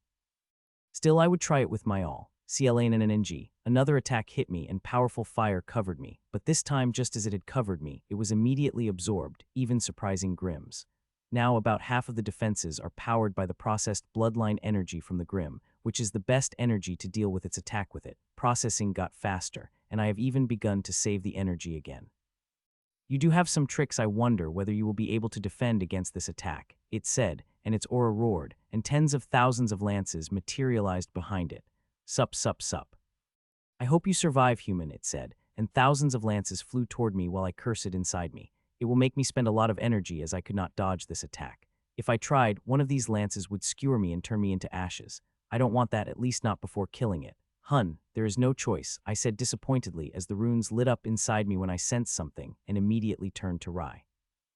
"Monster integration," he broke the seal, I said as the clone one began to act. Rai had broken the seal forcefully. The seals have reformed as he leveled up to Grand Lord, containing a massive mutation created during the breakthrough. If everything had gone well, then the seals would slowly filter the mutation and merge with him for a longer period of time, but now he had broken the first seal for the greater power. Rai had talked to me about it earlier, and seeing there is no other way around it, I have done what I could. I have created the fast filtering mechanism and attached it to the seals. It will not only filter the most dangerous parts of mutation, but also spread the mutation into required places in such a way without changing Rai. It will be a difficult task, but Clone One is able to do it. It knows Rai better than himself, and seeing we have studied Marina detailed. It will be able to distribute mutation without changing the appearance of Rye. Most importantly, the breaking of the seal would provide him with immense power. I was present when he broke through the Grand Lord class just a few days ago and was shocked by the mutation produced. I don't think anything other than the seals made of 9-color matter would be able to contain so much mutation. If we survive today, then rain will be our greatest weapon against that being. Opening those 3 seals would provide him with tremendous power. The same could be said about Ellen and Jill. Both of them are just high grandmasters. If they break through to Grand Lord, we will have a real chance of defeating that being. CLANNNNG. The first clash of the Golden Lance had brought me back to my thoughts. The lance clashed against my shields, with its power spreading across it. CLANNNNG, CLANNNNG, CLANNNNG. That was just the beginning, as the very next moment, tens of lances struck across my shields, and the rain of lances began. I poured the massive energy at the same time, processed the energy from the lances, and sent it back to the shields every moment. I would need to provide less and less energy to defend till it stabilized to 1/10 of the max I had provided. All the formations are running to their maximum efficiency, while Clone 2 is constantly analyzing data and modifying the formation to deal with its bloodline energy. Thankfully, I already have a lot of data about Golden Fire Werewolves' bloodlines, and thus am having a much easier time modifying the formations. CLANNNG, CLANNNG, CLANNNG. Finally, the last 1,000 lances hit at the same time, finally forming a faint crack in my shield, while the same time creating a shockwave powerful enough that it broke the space for hundreds of miles.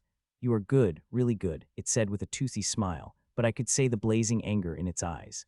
It is quite vast in its power, though it did not have a deeper flavor than the killing intent of Reek and other Grand Lords. It might have great power, but it does not experience. Its moves are quite sloppy, at the level of masters at most, which is the main reason why, despite having such power difference, I was able to predict its attacks.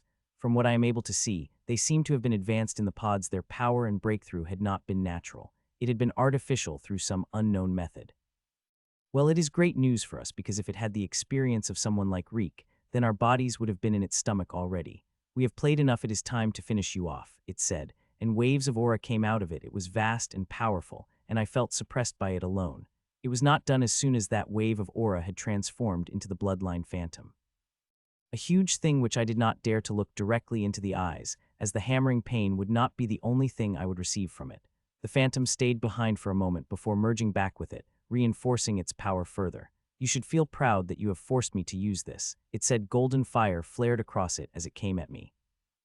Knowing it was time to stop holding back, I burned my essence to full power, and at the same time, the formation inside me had also been activated as its full strength. Before I merged with the essence of the old snake and went through nirvana, I wouldn't have been able to run such massive energy through my vein. It would have torn veins apart. Now all I am feeling slight discomfort.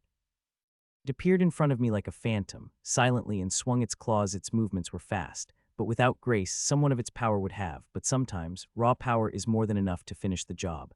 I swung my sword defensively, using every ounce of power I could muster through me, using every type of energy I had to gain the edge. CLANNNNNNG. A sound like never before rang as we clashed and froze for a moment before a shower of blood came out of my mouth with bits of pieces of flesh while I cashed toward the earth at speed, faster than I had even flown. This moment gave me a second to look at all the battles, and a small smile appeared on my bloody face. Rye is fighting the battle to a standstill, even pushing the Grims now in them, while others are doing not bad, which is not surprising considering their bloodlines and inheritances. Not to mention the last reward from the thing, which brought them to the peak of their level, and now they are burning their essence, harnessing such power that is shaking even the Grims. The only one who is doing worse than me is Matron Mavis, which is not surprising considering how she is. She does not have the exuberance life force we have. The only reason she is still standing before her experience and the immense amount of vitality the seed is also providing Ashlyn, who is fighting with her against the Grim. We had asked her to leave with rest, but she was not willing. She said if she were to die, then she wanted to die while fighting.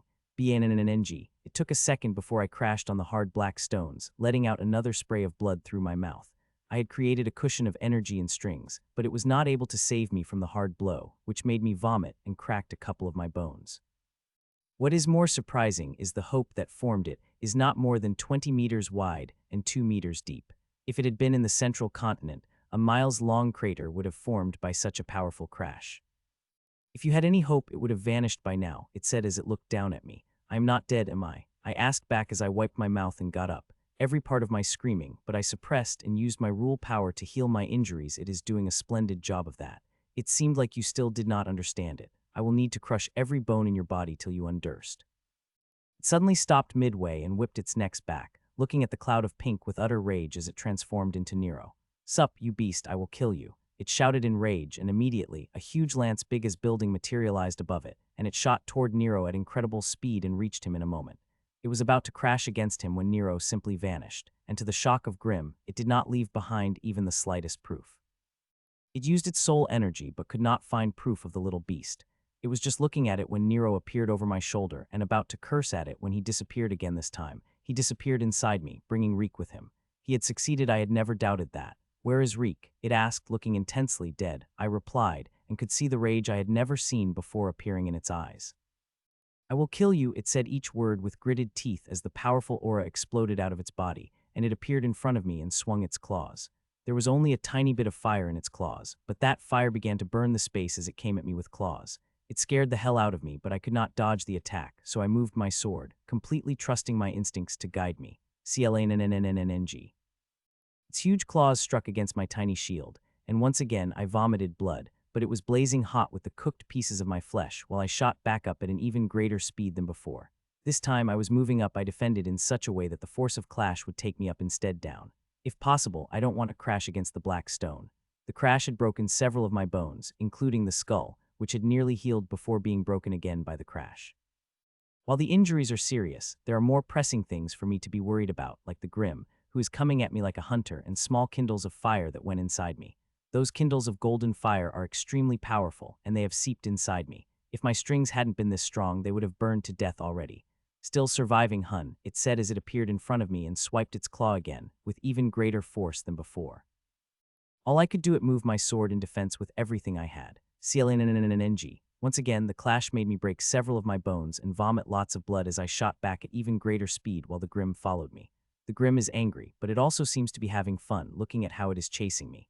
If it had wanted, it could have all its power, which would have been quite a challenge for me to defend and survive, but like all the Grimms, it is playing around.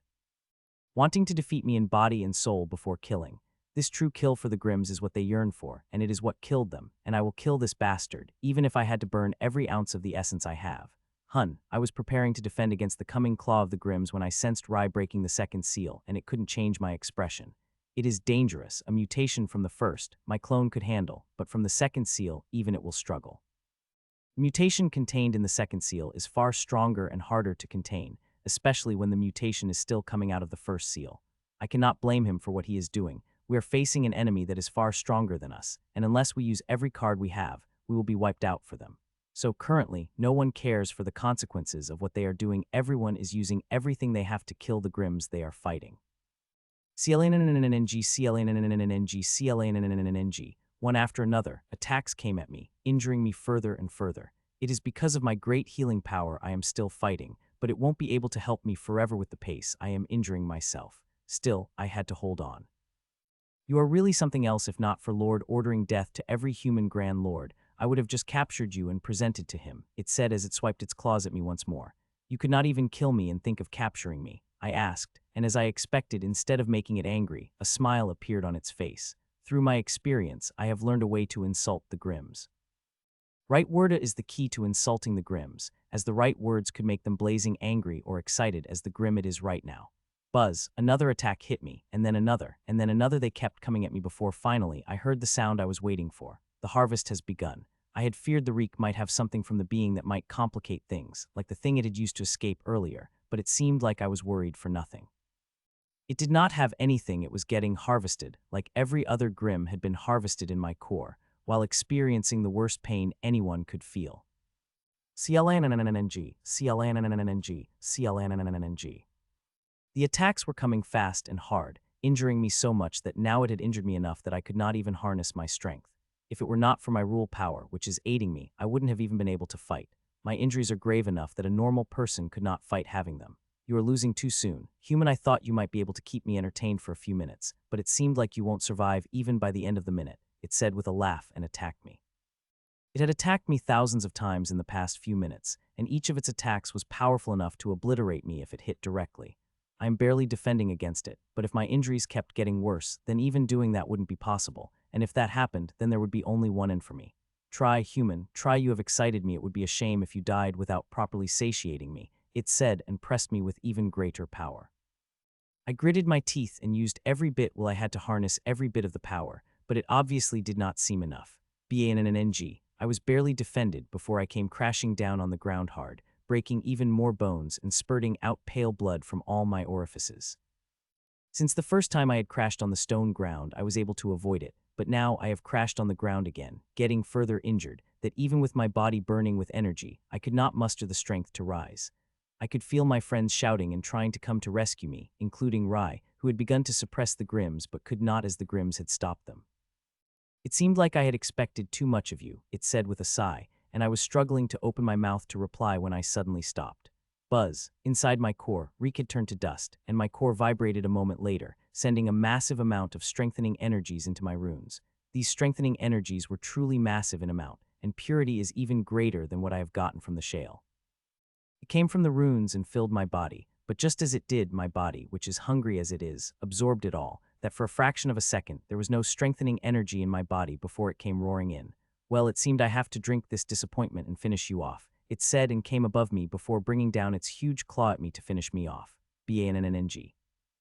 I flipped at the last moment, avoiding the claw by hair-breadth distance, before getting up, which it did not like.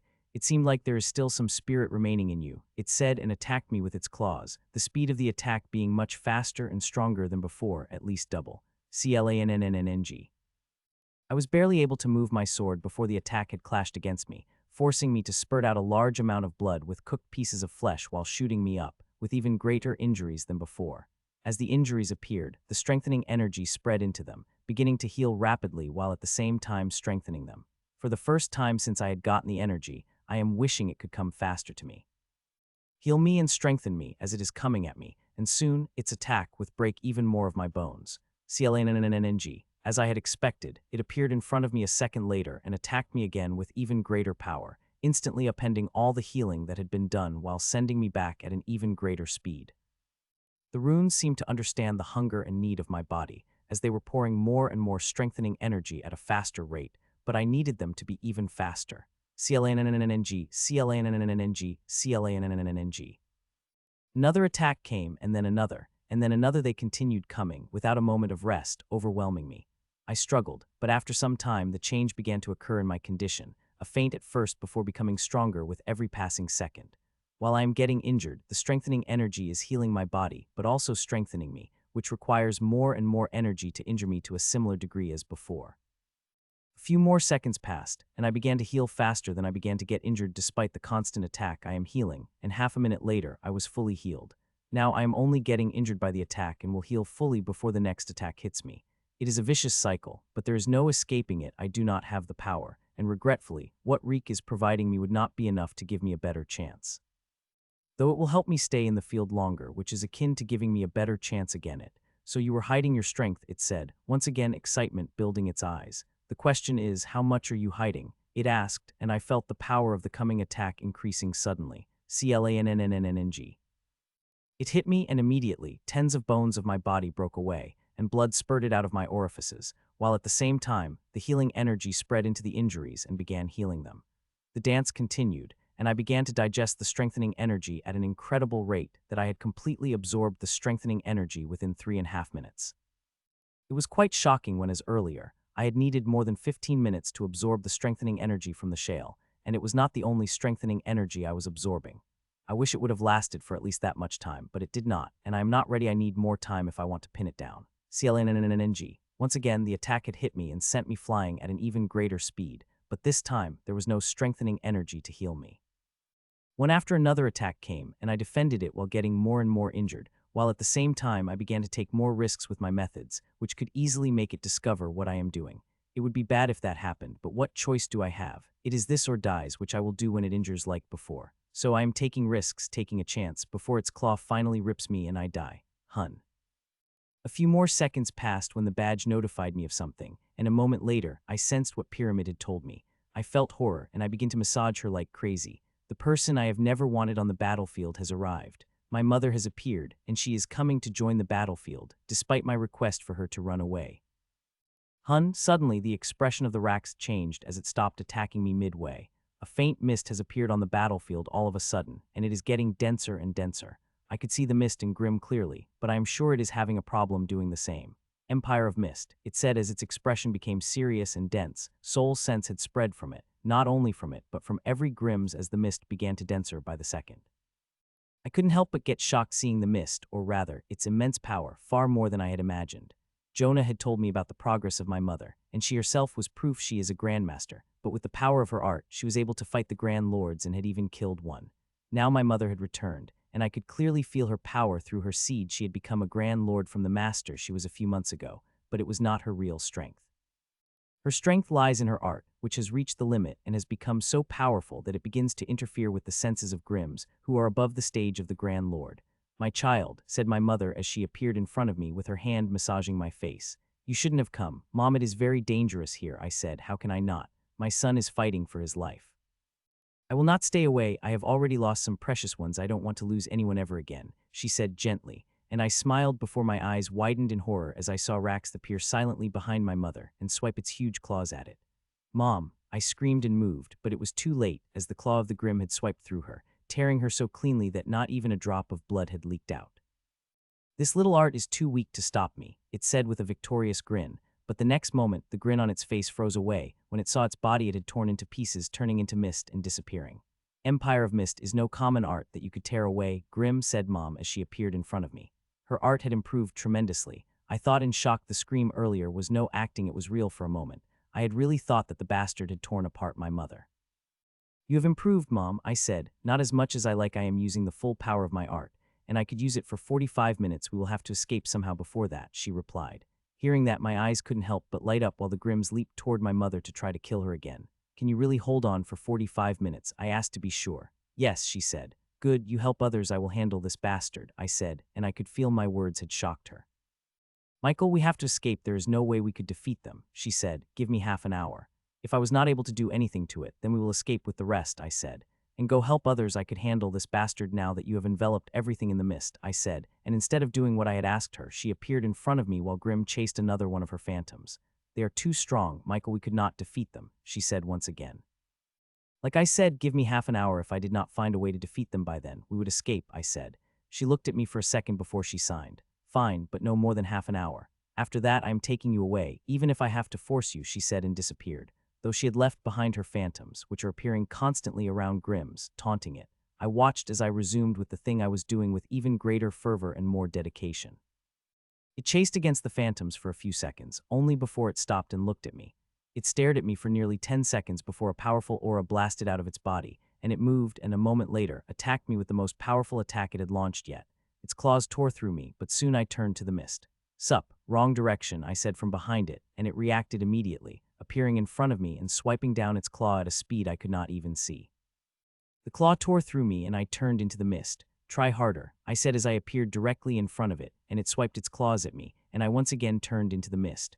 Art is truly power. I am in complete awe of it. Like other grand arts, it did not have strong offensive abilities, but there is no other art that is comparable to it in confusing senses. Even Shale's illusion-type grand art is pale in front of it, not because it is not powerful, but because the two grand arts focus on two different things. "You bastard, I will kill you." It ranged, and an aura exploded out of it that blasted the space apart as the phantom created behind it.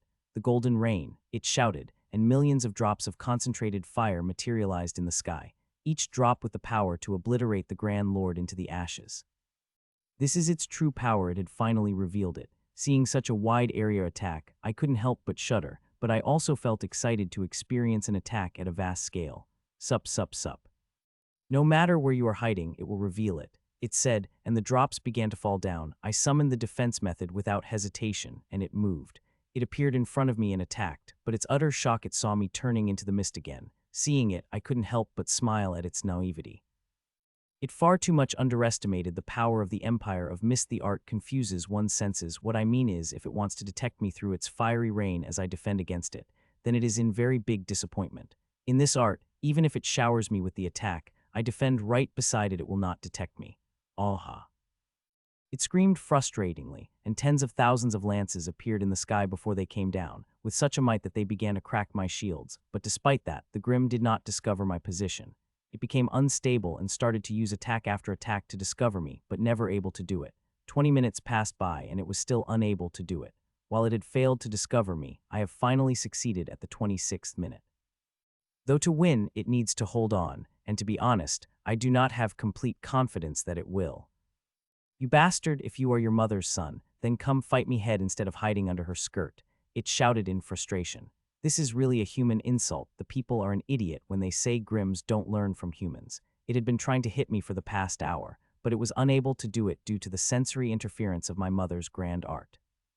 Since you are asking so nicely, here I am, I said as I appeared in front of me, but instead of seeing the joy of doing what it had asked, I saw a suspicion.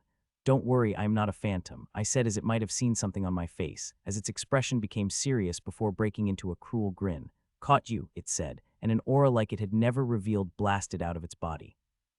Did not attack, no, it is not that big of an idiot instead. It used a trapping me, a fiery weaved ball that covered us. Golden domain, it said, and immediately the power of the domain filled the tiny space, converting it into a small world of fire where everywhere I saw I would see the structure made of golden fire. They are beautiful as they are deadly. You are real, all right, I could clearly feel the life force that you are burning, it said with a grin. What, you have doubted me? I asked back, feeling insulted, which made the grin on its face become bigger. You humans are really an idiot, a little taunt at you, and you have thrown yourself at the fire. You shouldn't have responded to my taunt and escaped. It might have let you be alive for an hour or two, but now it is too late, it said and pressed down all its domain's suppression at me. Kill me them if you are so confident, I said back and could see a spark of suspicion appearing on its face as it focused its domain and soul sense on me further. Using smart words, they will not save you this time, human, it said and raised its claws in the air. Die, it roared and brought down its claws. I did not move, but my eyes flashed, and immediately shock appeared in its eyes.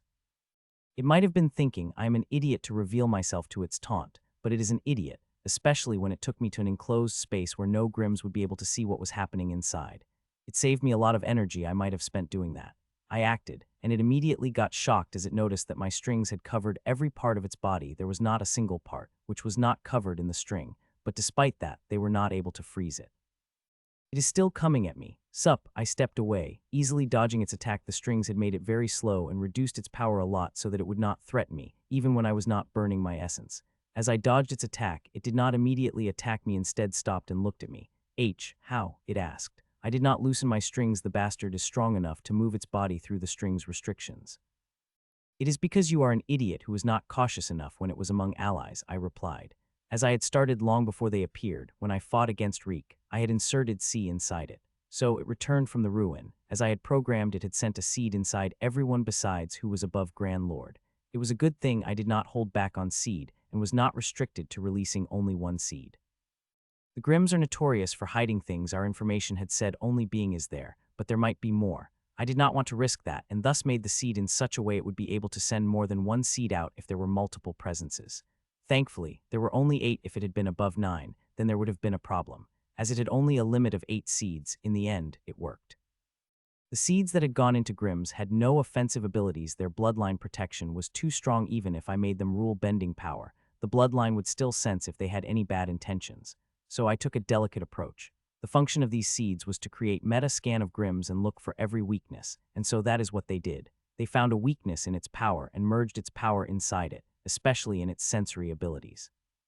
It had created an exception in its sensory power, so they could not detect my strings. This was the easiest part. The hardest was to breach its defenses across its body. This bastard kept a very strong defense around them, which made it extremely hard to breach.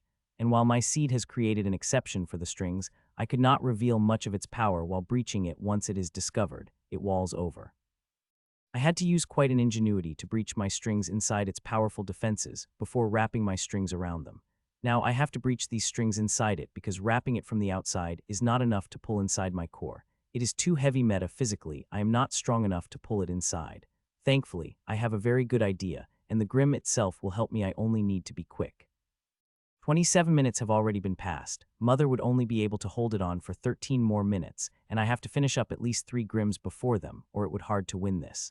We are at our end, and despite the numerous abilities they have, they won't be able to continue forever, especially after the mist is lifted. You think you could hold me with these strings, human? It asked, hearing my answer. I will tell you how I could break these strings and kill you after, it said, and its aura exploded even more, so much that it pushed me back with it. The The phantom appeared and entered back inside its body. "Golden blaze," it said piously, and the thickest, most powerful golden fire came out of its body, and within a second, that powerful, dangerous fire covered my strings, trying to burn them. The fire is really strong, and if I wrapped my strings around it before entering the battlefield, it would have really been able to burn my strings. Now, it would have to bring something more powerful. This fire is not enough to burn my strings, especially when they are being powered by my burning life essence and have the formation which specifically protects them against the bloodline energy of the golden fire werewolves.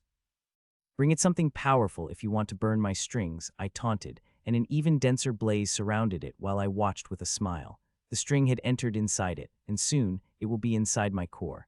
I just hope my core is strong enough to bear the weight of this bastard.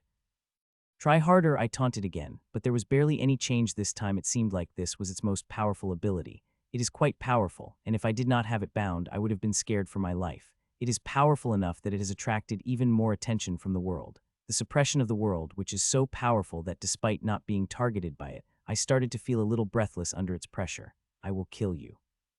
It roared in a fury, and the ball of that dense fire had formed in its claws, and it threw it at me, or tried to, as it found out. The dense ball of golden fire was not moving from its claws.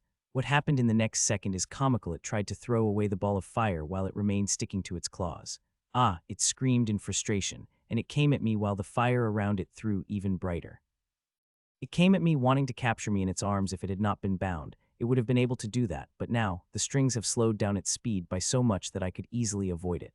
"You will have to do better to catch me, Rax," I said as I dodged its comical hug one more time. "So, what, you have bound me? I could feel you are powering your strings by burning your essence," it said as it suddenly stopped.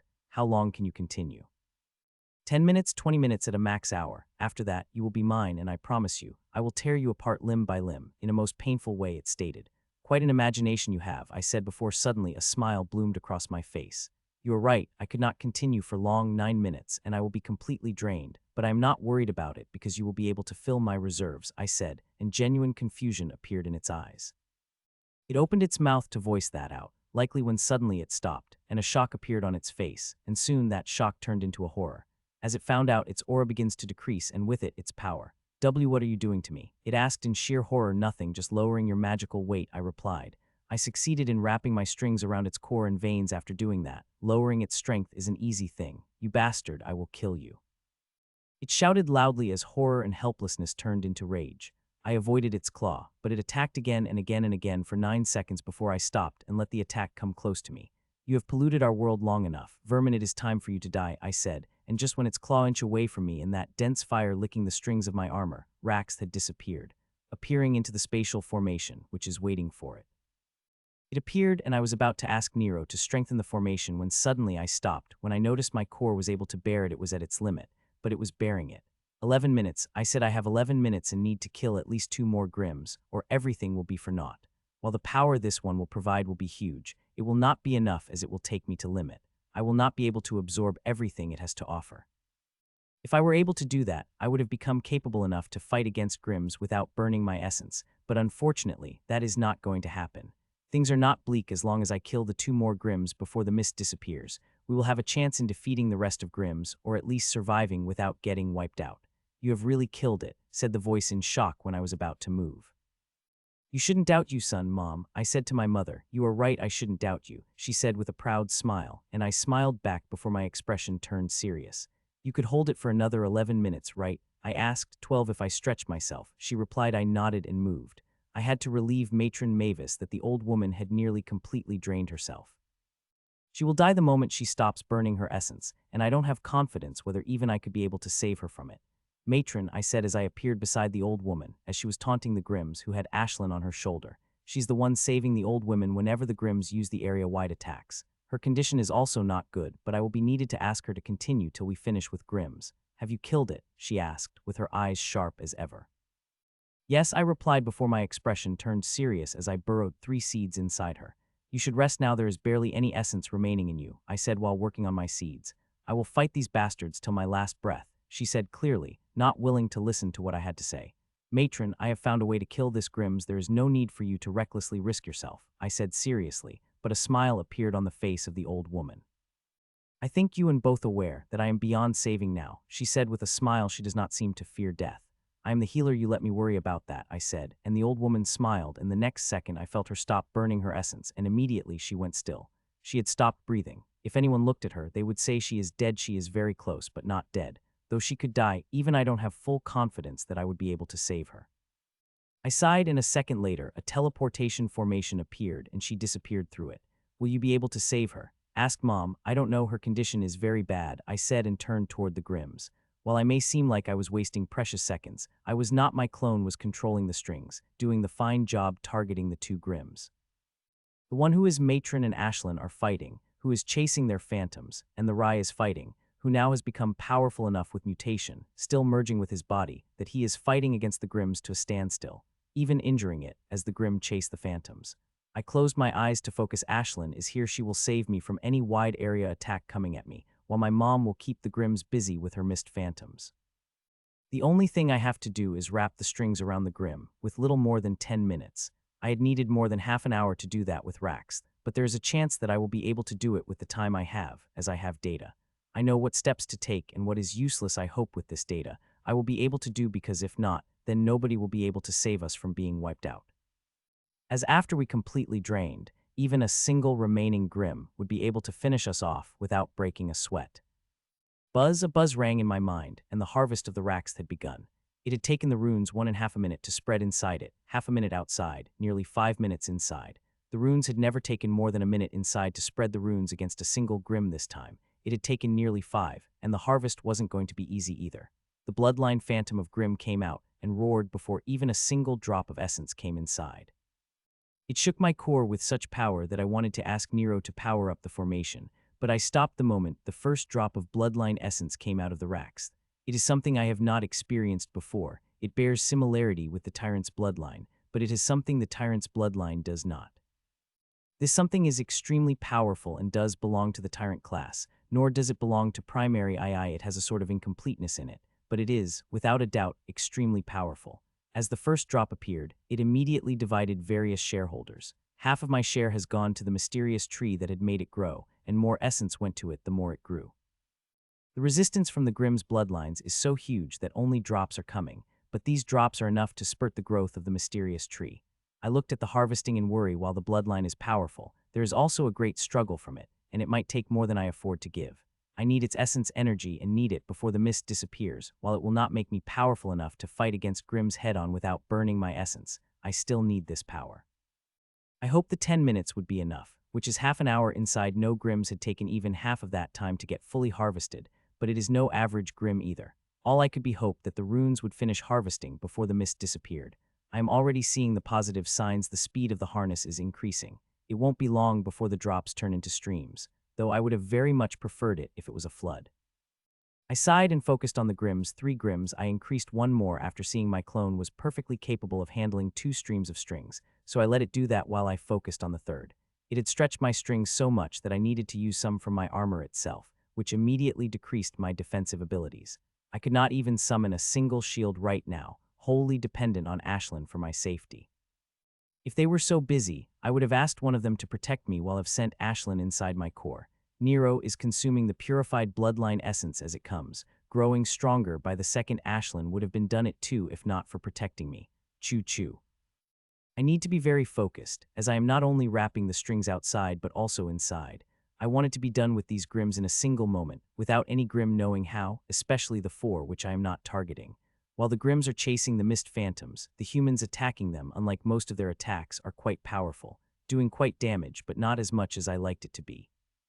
The only one who is doing some serious damage is Rye, who is still merging with an immense amount of mutation every second, which is constantly increasing his strength. The mutation is too powerful. He had not even merged with even half of the mutation, and it has already given him power. If he merged with the whole, he would easily be able to defeat these Grims. It is the only power of 2 seals. The third seal contains the powerful mutation, which is also most dangerous. If it had been released without him being ready, then he would have turned into the abomination. It will not only warp his body but also his soul, which is the third seal that cannot be opened forcefully.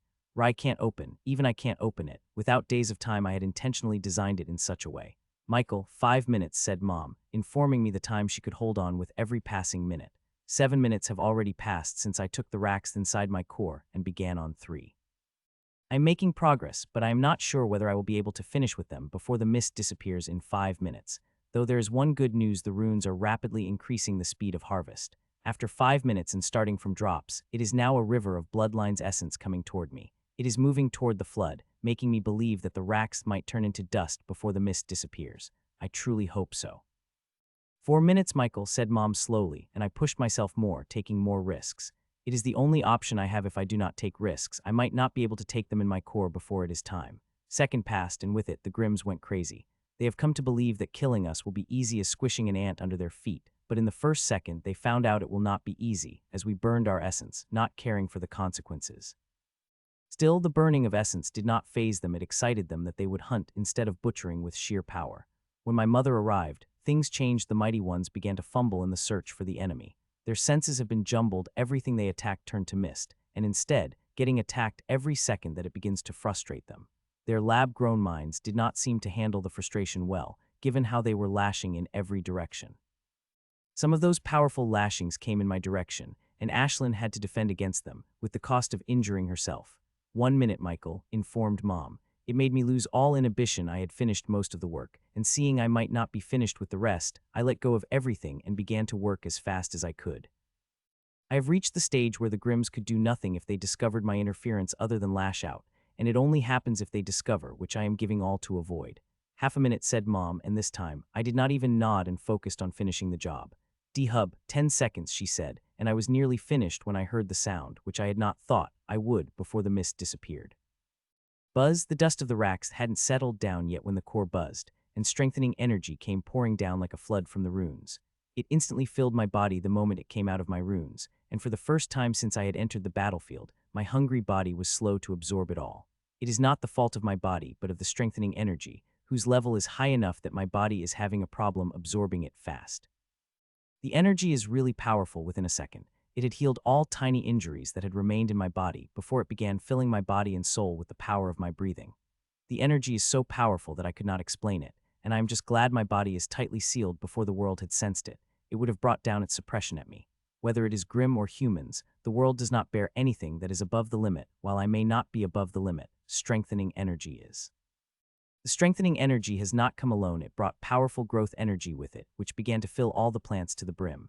I so much wanted to control it, but could not. My one clone is still busy managing the mutation in Rye, while the other is focused on Grimms with me. I wanted to observe the strengthening and the growing energy, but there was no time. I just faintly glanced at it, controlled my shock, and focused on the work at hand.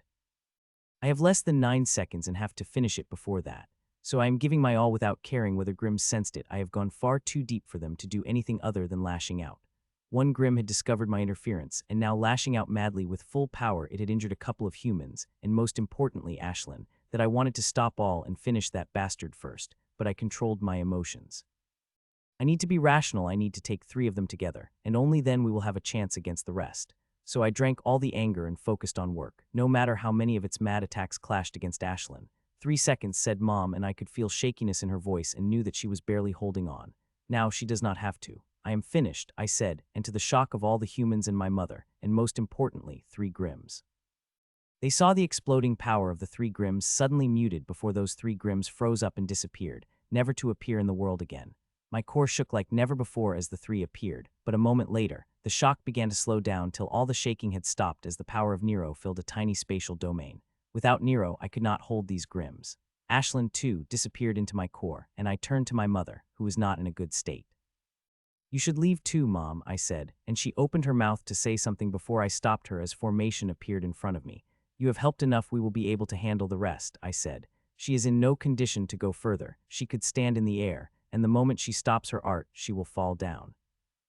Kill these bastards, Mitchell, she said finally. Don't worry, Mom, within an hour, not a single one of them will remain, I said, and she nodded before stepping into the formation. As she did, the mist began to clear. I moved, and by the time I appeared beside Alina, the mist had been completely cleared, and the 4 Grimms were looking at me in shock. We have surrounded the bastards of the 8. Only 4 have remained, and as I had said to my mother, these bastards too will die. For nearly half a minute, nobody spoke before Grag spoke up as its eyes turned to me. You Tsar, you have made them disappear. Bring them out, it said loudly as its aura flared wildly. Reek had warned us about you. We should have listened to him, it added, and came at me. Well, I will rectify that mistake immediately, it roared and attacked, but at that moment, Rye appeared in front of me. You will have to go through me to kill him, he said, and his aura too exploded as it moved its spear toward the coming claws of Grim.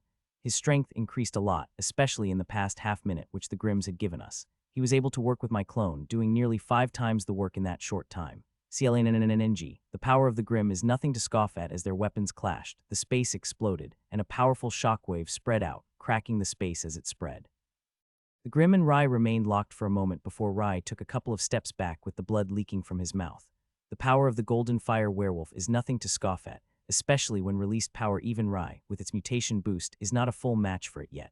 Kill Zar after we finish it. Killing other humans wouldn't be a challenge, shouted Grag, and 3 Grims, who were frozen in their places, reacted immediately.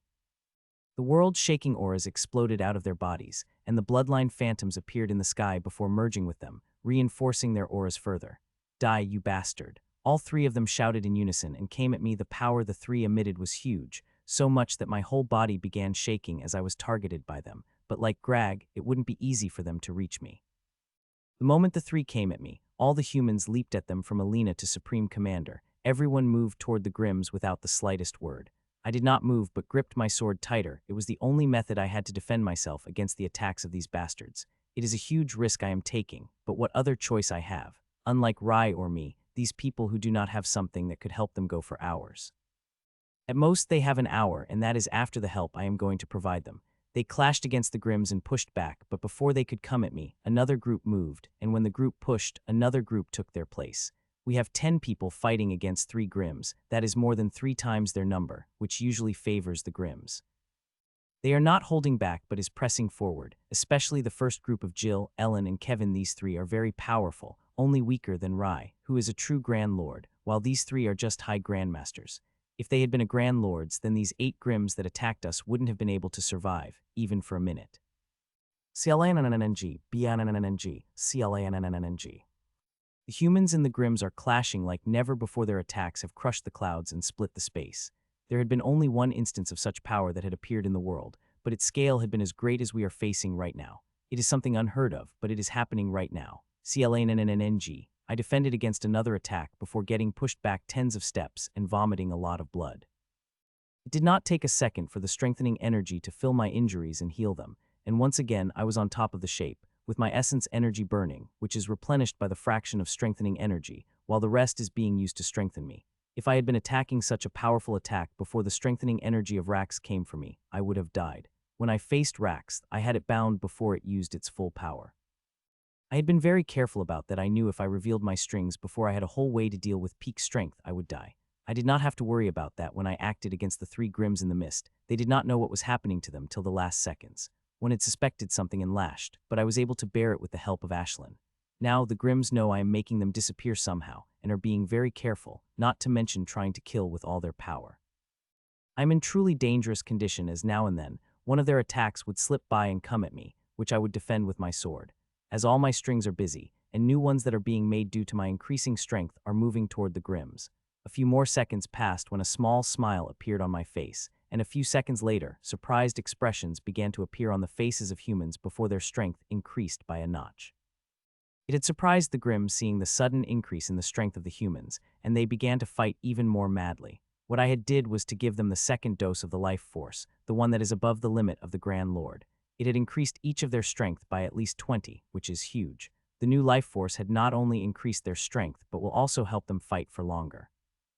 The only one who hadn't benefited from it is Rai. He had stopped burning his life force long ago. Since he broke the seals, he could not burn his life force while at the same time merging with the mutation.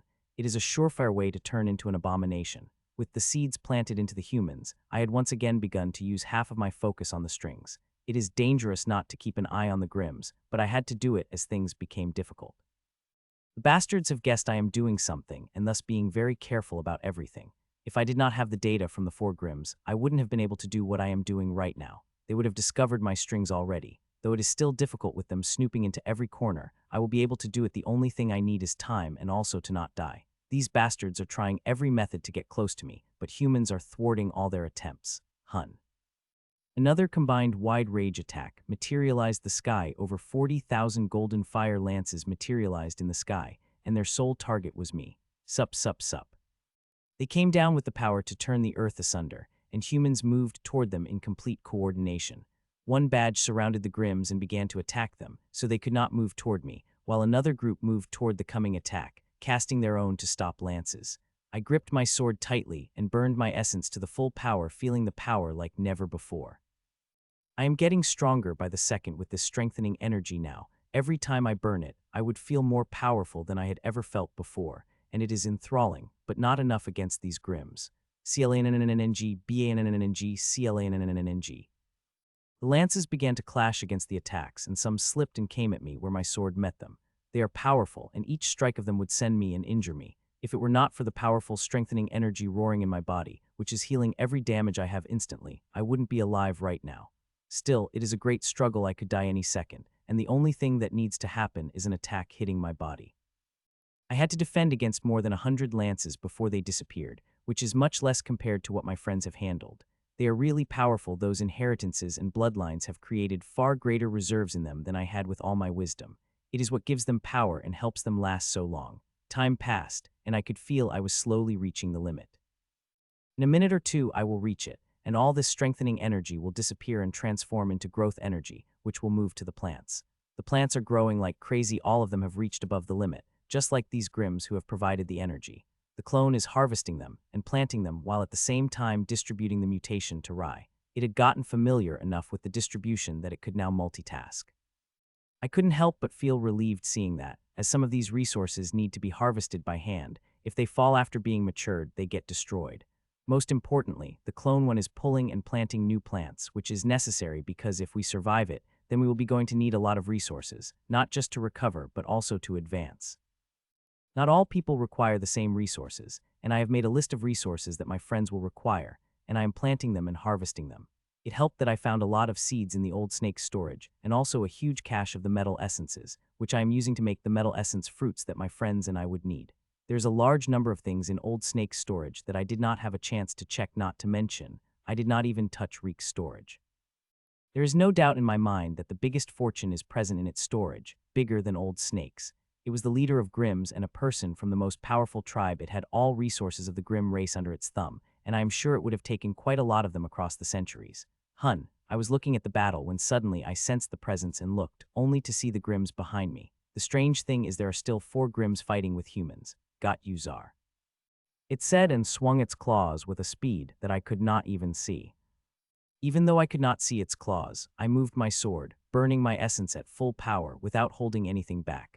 I feared something like this would happen. There is a huge difference in strength between the Grims and humans, and they will find a way to come at me in some way, and I had been prepared for it. CLANNNNNG. My sword clashed against its fiery claws. The fire surrounded me immediately, and at the same time I spurted out which burned away while I shot back like a cannon, with every bone on my body broken and flesh split apart. The blow had been too powerful. I wouldn't have survived something like that, and now I can. The strengthening energy filled me, healing every damage I had suffered. A second later, all the grievous injuries healed while the wings opened behind me, stopping the momentum that was sending me back. The Grims was coming for me, but before it could reach me, Ellen and Lady Vivian clashed against it. The shining glass bound it while Ellen attacked it with thick holy bloodline energy covering her blade. I moved away, but not too far. I needed to remain in the range to manage my strings. Soon Supreme Commander 2 joined in, and 3 people of crystal domination began to fight against it. The bastard had used the substitution method to get away. It is very good, and if it not for my strings, I wouldn't have been sensed it. It was too fast. It will happen again, and I have to be careful. The humans might keep it on the method, but it is not the only method the Grims have. There are numerous, and one will work eventually. Another minute passed, and as I had expected, another Grims was able to get away and hit me, but again I had survived. 8 seconds after that, the moment had come. The strengthening energy had begun to recede into my core from my body and soul. I had reached the limit. There is a massive amount of strengthening energy that has remained, but since I have reached the limit, it will be converted into growth energy and spread to the plants. Buzz. With the strengthening energy gone, my healing protection had also disappeared, but there was a second best option, which I have already, and it activated the moment the strengthening energy had disappeared from my body. It filled me and made me feel cool all over my body. It was life force from the necrotic tree. It could not compare to strengthening energy, as it not only heals my injuries but constantly replenish my essence. This life force could not do that well, though it would be good, healing my energies. Still, the time clock had started for me now. Like others, I did not have unlimited strengthening energy. all of it would turn into growth energy, and it is also the same for the bloodline essence of the 3 Grims. All my share of bloodline essence will go to the mysterious tree, which will foster its growth and create a massive amount of growth energy. I wish I could absorb it, but I am already extremely lucky to absorb so much. I have harvested the bloodline energy of more than 35 lords, and even merged with above Old Snake's essence and above the limit substance. It is all due to the core's element of rule bending. Without it, it wouldn't have been possible. Nirvana also helped me tremendously. It expanded the limit of my body and soul by a lot. D-hub, D-hub, D-hub. A few more minutes passed when finally, all 3 Grims in my core turned into dust.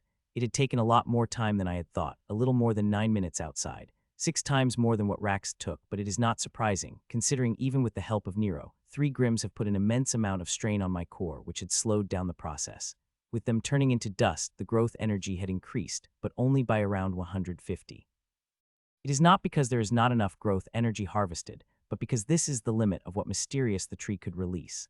The limit is increasing as it is still growing, but I do not mind the slow release of it, as it will give the clone more time to plant and harvest more resources. CLNNNNNG. Once again, the Grim had appeared, and I swung my sword before being sent back vomiting with lots of broken bones, as not as many as before, but still many. The formation inside me glowed with the power, and sensed a large amount of life force into my body, which merged with rule power and began to seep into the injuries and heal them. It is quite fast, not as fast as the strengthening energy, but still fast. It had somehow advanced my rule by a little, likely because I understood the mortality deeper, as I watched Kindles struggling against the storm. It is a great struggle where a single mistake would have cost us our lives. It is our fortune that our world has produced so many of the great powerhouses, who are, despite being young, experienced and talented and working together without any problems. If we did not have such great numbers, we might not be alive right. We are not without mortality in these past hours. Millions of people died innocent humans. Some of them had lifted a weapon in their lives. The shifting of battle here had mitigated a lot of that. Nearly all shockwaves and energy storms created by the battle had been contained in the island, and there was barely anything that leaked out.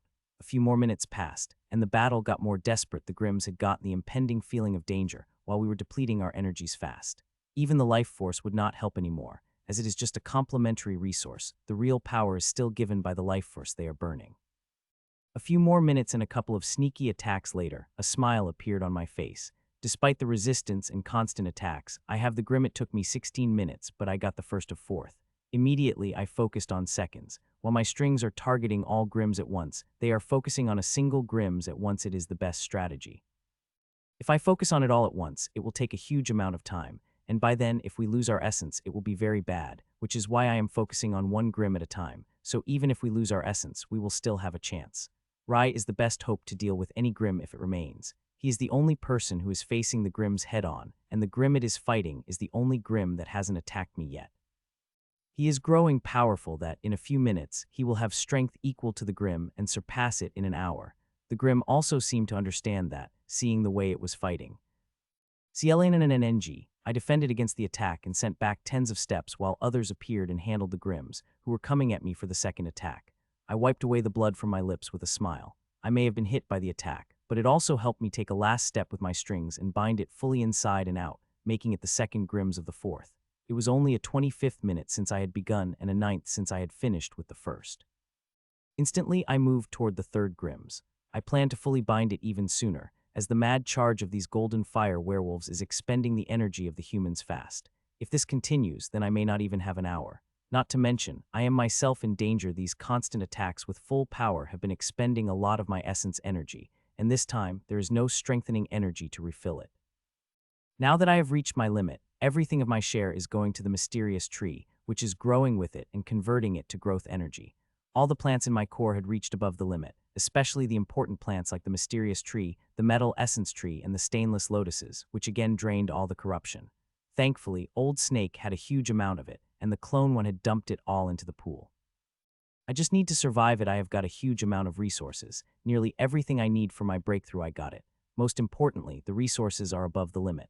For this kind of resource I was fretting about, and now I have got, passing the one hurdle for my breakthrough. The only thing I need to do is survive with the 2 Grims in. The chances of it have increased significantly. Now I just need to take the 3rd one and everything will be perfect. Hun. I was just thinking that when I sensed another Grim appearing in front of me and swinging my sword ahead. CLNNNNG. The weapons clashed, and I was sent back vomiting while a couple of bones of my body broke. But that very moment, the life source drilled inside them and began to heal them fast. Though not as fast as before, my constantly draining life force had made it harder to heal my injuries faster. The more it drained away, the harder it would be to heal my injuries. It is not just the case for me, but for all the other humans, their life essences are rapidly draining, and that is putting a massive strain on the healing abilities of their bodies. The Grimms have noticed it, which is why they have changed their strategy. Instead of trying directly kill the humans, they are now using attacks that drain more energy of humans in defending. The only one who is safe in it is Rai, who has gained the strength to fight against the Grimms head-on. He also changed his strategy of fighting from defensive it had moved to offensive, the thing he is known for, and seeing he had pressed into Grimm to the disadvantage, shows how good he is. Rai is very good. He had experience fighting in 2 big wars, a thing only old Grand Lords have. With this experience and power, it is not a big thing for Rai to suppress the Grimm, who is equal in strength. Not to mention, his strength is growing every passing second. If this goes on, he might not even need my help to finish the Grimm. The clone one is working on fusing the mutation with him while, at the same time, working on the plant, and despite that, it can merge the mutation with Rai at a much faster speed than before, in a much balanced form. Seconds passed and turned into minutes, and soon, half an hour passed since the mist had disappeared. There is a huge change has occurred. The humans, except for Rai, have become a lot more careful, while the Grimms have become rash, and with their power they could afford to do that. Once again I had sensed the Grimm coming toward me. It had become quite easy to it after using a simple formation. I am just tracking it through my strings, and it is making defending against its attacks a little easier. Still, whenever I clashed with them, my heart beat faster as I knew I am just a single miss away from dying. CLNNNNG. Once again I defended, and it took a large chunk of my energy, so much that I could now only defend 28 times, which is not much considering how these bastards attacked me. 2 more minutes passed, and I had been 11 times in it, leaving me around with 17 more chances of defending. Though I am very worried about it, there is a smile on my face as I am finished with the 3rd or 4th Grimm and moved to the final Grimm, Iraq, against whom Rai is fighting. Hun. A few more seconds passed when I sensed something alarming, and I did not waste any time acting. Immediately, the auras of the 3 Grimms lowered, and they disappeared to the Iraq and all the humans. Even I could not inform them. One of the Grimm they are fighting, the one named Fasf, tried to burn his core for power. It could not do that with my strings. Then one might think, what worries then? The worry is it realized it could then inform 3 others it could not do that. The other 3 also tried it, but the 2 found out they could not do that either, leaving only who could do it. Seeing 3 friends in trouble, the 4th one will definitely do it. I just hope I am too late. It had not spread the news of what it was trying to do, or it would be bad. You bastard. Iraq roared, looking at me directly, and the next moment my expression changed. Damn, I cursed loudly and immediately asked my friends to get away, and also the same time closed the seals. They could not be closed fully, only temporarily, for 5 to 6 minutes at most. It had lighted up the torch, and I could not stop it. A second later, its aura began to increase at tremendous speed, but to its utter shock, not only was its aura increasing, Rai had released its full power, some of which he was holding before he lighted up the torch as well. His aura had also begun to rise, and even faster than before. Iraq moved not toward Rai but toward me, and its speed was very fast, but thankfully Rai stopped it. CLNNNNNG. The weapons clashed, and they clashed with such power that had not been felt in this world before. The space exploded into splinters, creating a black hole, which threatened to consume all before space began to heal rapidly. Still, the shockwave released from it was powerful enough to push back all humans, including me. You guys should leave, I said to them as the humans gathered around Rai and me, engaged with the suicidal Grimm. What about you? Asked Alina. I will be fine and not without options, I said with a grin, and immediately strings appeared around the Grimm, covering every inch of its body, slowing it down as it moved to defend against Rai. Go, but don't turn off the essence burning, keep it very slow, I said, and formation came out of stabilized space. Will you truly be fine? Asked the Supreme Commander, looking at me worriedly. I will be fine, you guys just go, I said hurriedly. There is no telling what Grimms would do, and I don't want them to be caught up in it, as it will directly result in their death. Take care of yourself, Michael, said Ellen, and stepped into the formation after her others took a step inside one after another. The last one was Kevin, who gave me a look for a second before stepping into the formation. Seeing all of them disappear, I finally took a sigh of relief. The things here are far more dangerous than I had said. My core is shaking, and my strings are at breaking while I am trying my all to drill my strings inside it, not caring whether it discovers them or not. We are far too much gone to worry about that currently. The only thing I have to do is drill my strings inside it and have that bastard inside me. While my core is shaking, it is subsiding very slowly, with Nero getting stronger with essence energy, which in turn reinforces the formation he is powering. Everything is connected, and the collapse of a single thing will collapse it all. I just hope before that happens, Rai finishes up the Grim, which he is trying his all to do it. I am helping him all I can. I am controlling his seals, so they cannot burst open, and also slowing down the Grim, considering at risk of my strings breaking, and now all he had to do is to kill the bastard as soon as possible. He is doing good. He had already started injuring the Grim, but Iraq is good, at least defending, when its life is on the life, but it is clear its condition is getting worse. A minute passed by, and a smile appeared on my face. I have finally able to drill my string inside it, but my job was far from done. I need to spread them inside before it tries something even more idiotic. I am working fast as I can. I am handling the inside of the body, while the clone is handling a more delicate close. We are on a time limit. If it dared to burn its essence, then it might take the next step too, and there is no way I could stop it if it doesn't get successful. Then Rai and I will be finished. I don't even know whether Pyramid will be able to bear it and what consequences the world will have. Seconds passed, and Rai launched attack after attack, pushing it back and injuring it. His moves began to work as more and more injuries piled up on its body, and it was unable to heal them all in time. It is not easy to heal from such injuries. The Hell Dragon bloodline is extremely powerful, and on top of that, it is boosted by the mutation, the chaotic element that makes healing injuries extremely difficult. BANNNNG. Little more than 2 minutes passed by when the Iraq crashed into the ground hard, creating an over 100-meter-long crater. If it had been anywhere else in the world, the crater would have been hundreds of miles, but here is this. Over 100 is already shocking enough. Rai came down, but by that time, Iraq had gotten up.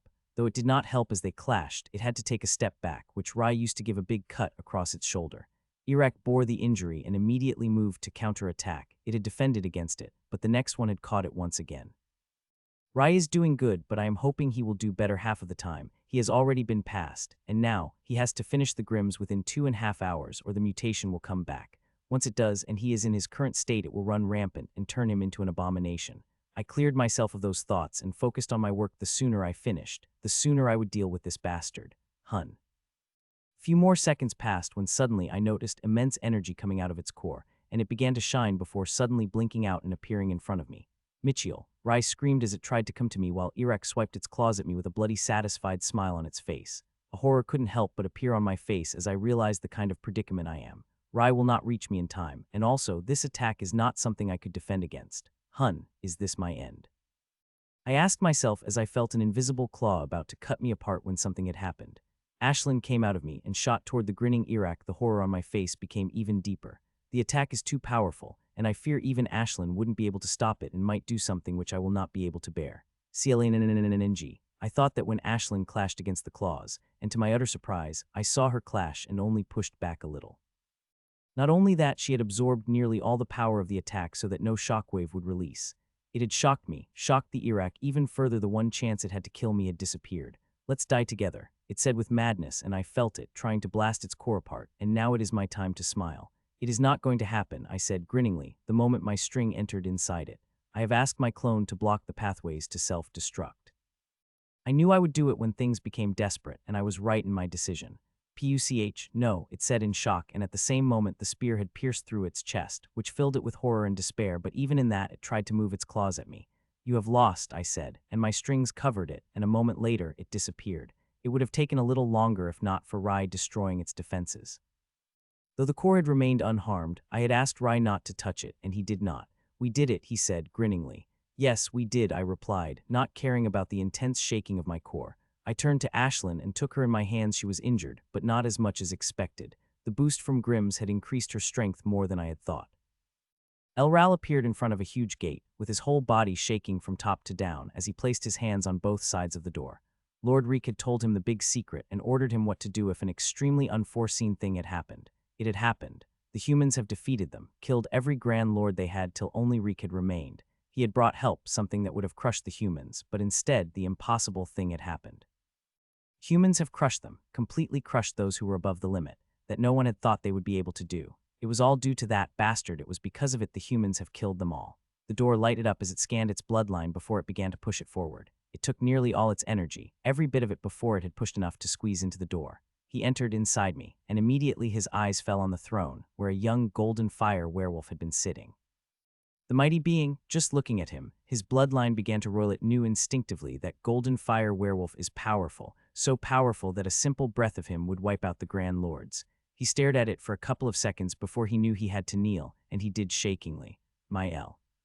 He had just spoken the word when the being had opened its eyes, and a faint aura covered him, which was heavy as a mountain and pressed him against the floor hard.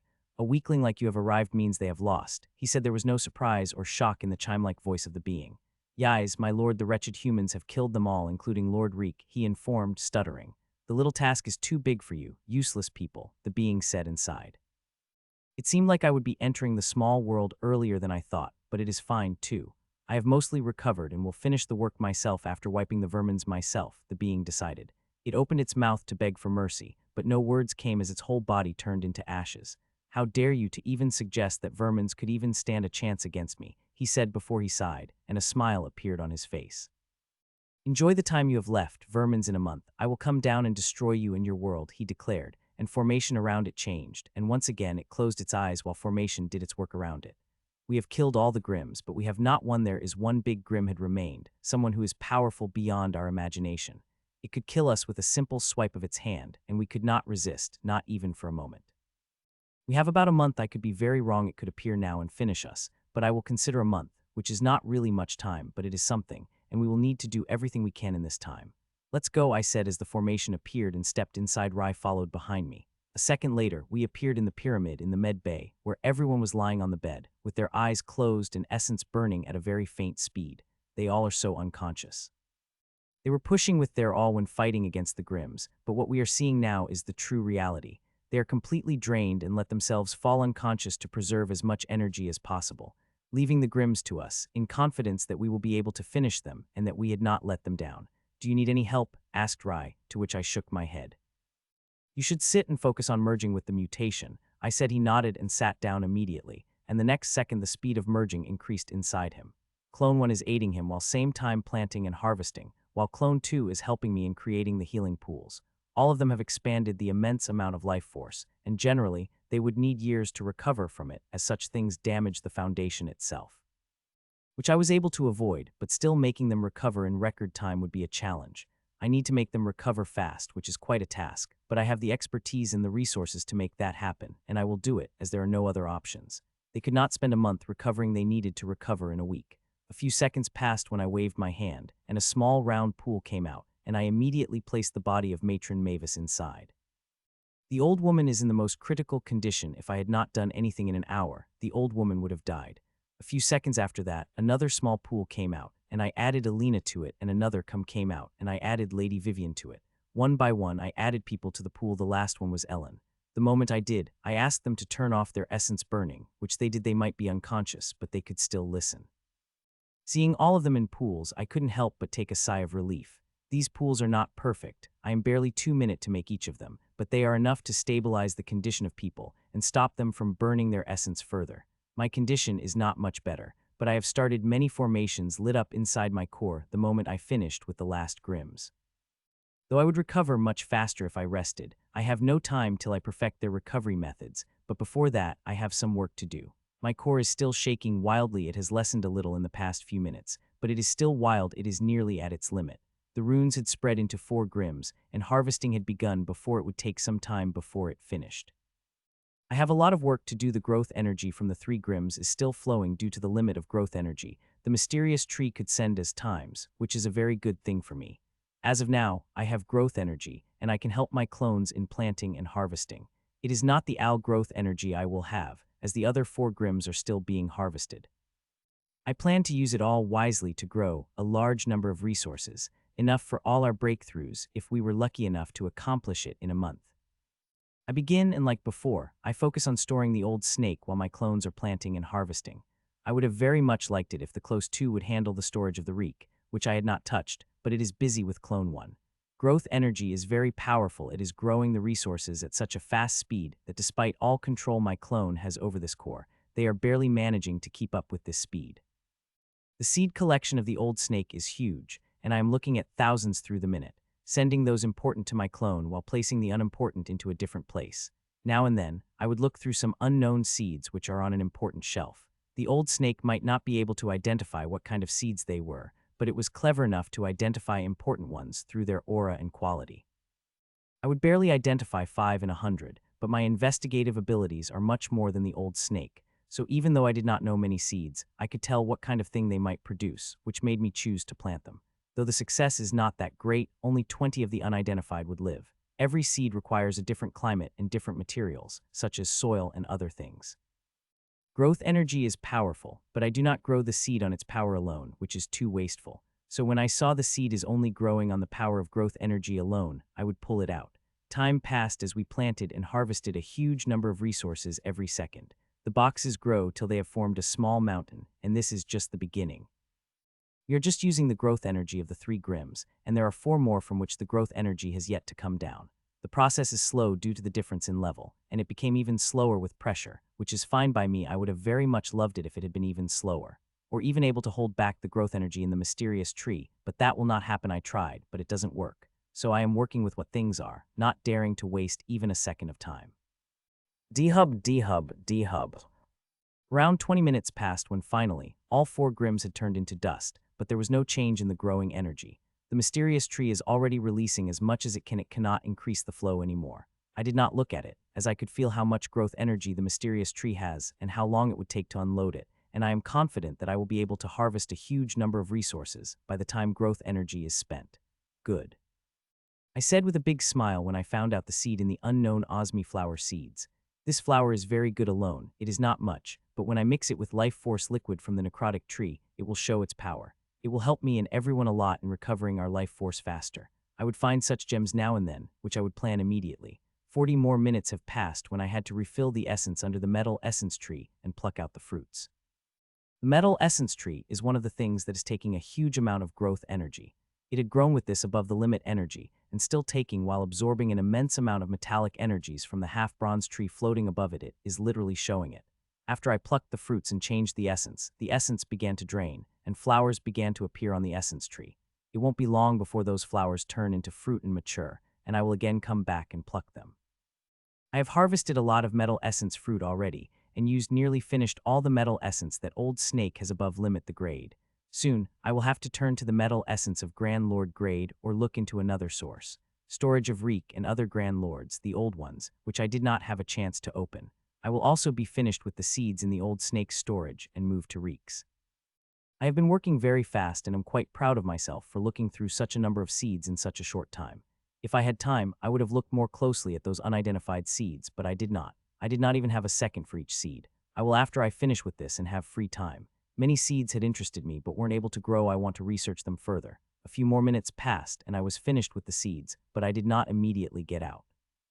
No, I began to look through a huge number of resources, and some of the resources could be planted. I am planting only those I need, so after selecting 200-something resources to plant from the thousands, I finally took out my soul sense from the storage of the Old Snake and burrowed into the storage of Reek. Gasp! A gasp of shock came out of my mouth as I looked inside. I had expected it to be big and beyond my imagination, but it went over that. It is huge and filled with stuff, so much so that my eyes went wide. It is less organized than the Old Snake, where everything is precise, but still it was not chaotic, and I was able to find out what I needed soon enough. The first thing I touched was metallic essence. There were a large number of them, and many of them were above the limit, so I took them all out and first used those that would immediately help me and my friends. There is still enough growth energy to pluck out a couple of badges of essential fruits.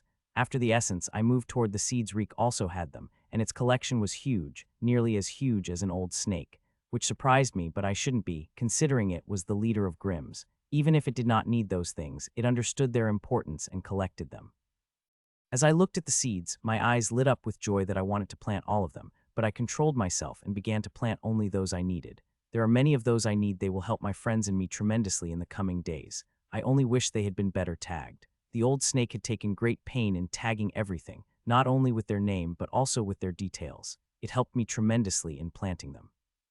Reek had not taken such care. Naming them was already enough for it. The last drop of growth energy disappeared into the plants, and I finally slumped back with a bright smile on my face.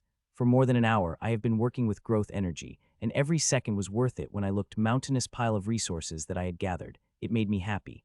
I rested for a few minutes before getting up and started working, this time with recovery formations. Clone 1, on the other hand, is still working on the rye and same time, clearing some space for a few of the old buildings, which I had removed to make more space to plant the resources. A little more than a day had passed when finally, a pool appeared in front of me and I stepped into it. I am dead tired and now just want to sleep. I took a glance at every formation, which I had improved tremendously, and Rai, who is still merging with mutation. My clone had found a better way to merge with mutation while reducing the side effects, but it made the process very slow, but we have time for that. Seeing everything was well, I dipped into the pool and closed my eyes within a second. I fell into sleep while formation had covered my whole body, helping me recover much faster than before. I had slept for nearly a day, and I am refreshed. Although weak, I have only recovered only 20 of energy, and others are doing much better than me. Their inheritances and the bloodlines are aiding the formation to recover fast, each one of them, aside from matron, recovered by around 40, and in 2 days they will nearly fully recover. They are recovering fast, not only due to their formation and their bloodlines, but most due to the resources. The resources in each pool are so great that it would make the eyes of the Grand Lord go wide. They are extremely rare, and more than half of them are above the limit. Their bloodlines and inheritances absorb them with the aid of formation, which they are then coinventing into the energy that replenishes their life force fast. I have collected a huge amount of data seeing them recover, and I am sure I will be able to create a formation that will help me recover as fast as them. I was just looking at their progress when I got to know about a couple of shocking things. While I was recovering, my clones have gone through the storages of the Grims. It took them a huge time to sort through it all, but they did it, and the things they have found had shocked me to my core. It is not just Reek and the old snake who had incredible things in their storages, but nearly all old Grims. Each of them has something, from shocking resources to miracle fruits. I have found a multitude of miracle fruits, and among them there were 13 miracle fruits of bloodline alone. They are the rarest and most desired among all the miracle fruits. As the bloodline could be passed through the generations, the more powerful one becomes, the greater chances of them passing the bloodlines successfully. The bloodlines awaken, but some remain dormant till awakening generations later. Ellen is one of them. Her bloodline is not going through a miracle but was passed down. Though there was no record of her bloodlines existing, a bloodline of such level never goes unnoticed. It might have been dormant for tens of thousands of years, for it is never recorded. I entered the core and looked at all the amazing things that my clones had found, but one attracted me to the spear with a peculiar design of fractals. It is no normal sphere but an artifact. I don't know what kind of artifact it is, but it is damaged, and it seemed like Reek had valued it a lot and tried to fix it, with all the proof I had seen. It must be something important for Reek to put such great effort in fixing it. I looked at it for a few minutes but did not find anything special about it, so I moved to the different things. Each of them is special and extremely useful. Of them, I am going to use them very soon on Matron, whom I am only able to keep alive. There is barely any change in her condition. Healing her would be hard, but I will try my hardest currently. I am focused on keeping her alive, and with enough time, I will find a way to heal her. I stayed in my core for nearly an hour before I walked out, leaving my clone in their work. Clone 1 is looking through all the stuff very carefully earlier. They have just sorted it. Now it is a good look at important things, while Clone 2 has already started working on the inheritance. Advancement is the only way to deal with the big enemy. Though I would need years for my advancement, I am still studying the inheritances, not even started designing them. It is impossible to do it, even in a year. There are ways through which one could still achieve it, going to a place where time moves faster. I have already chosen a place where I want to go, but before I go there I will need to visit another place, a place which will definitely help me in creating my inheritance faster. I had wanted to go there for a long time, but I was not ready this time. I felt ready, not that I had any choice. I had to give it a try, use my last opportunity, because gaining it would help me tremendously. I sighed and looked at the pools around me before beginning to manipulate them on the data I had collected. 3 hours later, I got off the pool. I was not fully recovered, but there was no other choice. I would have waited till I recovered, but I did not reach there in the next 3 hours. I will have to wait for days, and I am unwilling to do that. I cleaned myself with energy and wore a new set of clothes before teleporting with the formation and appearing in a central command, where the projection of Rai is giving orders. Not all people have left. Some masters, grandmasters, and even high grandmasters have stayed. Now Rai is commanding them, along with the powerhouses, to scour the world for the Grims. He is also outside, looking for any hidden grand lords who might have remained. I don't think there is, but it didn't hurt to check. Nero and Ashlyn are also out, checking and killing any Grims they come across. Have you recovered? Asked Rai without turning. No, I replied. Going somewhere then? He asked. Yes, there is an important thing that I have to collect from me. One ruin, I replied. Do you want me to come with you? He asked, finally turning. There is no need. This ruin is not dangerous, I replied. Even if I wanted to take him, I couldn't. It is master class ruin. It will repel him. Even I will need to be extremely careful while hiding my power. XR037, I said as I appeared in the ruin. It had been a while since I had come here, and now it felt fragile. I could explode the space with a flick of my finger, and if I revealed my full aura, I might end up destroying the whole ruin. I have no intention to do that. I have come for a thing. As soon as I get it, I will return. With that thought, runes lit up inside me, and I moved. My speed was far, but it did not break space. Through it did send ripples across, but they will not cause any damage to the ruin. In a few minutes, I had the spots where I found the Grims when I came first time with the professor, and a few minutes after, the ghost city in which I had to hide to survive from the Grims. I even saw the palace that had collapsed when I had retrieved that treasure. Thud, 42 minutes later, I landed near the stream where the gate would appear, and looking at the time, there was an hour before it happened. Seeing that, I sat by the stream in the valley and closed my eyes, and helped my clones in their work. About an hour later, I opened my eyes with a smile on my face as I saw the formation flashing on the stream before transforming into the gate. I got up and walked into the gate, and a second later, I appeared in the Grand Hermes library. "Welcome back, Michiel Zar," said the mildly sarcastic voice. I turned toward the beautiful woman with purple eyes and radiant forest green hair. "So another round of reading. I hope you have brought something good, or you will not get even a second of reading this time," she warned.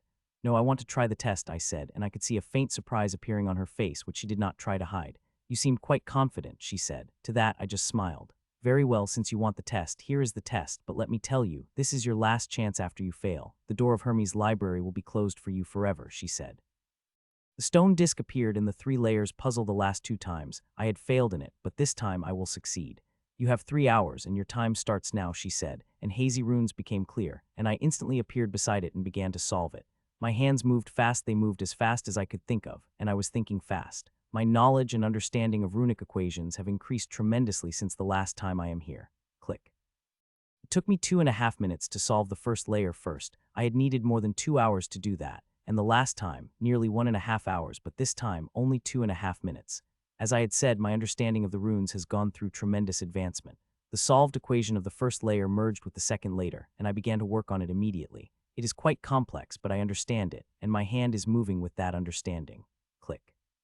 The runes moved around as my hand moved, and the equation became simple and simple, till it had solved 2 in 8 minutes. I stopped for a moment as only the final layer of the puzzle remained before I began with a smile on my face. It is quite tough, I give you that, far more than 2 layers, and I could see how last time I had failed. Whoever designed it is really smart, making it seem tough with convincing trash, which is what most will focus on, avoiding a simple equation that is right in front of their eyes, requiring only a few moves of runes to solve it. Click, it took me 6 seconds to solve it, and the moment I did, the whole disc lighted up, forming a stone key. "Congratulations, Michiel Zar, you have solved the challenge and thus became the librarian," she said as she took the stone key in her hand. I looked at it, but she did not give it to me and instead turned to me with a smile. "The access of first-level librarian is quite low. Do you want to try the challenge for the second-level librarian?" she asked with a smile, which did not give me a good feeling. "Sure, but what would happen if I lost?" I asked. "Nothing. You will only lose 1 chance like the first challenge. You have 3 chances for this challenge," she informed me without changing her smile. "Bring it out them," I said, and the smile on her face became brighter, and she waved her hand. As she did, a huge bronze disc appeared, the same size as the stone one, and runes laid out similarly. "To solve this too, you have 3 hours, and your time starts now," she said, and the runes became clear. I looked at the first circle and began immediately. I have understood the formation, and now I have solved it. At first glance, it did not look tougher than the one I had solved, but the more I solved it, the more complex it would become. Click. It took me 21 minutes before I heard the click and moved to the second later, but it did not immediately start like last time. I looked at it carefully for nearly half a minute. I did not move before I finally did. My hands began to slide across the runes fast, but sometimes I would stop for a second and again. I solved the second runic puzzle, but it took me 1 and 33 minutes. Nearly 2 hours passed. Like before, I studied the third and final puzzle, and this time for nearly 5 minutes before I began to solve it. The puzzle is exceedingly complex. Changing a single rune is changing the whole puzzle. It would have been great if I could take help from my clones, but this place somehow isolated them. I am on my own in solving this formation. Minutes ticked by as I moved around the runes. Sometimes I would stop for a minute before starting again. It was damn frustrating, but I did not let that frustration clog my mind. I remained rational and looked at each rune calmly as I moved them. 3 hours are over," said the overseer behind me, and the bronze disc turned hazy before disappearing. I sighed and pulled back my hand. "It was quite a challenge," I said as I turned to the overseer, "but you have nearly finished it. Do you want to go again?" she asked, and to that, a smile appeared on my face. "No, I am not capable of it yet," I replied, "though I am confident that I will become capable of solving it very soon. By binding this key, you will become its librarian, and the library will enter inside you," she said as she handed me the key. The last sentence stopped me for a moment. but soon I shook it off. Whatever secrets I have, the library has bigger and I don't have a choice. If I did not have a big enemy coming out to wipe me and my race, I would have thought about it seriously, but the enemy is coming, and I couldn't care for any of my secrets to come out. It is the reason why I had openly snatched the Grims without care for the humans' anger or my abilities. Its reveal. I wanted to prepare for the big enemy, so I took the key and closed my eyes, and immediately started to bond with it, which I found a very easy process. A few seconds after the process began, I found the stone key in my hand melting and seeping inside me. There it transformed into a tower-shaped building and moved toward my heart soon. It appeared in heart space, a little distance away from my core and the totem artifact. I was about to seep my soul sense inside it when something strange happened. Pull created from my core, and it sucked the tower inside. The tower tried to resist, but it was pulled inside with crushing force, and a buzz rang through me, which blanked my thoughts for a moment. "What is happening?" asked Aylar in sheer horror as she felt the pull. She resisted with a force that would crush the worlds, but in front of the pull from an unmatured core, the resistance was futile, and the tower pulled in. A moment later, she found herself in the Tordin tiny island. It was so small it couldn't even be called an island. For a moment, she thought the tower was pulled into a different space before the Tower of Senses informed her where she was, and it couldn't help but shock her. An incomplete world inside the core, she muttered in shock. She was inside an unmatured core, which is an incomplete core. It shocked her, not because it was impossible, but because it was very much possible. Though it is extremely hard, very few can achieve it before crossing the primary stage. The thing that shocked her in the presence of her tower, which should have cracked this little world like an egg, which is trying to hold the weight of the world, but it is fine. The presence of the world is not affecting, or is something stopping the presence of the tower from affecting the fragile world? She had just come to that conclusion when her eyes widened in shock when she sensed the presence in the tower. Someone had entered her tower without her knowing, and they were at the top floor, where no one had ever gone without her, but now there was someone. She disappeared and appeared on the top floor, where to her shock, she saw a figure cloaked in the mist sitting in her chair.